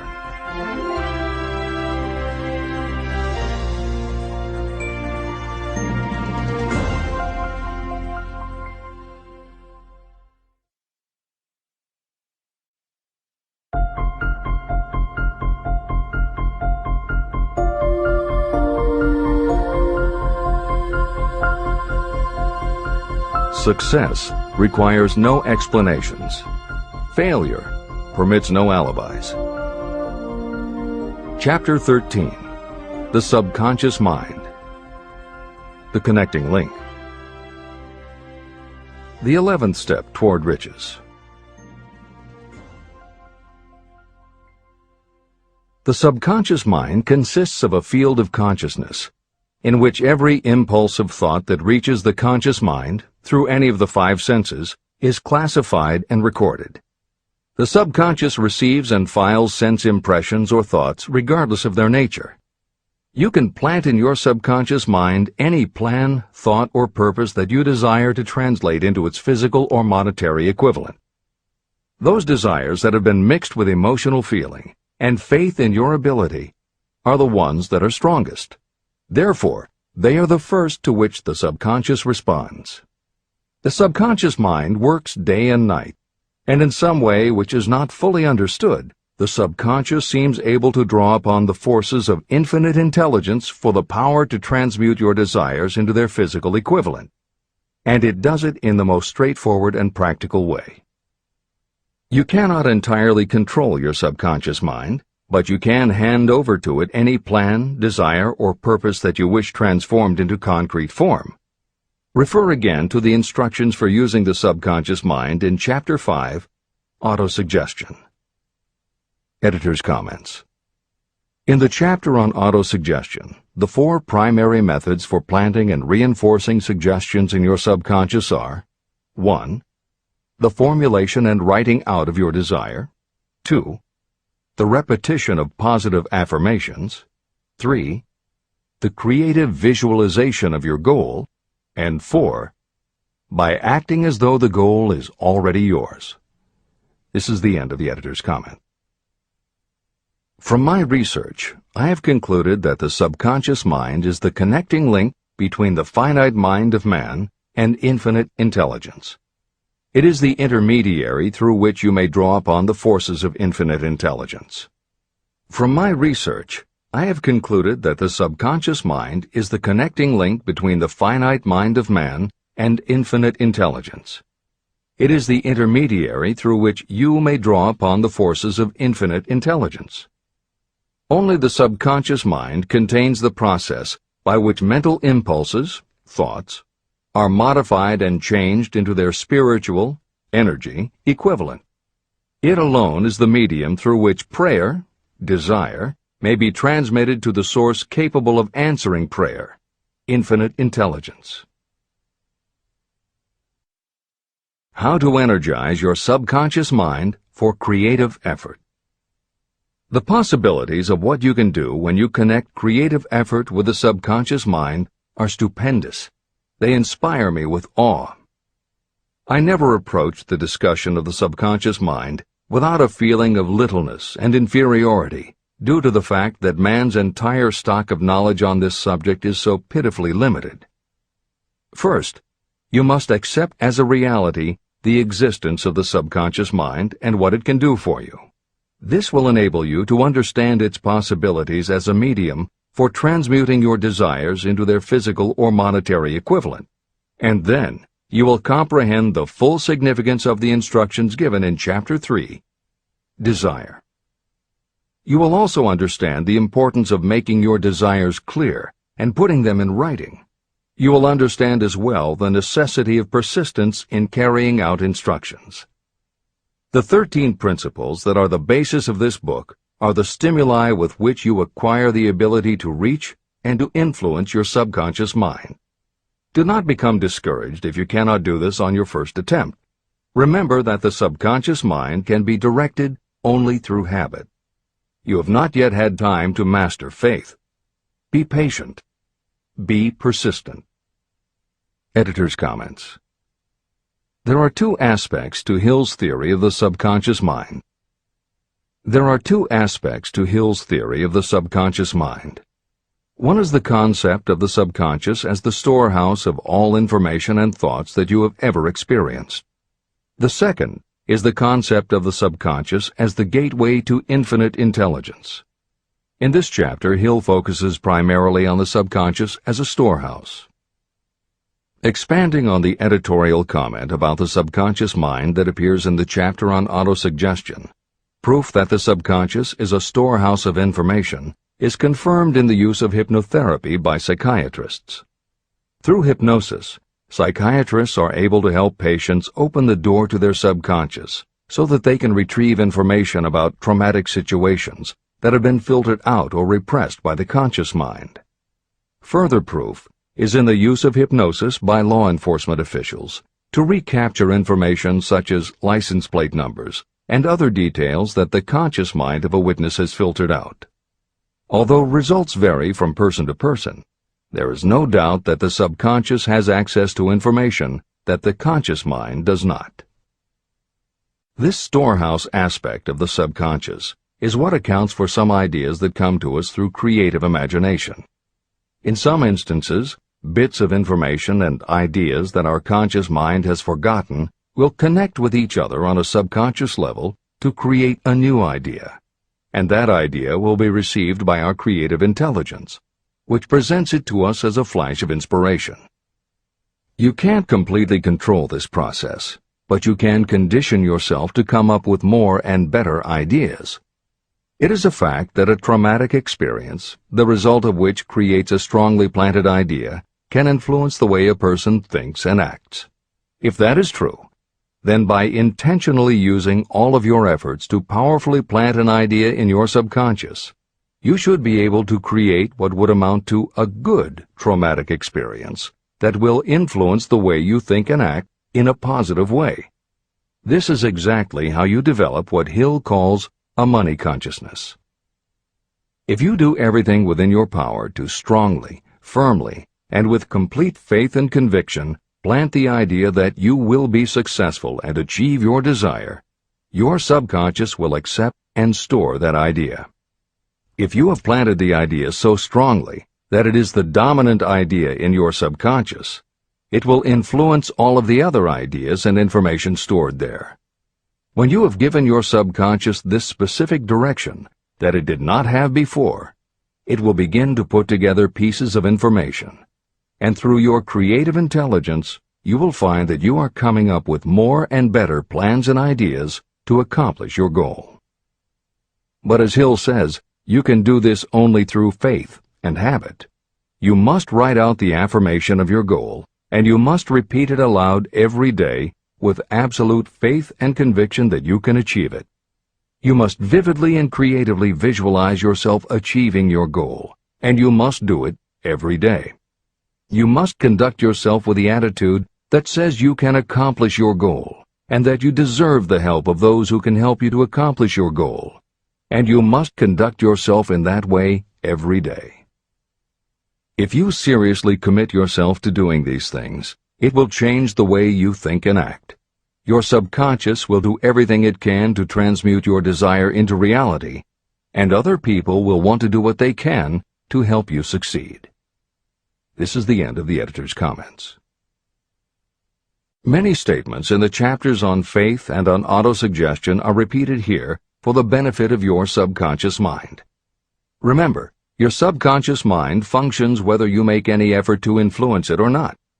This means that thoughts of fear, poverty, and all negative ideas will affect your subconscious mind unless you master these impulses and give it more desirable food on which it may feed. The subconscious mind will not remain idle. If you don't plant desires in your subconscious mind, It will feed on the thoughts that reach it as the result of your neglect. Both negative and positive thoughts are reaching your subconscious mind continuously. These thoughts come from the four sources. 1. Consciously from other people. 2. Your subconscious. 3. Subconsciously from other people. And 4. Infinite intelligence. Every day, all kinds of thought impulses are reaching your subconscious mind without your knowledge. Some of these impulses are negative. Some are positive. Right now, you should be specifically trying to shut off the flow of negative impulses and actively working to influence your subconscious mind through positive impulses of desire. When you achieve this, you will possess the key that unlocks the door to your subconscious mind. Moreover, you will control that door so completely that no undesirable thought may influence your subconscious mind. Everything that you create begins in the form of a thought impulse. You can create nothing that you do not first conceive as a thought. Through the aid of the imagination, thoughts may be assembled into plans. The imagination, when under your control, may be used to create plans or purposes that lead to success in your chosen occupation. All thoughts that you want to turn into success and have planted in the subconscious mind must pass through the imagination and be mixed with faith, your faith in your own abilities. The mixing of faith with a plan or purpose intended for submission to the subconscious mind can only be done through the imagination. From these statements, it should be clear that if you want to make use of your subconscious mind, it will call for the coordination and application of all 13 principles of success that are the basis of this book. Make your positive emotions work for you. The subconscious mind is more susceptible to influence by thought mixed with feeling or emotion than it is by thoughts originating solely in the reasoning portion of the mind. In fact, there is much evidence to support the theory that only emotionalized thoughts have any real influence on the subconscious mind. It is a fact that emotions or feelings rule the majority of people. If it is true that the subconscious mind responds better and faster to thoughts that are well mixed with emotion, it is essential to become familiar with the more important of the emotions. There are 7 major positive emotions and 7 major negative emotions. The negatives get into your thoughts naturally and go directly to your subconscious without any help from you. The positive emotions must be injected by you through the principle of autosuggestion into the thought impulse that you wish to pass on to your subconscious mind. These emotions or feeling impulses may be likened to yeast in a loaf of bread. They are the action element which transforms thought impulses from the passive to the active state. That is why thought impulses that have been well mixed with emotion are acted upon more readily than thought impulses originating in cold reason. Editor's comments. W. Clement Stone, Napoleon Hill's friend, mentor, and business partner, arranged for the publication of many of Napoleon Hill's later writings. The following is adapted from material that appears in 2 of these books, Napoleon Hill's Keys to Success and Believe and Achieve. Enthusiasm is a positive mental attitude, an internal impelling force of intense emotion, a power compelling creation or expression. Being enthusiastic is an impelling external expression of action. When you act enthusiastically, you accentuate the power of suggestion and autosuggestion. The sales manager, public speaker, minister, lawyer, teacher, or executive who acts enthusiastic by speaking in an enthusiastic, sincere manner develops genuine enthusiasm. If you act enthusiastic, your emotions will follow. By filling your conscious mind with enthusiasm, you also impress upon your subconscious mind that your burning obsession and your plan for obtaining it are certain things. Then, if your conscious enthusiasm dims, your subconscious will be there, full of images of your success to help you stoke your conscious fires of enthusiasm once again. This is the end of the editor's comments.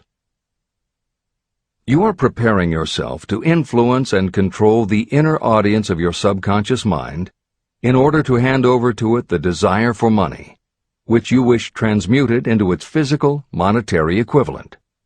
It is essential, therefore, that you understand the method of approach to this inner audience. You must speak its language. It understands best the language of emotion or feeling. Following are the 7 major positive emotions and the 7 major negative emotions. I am listing them here so that you may draw upon the positives and avoid the negatives when giving instructions to your subconscious mind. The 7 major positive emotions. The emotion of desire, the emotion of faith, the emotion of love, the emotion of sex, the emotion of enthusiasm, the emotion of romance, the emotion of hope. There are other positive emotions, but these are the 7 most powerful and the ones most commonly used in creative effort. Master these 7 emotions. They can be mastered only by use, and the other positive emotions will be at your command when you need them. Remember that you are studying a book that is intended to help you develop a money consciousness by filling your mind with positive emotions. The 7 major negative emotions to be avoided. The emotion of fear, the emotion of jealousy, the emotion of hatred, the emotion of revenge, the emotion of greed, the emotion of superstition, the emotion of anger. Positive and negative emotions cannot occupy the mind at the same time. One or the other must dominate. It is your responsibility to make sure that positive emotions constitute the dominating influence of your mind. That is where the law of habit will help you. Form the habit of applying and using the positive emotions. Eventually, they will dominate your mind so completely that the negatives cannot enter it. Only by following these instructions literally and continuously can you gain control over your subconscious mind. The presence of a single negative in your conscious mind is sufficient to destroy all chances of constructive aid from your subconscious mind. Editor's comments.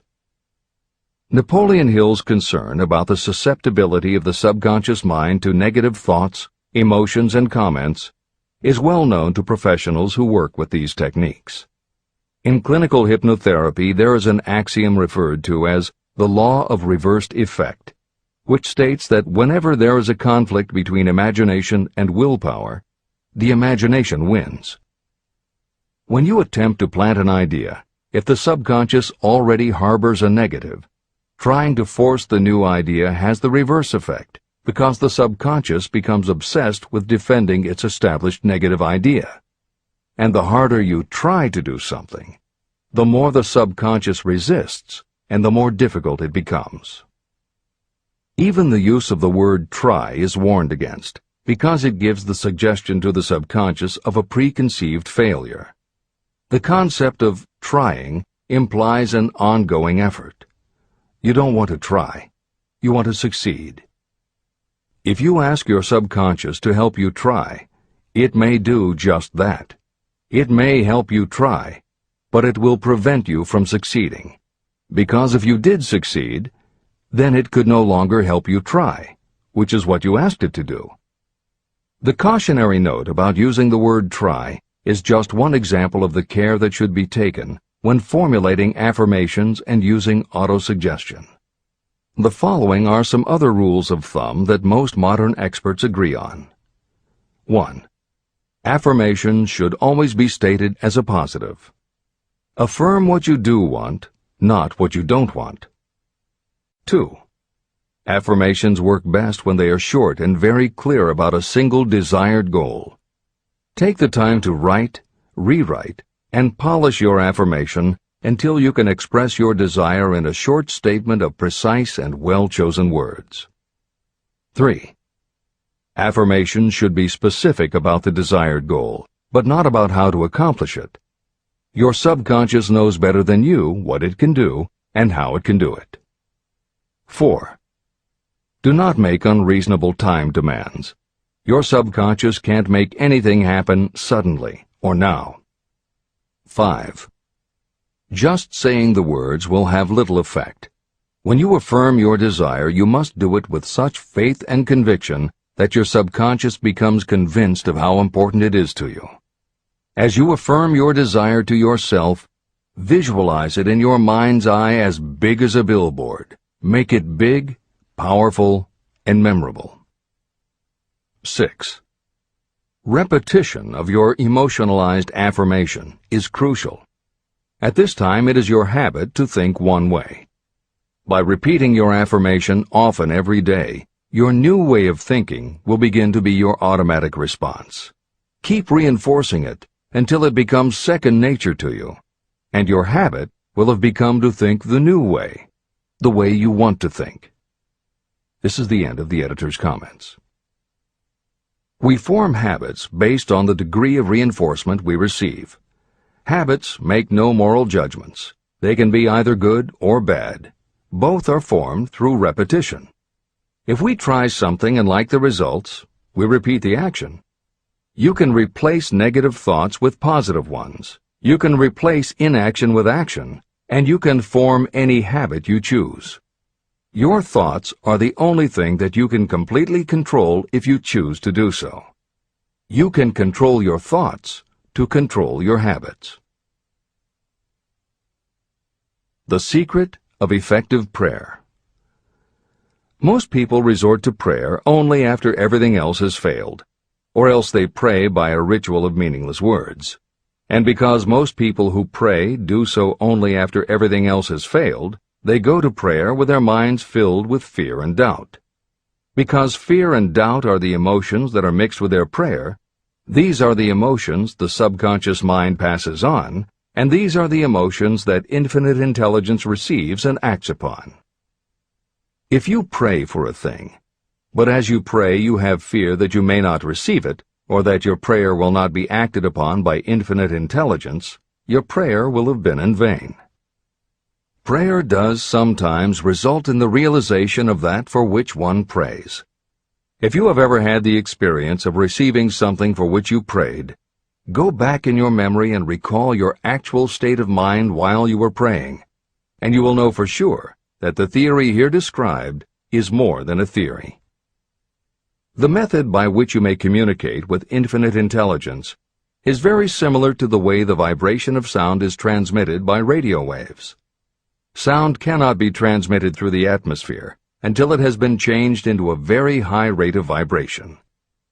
The radio station takes the sound of the human voice and modifies it by stepping up the vibration millions of times. Only in this way can the energy of sound be sent over distances. After this transformation has taken place, the energy, which originally was in the form of vibrations of sound, is broadcast or transmitted as a radio signal. When a radio set receives the high-speed transmission, it then reconverts that energy back to its original slower rate of vibration. And when it is stepped down to its original rate, it vibrates the diaphragm of the speaker, which reproduces the original sound of the voice. The subconscious mind is the intermediary that translates prayers or desires into terms that infinite intelligence can receive. The answer comes back to you in the form of a definite plan or idea for procuring the object of your prayer. When you understand this principle, you know why mere words read from a prayer book cannot serve as an agency of communication between the mind of man and infinite intelligence. Do not expect troubles, as they have a tendency not to disappoint. Chapter 14. The Brain. A broadcasting and receiving station for thought. The 12th step toward riches. It was while I was working with the late Dr. Alexander Graham Bell and Dr. Elmer R. Gates that I first proposed the idea that every human brain is both a broadcasting and receiving station for the vibration of thought. In some way similar to the principle behind the operation of a radio receiver, every human brain is capable of picking up vibrations of thought that are being released by other brains. These are received as hunches and flashes of intuition. As was explained in previous chapters, it is your creative imagination that is the receiving set of your brain, which receives thoughts from your subconscious and, under certain circumstances, receives thoughts released by the brains of others. Your creative imagination is the interconnection between your conscious or reasoning mind and the four sources from which you receive thought stimuli. 1. Consciously from other people. 2. Your subconscious. 3. Subconsciously from other people. And 4. Infinite intelligence. When stimulated or stepped up to a high rate of vibration, the mind becomes more receptive to thoughts that reach it from outside sources. This stepping up process takes place through either the positive emotions or the negative emotions. Through the emotions, the vibrations of thought may be increased. The brain that has been stimulated by emotions functions at a much more rapid rate than it does when that emotion is quieted or absent. The result is the increase of thought to such a pitch that the creative imagination becomes highly receptive to ideas.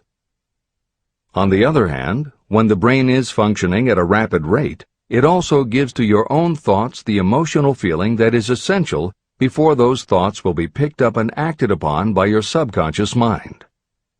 The subconscious mind is the sending station of the brain, through which vibrations of thought are broadcast.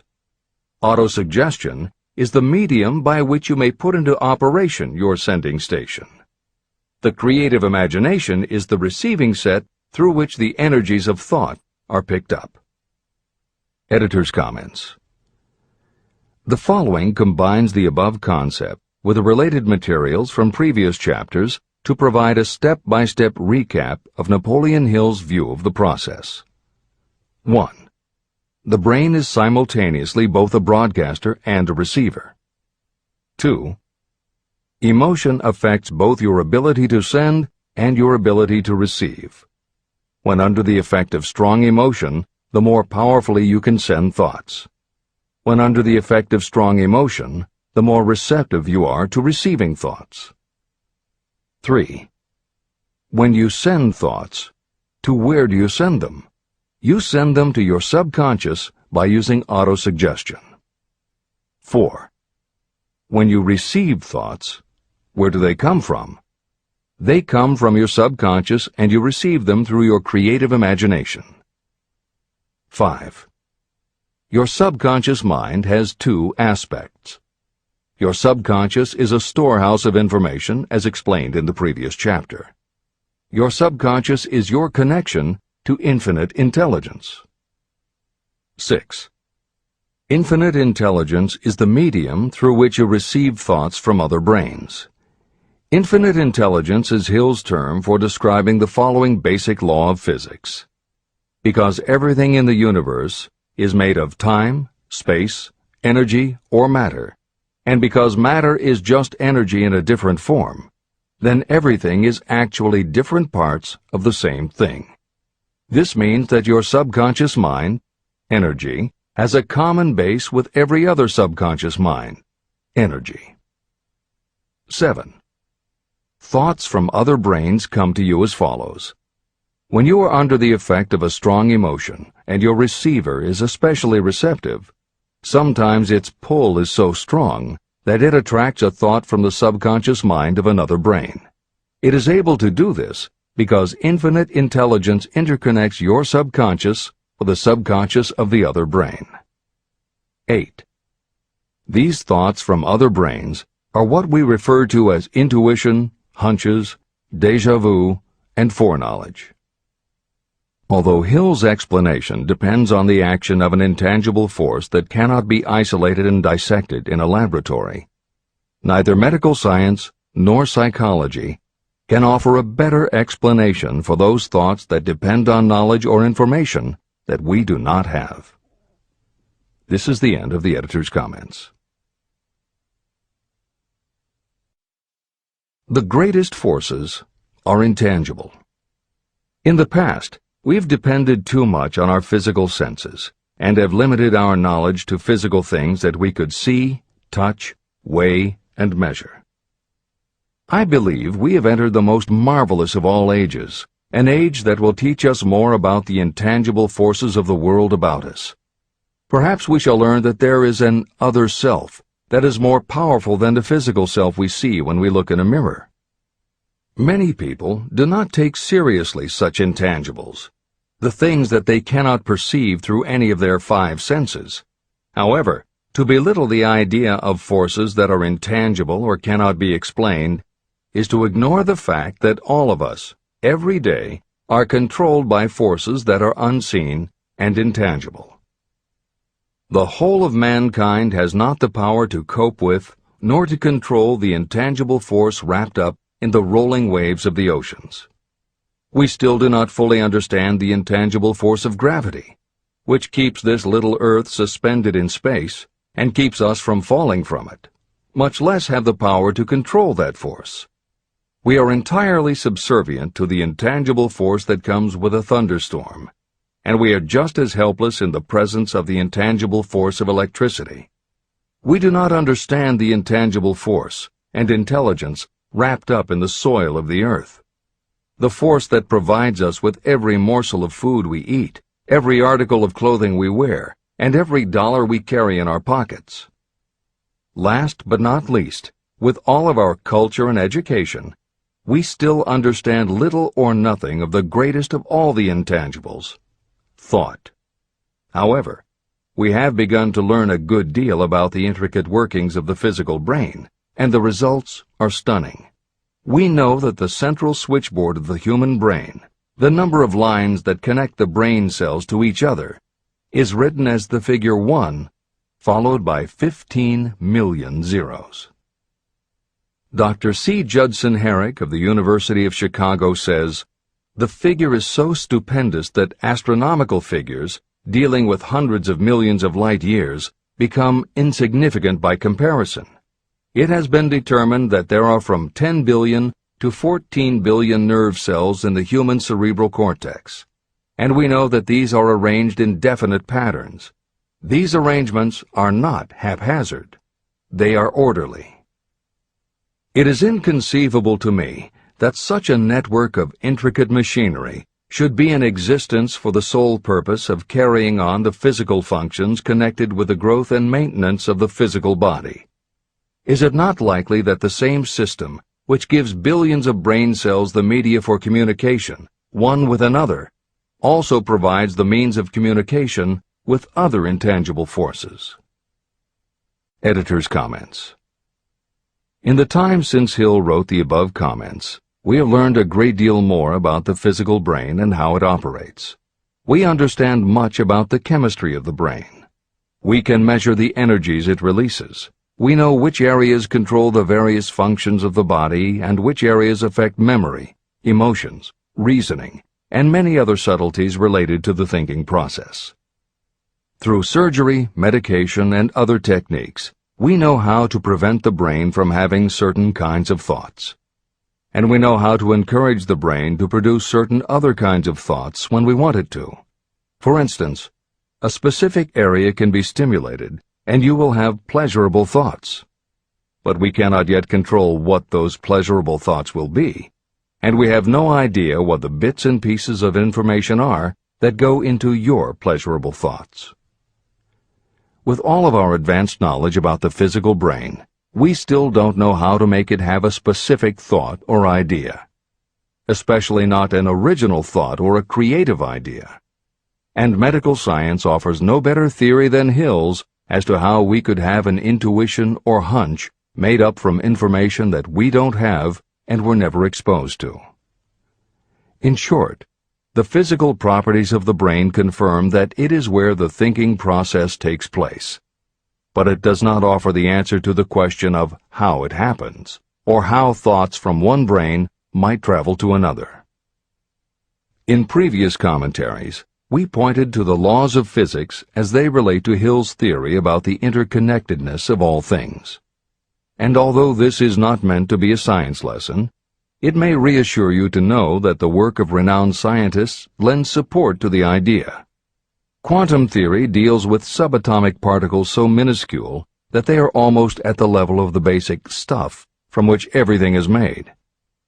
Albert Einstein developed what is called the EPR effect. Einstein, Podolsky, and Rosen.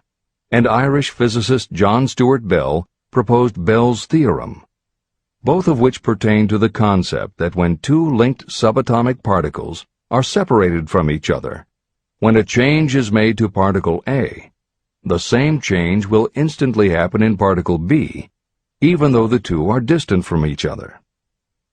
Another related concept is called the holographic brain or holographic universe, and is named after an unusual quality of holograms. It is a fact that if you cut a hologram in half, you don't get two halves of a picture. You get two separate but complete pictures. Cut either one of those in half, and you get another two complete pictures. Cut other pieces, and again you get whole images. Every part of a hologram has the whole of the information in the original.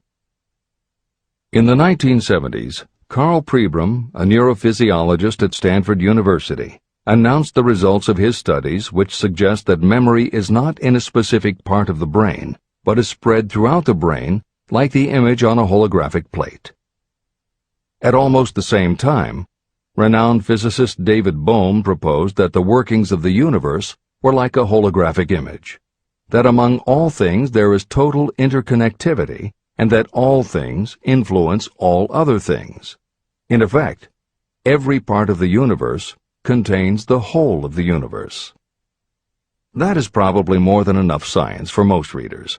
The point is, Hill was not alone in his conclusion that through some intangible force, your subconscious shares interconnectivity with everything else in the universe. Previously, the example was given of the folds and bumps in a tablecloth, all being different, but all still tablecloth.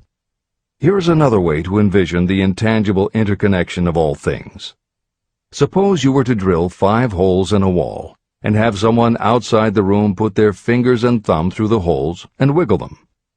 If you then bring into your room someone who only believes in tangible things that he or she can see, that person will see 5 separate objects that can move independently of each other.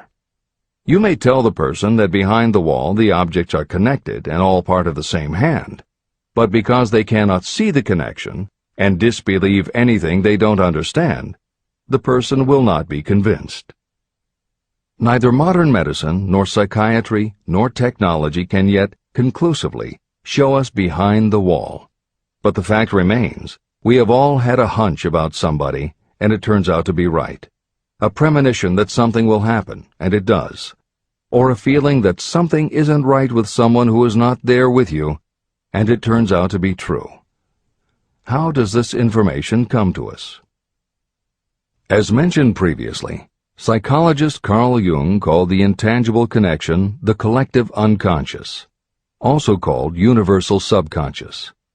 Others call it the totally unified theory, the great first cause, the universal mind, or spirit, and some see it as another way of describing God. Napoleon Hill calls it infinite intelligence and offers a common-sense explanation that allows you to work with a phenomenon, even if it is not completely understood. And that, after all, is what Hill was aiming for, to give you a way to access intangible forces that will help you turn your desire into reality. This is the end of the editor's comments. After this book had been written, just before the manuscript went to the publisher, the New York Times published an editorial showing that at least one great university and one intelligent investigator in the field of mental phenomena are carrying on an organized research through which conclusions have been reached that parallel many of those described in this and the following chapter. The editorial briefly analyzed the work carried on by Dr. J.B. Rhine and his associates at Duke University. From the New York Times. What is telepathy? A month ago, we cited on this page some of the remarkable results achieved by Professor Rhine and his associates in Duke University from more than 100,000 tests to determine the existence of telepathy and clairvoyance.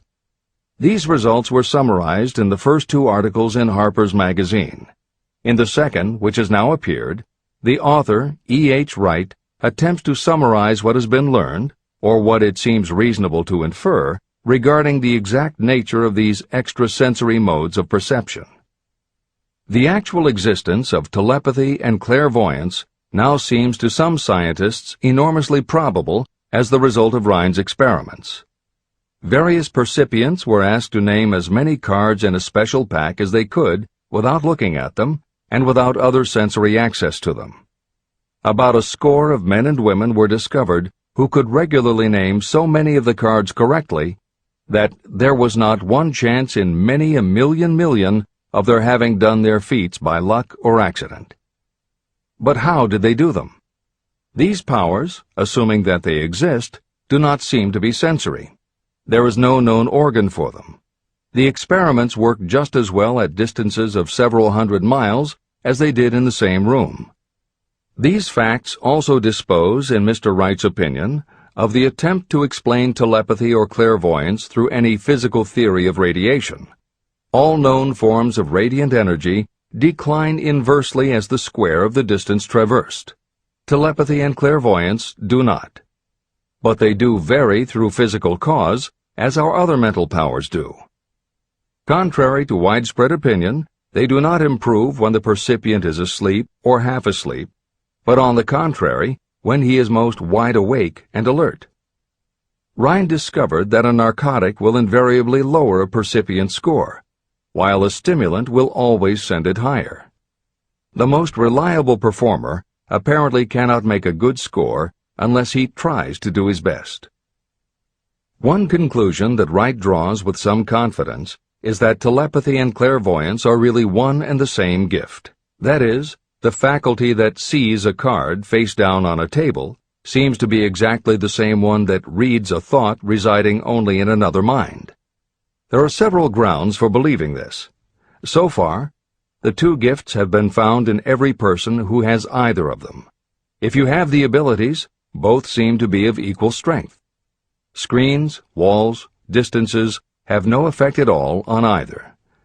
Wright expresses his hunch that other extrasensory experiences, such as prophetic dreams, premonitions of disaster, and the like, may also prove to be part of the same faculty.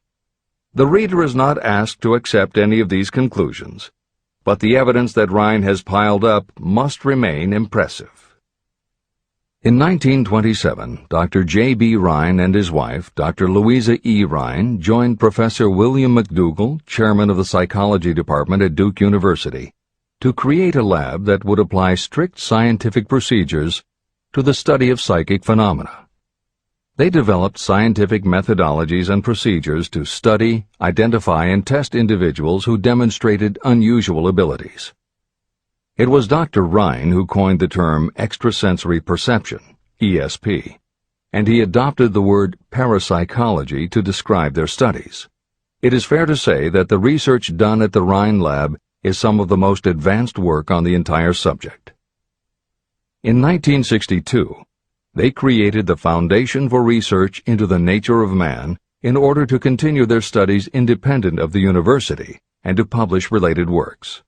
In 1995, the name was changed to the Rhine Research Institute. This is the end of the editor's comments. How to join minds in teamwork. In view of Dr. Rhine's findings about the conditions under which the mind responds to what he terms extrasensory modes of perception, I would like to add my own observations. My associates and I have discovered what we believe to be the ideal conditions under which the mind can be stimulated so that this sixth sense can be made to function in a practical way. To begin with, I should explain that there is a close working alliance between myself and two members of my staff. Through experimentation and practice, we have discovered how to stimulate our minds so that we can, by a process of blending our three minds into one, find the solution to a great variety of problems that are submitted by my clients. The procedure is very simple. We sit down at a conference table, clearly state the nature of the problem we have under consideration, then begin discussing it. Each contributes whatever thoughts may occur by applying the principle used in connection with the invisible counselors described in the next chapter. The strange thing about this method of mind stimulation is that it places each participant in communication with unknown sources of knowledge definitely outside their own experience. If you understand the principle described in the chapter on the mastermind, you of course recognize the round table as being a practical application of the mastermind. This method of mind stimulation, through the discussion of definite subjects between three people, illustrates the simplest and most practical use of the mastermind. When you tap into the power of your mastermind group, you will find that the more you work together, the more each member will learn to anticipate the ideas of others and to connect immediately with their intense enthusiasm and inspiration. You cannot completely control this process, but the more you use it, the more it will come into play. By adopting and following a similar plan, you will be making use of the famous Carnegie formula described in Chapter 1. If it means nothing to you at this time, mark this page and read it again after you have finished the last chapter. Great achievement is usually born of great sacrifice and is never the result of selfishness. Chapter 15. The Sixth Sense, the door to the Temple of Wisdom, the 13th step toward riches. The 13th principle is known as the Sixth Sense, through which infinite intelligence may and will communicate voluntarily without any effort from or demands by the individual. This principle is the apex of the philosophy of success. It can be assimilated, understood, and applied only by first mastering the other 12 principles. The Sixth Sense is that portion of the subconscious mind that has been referred to as the creative imagination. It has also been referred to as the receiving set through which ideas, plans, and thoughts flash into the mind. The flashes are sometimes called hunches or inspirations. The Sixth Sense defies description. It cannot be described to a person who has not mastered the other principles of this philosophy, because such a person has no knowledge and no experience with which the Sixth Sense may be compared.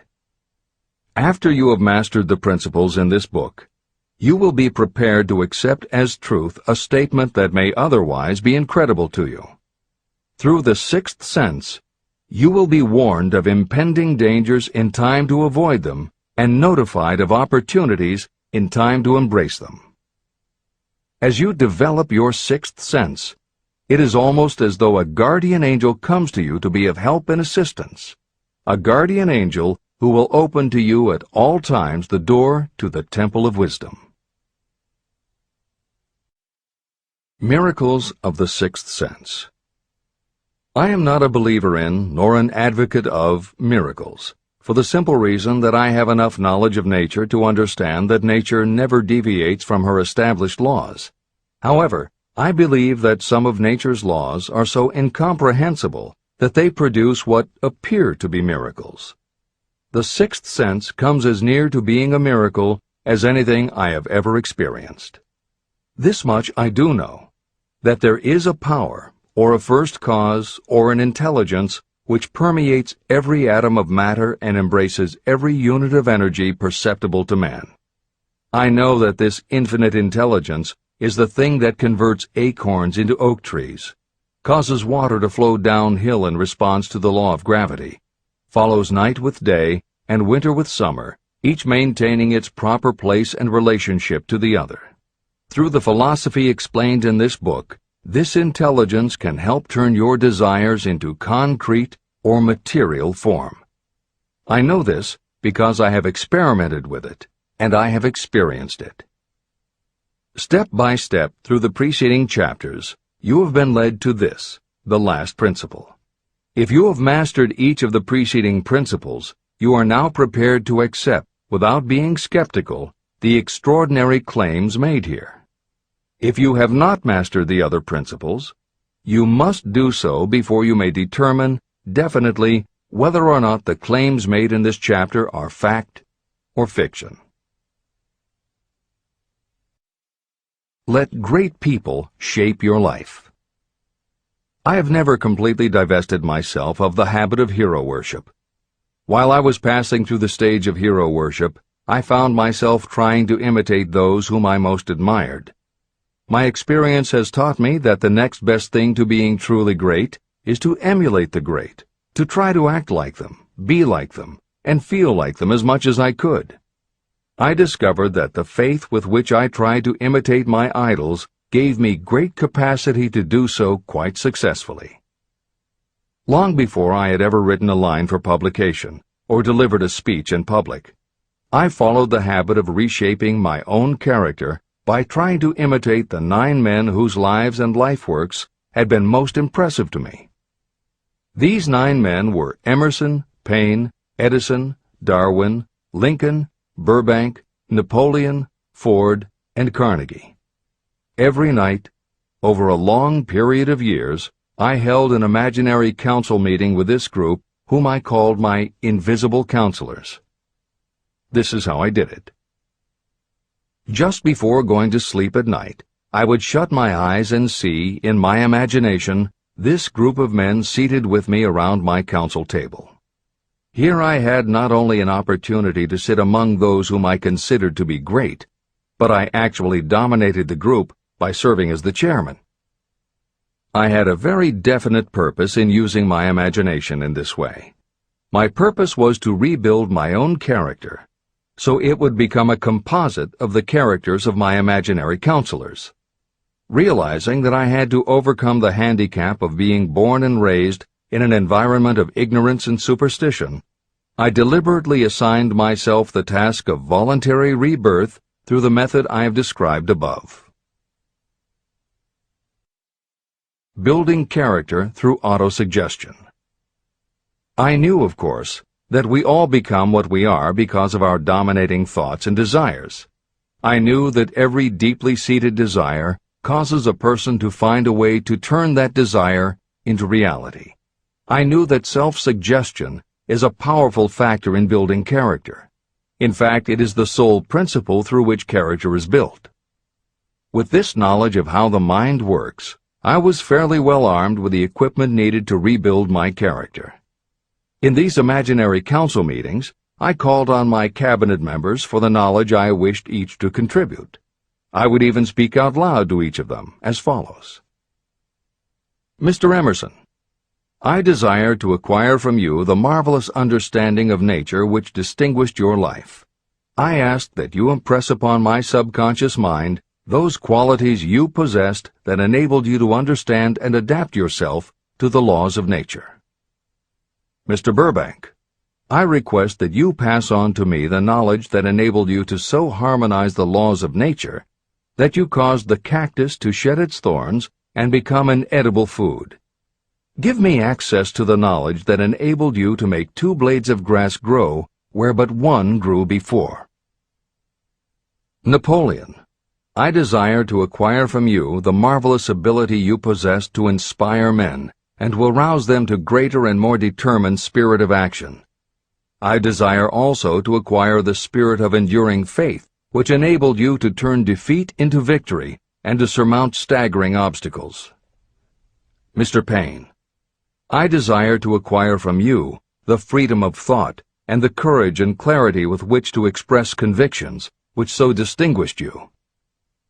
Mr. Darwin, I wish to acquire from you the marvelous patience and ability to study cause and effect without bias or prejudice, so exemplified by you in the field of natural science. Mr. Lincoln, I desire to build into my own character the keen sense of justice, the untiring spirit of patience, the sense of humor, the human understanding, and the tolerance that were your distinguishing characteristics. Mr. Carnegie, I wish to acquire a thorough understanding of the principles of organized effort, which you use so effectively in the building of a great industrial enterprise. Mr. Ford, I wish to acquire your spirit of persistence, the determination, poise, and self-confidence that have enabled you to master poverty and to organize, unify, and simplify human effort so I may help others to follow in your footsteps. Mr. Edison, I wish to acquire from you the marvelous spirit of faith with which you have uncovered so many of nature's secrets, the spirit of unremitting toil with which you have so often wrested victory from defeat. The startling power of imagination. My method of addressing the members of my imaginary cabinet would vary according to the traits of character I was most interested in acquiring. I studied the records of their lives with painstaking care. After some months of this nightly procedure, I was astounded as each time my imaginary counselors started to become more and more real to me. Each of these 9 men developed individual characteristics that surprised me. For example, Lincoln developed the habit of always being late, then walking around in solemn parade. He always wore an expression of seriousness on his face. Rarely did I see him smile. This was not true of the others. Burbank and Payne often indulged in witty repartee, which seemed at times to shock the other members of the cabinet. On one occasion, Burbank was late. When he came, he was excited with enthusiasm, and explained that he had been late because of an experiment he was making, through which he hoped to be able to grow apples on any sort of tree. Payne chided him by reminding him that it was an apple that started all the trouble between man and woman.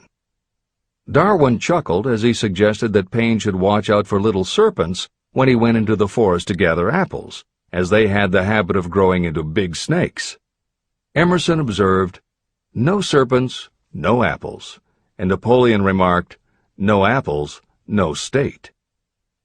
These meetings became so realistic that I became fearful of their consequences and discontinued them for several months.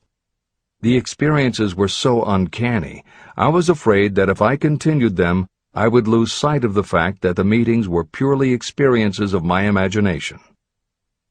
In writing this book, this is the first time that I've had the courage to mention this. I knew from my own attitude in connection with such matters that I would be misunderstood if I described my unusual experience. I now have the courage to put this on the printed page, because I am now less concerned about what they say than I was in the years that have passed. While the members of my cabinet may be purely fictional, and the meetings existed only in my own imagination, they have led me into glorious paths of adventure, rekindled my appreciation of true greatness, encouraged my creativity, and inspired me to be honest and bold in expressing my thoughts. Editor's comments. Napoleon Hill's experience with his imaginary counselors is not as uncommon as it may seem on first reading. In fact, it happens to novelists all the time. As an author proceeds with the writing of a book, there will come a point when the characters in the novel become so well defined in the author's mind that the personalities of the characters themselves begin to suggest plot points and dialogue that the author never planned. Often the thoughts that come to the author when he or she is in the character are completely original, and in real life would never have occurred to the author. Psychiatrists, therapists, and motivational experts also use this phenomenon when they work with role-playing. The usual procedure is to ask 2 people to act out a scenario as if they were in each other's shoes. If this is done in a situation where the participants do not feel embarrassed or self-conscious, and if the people will allow themselves to become submerged and seriously try to become the other person, the results can be stunning. Depending on the faith with which you approach it, you can get not just a general sense of what the other person is going through, but also have flashes of insight, actually feel what the other person feels, and gain a real understanding about the reactions or motivations of others. Why it works is just as much a mystery as why you get hunches. It may be simply that when your imagination creates a character, it doesn't give the character inhibitions, so when you think through the character, your mind is less restricted. Regardless, the fact is that by using your imagination to project yourself into other characters, you can open yourself to ideas that you don't normally have access to, and you can use this mental phenomenon as one of the tools that will help you turn your desire into success. This is the end of the editor's comments. Tapping the source of inspiration. Somewhere in the cell structure of the brain is something that receives the vibrations of thought ordinarily called hunches. So far, science has not discovered where this sixth sense is located, but this is not important. The fact remains that human beings do receive accurate knowledge through sources other than the physical senses. Generally, such knowledge is received when the mind is under the influence of extraordinary stimulation. Any emergency that arouses the emotions and causes the heart to beat more rapidly may bring the sixth sense into action. Anyone who has experienced a near accident while driving knows that the sixth sense often comes to your rescue and by split seconds helps to avoid the accident. I mention this as background to the following statement of fact. On many occasions when I have faced emergencies, some of them so grave that my life was in jeopardy, I have been miraculously guided past these difficulties through the influence of my invisible counselors. My original purpose in conducting council meetings with imaginary beings was solely to use autosuggestion to impress upon my subconscious mind certain characteristics that I wanted to acquire. In more recent years, my experimentation has taken on an entirely different trend. I now go to my imaginary counselors with every difficult problem that confronts me and my clients. During my meetings with these invisible counselors, I find my mind most receptive to ideas, thoughts, and knowledge that reach me through the sixth sense. The results are often astonishing, although I do not depend entirely on this form of counsel. The sixth sense is not something that one can take off and put on at will. Ability to use this great power comes slowly, through application of the other principles outlined in this book. No matter who you are, or what may have been your purpose in reading this book, you can profit by it even if you don't fully understand how or why the principle described in this chapter works. This is especially true if your major purpose is that of accumulation of money or other material things. This chapter on the sixth sense was written because the book is designed to present a complete philosophy by which individuals may unerringly guide themselves in attaining whatever they ask of life. The starting point of all achievement is desire. The finishing point is the kind of knowledge that leads to understanding. Understanding of yourself, understanding of others, understanding of the laws of nature, and the recognition and understanding of happiness. Full understanding of this comes only through familiarity with and use of the principle of the sixth sense. In reading this chapter, you may have found yourself lifted to a high level of mental stimulation. Splendid! Come back to this again a month from now, read it once more, and observe that your mind will soar to a still higher level of stimulation. Repeat this experience from time to time, giving no concern as to how much or how little you learn at the time. Eventually, you will find yourself in possession of a power that will enable you to throw off discouragement, master fear, overcome procrastination, and draw freely upon your imagination. Then you will have felt the touch of that unknown something that has been the moving spirit of every truly great thinker, leader, artist, musician, writer, or statesman. Then, you will be in a position to transmute your desires into their physical or financial counterpart as easily as you may lie down and quit at the first sign of opposition.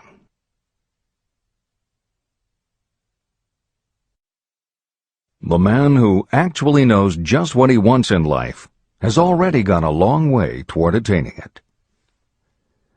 Chapter 16. The Six Ghosts of Fear. How many are standing in your way? Take inventory of yourself as you read this closing chapter, and find out how many of the ghosts are standing in your way. Before you can put any portion of this philosophy into successful use, your mind must be prepared to receive it. The preparation is not difficult. It begins with study, analysis, and understanding of three enemies that you will have to clear out: indecision, doubt, and fear. The sixth sense will never function while these three negatives, or any one of them, remain in your mind. The members of this unholy trio are closely related. Where one is found, The other two are close at hand. Indecision is the seedling of fear. Remember this as you read. Indecision crystallizes into doubt. The two blend and become fear. The blending process often is slow. This is one reason why these three enemies are so dangerous. They germinate and grow without their presence being observed. The remainder of this chapter describes a state of mind that you must attain before the philosophy can be put into practical use. This chapter also analyzes a condition that has reduced huge numbers of people to poverty, and it states a truth that must be understood by all who accumulate riches, whether measured in terms of money or in terms of a state of mind that may be of far greater value than money. The purpose of this chapter is to turn the spotlight of attention on the cause and the cure of the 6 basic fears. Before you can master an enemy, you must know its name, its habits, and where to attack it. As you read, analyze yourself carefully and determine which, if any, of the 6 common fears have attached themselves to you. And keep in mind that sometimes they are hidden in the subconscious mind, where they are difficult to locate and still more difficult to eliminate. The 6 basic fears. There are 6 basic fears. At one time or another, every person suffers from some combination of these fears. Most people are fortunate if they do not suffer from the entire 6. Named in the order of their most common appearance, they are the fear of poverty, the fear of criticism, the fear of ill health, the fear of loss of love of someone, the fear of old age, and the fear of death. All other fears are of minor importance, and are in fact just variations on these 6. Fears are nothing more than states of mind. Your state of mind is subject to your control and direction. You can create nothing that you do not first conceive in the form of an impulse of thought. The following statement is of even greater importance. Thought impulses begin immediately to translate themselves into their physical equivalent, whether those thoughts are voluntary or involuntary. Even thought impulses that are picked up by mere chance, thoughts that have been released by other minds, may determine your financial, business, professional, or social destiny just as surely as the thoughts that you create by intent and design. This circumstance also explains why some people seem to be lucky, while others of equal or greater ability, training, experience, and brain capacity seem destined to have misfortune. The explanation is that you have the ability to completely control your own mind. With this control, you may open your mind to the thought impulses that are being released by other brains, or you can close the doors tightly and admit only thought impulses of your own choice. Nature has endowed human beings with absolute control over only one thing, and that one thing is thought. This fact, coupled with the additional fact that everything we create begins in the form of a thought, leads us very near to the principle by which fear may be mastered.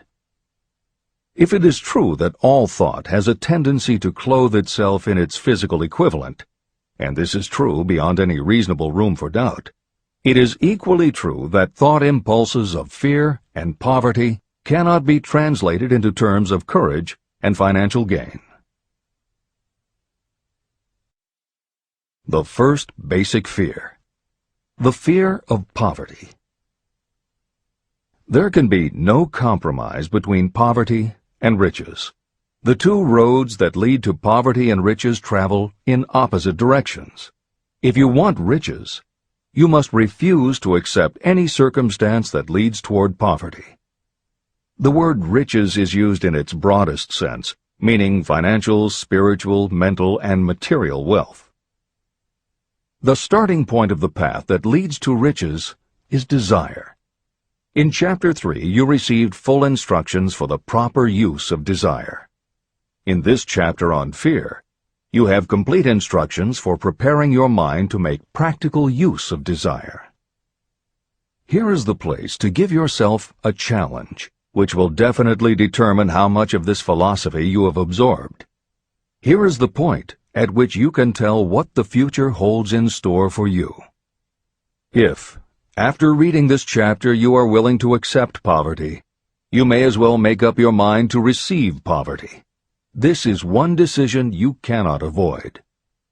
But if you demand riches, determine what form and how much will be required to satisfy you. You know the road that leads to riches. You have been given a roadmap. If you follow it, it will keep you on that road. If you neglect to make the start, or stop before you arrive, no one will be to blame but you. This responsibility is yours. No excuse will save you from accepting the responsibility if you now fail or refuse to demand riches of life. All you need is one thing. Incidentally, the only thing you can control, and that is a state of mind. A state of mind is something that is up to you. It cannot be purchased. It must be created.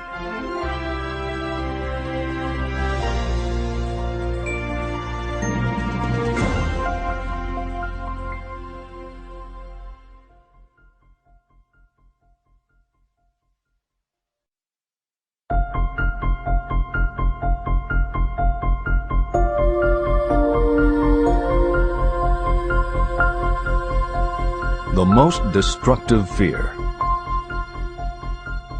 Fear of poverty is a state of mind, nothing else. But it is sufficient to destroy your chances of achievement in any undertaking. This fear paralyzes your ability to use reason, destroys the imagination, kills off self-reliance, undermines enthusiasm, discourages initiative, leads to uncertainty of purpose, encourages procrastination, wipes out enthusiasm, and makes self-control an impossibility. It takes the charm from your personality, destroys the possibility of accurate thinking, diverts concentration of effort.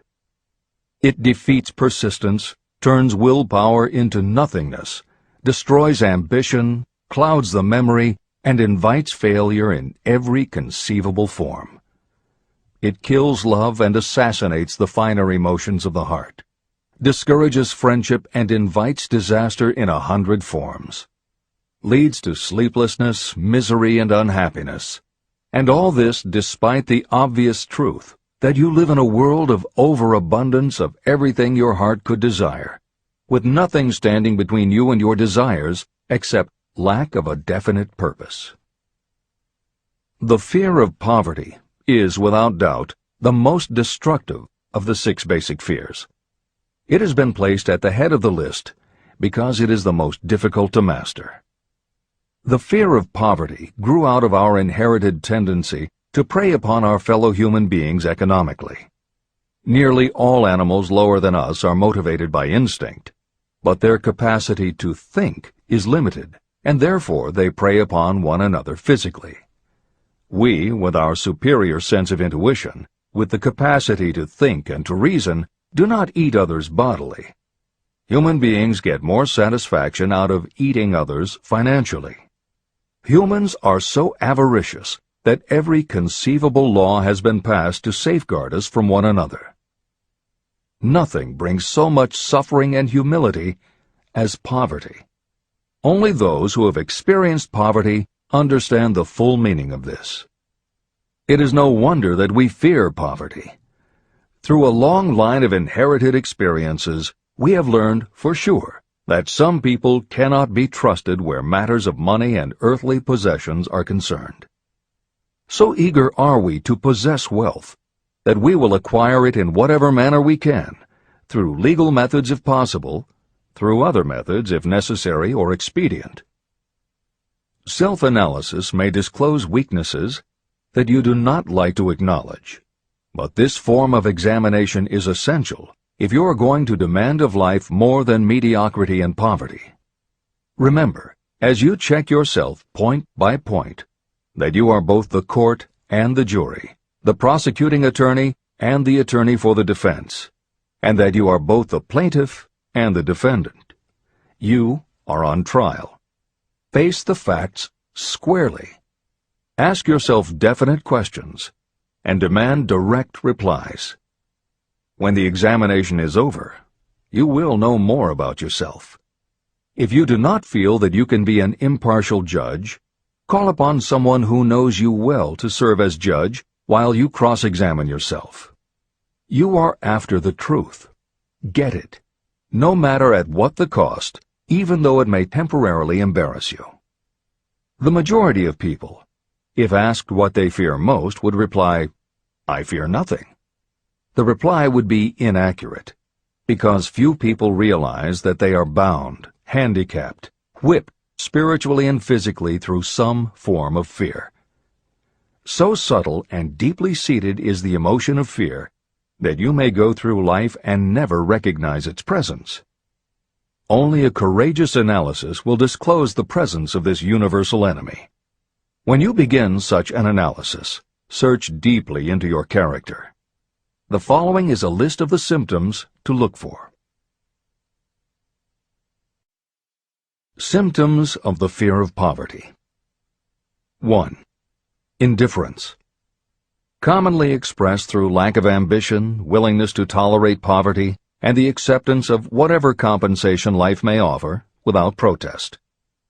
Also mental and physical laziness, and lack of initiative, imagination, enthusiasm, and self-control. 2. Indecision. The habit of permitting others to do your thinking, sitting on the fence. 3. Doubt. Generally expressed through alibis and excuses designed to cover up, explain away, or apologize for your failures.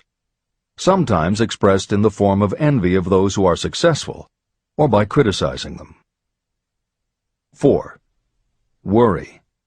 Usually expressed by finding fault with others, a tendency to spend beyond your income, neglect of personal appearance, scowling and frowning, nervousness, lack of poise, self-consciousness, and often the use of alcohol or drugs.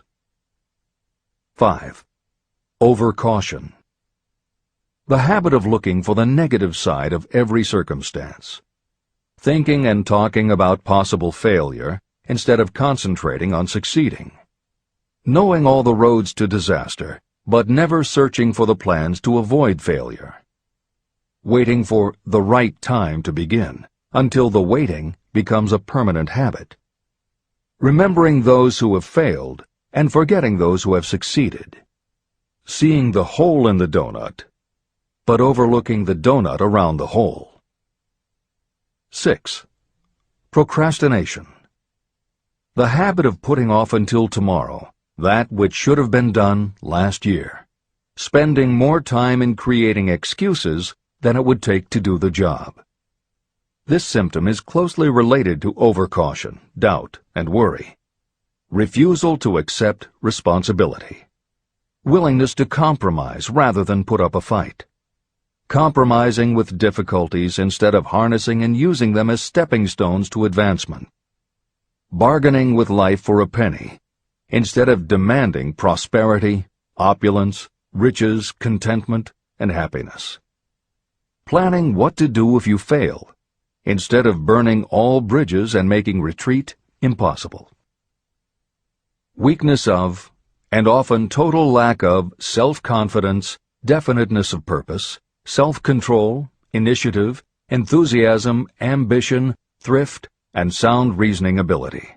Expecting poverty instead of demanding riches. Associating with those who accept poverty instead of seeking the company of those who demand and receive riches. Money talks. Some will ask, why did you write a book about money? Why measure riches in dollars alone? Some will believe, and rightly so, that there are other forms of riches more desirable than money. Yes, there are riches that cannot be measured in terms of dollars. But there are also millions of people who say, "Give me all the money I need, and I will find everything else I want." The major reason why I wrote this book on how to get money is that millions of men and women are paralyzed with the fear of poverty. What this sort of fear does to one was well described by Westbrook Pegler. Editor's comments. James Westbrook Pegler was a controversial newspaper columnist for the Chicago Daily News and the Washington Post. Although his career lasted into the 1960s, he was most widely read and quoted during the 1930s and 1940s. During that period, he went from being a public supporter of Franklin Roosevelt and the New Deal policies to the opposite end of the political spectrum, championing conservative points of view. Pegler was also the author of 3 books based on his columns, and in 1940 won the Pulitzer Prize for his expose of union racketeering. This is the end of the editor's comments. We continue with the article by Westbrook Pegler. Money is only clamshells or metal discs or scraps of paper, and there are treasures of the heart and soul which money cannot buy. But most people, being broke, are unable to keep this in mind and sustain their spirits. When a man is down and out and on the street, unable to get any job at all, something happens to his spirit, which can be observed in the droop of his shoulders, the set of his hat, his walk, and his gaze. He cannot escape a feeling of inferiority among people with regular employment, even though he knows they are definitely not his equals in character, intelligence, or ability. These people, even his friends, feel, on the other hand, a sense of superiority and regard him, perhaps unconsciously, as a casualty. He may borrow for a time, but not enough to carry on in his accustomed way, and he cannot continue to borrow very long. But borrowing in itself, when a man is borrowing merely to live, is a depressing experience, and the money lacks the power of earned money to revive his spirits. Of course, none of this applies to bums or habitual ne'er-do-wells, but only to men of normal ambitions and self-respect. Women in the same predicament must be different. We somehow do not think of women at all in considering the down-and-outers. They are scarce in the breadlines, they rarely are seen begging on the streets, and they are not recognizable in crowds by the same plain signs which identify busted men. Of course, I do not mean the shuffling hags of the city streets, who are the opposite number of the confirmed male bums.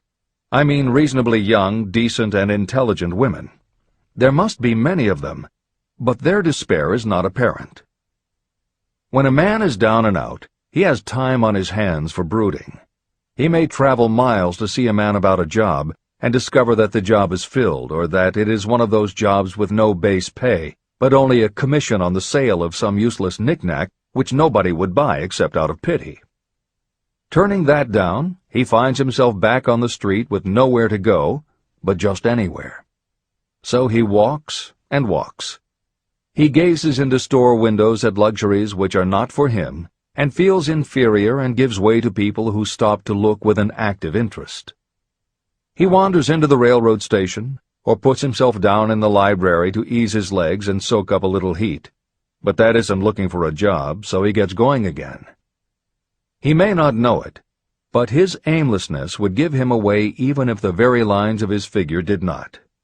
He may be well dressed in the clothes left over from the days when he had a steady job, but the clothes cannot disguise the droop. He sees thousands of other people, bookkeepers or clerks or chemists or wagon hands, busy at their work, and envies them from the bottom of his soul. They have their independence, their self-respect and manhood, and he simply cannot convince himself that he is a good man too, though he argue it out and arrive at a favorable verdict hour after hour.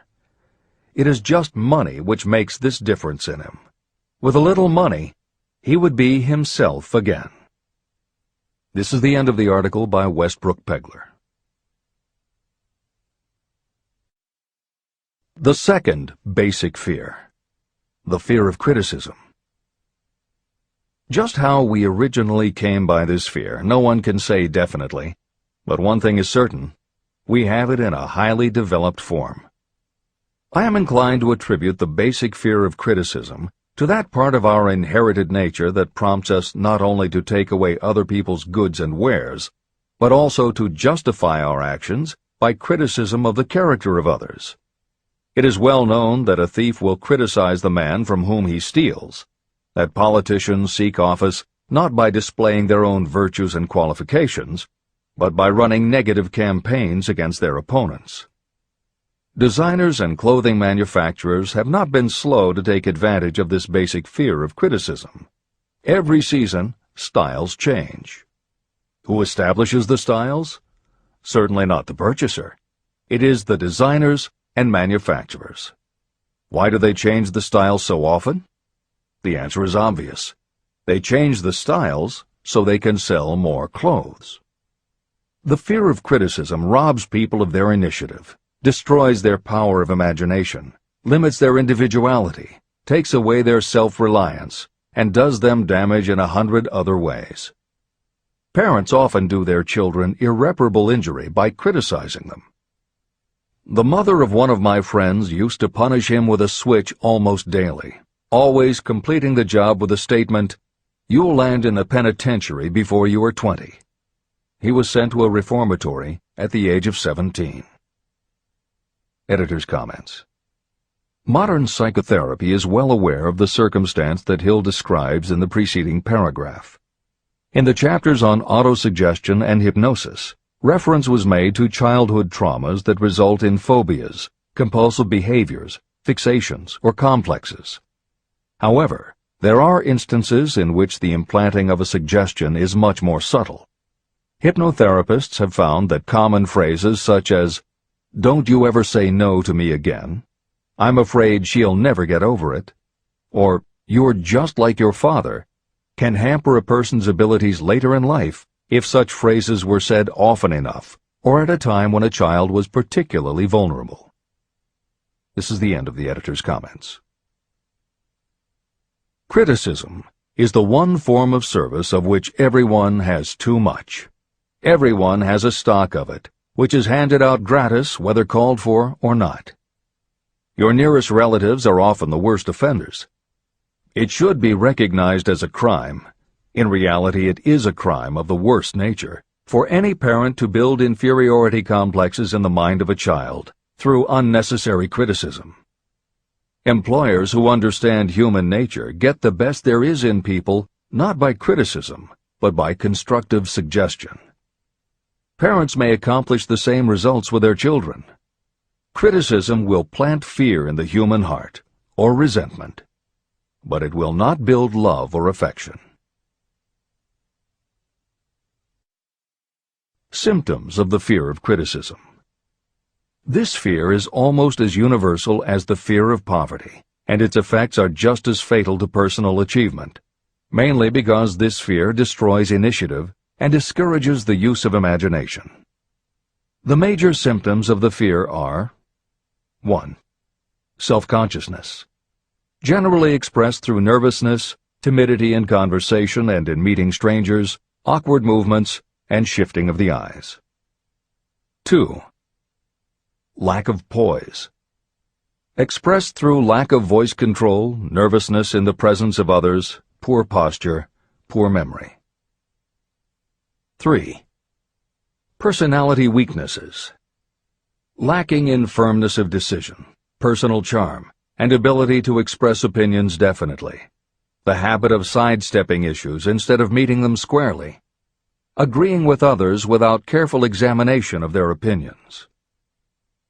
4.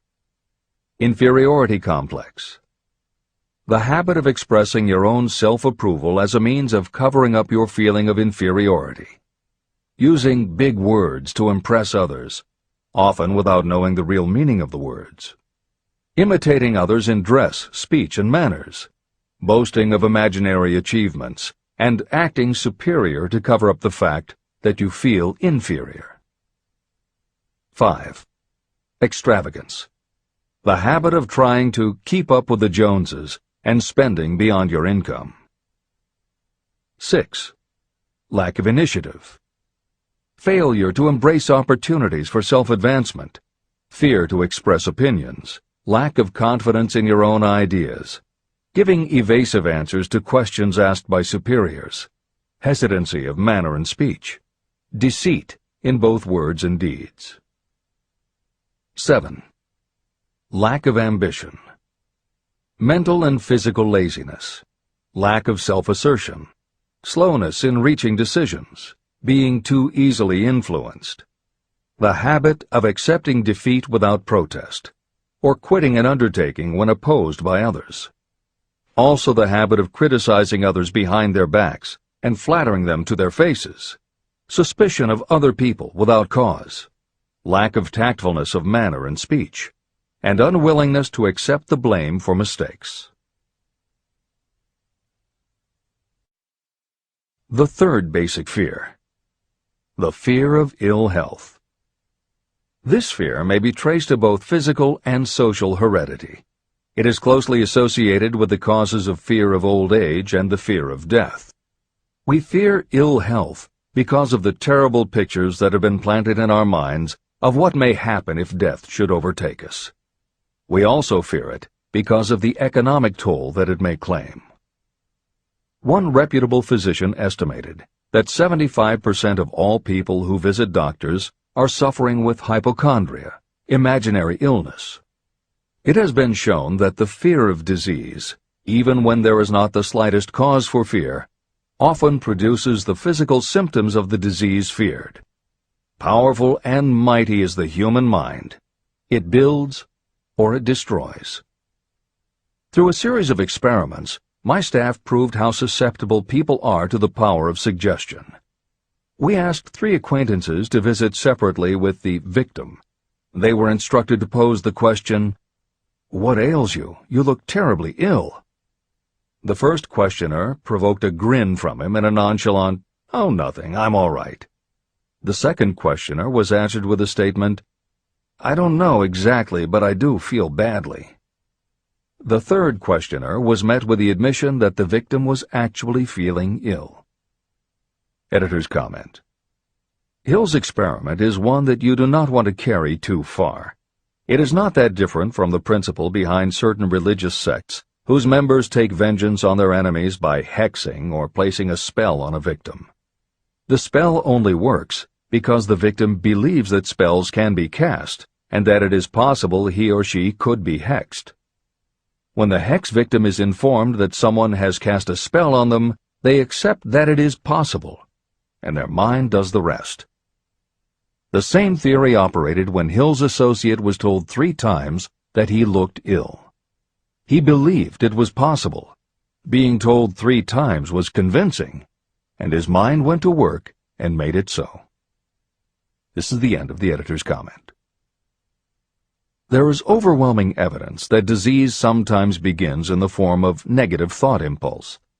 Such thoughts may be planted in your mind by suggestion or created by you in your own mind. Doctors send patients to new climates for their health because a change of mental attitude is necessary. The seed of fear of ill health lives in every human mind. Worry, fear, discouragement, or disappointment can cause this seed to germinate and grow. Symptoms of the fear of ill health. The symptoms of this almost universal fear are 1. Autosuggestion. The habit of negative use of self-suggestion by looking for and expecting to find symptoms of all kinds of disease. Enjoying your imaginary illness and speaking of it as being real. The habit of trying fads and isms recommended by others as having therapeutic value. Talking to others of operations, accidents, and other forms of illness. Experimenting with diets, physical exercises, weight loss systems without professional guidance. Trying home remedies, patent medicines, and quack remedies. 2. Hypochondria, a medical term for imaginary disease. The habit of excessively talking about illness, and by concentrating the mind on disease you begin to expect it to happen to you. Nothing that comes in bottles can cure this condition. It is brought on by negative thinking, and nothing but positive thought can cure it. Hypochondria is said to do as much damage on occasion as the real disease might do. 3. Exercise. Fear of ill health often interferes with proper physical exercise and results in overweight. 4. Susceptibility. Fear of ill health breaks down your natural resistance, which makes you susceptible to real disease.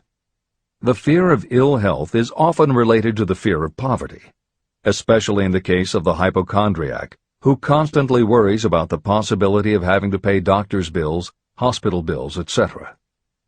This type of person spends much time preparing for sickness, talking about death, saving money for cemetery plots, burial expenses, and such. 5. Self-coddling.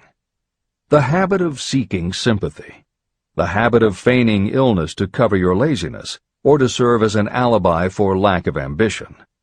People often resort to this trick to avoid work. 6. Intemperance. The habit of using alcohol or drugs to destroy pain instead of eliminating the cause. 7. The habit of reading about illness and worrying over the possibility of being stricken by it. The fourth basic fear. The fear of loss of love. Jealousy and other similar forms of neurosis grow out of our fear of the loss of love of someone. This fear is the most painful of all the 6 basic fears. It probably plays more havoc with the body and mind than any of the other basic fears. Editor's comment. By way of introduction to each of the 6 basic fears, Napoleon Hill usually postulates how the fear originated in humans. In the original edition of this book, he suggested that the fear of loss of love may have started with prehistoric man's habit of stealing his neighbor's mate and taking liberties with her whenever he could. Though amusing, this theory does not take into account that women fear the loss of a love just as profoundly as men do, and both men and women fear losing the love of not just their mates, but also of family members and others with whom they are close. How the emotion of love originated may remain a mystery, but there is no mystery about how we feel when we lose it. This is the end of the editor's comment. The fourth basic fear. The fear of loss of love. Jealousy and other similar forms of neurosis grow out of our fear of the loss of love of someone. This fear is the most painful of all the 6 basic fears. It probably plays more havoc with the body and mind than any of the other basic fears. Editor's comment. By way of introduction to each of the 6 basic fears, Napoleon Hill usually postulates how the fear originated in humans. In the original edition of this book, he suggested that the fear of loss of love may have started with prehistoric man's habit of stealing his neighbor's mate and taking liberties with her whenever he could. Though amusing, this theory does not take into account that women fear the loss of a love just as profoundly as men do, and both men and women fear losing the love of not just their mates, but also of family members and others with whom they are close. How the emotion of love originated may remain a mystery, but there is no mystery about how we feel when we lose it. This is the end of the editor's comment. Symptoms of the fear of loss of love. The distinguishing symptoms of this fear are 1. Jealousy. The habit of being suspicious of friends and loved ones. The habit of accusing wife or husband of infidelity without grounds. General suspicion of everyone and absolute faith in no one. 2. Fault-finding. The habit of finding fault with friends, relatives, business associates, and loved ones upon the slightest provocation, or without any cause whatsoever. 3. Gambling. The habit of gambling, stealing, cheating, and otherwise taking hazardous chances to provide money for loved ones, in the belief that love can be bought. The habit of spending beyond your means, or incurring debts to provide gifts for loved ones, in order to make a good impression. Also insomnia, nervousness, lack of persistence, weakness of will, lack of self-control, lack of self-reliance, bad temper. The fifth basic fear. The fear of old age. In the main, this fear grows out of two sources. First, the thought that old age may bring with it poverty. Second is the concern that many have for what may await them in the world beyond. The most common cause of fear of old age is associated with the possibility of poverty. Poorhouse is not a pretty word. It throws a chill into the mind of every person who faces the possibility of having to spend declining years having to live on some form of charity. The possibility of ill health, which is more common as people grow older, is also a contributing cause of this common fear of old age, as is concern about diminishing sexuality. Another contributing cause of the fear of old age is the possibility of loss of freedom and independence, as old age may bring with it the loss of both physical and economic freedom. Symptoms of the fear of old age. The most common symptoms of this fear are 1. Lack of enthusiasm.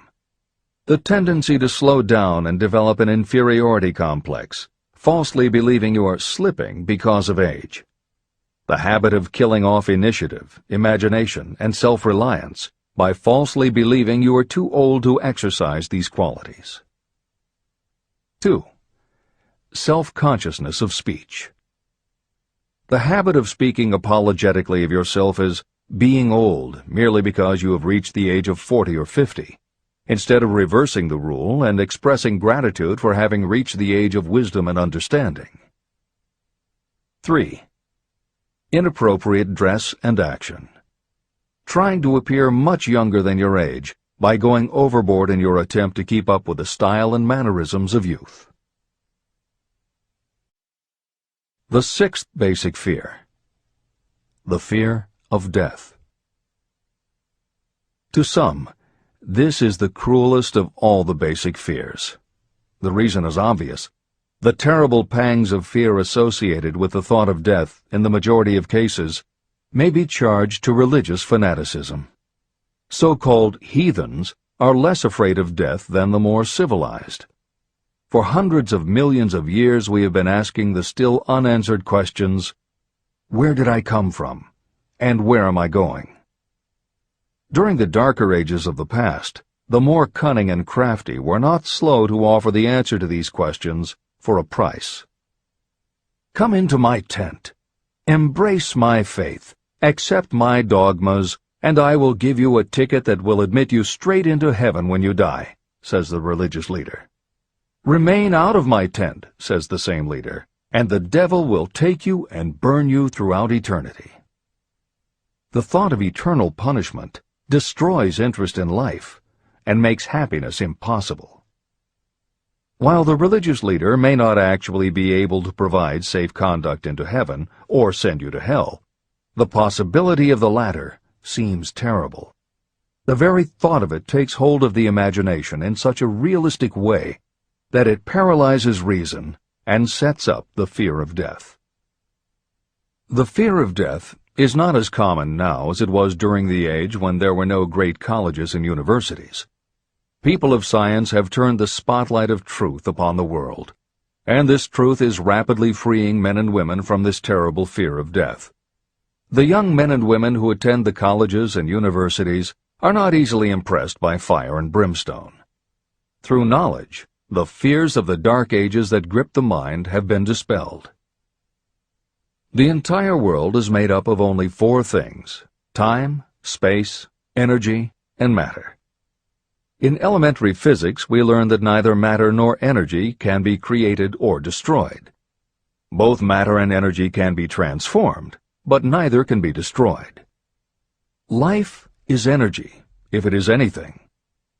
If neither energy nor matter can be destroyed, of course life itself cannot be destroyed.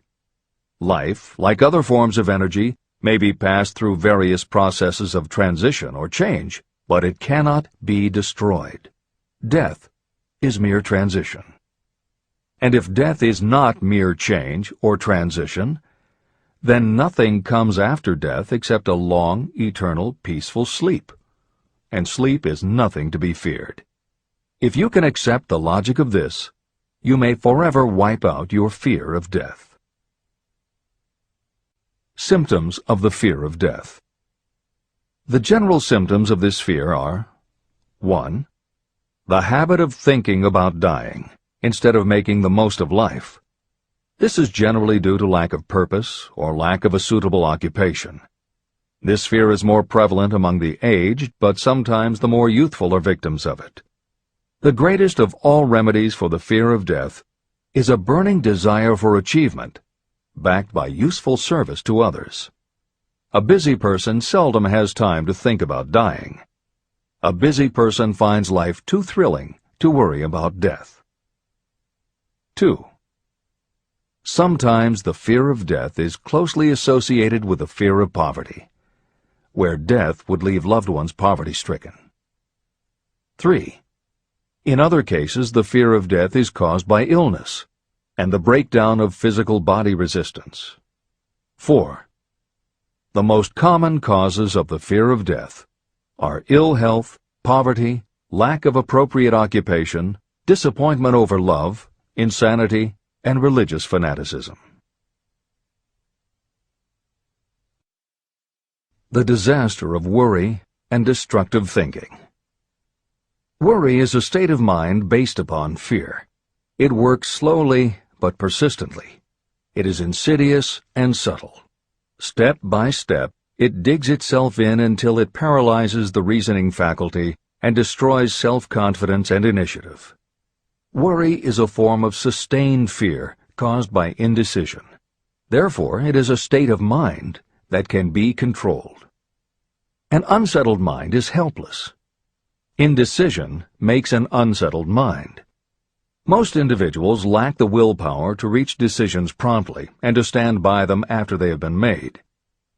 We do not worry over conditions once we have reached a decision to follow a definite line of action. I once interviewed a man who was sentenced to be electrocuted 2 hours later. The condemned man was the calmest of the 8 men who were in the death cell with him. His calmness prompted me to ask him how it felt to know that he was going into eternity in a short while. With a smile of confidence on his face, he said, "It feels fine. Just think, brother, my troubles will soon be over. I've had nothing but trouble all my life. It has been a hardship to get food and clothing. Soon, I will not need these things. I have felt fine ever since I learned for certain that I must die. I made up my mind then to accept my fate in good spirit." As he spoke, he devoured a dinner sufficient for 3 men, eating every mouthful of the food brought to him, and apparently enjoying it as much as if no disaster awaited him. Decision gave this man resignation to his fate. Decision can also prevent one's acceptance of undesired circumstances. Through indecision, the 6 basic fears become translated into a state of worry. Relieve yourself forever of the fear of death by reaching a decision to accept death as an inescapable event. Eliminate the fear of old age by reaching a decision to accept it not as a handicap, but as a great blessing that carries with it wisdom, self-control, and understanding. Master the fear of loss of love by reaching a decision to get along without love, if that is necessary. Defeat the fear of criticism by reaching a decision not to worry about what other people think, do, or say. Overcome the fear of ill health by the decision to forget symptoms, and whip the fear of poverty by reaching a decision to get along with whatever wealth you can accumulate without worry. Kill the habit of worry in all its forms by reaching a general blanket decision that nothing life has to offer is worth the price of worry. With this decision will come poise, peace of mind, and calmness of thought, which will bring happiness. If your mind is filled with fear, you not only destroy your own chances of intelligent action, but you transmit these destructive vibrations to the minds of all who come into contact with you, and you destroy their chances too.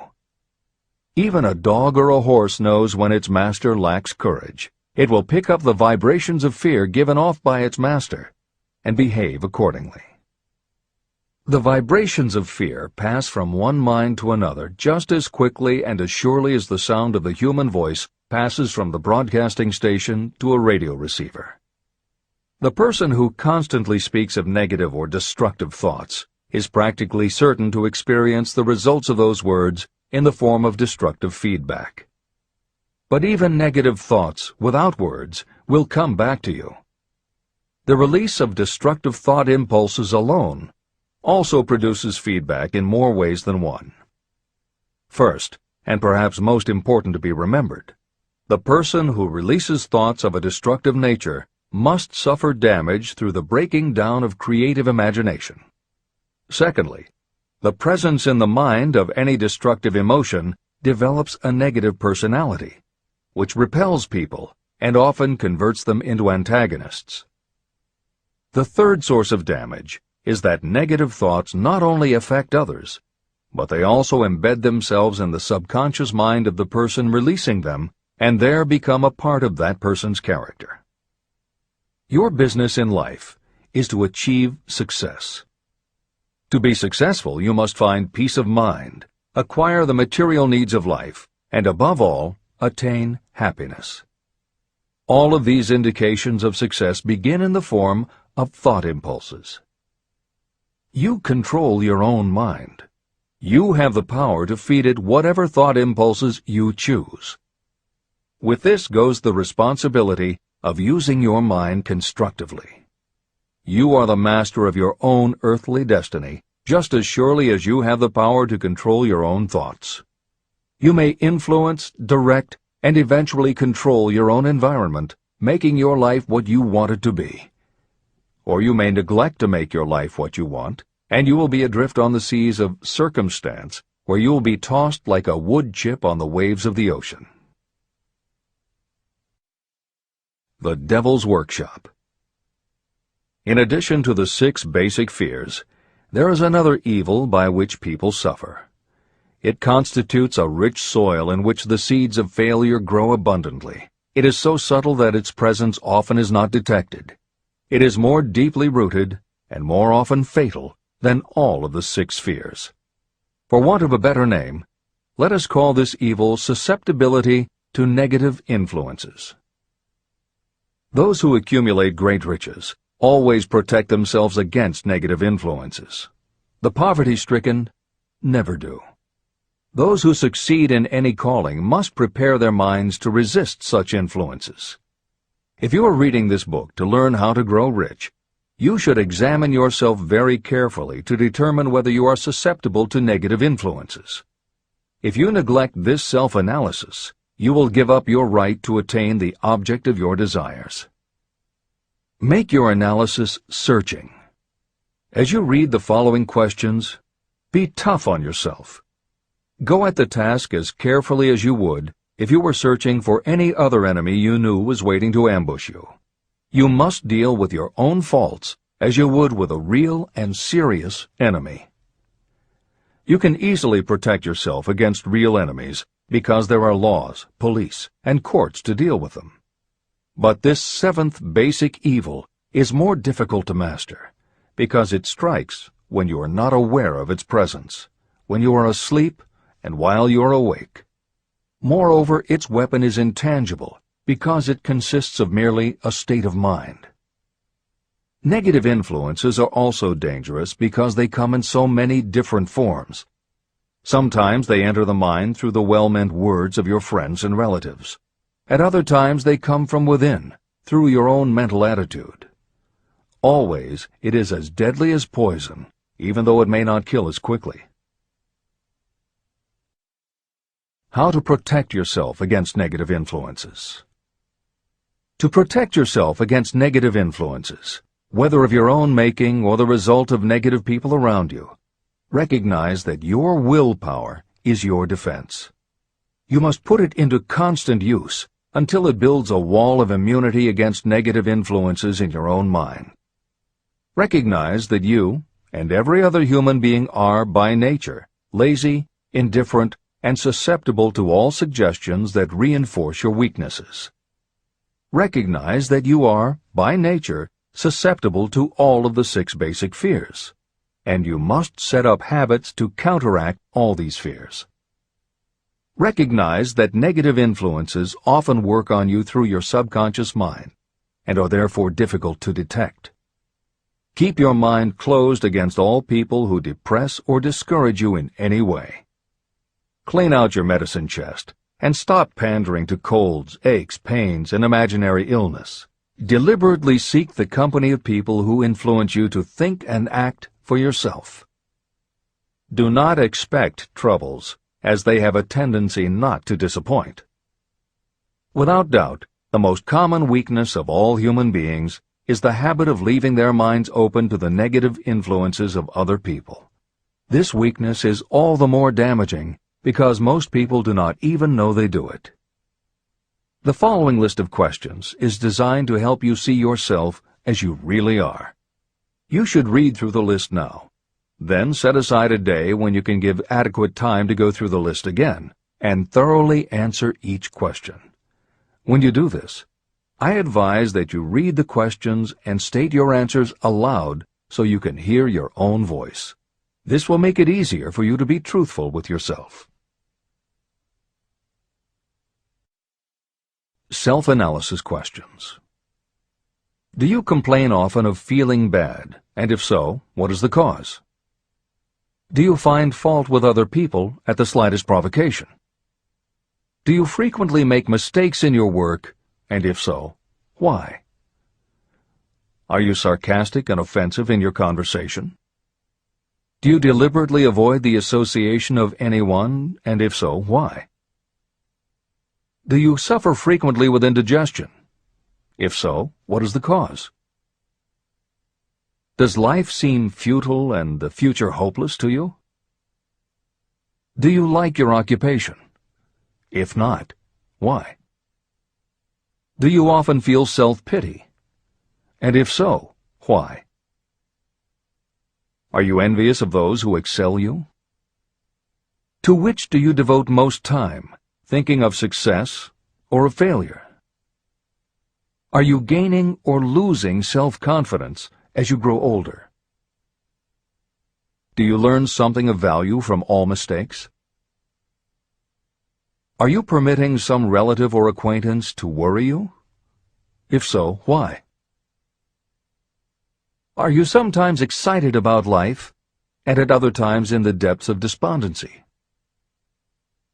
Who has the most inspiring influence upon you, and for what reason? Do you tolerate negative or discouraging influences that you could avoid? Are you careless of your personal appearance? If so, when and why?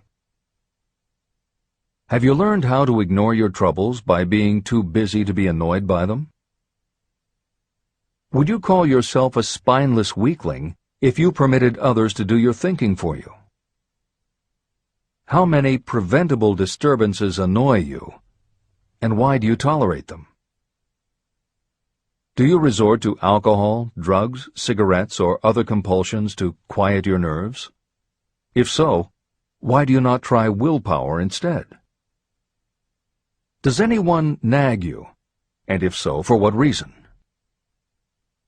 Do you have a definite major purpose? And if so, what is it, and what plan do you have for achieving it? Do you suffer from any of the 6 basic fears? If so, which ones? Have you developed a method to shield yourself against the negative influence of others?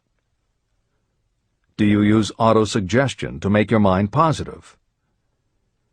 Which do you value most, your material possessions or your privilege of controlling your own thoughts? Are you easily influenced by others against your own judgment?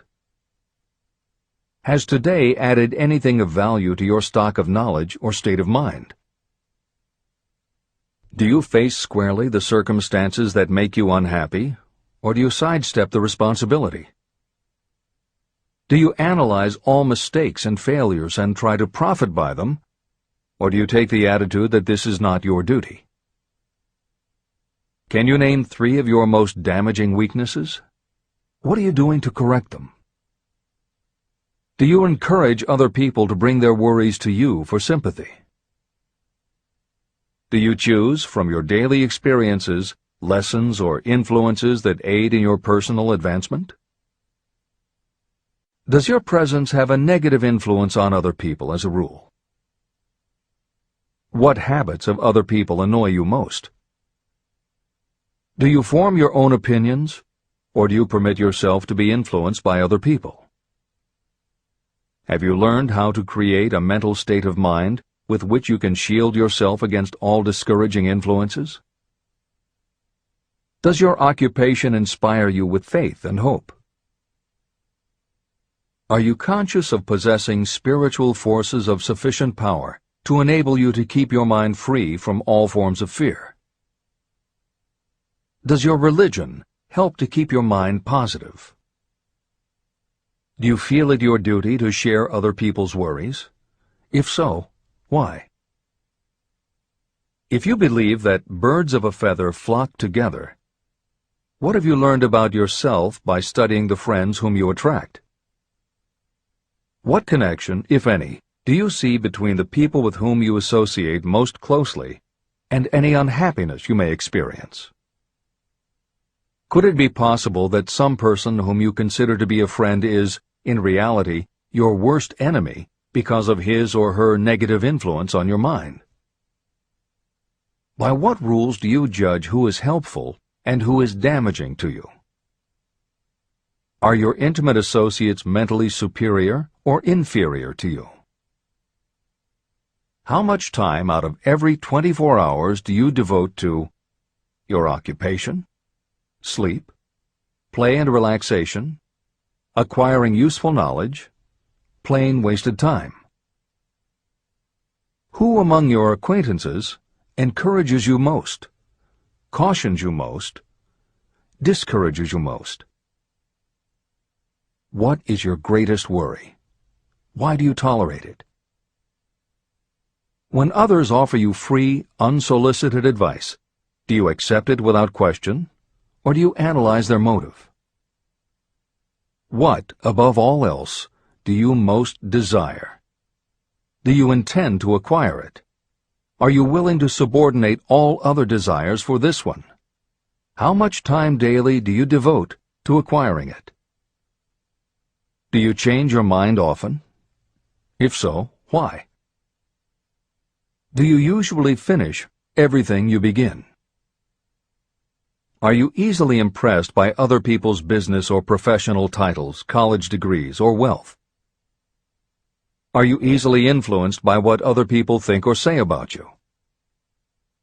Do you cater to people because of their social or financial status? Whom do you believe to be the greatest person living? In what respect is this person superior to yourself? How much time have you devoted to studying and answering these questions? At least one day is necessary for the analysis and the answering of the entire list. If you have answered all these questions truthfully, you know more about yourself than the majority of people. Study the questions carefully. Come back to them once each week for several months, and be astounded at the amount of additional knowledge of great value to yourself you will have gained by the simple method of answering the questions truthfully. If you are not certain about the answers to some of the questions, seek the counsel of those who know you well, especially those who have no motive in flattering you, and see yourself through their eyes. The experience will be astonishing. The one thing over which you have absolute control. You have absolute control over only one thing, and that is your thoughts. This is the most significant and inspiring of all facts known to humans. It reflects our divine nature. This ability to control your thoughts is the sole means by which you may control your own destiny. If you fail to control your own mind, you may be sure you will control nothing else. Your mind is your spiritual estate. Protect and use it with the care to which divine royalty is entitled. You were given your willpower for this purpose. Unfortunately, there is no legal protection against those who, by design or through ignorance, poison the minds of others with negative suggestion. Those with negative minds tried to convince Thomas A. Edison that he could not build a machine that would record and reproduce the human voice, because, they said, no one else has ever produced such a machine. Edison did not believe them. He knew that the mind could produce anything the mind could conceive and believe. That knowledge was the thing that lifted the great Edison above the common herd. Men with negative minds told F.W. Woolworth he would go broke trying to run a store on 5 and 10-cent sales. He did not believe them. He knew that he could do anything within reason if he backed his plans with faith. Exercising his right to keep the negative suggestions of others out of his mind, he piled up a fortune of more than $100 million. Doubting Thomases scoffed scornfully when Henry Ford tried out his first crudely built automobile on the streets of Detroit. Some said the thing would never become practical. Others said no one would pay money for such a contraption. Ford said, "I'll belt the earth with dependable motor cars." And he did. For the benefit of those seeking vast riches, let it be remembered that practically the sole difference between Henry Ford and a majority of workers is this: Ford had a mind, and he controlled it. The others have minds that they do not try to control. Mind control is the result of self-discipline and habit. You either control your mind, or it controls you. There is no halfway compromise. The most practical method for controlling your mind is the habit of keeping it busy with a definite purpose, backed by a definite plan. Study the records of those who achieve noteworthy success, and you will see that they have control over their own minds, and that they exercise that control and direct it toward the attainment of definite objectives. Without this control, success is not possible. 55 Famous Alibis by Old Man If. People who do not succeed have one distinguishing trait in common. They know all the reasons for